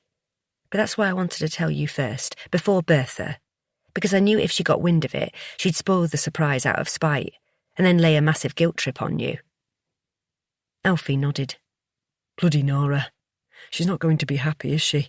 And it's her birthday this week. She'll say we ruined it for her. That's what she's like. Cathy smiled. No, she isn't.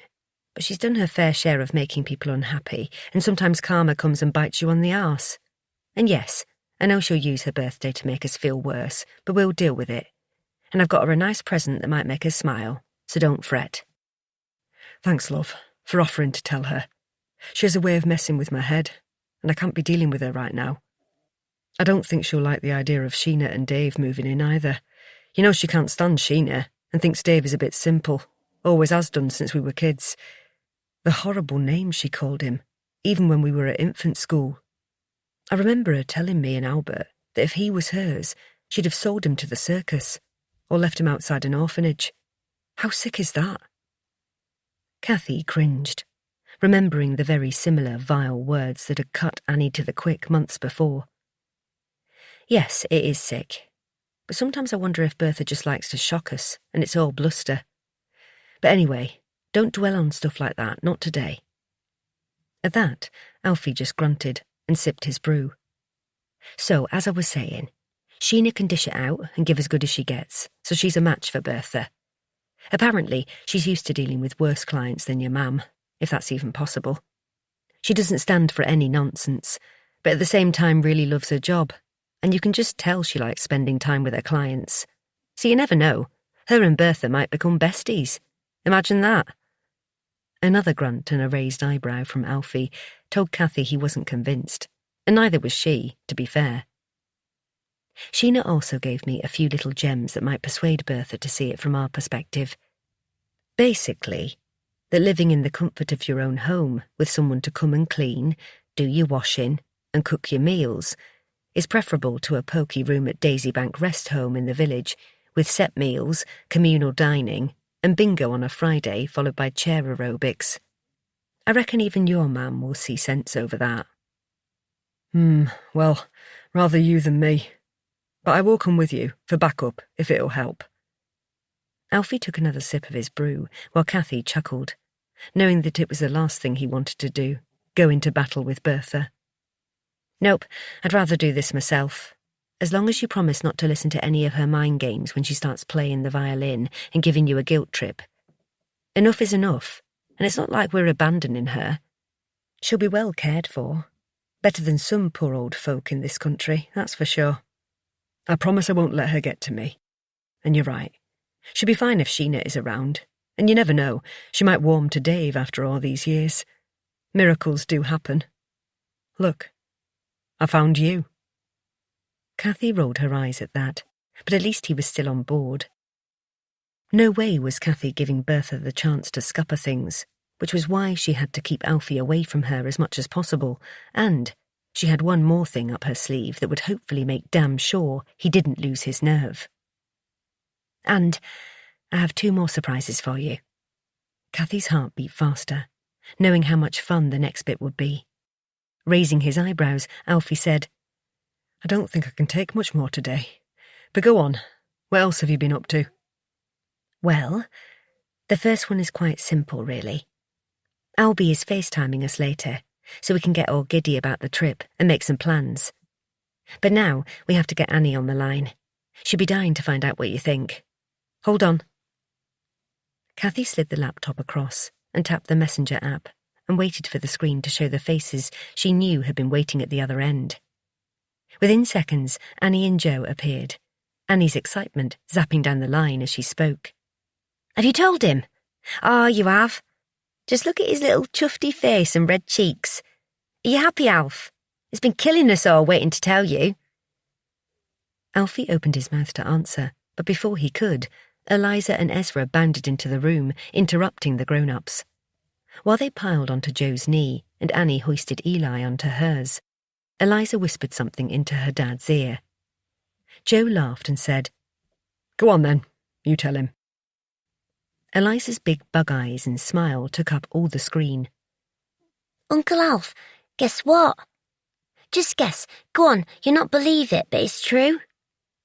She didn't actually give him time to ask before she exploded with, "We's coming to New Zealand to see Uncle Alf's, and we's meeting you and Auntie Cathy when you get there for a big family holiday, and we's going on a huge plane that has an upstairs and a downstairs, and it takes more than a day to get there, and Dad said we better bloody behave ourselves or he'll chuck us out the door and into the ocean." So Ezra started crying, and Mum told Dad off for saying stupid things. "No, I did not cry, you big fat liar." Ezra's protest was ignored by Eliza, who was on a roll. "Yes, you did, Mardy Bum. Are you happy, Uncle Alf? 'Cause I am. It's going to be the best, most exciting thing ever." Chaos. That was the only way Cathy could describe the scene, as Ezra and Eliza, oblivious to the fact their uncle was fighting to control his emotions while they fought for screen time and the chance to explain all about where New Zealand was on the map, and that Uncle Albs was taking them horse riding and camping in the mountains. What they didn't mention, because it was between the grown-ups at Cathy's insistence, was that once she'd had the idea for the trip, she suggested they all came too, and paid for the flights so that the whole family could be reunited. Annie had been stubborn at first, but knowing Alfie was struggling and that her beloved dad would have wanted them to be together more than anything, she accepted Cathy's once-in-a-lifetime offer, and the flights were booked. Albie was sorting the accommodation with friends who ran a holiday lodge complex and was giving them mates rates. So now all they had to do was keep Eliza and Ezra calm for the next 6 weeks until October half-term. Cathy didn't rate Annie and Joe's chances and was glad she'd be miles away, preferably on a nice quiet beach in Thailand. All that was left now was to face the beast up the hill, but she was going to tackle that tomorrow. Today was for making plans and hitting the online shops, or heading to go outdoors and going crazy in the rucksack department. No matter what, Cathy was determined to ride the happy wave because the scene in their kitchen was just the start. Taking her phone from her back pocket, she captured the moment for posterity with a photo and made a mental note to do the same later when Albie called. The 2 photographs would go on the first page of the album she was going to buy the next day, something she could touch and feel and remember, and hold against her heart, to remind herself that no matter what life threw at them, loss, sadness, bad people, psycho artists, and possibly the worst mother in the whole of Derbyshire, they'd get through the darkest of times. Together, as a family. Chapter 38. Bertha. Bertha flicked off the television and huffed loudly. Looking at her phone on the arm of the chair, she pondered on whether to ring Cathy and think of an excuse to get her to come up. Stubborn pride got in the way as always, and instead of admitting she'd like a bit of company, she flicked open the magazine that rested on the other arm and seethed silently. Well, they can all sod off. Ungrateful lot. There's me putting a roof over Alfred's head, and he can't even be bothered to call in and say hello. And that Anne keeps the kiddies away out of spite. And as for Albert, well, if he thinks snubbing me will make me lose sleep, he's wrong. It's a bloody good job for them that me and Jacob made a joint will. Otherwise I'd have rang that there solicitor in town and changed it. Left the lot to some charity or other. One that'd right piss them all off. And then, with punishing her kids one last time in mind, she thought of the perfect beneficiary. Bertha imagined them all sitting around the solicitor's desk, dressed in black, sombre faces masking their anticipation as the last will and testament of Bertha Walker was read, and finding out that she'd left her entire estate to the Conservative Party. She was just having a chuckle to herself when the sounds of the front door opening and Cathy's voice snapped her out of her happy place. It's only me. Bertha rolled her eyes. Yes, it's only you. Suppose you'll have to do, seeing as no bugger else can be bothered. Straightening in her armchair, she feigned great interest in her magazine and waited for her visitor to appear. Sorry I'm late popping up.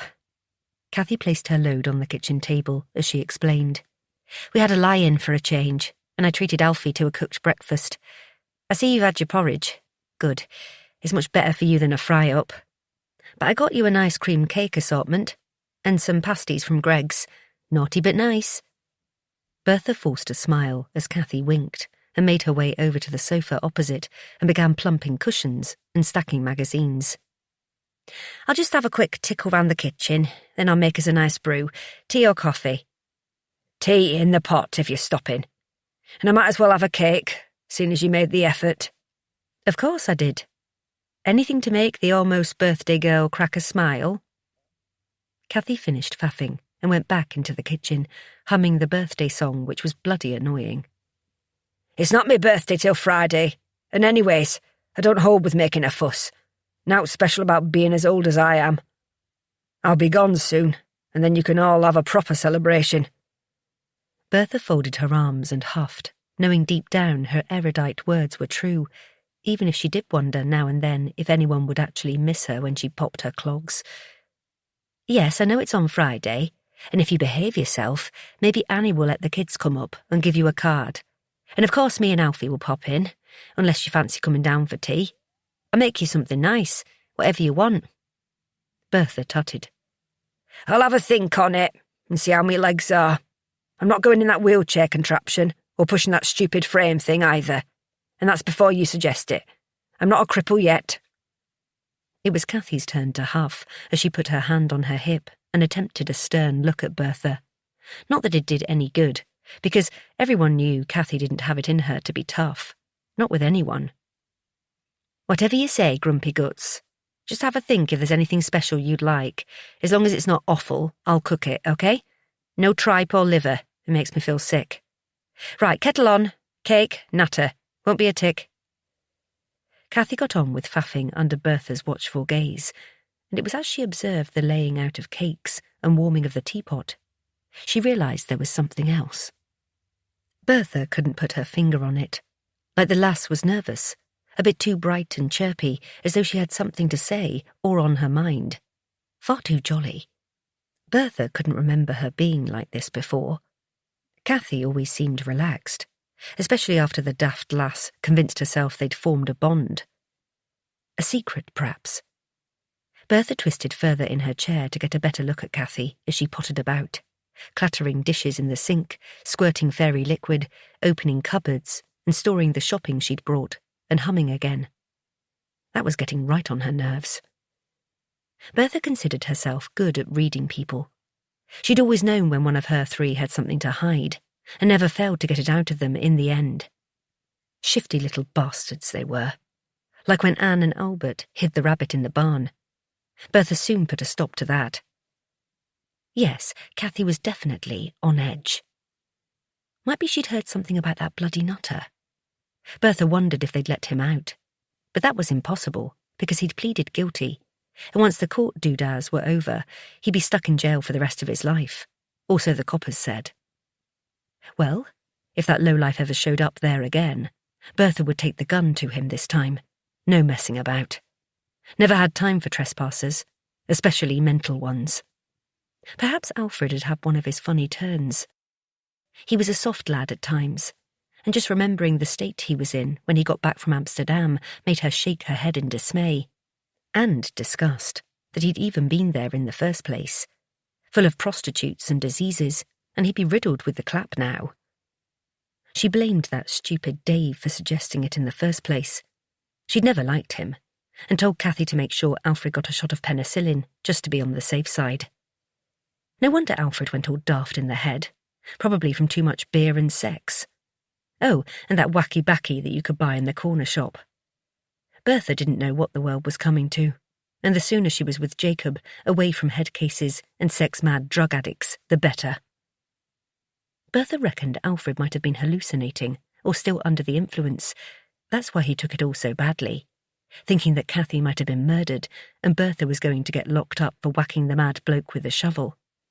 It had taken the coppers to put him straight, and assure him it was self-defence. Any daft beggar knew that. Bertha tutted, irritated by the memory of Alfred's meltdown. She shoved it from her mind, and instead focused on Cathy, who gave her a bright smile. "Almost done. I'll bring it over on the tray, then you can choose your cake." If there's an eclair, I'll have that. Don't suppose you'll want one, seeing as you've had a big breakfast.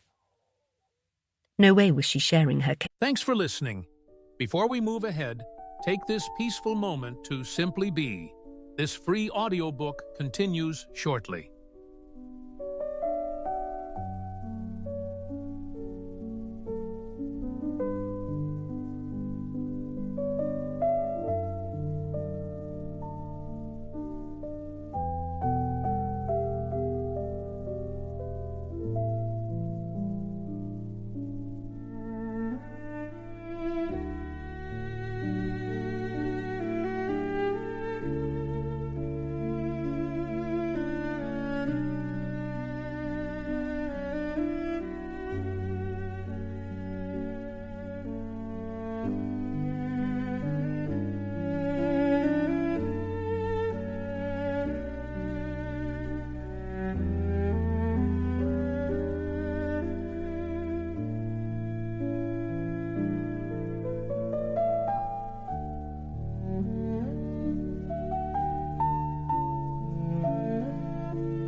Even that, a Bertha special, a cracking, curmudgeonly comment, hadn't wiped the smile off Cathy's face.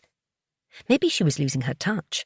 Or maybe the reason Cathy wasn't taking the bait was she was happy. Uh-oh. That was it. She was up the tub at last. Served herself right if she was, especially after Bertha had told her and Anne what she thought about bairns tying you down and ruining your life.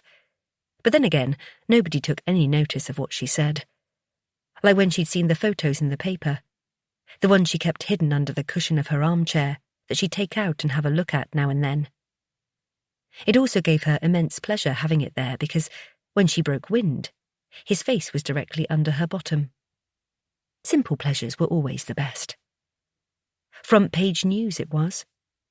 All about the loony artist who tried to kill Cathy and had gone around in his camper van murdering all those other lasses. Poor buggers. Bertha was as gobsmacked as everyone else, though, when the coppers came and told them they'd found all them bodies buried in his garden. He'd started his killing spree in the 70s, apparently, and even then she'd not put two and two together. Not until Cathy came with the newspaper. Nothing could have prepared Bertha for that shock. She'd recognised him straight away from the old photo, from back in the 70s, in his hippie days. No mistaking him. Took her breath right out of her lungs and gave her bad dreams for days after. If she'd known who he was when she'd hit him with the big shovel, she'd have given him a few more whacks for good measure. And chopped his what's-it off too. They'd even shown a photo of the van from back then. It looked nothing like the heap of scrap that Alfie had been planning to do up. She'd watched the police put it on a low loader and take it away for forensic examination. Not that they'd found much. Alfie had stripped it down to the metal, ripped the insides and the engine out, and destroyed any evidence. Bloody idiot. That's why Bertha hadn't recognised it, or him. Not after 50-odd years. And to be fair, she only saw the back of his head when she walloped him. Then he was covered in dust and blood while they waited for the coppers and the ambulance to arrive. Took bloody ages, it did. Bertha had been miffed about not getting her tea. But that Sheena made herself useful for once and went to the chippy. After she'd put some clothes on, the floozy. Bertha still wasn't going to say out. There was no point for a start. It wouldn't change anything. It wouldn't save those poor lasses, and it wouldn't surprise her if they thought she was making it up or going doolally. But she knew what she knew, no matter how bloody mad it all was. No, it was nobody's business but her own. And the secret she'd guarded for all of them years was going with her to the grave. Any road. No good would come of thinking about it at the moment. Best to focus on the present. And Cathy, who was on her way over with the tray. Bertha locked Cathy in her sights. And yes, she was definitely being shifty. Nervous, in fact. She rubbed her hands together in glee, not necessarily at the assortment of cakes, more in anticipation of the challenge ahead. An eclair, and a vanilla slice, and a mug of tea down, Bertha was relieved Cathy hadn't eaten one of the cakes. There was a jam and cream donut and a custard tart left. They'd talked about everything under the sun, like how mild it was for September, and that Alfred was busy working over at Bedford's farm, and in the meantime, Bertha was losing the will to live. In the end, she couldn't take the nervous yakking, and asked, "Is summat up, lass? You don't seem right. Been proper twitchy since you got here, you have. You can tell me, you know. I don't always bite.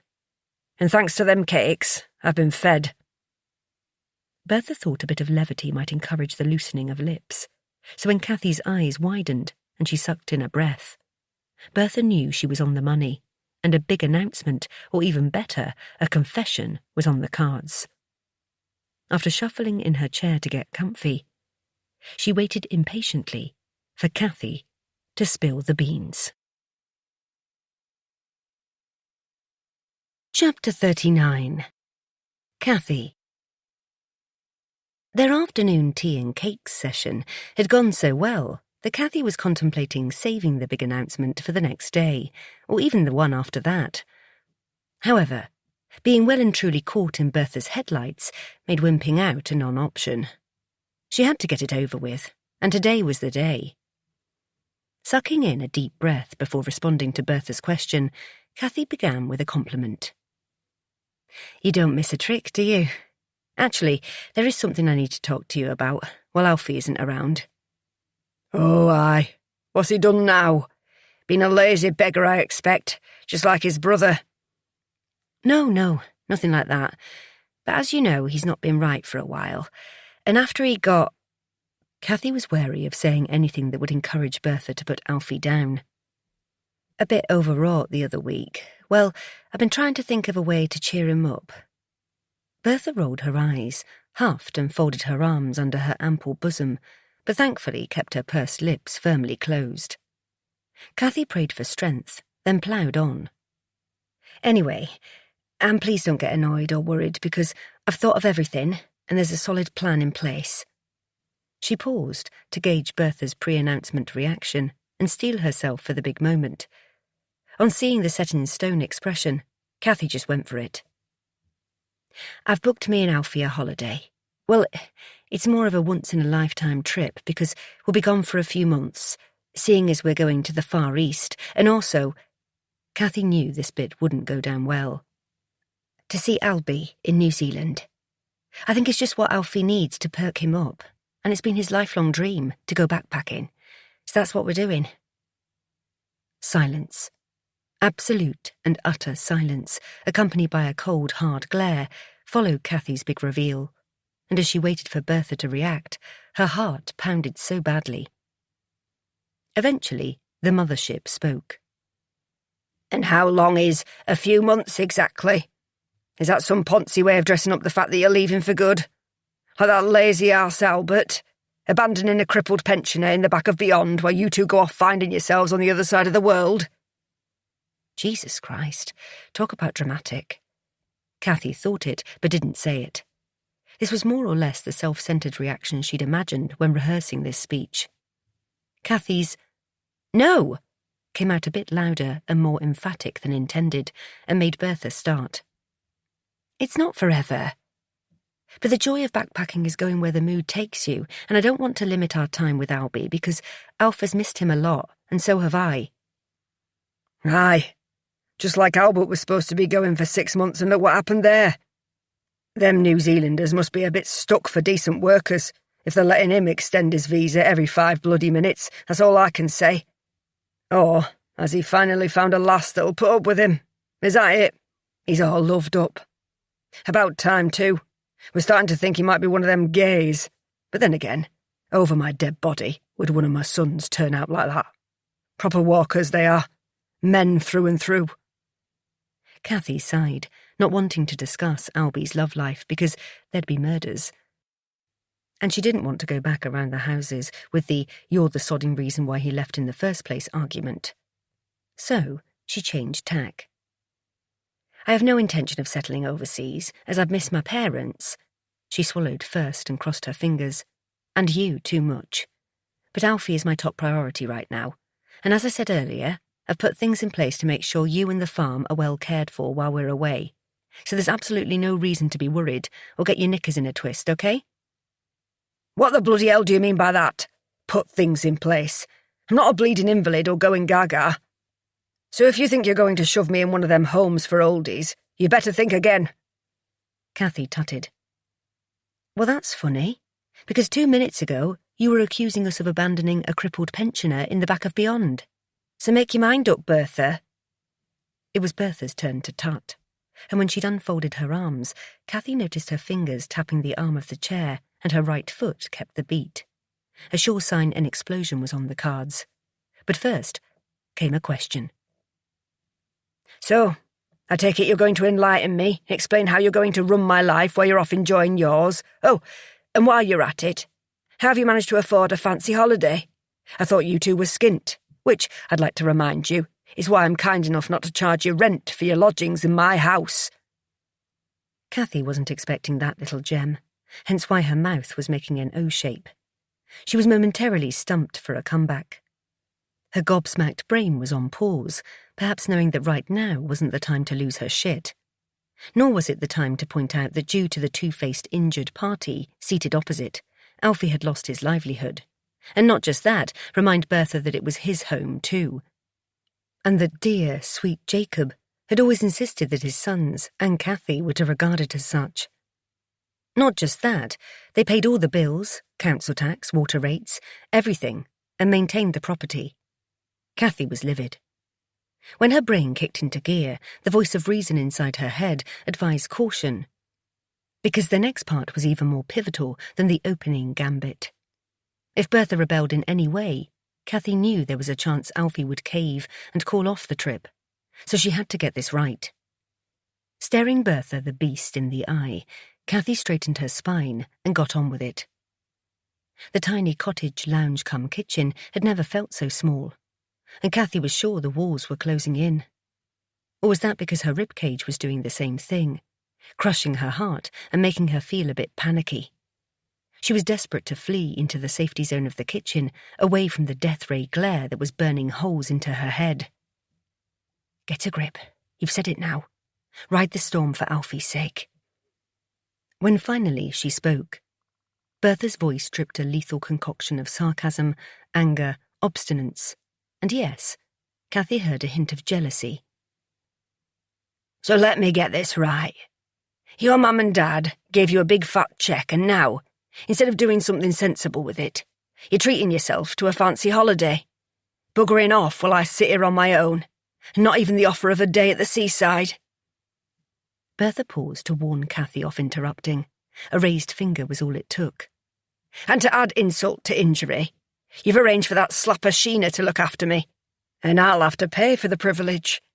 While her and that daft lanky streak-o'-piss husband live in the farmhouse, my farmhouse, free of charge. Well, young lady, you can think again. Another twitch of the finger silenced Cathy in an instant. And who knows what them two will get up to while you're away. And as for me, she'll leave me up here to rot, I'm telling you that for nowt. I'll be dead in a fortnight, so I will, and it'll be you and Alfred to blame. I never heard nowt like it in me life. Shocking, absolutely shocking behaviour. Selfish to the core and cruel with it. Arms once again folded across her heaving chest, Bertha's lips were pursed tighter than a cat's bum, as Alfie would say. And while Cathy had experienced a moment of relief for getting it all off her chest, the realisation that the battle of wills was about to commence hit her hard, as did the knowledge that she'd done the right thing not bringing Alfie with her. This was going to be the presentation of her life. A conference hall packed with thousands of delegates was nothing compared to bargaining with the devil's big sister. Right. It was Cathy's turn to raise her hand. That's enough. I think you're getting this all out of proportion, so I'm going to make us another cup of tea, and when you've calmed down, we can discuss this sensibly, and then hopefully you'll realise that nothing much is going to change, and me and Alfie aren't cruel or selfish or whatever else is going on in your head. The only difference will be the face of the person doing a bit of cleaning and shopping for you and making your tea. And who knows, you might even be grateful for some fresh company. And as I said, it's not forever. Not giving Bertha time to come back with a barbed retort, Cathy gathered the cups and plates from earlier and shot off into the kitchen. Not a word was spoken in the time it took to boil the kettle and wash the dishes, and when she returned to the sofa, Cathy noticed that Bertha was relaxed back in her armchair. No foot-tapping, fingers of one hand still, the other hand mithering a thread on her cardie, eyes averted. OK. So, can we please start again? The last thing I want is to upset you, Bertha. But Alfie really needs this holiday, and I swear, if I didn't think you'd be well looked after, I wouldn't go, and neither would Alf. That's a given. Which is why I really want you to try and see this from our point of view. And, I suppose, give us your blessing and let us go. The time will fly, and winter's coming up, and you don't like going out in the bad weather, so you'll be safe and toasty, well fed and cared for right here. Nothing. And we'll ring you all the time if you want. And I can send Sheena photos so she can show you. Or if you want, I'll get you a new phone that can receive picture messages. Then you can look at them yourself. Anything to make you happy. All you have to do is ask. Bertha's head jerked up. Well, in that case, I'm asking you not to go. Touché was the first word that pinged into Cathy's head. I'm sorry, Bertha, but I can't do that. I've already told Alf and Albie, and they're both looking forward to seeing each other, so I won't let them down. And I hope you won't either. She wasn't up to mentioning that Annie was going too. That was too much information, and best left for another day. I don't care. I won't have that Sheena coming up here or staying at the farmhouse. It's an invasion of privacy, that's what it is. Bertha had adopted the petulant child attitude. Not quite teenage tantrum, but there was always time. Cathy sighed, exhausted by the sheer effort of appeasement. The thing is, Bertha, we need to put some safeguarding measures in place, just as a precaution. You remember what it was like when you came out of hospital and they wouldn't let you home until they knew you'd have care in place? If you don't let Sheena help, then I can't promise that the care team won't make you go into Daisybank Rest Home down in the village. Cathy was aware she sounded like she'd swallowed a social services pamphlet, but needs must, and planting the care home seed was one of them. And seeing as Sheena does this for a living, you'll be in really good hands. She's such a kind person, and funny too, if you give her a chance, and she'll take your lead on everything. If you're managing on your own, then fine, but at least you'll have the comfort of knowing there's someone close by if you want help. Not a lot of elderly people have that luxury, you know. You're really lucky, having your independence here at the cottage, but still within minutes of assistance and company. At that, Bertha squinted, as if trying to work out if Cathy was being patronising or talking sense. Cathy admitted to herself it was a bit of both. Well, Bertha muttered, at least you're not trying to put me in a home. That's summat, I suppose. Seizing a golden opportunity, Cathy jumped in. Oh, Bertha, that's the last thing I'd want for you, I swear. But at the same time, the last thing any of us wants is you taking a tumble or a turn for the worse, which is why Sheena is the best bet. And I know you don't have the best opinion of him, but Dave's been Alfie's best friend since nursery and won't let him down. He's promised to look after the farm and the chickens and do any odd jobs that come up. And as for not paying rent, it'll help them out while they save up for new furniture for their house. Never mind get them from under Dave's mum's feet. In return, you get a housekeeper and caretaker all rolled into one. Sheena only wants half of what she gets paid at work, which is a really good deal because home helps aren't cheap. Tension and mental exhaustion were taking their toll on Cathy, who, after picking up her mug, slumped into the battered sofa and waited for the next round to begin. Well, I don't blame Dave for wanting to be away from that mother of his. Nasty old bat she is. Never had a good word to say about anyone, and a face like the back end of a bus most days. Miserable cow. Always thought she were better than the rest of the mams at the gate, she did. Fur coat and no knickers, in my opinion, and far too fond of the gin, and that's a fact.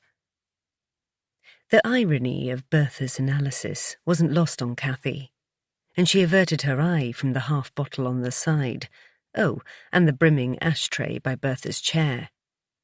So much for looking after her health. Knowing when it was best to keep stum, she did just that while Bertha made her other feelings felt. And as for them social worker do-gooder types, they can bugger off. Don't want 'em nosing about up here. It's bad enough I'm making out I need that there wheelchair and that walking contraption, like I'm some kind of limpy invalid. Cheeky beggars. A loud huff thankfully ended that little speech. At last, the tension inside Cathy receded, like a gentle tide of anxiety washing out to sea. And then... So what has that one down in the village said about you buggering off? Or haven't you told her yet? Don't blame you either. Bet our Anne won't be pleased when she finds out you're off on a fancy holiday to see her precious big brother. Never did like being left out, that one. She'll kick up a right fuss, you mark my words. Selfish as they come, that one is. Just when Cathy thought she was on safe ground, rough water appeared on the horizon. Placing her mug on the table, she prepared for a tsunami of epic proportions. Bracing herself, she took a very deep breath and said, in a voice laced with trepidation, "Well, it's funny you should mention that." Chapter 40. Bertha. Well, what a bloody fine birthday this is turning out to be. No bugger has been to see me. No cards or out. Not even a kiss me arse or nothing. But they forgot. That'll be it. Can't blame them, I suppose. Not like I ever made a fuss over their birthdays. But you'd think Cathy might have called up, seeing as we're the only ones on proper speaking terms. She knows it's my birthday as well. The bitter thoughts hadn't even had time to settle when Bertha heard the front door opening and footsteps along the hall. Then Cathy appeared, and behind her, looking sheepish, was Alfred. Happy birthday, Bertha. Thought we'd pop up and give you your prezzy and have a birthday brew with you. Did you sleep well? Alfie can't stay long as he's got a job on. But I've brought an apple pie me and you can share if you like. Completely ignoring her son, who hovered at the hall door, and Cathy's nervous witterings, Bertha experienced a moment of unexpected pleasure when she noticed Cathy was carrying a box tied with a ribbon and topped with one of them fancy bows, and a card, and a carrier bag. The day was looking up, especially if there was a bottle of gin inside. Cathy flicked the kettle on, and then bustled into the lounge and plonked herself down on the sofa, while Alfred shuffled to the door and leant against the frame. Happy birthday, Mum. Hope you like your present. Bertha gave him one of her special looks, up and down, without making eye contact, and then finished with a harumph. That seemed to do the trick. Right, I'll be off then, and leave you two to your pie. Have a good one, Mum. And before she could ignore him further, he'd turned away, and his work boots could be heard stomping down the hallway. When she focused on Cathy, the lass was giving her a look. Was it disappointment? Probably supposed to make Bertha feel guilty, which she certainly did not. She wasn't the one buggering off and leaving someone behind. Alfred was. Here, open your card. Cathy passed it over. Deciding to play along, Bertha graciously opened it and feigned interest as she read the words. Nothing special. Just the usual platitudes, more than likely written with as much sincerity as the ones she'd printed in cards for her children when they were young. And once Jacob was dead, she'd given up the charade altogether. See, there's nowt from Albert and Anne or the kiddies. Bertha watched Cathy squirm as she tried to think of an excuse. But in the end, she chose to ignore the question. So Bertha hit her with another. All packed for your trip, then?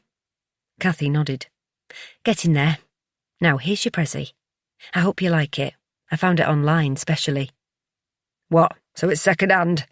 I don't want nobody's cast-offs. Bertha grimaced at the box that Cathy had placed on her knee. No, it's not a cast-off. Go on, open it. When she looked up, Bertha saw a child's expectation in Cathy's eyes, which were bright with excitement, and what looked like joy at seeing someone open a present. And it pissed Bertha right off. And she also saw the perfect opportunity to punish Cathy for taking Alfred away and leaving her with that tarty Sheena. I think I'll open it later on. I'm feeling tired and need a nap, so you get off. I'm sure you've plenty to do. You can show yourself out. Bertha watched and enjoyed every detail of the crestfallen look that swept across Cathy's face. And then the soft lass surprised her. Right, fine. If that's how you want it, I'll get off. I'll leave the apple pie on the side, and you can have it when you wake up. Have a good nap, and I'll try and pop up later. With that, she stood, and in a huff marched to the door, then turned, as if she'd remembered something. Bertha waited, amused by Cathy's sudden show of attitude. You know what, Bertha? You can play your mind games all you want, but it's not going to change the fact we are going to go on holiday. And when it boils down to it, the reason why you've not been invited and why you will be home alone for the foreseeable is totally down to the way you treat people. And it's why nobody apart from me and Alf have bothered with your birthday. So think on that. Just open your present, okay? You never know. You might actually like it and crack a smile. Have a nice day. On your own. And with that, she was gone. Bertha tutted, then rested her hands on the top of the gift, and fiddled with the fancy bow, and contemplated opening the box, curious as to what it contained. But then, if she did, and she liked it, that would make Cathy right. And worse, she'd have to say thank you. Decision made, regardless of her curiosity. Bertha put the gift on the side and went into the kitchen. She tutted, realising Cathy never made her a brew. On the other hand, now she'd buggered off, it meant she wouldn't have to share the pie. See? It was turning out to be a good birthday after all. Chapter 41. Alfie. Their matching his and hers rucksacks were leaning against the kitchen wall, stuffed to the brim with all the things Cathy insisted they'd need for an open-ended trip to paradise and beyond. Paradise was Phuket, and the beyond bit meant seeing Albie, and Alfie could not wait to be reunited with his brother. He didn't care that he was scared to death of flying and would be on a plane for 12 hours and 16 minutes precisely. He was going, and that was that. He'd got some tablets from the health food shop that the assistant assured him should take the edge off his anxiety, because getting plastered in the bar wasn't on the cards, not this time. He wanted to remember every minute of this trip with Cathy, from the ride to the airport, the posh lounge her mum had booked them as a treat, the whole experience of going on the adventure of a lifetime, but most importantly, he had to be in the moment for her. This was going to be a big deal for Cathy, and she needed him to be strong, no matter what it took. He wasn't going to let her down. In return, as was her way, she'd been doing everything to reassure him she was totally prepared for what lay ahead, that they'd get through each leg of the journey and any wobbles along the way together. And Alfie believed her because, while she'd always seen him as her crutch, her safety net and protector, it was actually the other way round, because since she came into his life, he'd had a purpose. With her by his side, Alfie could do anything and face anyone, like his mother who'd taken the huff of all huffs since she'd heard they were going on the trip. He'd eventually plucked up the courage to go and see her on her birthday, with Cathy as his shield, but it had been excruciatingly awkward, so after wishing her the best, he'd made his excuses and left them to it. It seemed that Cathy was the only person who could get through to Bertha these days, or get a word out of her at least. His mother had burnt that many bridges, she was running out of options. Annie still refused to speak to her, saying they were done for good, and had forbidden Joe to take the kids within a foot of her if he called at the farm. When his sister was on one, nobody with any sense disobeyed. But Alfie understood why she didn't want Eliza and Ezra being infected or affected by their grandmother's special brand of poison. Little Eli was lucky. Too small to be bothered by the worst gran ever. What a state of affairs. His mum had the ability to piss people off even when they were on the other side of the globe. Albie had been incensed when he heard all about what Bertha had said to Annie, which had only made him more resolute that he'd never speak to their mother again, or return to the farm while she was alive. Alfie didn't like to hear the bitterness in the voices of his brother and sister. He found aggression and negativity hard to cope with, so he'd stepped away from those conversations, just like the online support forum had advised. Joining the men-only group had been a revelation and a lifeline. Alfie was convinced it had helped him more than the still unopened packet of antidepressants could have done. Just talking to other men who were having similar thoughts and feelings made him feel less vulnerable and alone. He'd felt a kinship with a distant brotherhood of blokes from all walks of life who understood. Alfie had listened and learned, shared when he was ready. Following some simple advice, like cutting down on the booze, had really helped. He'd been empowered, and now he was about to put all that advice into practice. He was also determined to check into the group during their trip, to update them on his progress like they'd asked. Perhaps his physical journey to the other side of the world might help some of them take small steps of their own.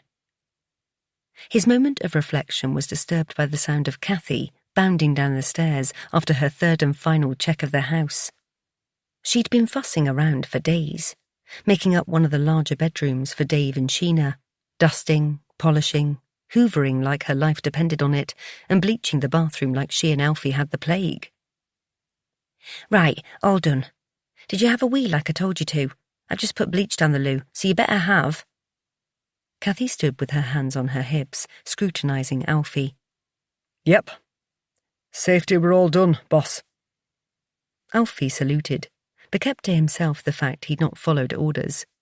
No way was he risking the wrath of the bleach monster. He'd just cross his legs till they got to the airport. Cathy scanned the kitchen once more, and Alfie could almost hear her mind ticking from where he stood by the door, listening for Dave the Rave, who was their taxi ride to the airport. She was nervous too, he could tell, and keeping busy was her way of coping. Good, well, I think that's everything done. She puffed out her cheeks and exhaled. It's all sparkling and ready for when they move in later. I've left them a bottle of wine in the fridge to say welcome and told them to use up whatever is in the freezer. Cathy turned, speaking to herself more than Alfie. The checklist is in the drawer with numbers for the doctor and the community nurse in case Sheena needs to ring them for Bertha, and the vet in case the chickens get poorly, and the home insurance in case there's a leak or something. I think that's everything. Do you think that's everything, love?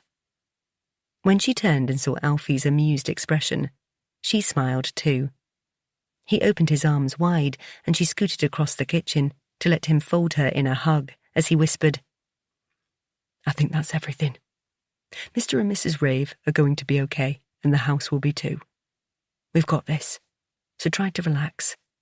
Just remember that together we can do anything, and that I love you, and we're going to have the best time on this adventure. Just thought I'd tell you again before Dave gets here and ruins the moment. Alfie kissed the top of her head, and when she looked up, Cathy simply replied, Ditto. An enthusiastic honking horn forced them apart, and within seconds, after one more glance around the kitchen, Alfie and Cathy had gathered their things, closed the door behind them, and assembled on the cobbles. He had no idea when they'd be back, but common sense told him it wasn't something he should dwell on. While he'd been desperate to cut the cord for so long, right then he felt the tug of the farm, an invisible force pulling him back, asking him not to go. Or was that his own voice, his insecurities and lack of confidence masquerading as a friend called familiarity? Which was why, shaking loose the ties that bound him, Alfie sprang forward, severing the hold Black Sheep had on him, and grabbing both the rucksacks, strode purposefully towards the boot of Dave's car. It was done. All they had to do now was drive out of the gate, and Alfie Walker would be free. Cathy. Cathy's heart swelled with a mixture of pride and love as she watched Alfie spring into action and hoist the laden rucksacks from the cobbles. Right, let's get a move on. Don't want to get stuck in traffic, and we've got that fancy lounge to make the most of once we've checked in. Cathy, you get in, love. I'll sort this. Alfie was already at the boot and loading their things as Dave watched on. Looking forward to the lounge her wise mum had booked for them, saying it would be a calmer environment to wait in before boarding their flight.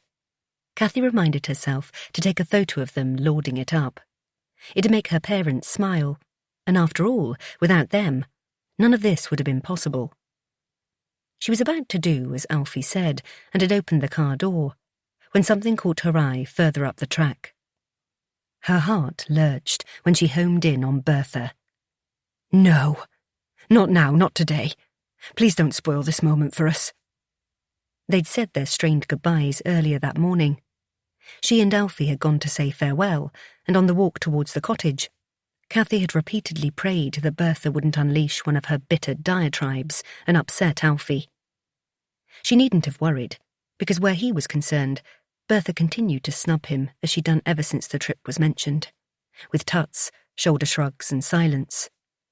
The meeting had lasted minutes, with Alfie mumbling, "Take care of yourself, Mum, and let Sheena know if there's out you want, and we'll ring you every week for a catch-up." That received a huff. "Right, I'll be off then. Got some bits to do up the yard, so I'll leave Cathy to check you've everything you need." That was met with a tut and a surly look, to which Alfie responded by turning and walking out of the room. Swallowing her annoyance, but reminding herself she'd not been expecting much anyway, Cathy had gone over everything one more time. "Right, this is a list of important phone numbers, but they're all programmed into your new phone anyway." Cathy had bought Bertha a simple-to-use smartphone so they could video call her. That's if she deigned to answer. "And remember, You can send voice and video messages too, if you don't want to text. I've even wrote down a step-by-step guide, in case you've forgotten, but you can always ask Sheena to help you if you get stuck. This at least elicited a response. I'm not simple, you know. I understood the first time you showed me. Anyways, hadn't you best be getting off? Don't want to hold you up, and my programme's starting soon and you're in my way. Show yourself out. Bertha was avoiding eye contact, even though Cathy was standing directly in front of her, but knowing when she was beat, decided it was time to give up and go. As she turned, on the sideboard she noticed the birthday present she'd given Bertha, still wrapped with the bow intact. I wish you'd open your present, Bertha. I know you'll like it, and it will show you how much I care about you. Cathy waited for a response, but Bertha was busy rummaging around the pile of all sorts on the table by her chair. She eventually picked up the remote control and her telly magazine. Cathy gave it one last shot. You know, the thing with gifts is that when you take the fancy wrapping off, you often find something very special inside. And it's the same with family. Underneath all those tough layers, they might just be hiding their true feelings. And you never know. If you're willing to take a chance, you might be surprised that despite everything, deep down, they do love you. At this, Bertha had raised an eyebrow, reached out her arm, and clicked the remote. With the opening bars to This Morning ringing in her ears, Cathy had sighed, then turned and left the room. And now, as Cathy's stomach swirled with nerves, she watched Bertha make her way slowly down the lane, avoiding potholes as she pushed her wheelie walking frame, the one she refused to use, towards the car. If Cathy knew Bertha at all, she was about to play her final hand and do or say something to spoil everything for everyone. And apart from knock her out or drag Alfie into the car, there was nothing she could do to stop her. Not a single damn thing. As if sensing she was behind him and following Cathy's wide-eyed stare, Alfie turned to greet his mother. All right, Mum. What are you doing out and about? If he was surprised, Alfie hid it well. And after he slammed the boot shut, and Dave stepped slowly away from the beast and slipped into the driving seat, Cathy gripped the passenger door of the car and watched on. Bertha had paused and made a point of taking a loud, deep breath, clearly fatigued from the exertion of her stroll downhill. So, you're going then? Cathy wasn't sure if that was a statement or a question, but either way, the tone was laced with accusation. Alfie was deserting and guilty as charged in Bertha's eyes. Yes, all ready for the off, so can't hang about. Don't want to miss the flight. His voice was too jolly, forced, and an octave higher than normal. Go away, Bertha. Please, just this once let him be. Right, well, don't let me stop you.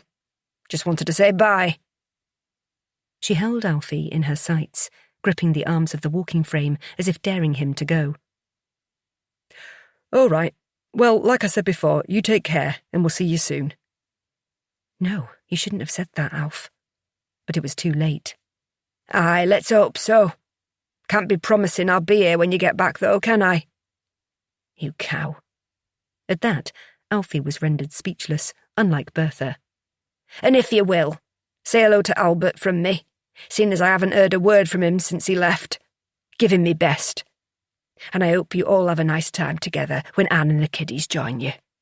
Be nice, will that? All of you together. I'll be thinking of you when I'm sat up there on my Todd. Jesus Christ, she knows how to twist the knife. So before Bertha could wind Alfie up any further with her pitiful hypocrisy, Cathy called time on the heartwarming scene. Yes, of course we will, Bertha. Now we really do have to go. Come on, Alfie, chop chop. Otherwise we'll hit rush hour on the motorway. Best get in. While Cathy felt sick, her words seemed to have broken the spell Bertha had cast over Alfie. He turned and made his way to the front of the car. But before he got inside, he looked back at his mother. You'd best get back inside now. Looks like rain. The second's pause seemed interminable, until he said, Love you, Mum. Those 3 simple words floated in the air, suspended on a shred of hope as Alfie waited, just a heartbeat. And when Bertha didn't respond, he quickly got inside, slammed the door, and fastened his seatbelt. Holding in her utter despair and the temptation to scream in temper, Cathy dropped Dave the hint. "Let's get this show on the road, then. Start her up, Dave." The sound of the engine soothed Cathy somewhat, but she was still tempted to ask Dave to lock all the doors and put his bloody foot down.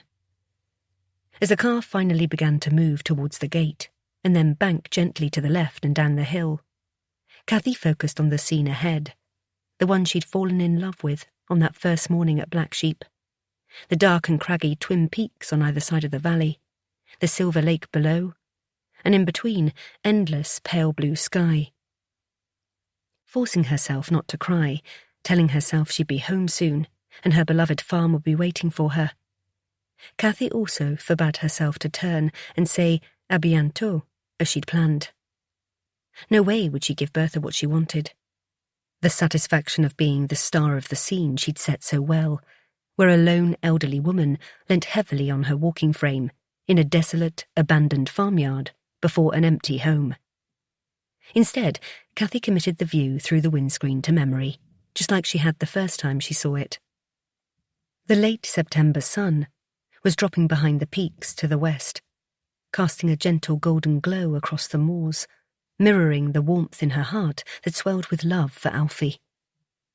Reaching forward, Cathy rested a hand on his shoulder, and after giving it a squeeze, sat back in her seat, took a deep breath, and focused on the journey ahead, leaving Bertha and Black Sheep Farm behind.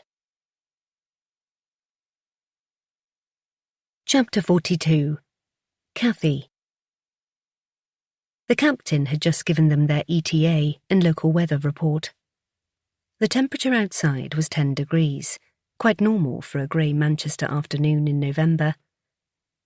Cathy pondered on the next day or two, when the skies would be filled with fireworks and smoke once bonfire night got underway. As always, the booms and bangs would remind her of one thing in particular. But she would focus only on the good, and that New Year's Eve when Alfie came to her rescue and drove her to Black Sheep and safety. Until then, there were other issues to deal with and plans to make, which wouldn't be easy. Thinking of what lay ahead, she looked to her left and passed a smile to Alfie, who, dragging himself from his soundtrack, passed one back. This lifted her because he'd spent most of the 23-hour flight in deep contemplation, only joining in conversation when prompted or when they changed flights at Singapore. Nudging Alfie to attract his attention again, she watched as he removed his earphones and his tired eyes focused on her face. They were both travel-weary, but soon they'd be home, in their own bed, and that was always something to look forward to. A very simple pleasure in a very complicated life. Not long now, and we'll be landing. It looks grim out there, and I really hope Annie's put the heating on for when we get back.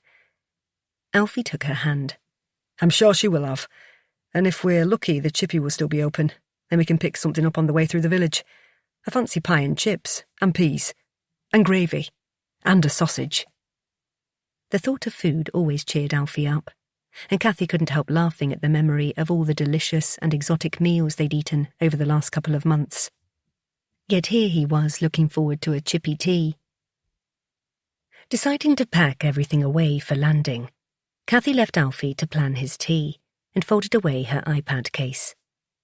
During the flight, she'd occupied herself with the usual long-haul entertainment, but found it hard to concentrate, so instead had cheered herself up by looking through the albums on her phone. Thailand, Malaysia, New Zealand, but her favourite was simply titled Family. It had been the best time with Annie and her brood, and seeing her reunion at the airport with Albie, well, it still brought tears to her eyes, just like the moment Alfie saw his brother waiting in the arrivals hall in Auckland. Sucking in air brought some self-control, which was controlled by blinking back happy tears. She was over-emotional, and sad things aside, even thinking back to the happiest of times could set her off.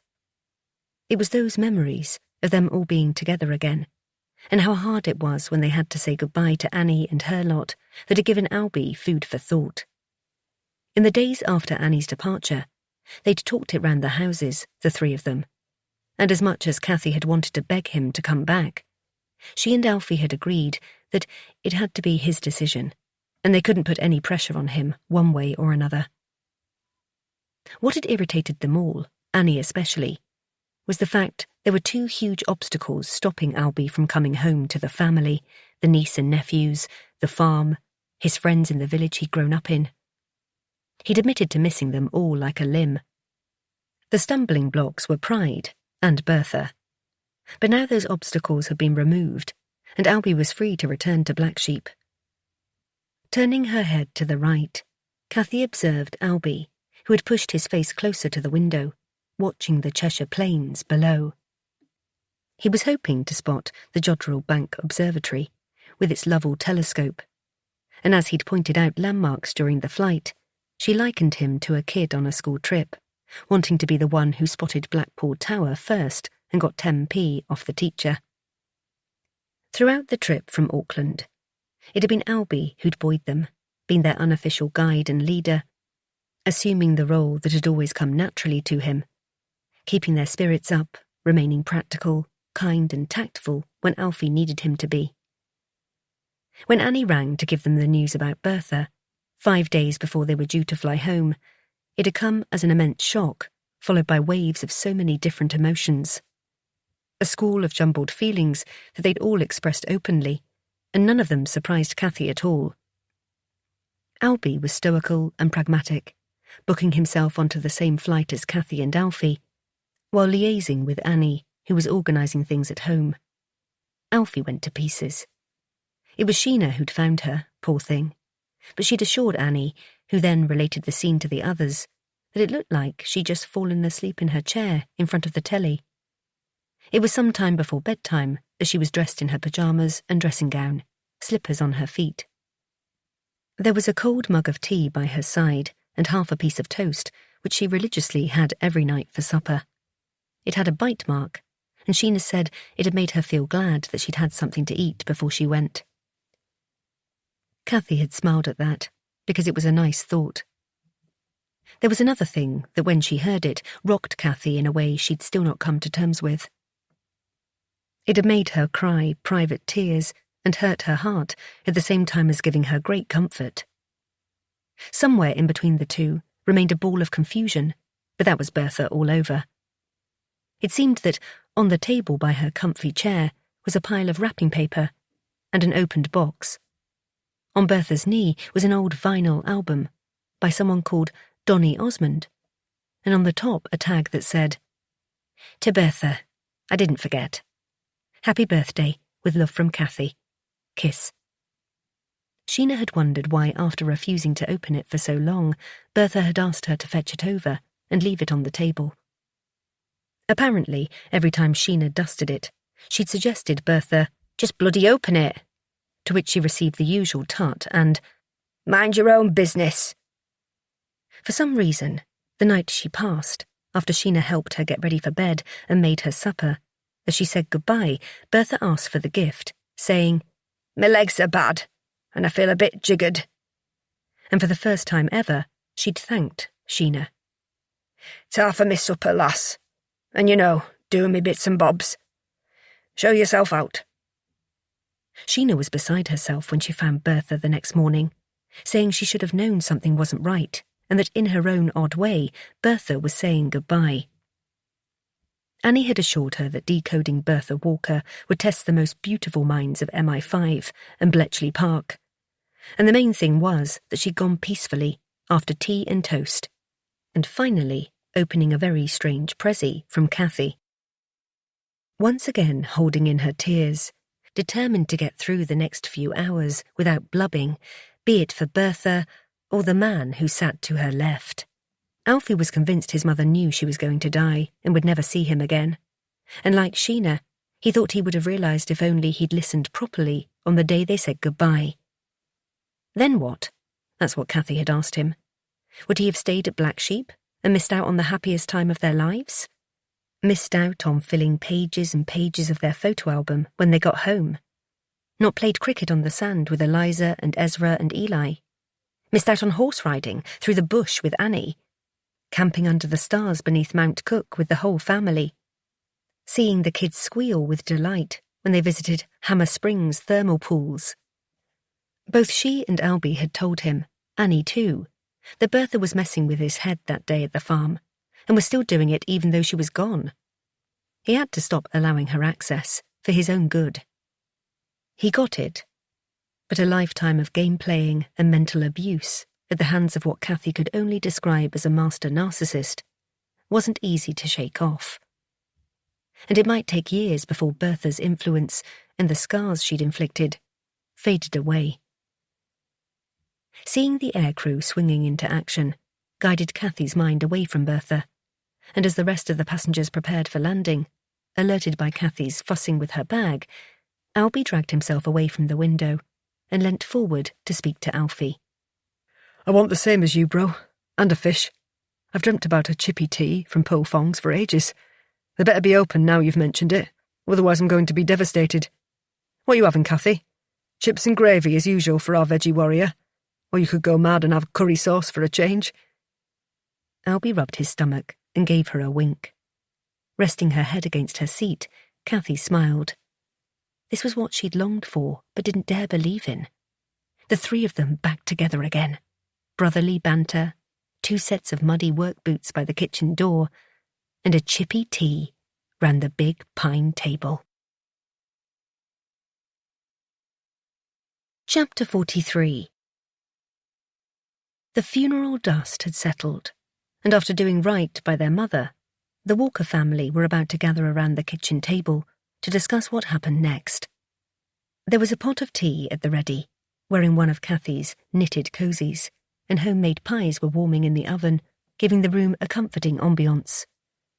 Temperatures had dropped overnight, and the tops of the peaks were covered in a glistening sheen of white. Kathy thrived on making Black Sheep a comforting place to be, and since the passing of Bertha, creating an aura of calm had seemed so much easier. Albie was shuffling papers, while Annie brought mugs and milk. Joe was stacking cardboard boxes outside the door in preparation for the next task, clearing out Shepherd's cottage. Nobody had been up there since Bertha died, apart from Sheena, who'd done the basics and emptied the fridge and perishables before she and Dave moved out of Black Sheep and into their own new home. It had occurred to Kathy, even though it was a bit of an out-there thought, that Bertha had checked out when she did, on purpose, knowing that it would always bother Alfie that he didn't get to see her again, and knowing it would put the mockers on Christmas for everyone. Annie, for one, agreed. They'd given Bertha the send-off their father would have wanted her to have, a surprisingly well-attended church service made up of the old guard of neighbouring farmers and a handful of villagers. During the proceedings, immersed in silent contemplation and a bizarre blurring of bittersweet sadness and guilty relief, Kathy had pondered that the mourners were most likely there out of respect to Jacob rather than to his widow. After Bertha's service, they all trooped off to the pub for the wake, and once they'd thanked those attending and stayed for as long as was deemed appropriate, the Walker clan beat a hasty retreat. In the Land Rover, Annie, Joe and Kathy huddled in the back with Albie and Alfie up front. As they pulled out of the car park, they allowed themselves a unified sigh of relief, which in turn morphed into semi-horrified laughter at their inappropriate response. It was Albie that had broken the hex and said it like it was. Right, that's that done with, and we did Mum and Dad proud. So I reckon we should spring Eliza from school, get Ezra from nursery, pick Eli up from Joe's mum's, and all camp out at Black Sheep tonight. Have a Walker family sleepover. We'll order pizzas on me and get some beers in. Does that sound like a plan? The unanimous response was plan. Now, 2 days later, it was time to make more. They were seated around the table, Annie and Joe on one side, with Kathy and Alfie opposite, and Albie at the top, in Jacob's old place. Since he'd arrived at the farm, he'd taken control and steered the ship and jollied them along, showing them the way. whether his choice of seat was symbolic or a sign. It gave Cathy immense comfort to see him there, and after a swift glance at Annie, the hope in her heart was reflected in her sister-in-law's eyes. Would Albie take this opportunity to announce his plans and say he was leaving after Christmas, or would he stay, like they all silently hoped? Nobody had put any pressure on him to make his decision, but at the same time, the question was on all of their lips and minds. Taking a swig of tea, Albie placed his mug on the table, and after a quick look at whatever was written on his notepad, addressed them all. Right, let's get this show on the road. And before we sort out the practicalities, there's something that needs saying, because I want you to know where my head's at. Uh-oh, that sounded a bit formal. Please let it be good news. Cathy saw Alfie stiffen, and a flash of worry skitter across Annie's face as they waited. I know Dad always wanted me to take over the farm, with Alfie by my side, and Annie doing her thing in her dairy. It was as though the whole room was holding its breath, waiting for the axe to fall. But just because I'm the oldest, I don't think that I should be in charge. And if we're going to make a go of Black Sheep, then it has to be a joint venture, where we all have an equal say, and nobody rules the roost. There's been enough of all that. Annie's eyes were wide, and she was sitting bolt upright. So does that mean what I think it means? That you're staying? We didn't want to pressure you, but it's all we've thought about since you got back. Albie reached over and took her hand in his. Yes, sis, I'm staying. I wasn't sure about anything when I got on the plane home, so I wanted to see how I felt when I got here. But as soon as I drove through the gate, I knew I was home. We had stuff to sort out first, and I needed time to think the future through. So thank you for giving me space. That goes for all of you. Of course, at this point, Annie burst into tears, which set Cathy off, while to her right, she saw Alfie lean across the table and fist-pump Joe. Once everyone had settled down and dried their eyes, it was Alfie's turn to speak. Well, as you can tell, we're all chuffed to bits you're staying on, Albs. But, and I might be speaking for myself here, I want you to know that I have no problem at all with you taking Dad's role and being in charge. Not one bit. It's how I always saw it, and it's your rightful place as eldest son, just like Dad and his dad before him. It's how Walkers have always run the farm, and I'd like it to continue. What do you say, Annie? Annie nodded, like her head was going to fall off, and then, I agree. Someone has to take the lead. It's kind of comforting, and not just that, we can always blame you if things go tits up. The laughter around the table was much needed, as it had all been intense so far. But Albie appeared to be pleased and smiled when he received a wink from Cathy that told him it was all going to be okay. Right, well, if that's what you want, let's see how we go. But this is a family farm, and we're going to run it as such, once we get the funds in place. Which brings me to my discussion with the solicitor earlier. Albie briefly consulted his notes, then continued. According to Mr. Hammond, Mum and Dad's joint will is straightforward, and everything now passes to the three of us in equal shares. Once probate is complete, he'll arrange for the bank to release the funds into the relevant accounts, and also notify the land registry, etc. Until then, I suppose all we can do is mark time and prepare for the future. But for now, I think we have to address Annie and Joe's situation first, because time's running out. Since Bertha had put the mockers on Annie's plans, she and Joe had decided to extend their lease for 6 months and see if they could make ends meet by tightening their belts so hard that it might cut off circulation. Annie would be doing weekday twilight shifts at Asda, still working at the pub at weekends. It was going to be tough, but they didn't fancy the alternative, a smaller house and a move nearer to Sheffield or down the valley into Tameside.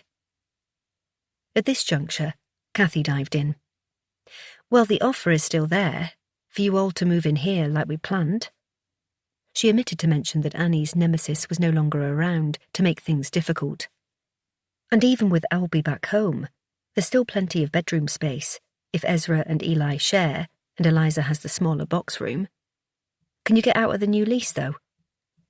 Joe looked at Annie, who smiled a yes, then replied, We were due to sign it next week, on the 1st of December, but the landlord did mention about 100 times that he had a queue of other tenants wanting it, so I reckon he won't kick up a fuss. Shall I give him a ring and ask? Joe found himself being ordered into the parlour immediately to make the call, while Annie thanked Cathy and Alfie profusely. Alfie replied, It's your home too, Annie. You need to get that into your head, okay? I know, but it's really been yours and Cathy's for ages, and I respect that you've had the place to yourselves, and now it's going to be overrun by 3 very noisy kids, so I hope you know what you're letting yourself in for. Cathy was the one to answer. We love the kids, and it'll be fun having a house full, and anyway, 2 of them will be at school most of the day, and if Eli gets too much, his uncles can take a shift looking after him. She winked at Annie. We can spread the childcare and the love between us. She nudged Alfie, who grimaced, no doubt remembering what a handful Eli could be now he was walking. When Joe returned, they could tell by the look on his face that it was good news. He says it's fine, seeing as we've given him enough notice to get someone else in. We'll have to be out by the end of December, but that's doable. So, folks, it looks like we're moving in. Albie drummed the table. Excellent news, and it looks like a big family get-together is on the cards at Black Sheep this year. I really missed being home for Christmas, and this one is going to be special. We'll let the new year in under one roof, not on Zoom like last time. And as the kitchen descended into voices making plans involving Christmas trees and telling the kids the news, Cathy stood and made her way to the oven to check the food. As she did, the skin on her arms prickled, and instinctively she looked towards the window, half forgetting that the shadow she expected to see passing by wasn't there. Maybe it was her imagination, but she swore she could sense Bertha hovering somewhere on the periphery, ever watchful. Shaking the thought away, Cathy grabbed her oven gloves and opened the door, resigning herself to the fact that even though Bertha was gone, her memory and dubious legacy might linger for a while yet. And even though none of the others would share that sentiment, Cathy was glad to have her around. Even in her imagination. Chapter 44. Cathy and Danny had insisted that they be the ones to sort through Bertha's things up at Shepherd's Cottage. It was a woman's job, they'd said. Both had expected it to take no more than a few hours, as there wasn't much. So after emptying the kitchen cupboards of crockery and foodstuffs, they'd moved on to the lounge area. The plan was that once all the personal items were sorted, the menfolk would remove Bertha's old-fashioned furniture, repaint the whole cottage, and refit it with more contemporary functional items that would suit a holiday let. Then they could get it on Airbnb as soon as possible and create some much-needed revenue. Perhaps it was because the cottage was freezing and they were loath to put the heating on for a couple of hours, and no amount of woolly jumpers and thick clothing would take off the chill or gloom that hung in the air. But there was just something unsettling about being in Bertha's home. More than once, Cathy had to tell herself not to be so stupid, yet she still sensed the presence of an angry spirit. Cathy wondered if Annie felt the same, so had been keeping an eye on her, watching for signs that it was all too much. Wary also that whatever feelings she harboured towards her mum would bubble to the surface as they navigated what is always an awful job for any relative. Dismantling a life, deciding what to keep for posterity, discarding unwanted remnants that symbolise years and years of them, and being alive, leaving fingerprints on cups, the odd stray hair on the back of the sofa, indents in their slippers by the gas fire, and on top of that, battling the overwhelming guilt that such a simple act brings, of putting those things in a bin bag and throwing it over the wall at the tip. Gone forever, like them. It was easy with the kitchen stuff because Bertha had left all of her crockery and utensils behind at the farm and bought new, basic items enough for one person. But now they were onto the more personal belongings, and Cathy sensed the atmosphere had changed. Like the tension of being in Bertha's lair had cranked up a notch. Attempting to make things easier, Cathy decided to take charge. Flinging open the door of the cupboard underneath the television where Bertha kept all sorts, she sucked in air and said, "Right, I'll empty this, and then we can take it all down to the farm and let Albs look through any paperwork. There's not much, so it'll only take a few minutes." Resting a cardboard box on her hip, Cathy glanced around the sparse room, which silently nodded its agreement. Apart from Bertha's armchair and the two-seater sofa that used to be in the parlour down at the farm, all that remained was a dated mahogany coffee table scattered with magazines, and a matching occasional table which, to Cathy's despair, still held the Donny Osmond album. Underneath lay the scrunched-up wrapping paper that had concealed the surprise gift Bertha had waited decades to receive, along with Cathy's subliminal message that she hoped Bertha had understood. In the doorway, Annie stood with her hands on her hips and a frown that betrayed what she was thinking before she spoke. Well, it's not like she kept a shrine to her family, is it? The only photos are of her and Dad. I'll do the bedroom and empty that hideous wardrobe and chest of drawers. The bedding can go to the tip, with the rest of the unwanted stuff, like that manky armchair. Annie pointed to where Sheena had found Bertha, and as Cathy's eyes followed Annie's finger, she noticed something popping out from under the seat cushion. It was a folded newspaper. On closer inspection, Cathy noticed it was left open, face up, and on the full-page spread about Guy and his poor victims. Look at this. I wonder why she kept it. And that's odd, she's drawn a square around the photo of that nutter when he was young. So weird. Cathy glanced over to the pen on the side table that Bertha always used to underline the programmes she wanted to watch, so she never missed any of her favourite shows.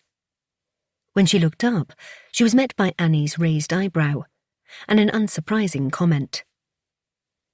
Who knows why she did anything? I gave up trying to work her out years ago. Right, I'll go and do the bedroom and leave you to it. Won't be long. Cathy nodded and went back to the newspaper, unable to shake off her curiosity. Maybe Bertha was in a bad mood, so drew a frame around the photo. She'd pressed hard with the biro, Cathy could tell, and wondered if Bertha was imagining bashing the young guy's brains in, because if she had, he wouldn't have carried out such awful acts. And it wasn't like she wasn't capable. After all, she'd given old man Guy a damn good walloping that day in the barn. Content with her resolution, because Annie was right, second-guessing Bertha was a fool's errand, Cathy got stuck into the task in hand. After stuffing a pile of old magazines into a bin liner, she focused on the telly cabinet, where she found 2 small photo albums crammed with, as Annie had said, photos of Bertha and Jacob. Not a child in sight. Next, she found a battered red biscuit tin, ironically branded Family Favourites, and after lifting the lid and finding what looked like bills and bank statements, all opened but still in their envelopes, and some velvet jewellery boxes which she suspected might have belonged to Jacob, so she decided to give them to Albie to sort through, then moved on to the side table. The Take a Break and Woman's Friend magazines also went in the bin liner, but Smiling Donny Osmond was going in the box, along with the tag. Even if none of Bertha's kids wanted to listen to it, Cathy was going to. She was intrigued to hear the voice and lyrics that had obviously meant so much to a young, miserable girl living on a remote farm full of cold-hearted men. Flipping the album over, Cathy saw one of the tracks was called Puppy Love. And she wondered if, when Bertha met Jacob, that's how she felt about him. Placing the album on the top of the tin, Cathy dithered over the newspaper, because there was just something. And then she thought better of it, stuffing the face of a monster deep inside the bin liner. Next was Bertha's phone that was still plugged into the charger and flashed into life when she unplugged it from the wall. Remembering how she'd sat with Bertha and patiently explained how to use it, even writing a step-by-step guide in the notebook in case she got muddled, made Cathy smile. The screen didn't have any personalisation, just the factory setting icons that Cathy had narrowed down to call, WhatsApp and photos. It had been a waste of time, really. She'd sent lots of photos of their trip and umpteen messages, giving Bertha an update on where they were and what they were doing, and asking after her. While they knew Bertha had read them all, the 2 blue ticks giving her nosy nature away, she'd stubbornly refused to reply or answer their calls. If it hadn't been for reassurances from Sheena that Bertha was alive and still being a pain in the arse, the lack of response would have had them panicking. Out of curiosity, and knowing she wasn't invading a dead woman's privacy, because the only texts and photos she'd see would be from herself, Cathy tapped the photo album. Feeling nostalgic, she wanted to remind herself of the last photo she'd sent and what Bertha had seen. However, rather than there being one of them all waving Annie, Joe and the kids off at the airport, to Cathy's surprise, the last icon in the album was a video. It appeared to be a black screen, and in the bottom right-hand corner, it showed the length of the recording. Nearly 25 minutes. Knowing it definitely wasn't something she'd sent, intrigued, Cathy's finger hovered over the video, about to tap. Then the screaming began. Ramming the phone into her back pocket, heart racing, Cathy leapt over the cardboard box and sprinted out of the lounge, through the kitchen, and down the corridor towards the bedroom on the left. Bursting through the doorway, terrified at what she'd find, her eyes landed on Annie, who was pressed up against the wall to Cathy's right, opposite the open wardrobe, her hands over her face, shoulders heaving as she sucked in deep breaths. Crouching, Cathy gently rested her hands on Annie's arm. "Annie, love, what's happened? It's okay. Just take deep breaths. I'm here now." Looking around the room, expecting to see... what? An intruder? A giant spider? A ghost? Cathy couldn't identify anything that would cause Annie to scream in such a blood-curdling way, until her eyes landed on something on the floor, just in front of the open wardrobe doors. A small brown suitcase with the lid up, and inside what looked like a carrier bag. Nothing scary there. Turning back to Annie, Cathy tentatively prized her hands from her face, which, when revealed, was ashen. "Annie, whatever is the matter? You look like you've seen a ghost. Don't tell me Bertha came back for one last hurrah when she found you rummaging round her knicker drawer." Cathy forced a laugh, hoping it might do the trick, release the skin-pricking tension and get a smile or an answer out of Annie. Swallowing, keeping her eyes firmly fixed on Cathy's face, as though she was too scared to look elsewhere, Annie gripped Cathy's arm and whispered, "Oh, God, Cathy, it's too awful. Don't look whatever you do. Just ring the lads. Get them to come right now. Please." Her voice bordered on hysteria. "Get them right now." Heeding the warning, and now too terrified to move her head in case she saw the awful thing, Cathy stared into Annie's wide, frightened eyes and had to ask, "What is it? What have you found? You're scaring me, Annie, so just tell me." A heartbeat passed, and then, as her lip wobbled and tears leaked from her eyes, Annie whispered, "A skeleton. In that brown suitcase. It's wrapped in some material inside a carrier bag." Annie inclined her head, still not looking. Cathy, thinking she'd misheard, asked, "What do you mean? A skeleton? A human one?" When Annie nodded, Cathy thought her heart might stop. But there was more, and through her sobs, Annie managed another piece of truly horrific information. And oh God, Cathy, it's a baby. The bones of a tiny baby, I saw it. The skull, all of it. In that suitcase." When her crouched legs gave way, Cathy slumped next to Annie, who she pulled towards her, wrapping one arm tightly around Annie's shoulder to give comfort to both their trembling bodies. Realising her own phone was in the kitchen and not wanting to leave Annie, who was now distraught, Cathy pulled Bertha's phone from her pocket and tapped Alfie's number. It occurred to her, in that moment of blind panic and horror, that it would freak him out, seeing his mother's number flash up on his screen. But that would pale into insignificance when he and Albie arrived at the cottage. Resting her head against Annie's as she listened to her sobs and Alfie's ringtone, Cathy's eyes were drawn to the brown suitcase that held much more than the skeleton of a baby.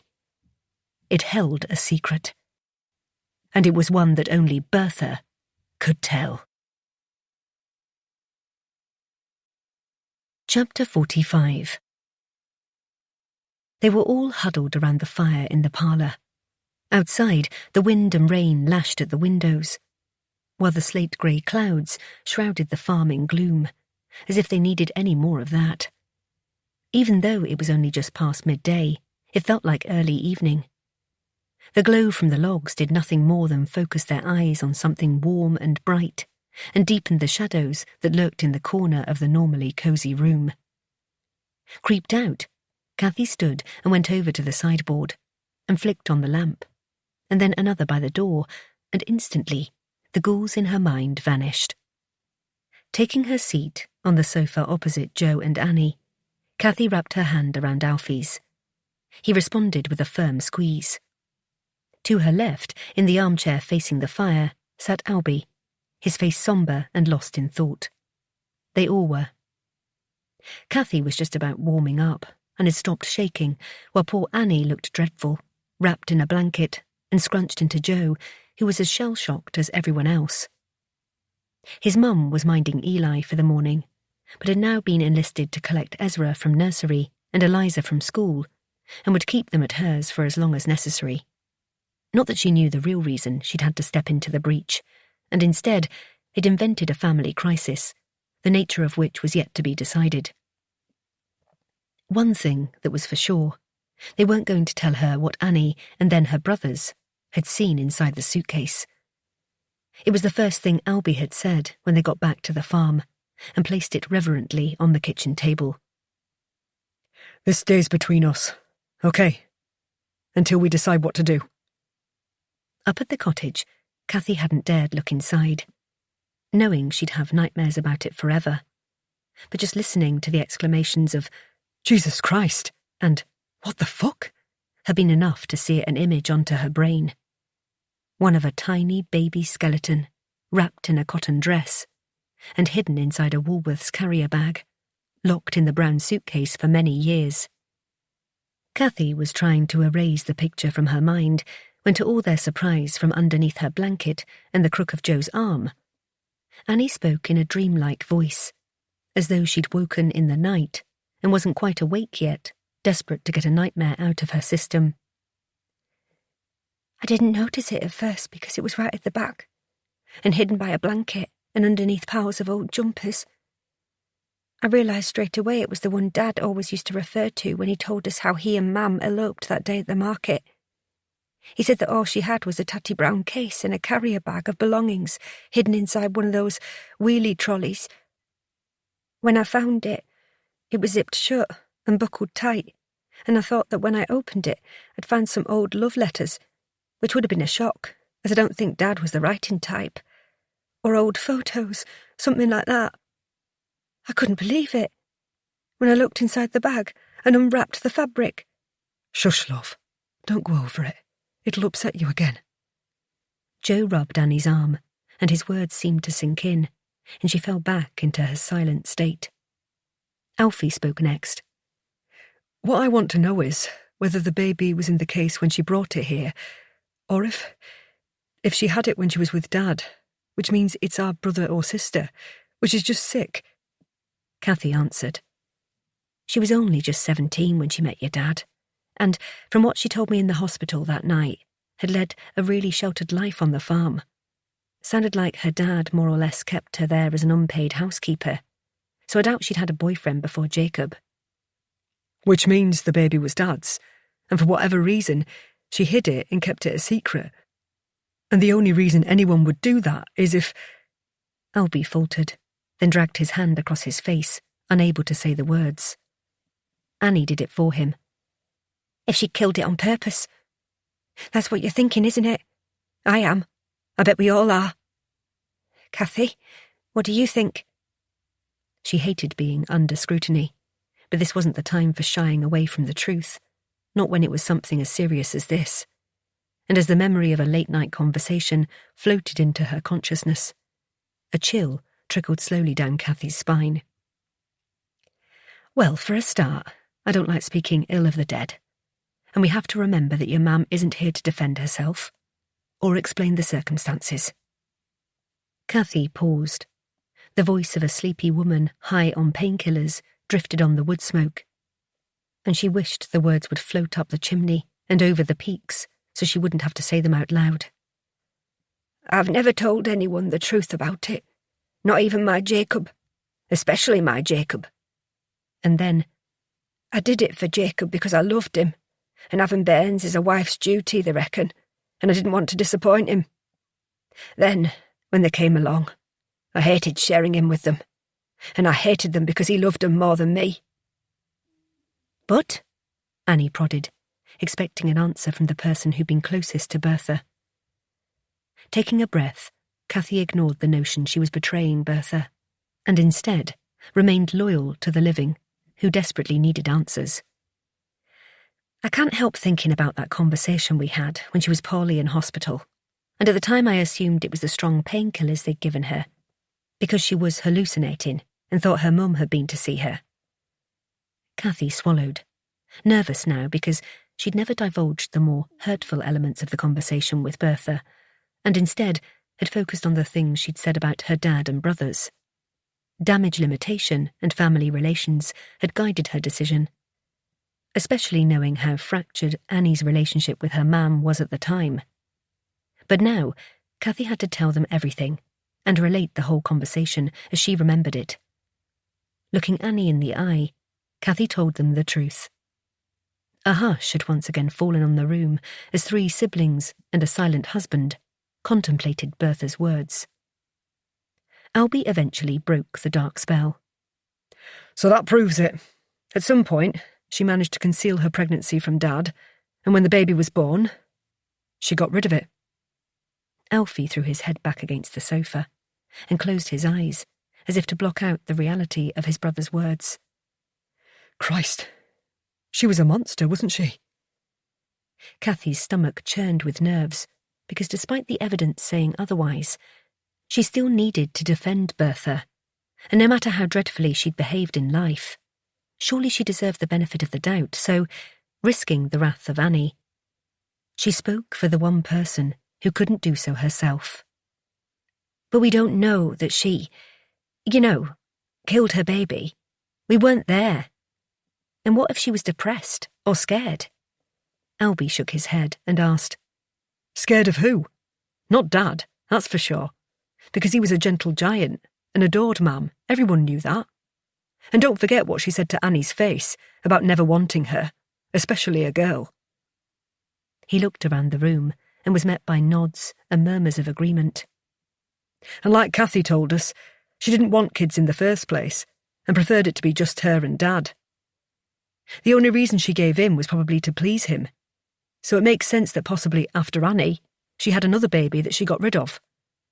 But why the hell she kept it hidden all these years is another mystery, and weird as fuck. Just like her, and this whole thing. Alfie interrupted, sounding weary of it all.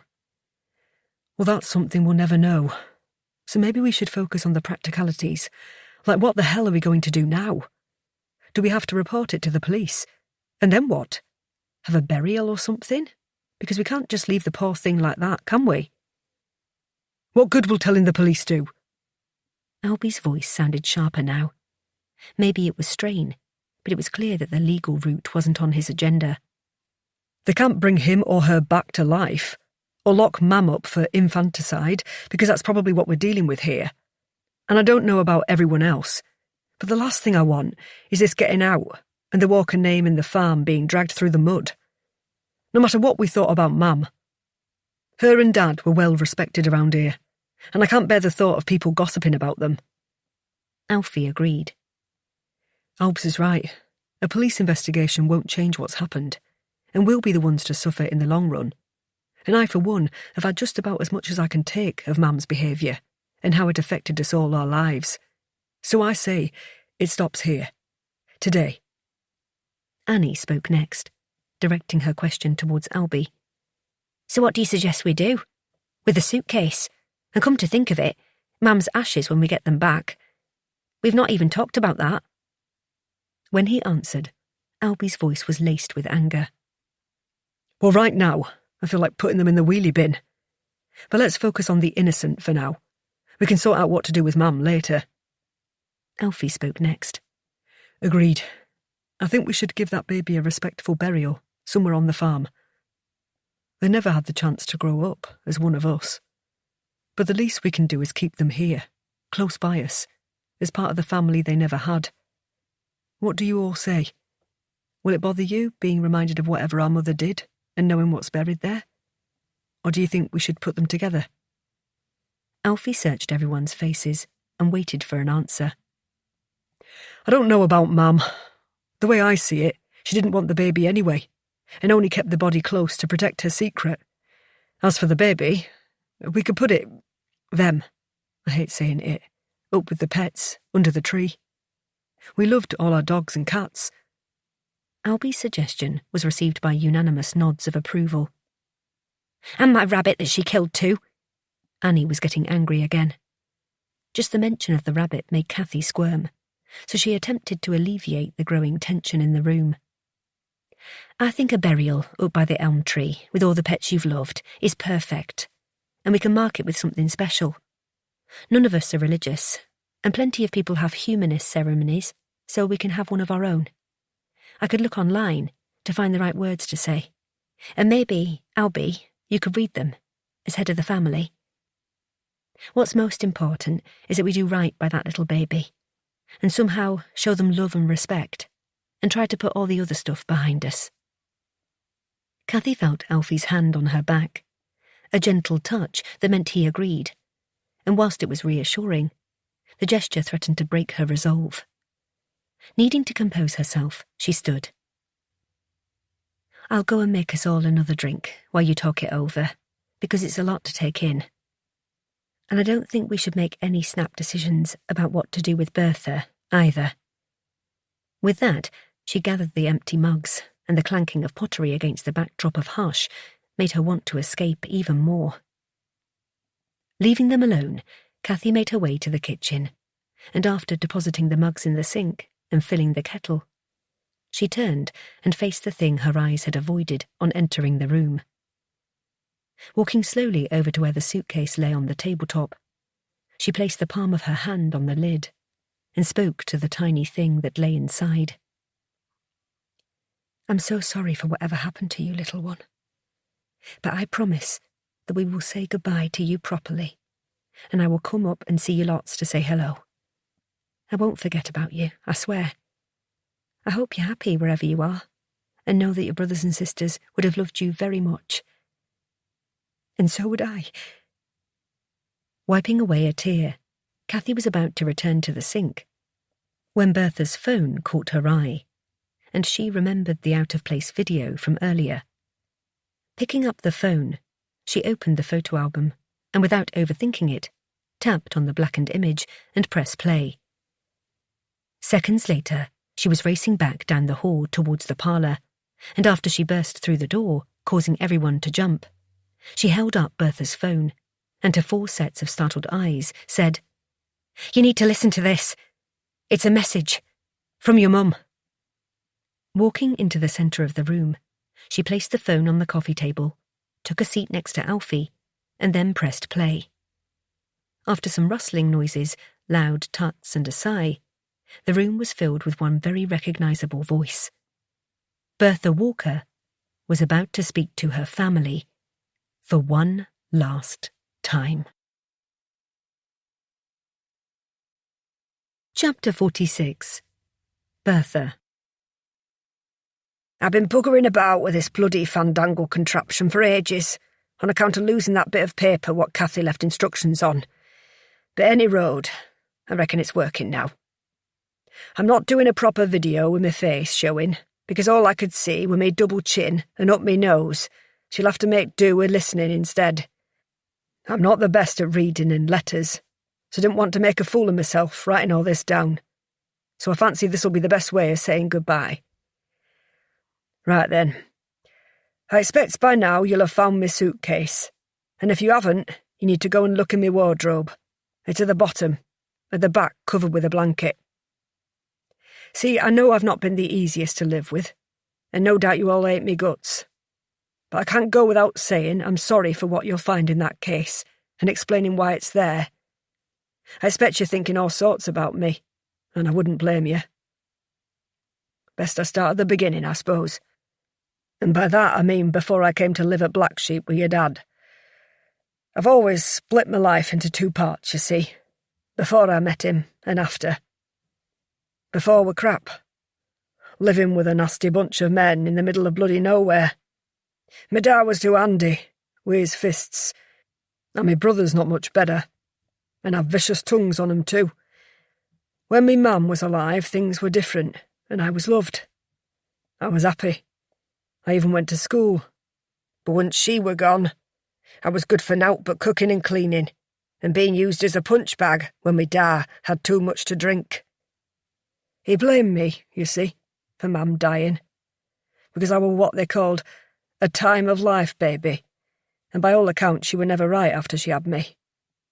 So when she passed, he punished me every day, one way or another, for taking a breath and losing him his housekeeper and punch bag. I was his replacement for both. Any road.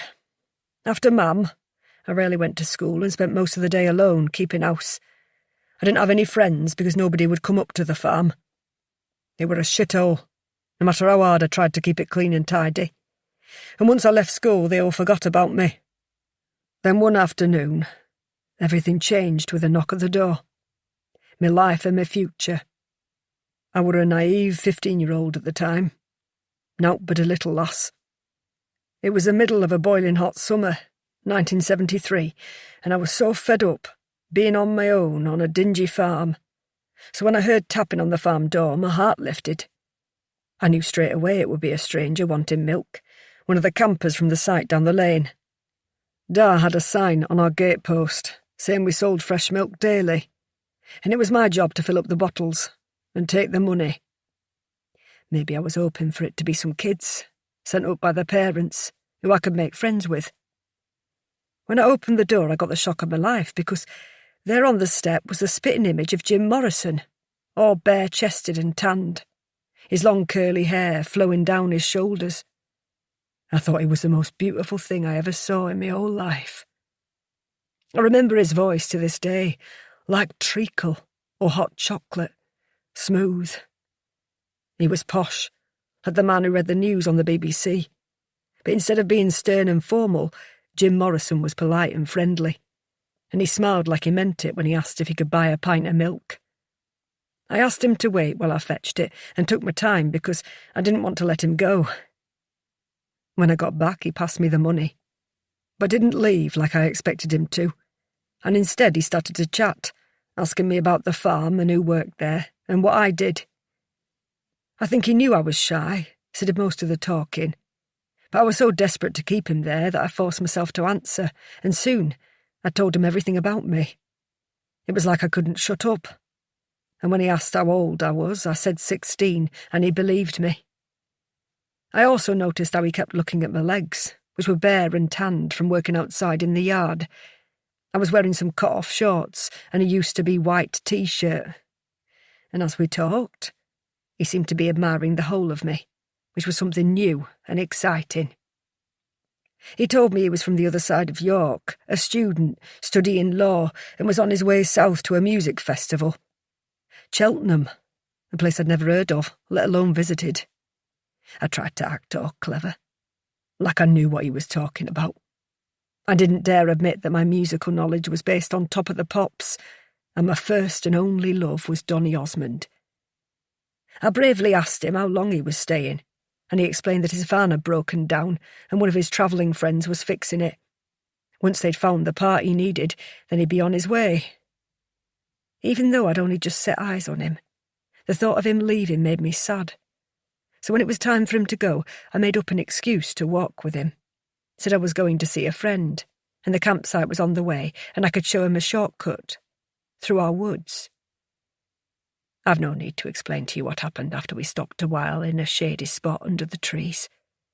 You all know about the birds and the bees, but for the next 2 days, just after me da and brothers went off to the fields, he came up to the farm to buy milk, and after he put the money in the jar, we went upstairs to my room. I was besotted, not just with him, but the tales of his travels, university and music festivals, where everyone slept under the stars, and it seemed like heaven. He told me he really wanted to be an artist and go to somewhere called St. Martin's in London, but his parents had other plans. So in the summer, during the long holiday, he escaped them and was free to be himself. On the third day, he told me his van was fixed, and even though it would break his heart, the next morning he'd be on his way. I thought I would die when he said it, and in a moment of sheer panic, I asked him if he would take me too. He said yes. And just like that, I almost died from pure happiness at the thought of escaping the farm and my da. I swore to myself that once I left, I'd never go back, and I'd spend the rest of my life travelling the world with Jim Morrison. I was only a child, really, and I believed it. It was the longest night because after I stuffed clothes into a small brown suitcase I'd found in the box room, I lay on my bed for hours, counting down the minutes until I'd escape. I left the minute my dad and brothers set off for work, sneaking across the yard, before running all the way to the stile on the B road where he was going to pick me up. I waited for over an hour, scanning the traffic, watching for the blue van that was his pride and joy. He told me all about it, and I couldn't wait to ride away with him. But when he didn't show up, I realised what had happened. He'd broken down again. With hope lodged in my heart, I raced to the campsite, carrying my suitcase that banged against my legs as I ran. I didn't care that I'd have bruises, that I was getting too hot and I was thirsty and hungry after being too excited to eat breakfast. All I wanted was to see his face. But when I got to the field, the sight in front of me was worse than a punch to the stomach from Da. I searched from corner to corner, but saw only tents, no blue camper vans. And as hope withered, I realised that Jim Morrison had gone. And with it, he'd taken my heart and chanced to escape. As I made my way back to the farm, I'd never felt so worthless, alone and empty. Little did I know that Jim Morrison hadn't entirely abandoned me, because he'd left something behind. His seed. The pit of hurt deep inside of me soon began to fill, and my stomach grew. I likened myself to one of the heifers in the field, swelling with every month.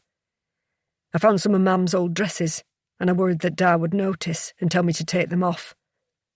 I needn't have fretted, because none of them really saw me, or the bump. They just laughed at me and said I was getting fat. And no matter how I tried to will it away, growing up on a farm, I knew that what was inside me had to come out, just like I'd seen the heifers deliver their calves. I was terrified. The night it came out, almost 9 months later, was the most horrible, torturous thing that had ever happened to me. And I thought I was going to be ripped apart. As I clutched a pillow to my face to muffle my cries, I prayed to die and whimpered for my mum. At 3:23 a.m. it was finally over. I lay on my bedroom floor, grateful that the pain had stopped, and the fact the baby made no noise and didn't wake the others. I woke at 5:54 a.m. to a silent May morning, and was so exhausted. I hadn't even heard the cock crow. In the quiet of the room, I did the only thing I could, and cleared up the mess on the wooden floor. I pulled a dress from my wardrobe and wrapped the still and silent baby inside. I put her in a carrier bag, and then after dragging the defunct suitcase from under my bed, put her inside, zipped it up, and fastened the buckles tightly.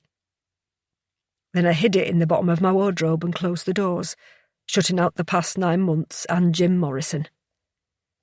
I swore never to think of him again. That was the easy part. The hard bit was coping with what was going on in my head, because for the longest time I was numb to everything and everyone 1 minute, in floods of tears the next, consumed by anger, then devoured by shame. I hated the world, and myself, and I thought I was going mad. I had to keep my bedroom windows open through the hottest summer for years, and during the longest nights crying myself to sleep, begging my mum to somehow help me, I went over and over it in my head. What to do with the suitcase. I was just too scared to take it out of its hiding place and get rid of it. For a start, I didn't have a clue where to put it. I thought about digging a big hole in the woods and burying it, but imagined animals sniffing it out and clawing it up, and I didn't want that. The same with hiding it somewhere on the farm. There was always a chance that one day it would be discovered, and the shame of my family finding out what I'd done terrified me. So I left it where it was. Eventually, and thankfully before winter came, I could close the windows in my room and put the few items of clothing I had back in the wardrobe. For the next year or so, I somehow managed to breathe, walk, eat, cook, clean, function. Being a robot got me through the days. And then just after my 17th birthday, Dad rang and asked me to bring his wallet to the auction. And the rest is history. Mine and your dad's. And yours. You know our story well enough. And yes, I brought the suitcase with me because I couldn't leave it behind for my family to find. And when I got to Black Sheep, I hid it in my wardrobe because, while it was close to me, my secret was safe. After we were wed, I managed to stall Jacob for 6 years one way or another, faking visits to the doctor who had supposedly reassured me that it would happen when the time was right. Thank heaven for contraceptives. But in the end I gave in. I put Jacob above myself because I lived to make him happy, and I thought that if I didn't, he wouldn't love me anymore. I gave Jacob the sons he wanted. The doctor could tell Albert wasn't going to be my first baby. But in those days, dads weren't soft and didn't come to every single appointment like they do now, so Jacob was none the wiser. I told the doctor I'd lost one before I moved to Black Sheep and reminded him that it was my business and it was to stay that way, and it did.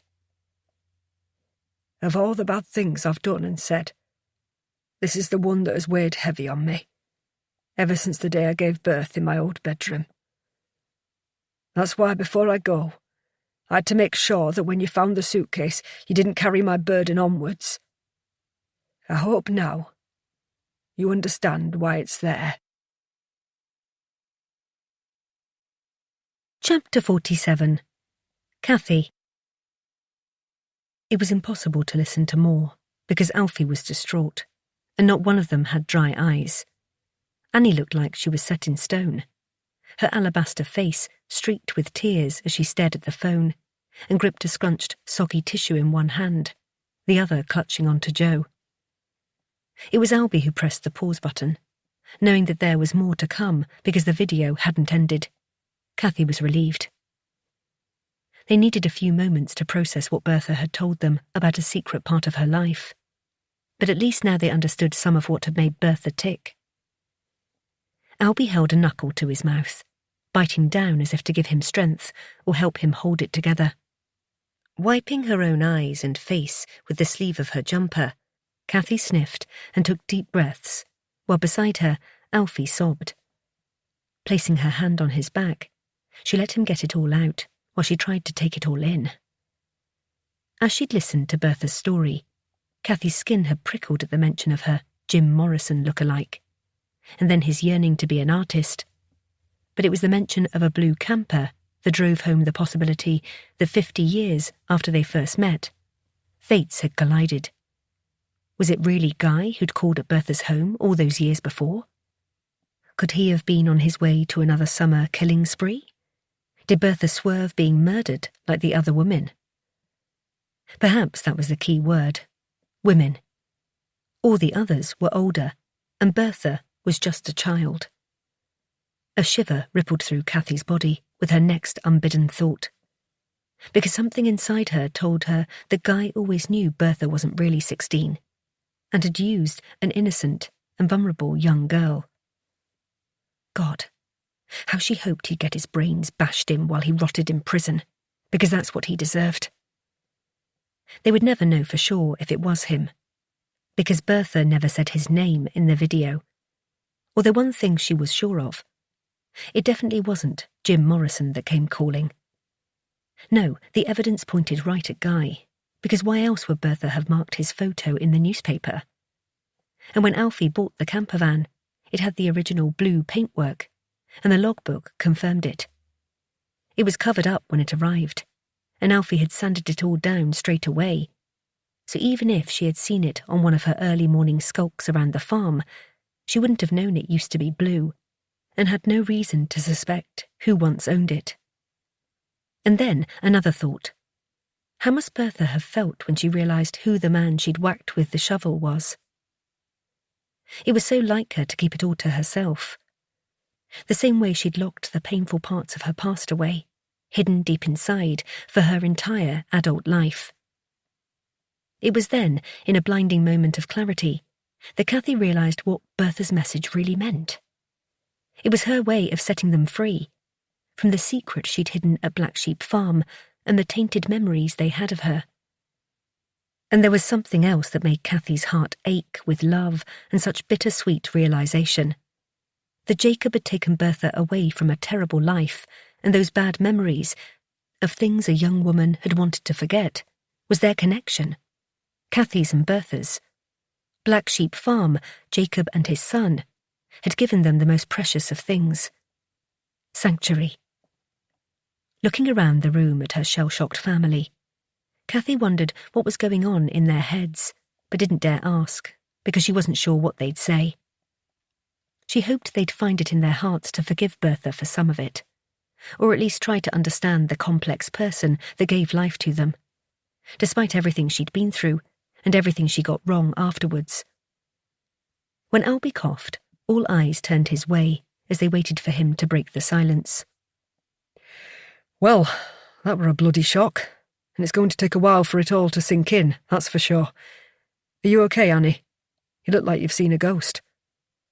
Eyes then shifted to the other side of the room, from where Annie managed a response, as Alfie composed himself and lifted his head to listen. No, I mean yes, I'm okay, but... Oh, Ma'am, why didn't you tell Dad or someone, and then you could have got help? I'm sure he'd have understood, and then you wouldn't have had to keep it to yourself and let it ruin everyone's lives, never mind your own. It's just all too bloody sad.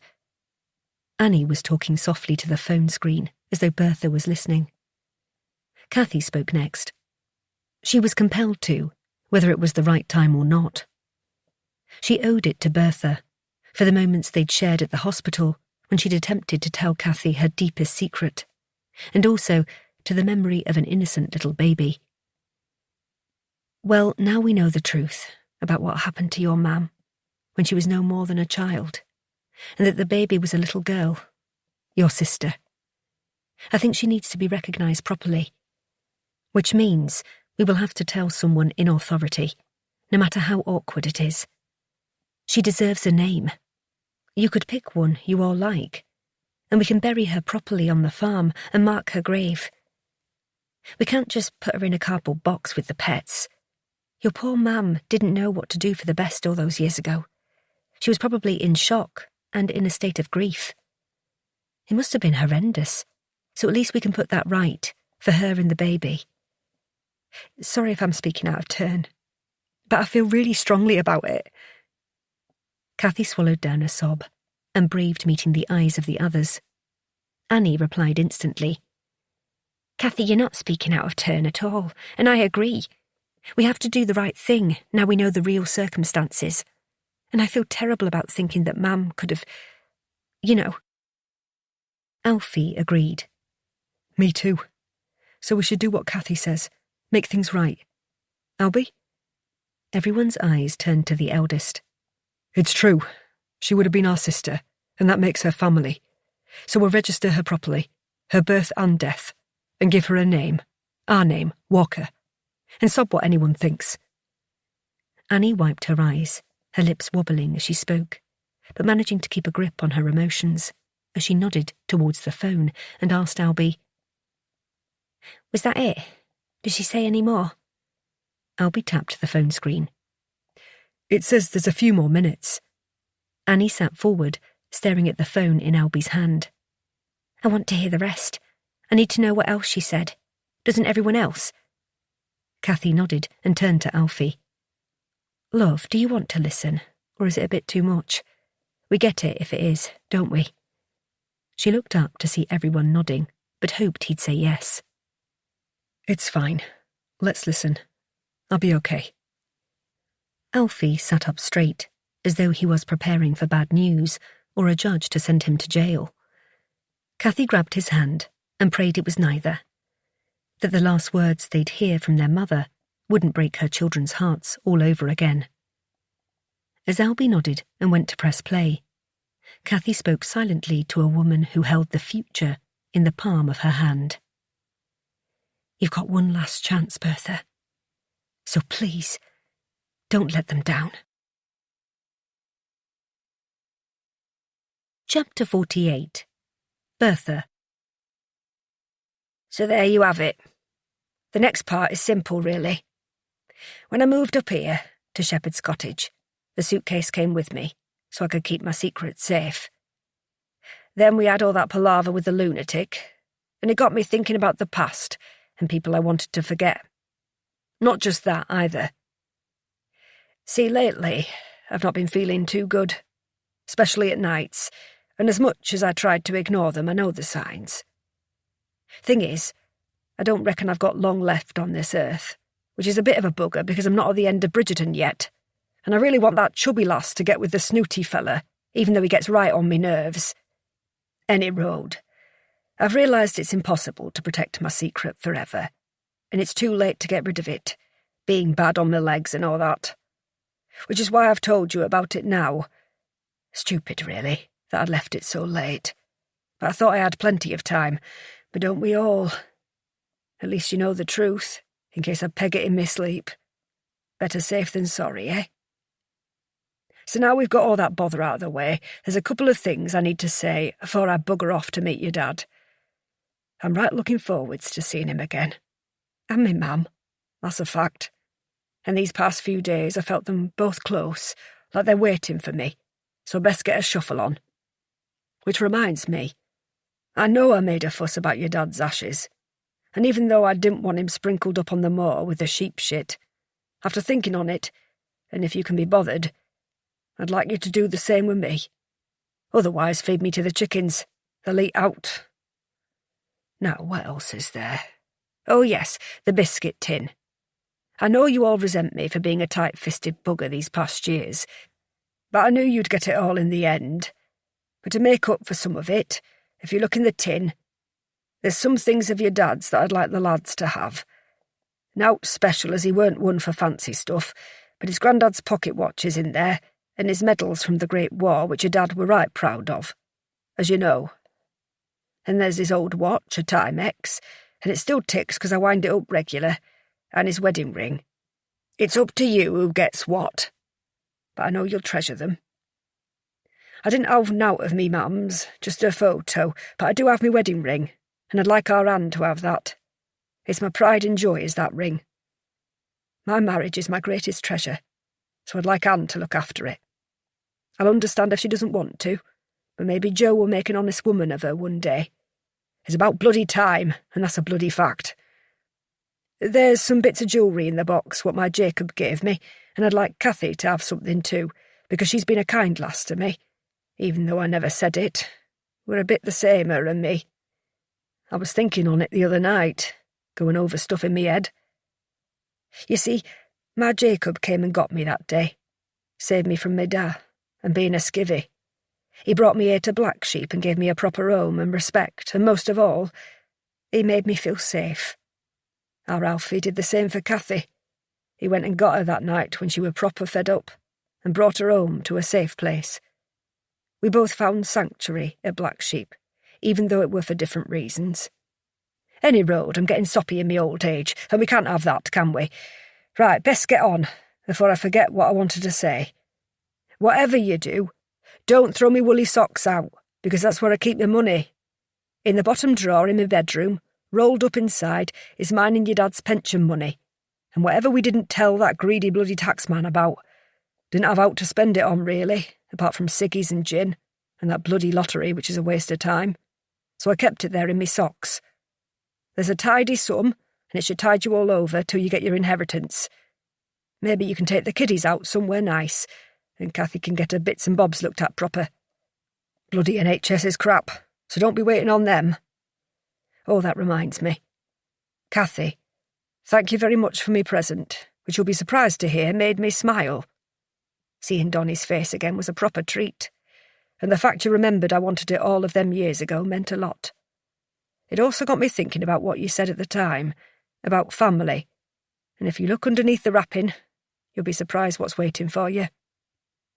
Well, I've finally taken my wrapping paper off and showed you all what's inside, and I hope it goes some way to making amends. You're a good lass, Kathy, and I'm glad Alfred has you by his side, even though he can be a bit soft and need to get some meat pies down you now and then. Won't do you no harm, you know. Our Joe's a good lad too, a worker, and he'll look after Anne and the kiddies, so I can rest in peace knowing that. Albert, I think it's about time you found yourself a nice lass and settled down. I'm sure there's someone out there who'd have you. This bit's just for Albert, Alfred and Anne, because there's something I need to get off my chest, with you three more than anyone. Now, as I'm sure you can imagine, I don't find it easy saying this, but I'm sorry. I really am. And if I had my time again, I'd try to be a better mum to you than I was, and that's a fact. But hand on heart, there was just something inside me that wouldn't let me, like there were a brick wall stopping me showing affection. I'm not even going to make excuses and blame it on the past, because it were down to me. Maybe I am a bad bugger like my dad were, but I did my best by you and made sure you were fed and had clean clothes and a warm bed to sleep in. The rest your dad made up for, and I'm thankful for that. I suppose what I'm trying to say is that I wish I could have loved you like you deserved, and I'm sorry that I couldn't. I hope you'll all be happy at Black Sheep and make a go of the farm like you planned. Look to the future. Forget about the past if you can, because it'll do none of you any good. Right, I think that's everything, so I'll be going now. That's if I can turn this bloody phone off proper. Take care of each other and do your dad proud. I'll show myself out. Ma'am. The end. This recording of Sanctuary was presented by Dreamscape Media, LLC. Narrated by Claire Corbett and Martin Swain. Produced by Hayley Taylor. Text copyright 2024 by Patricia Dixon. Sound recording copyright 2024 by Dreamscape Media, LLC. Thank you for listening. Please check dreamscapepublishing.com for Dreamscape's latest releases.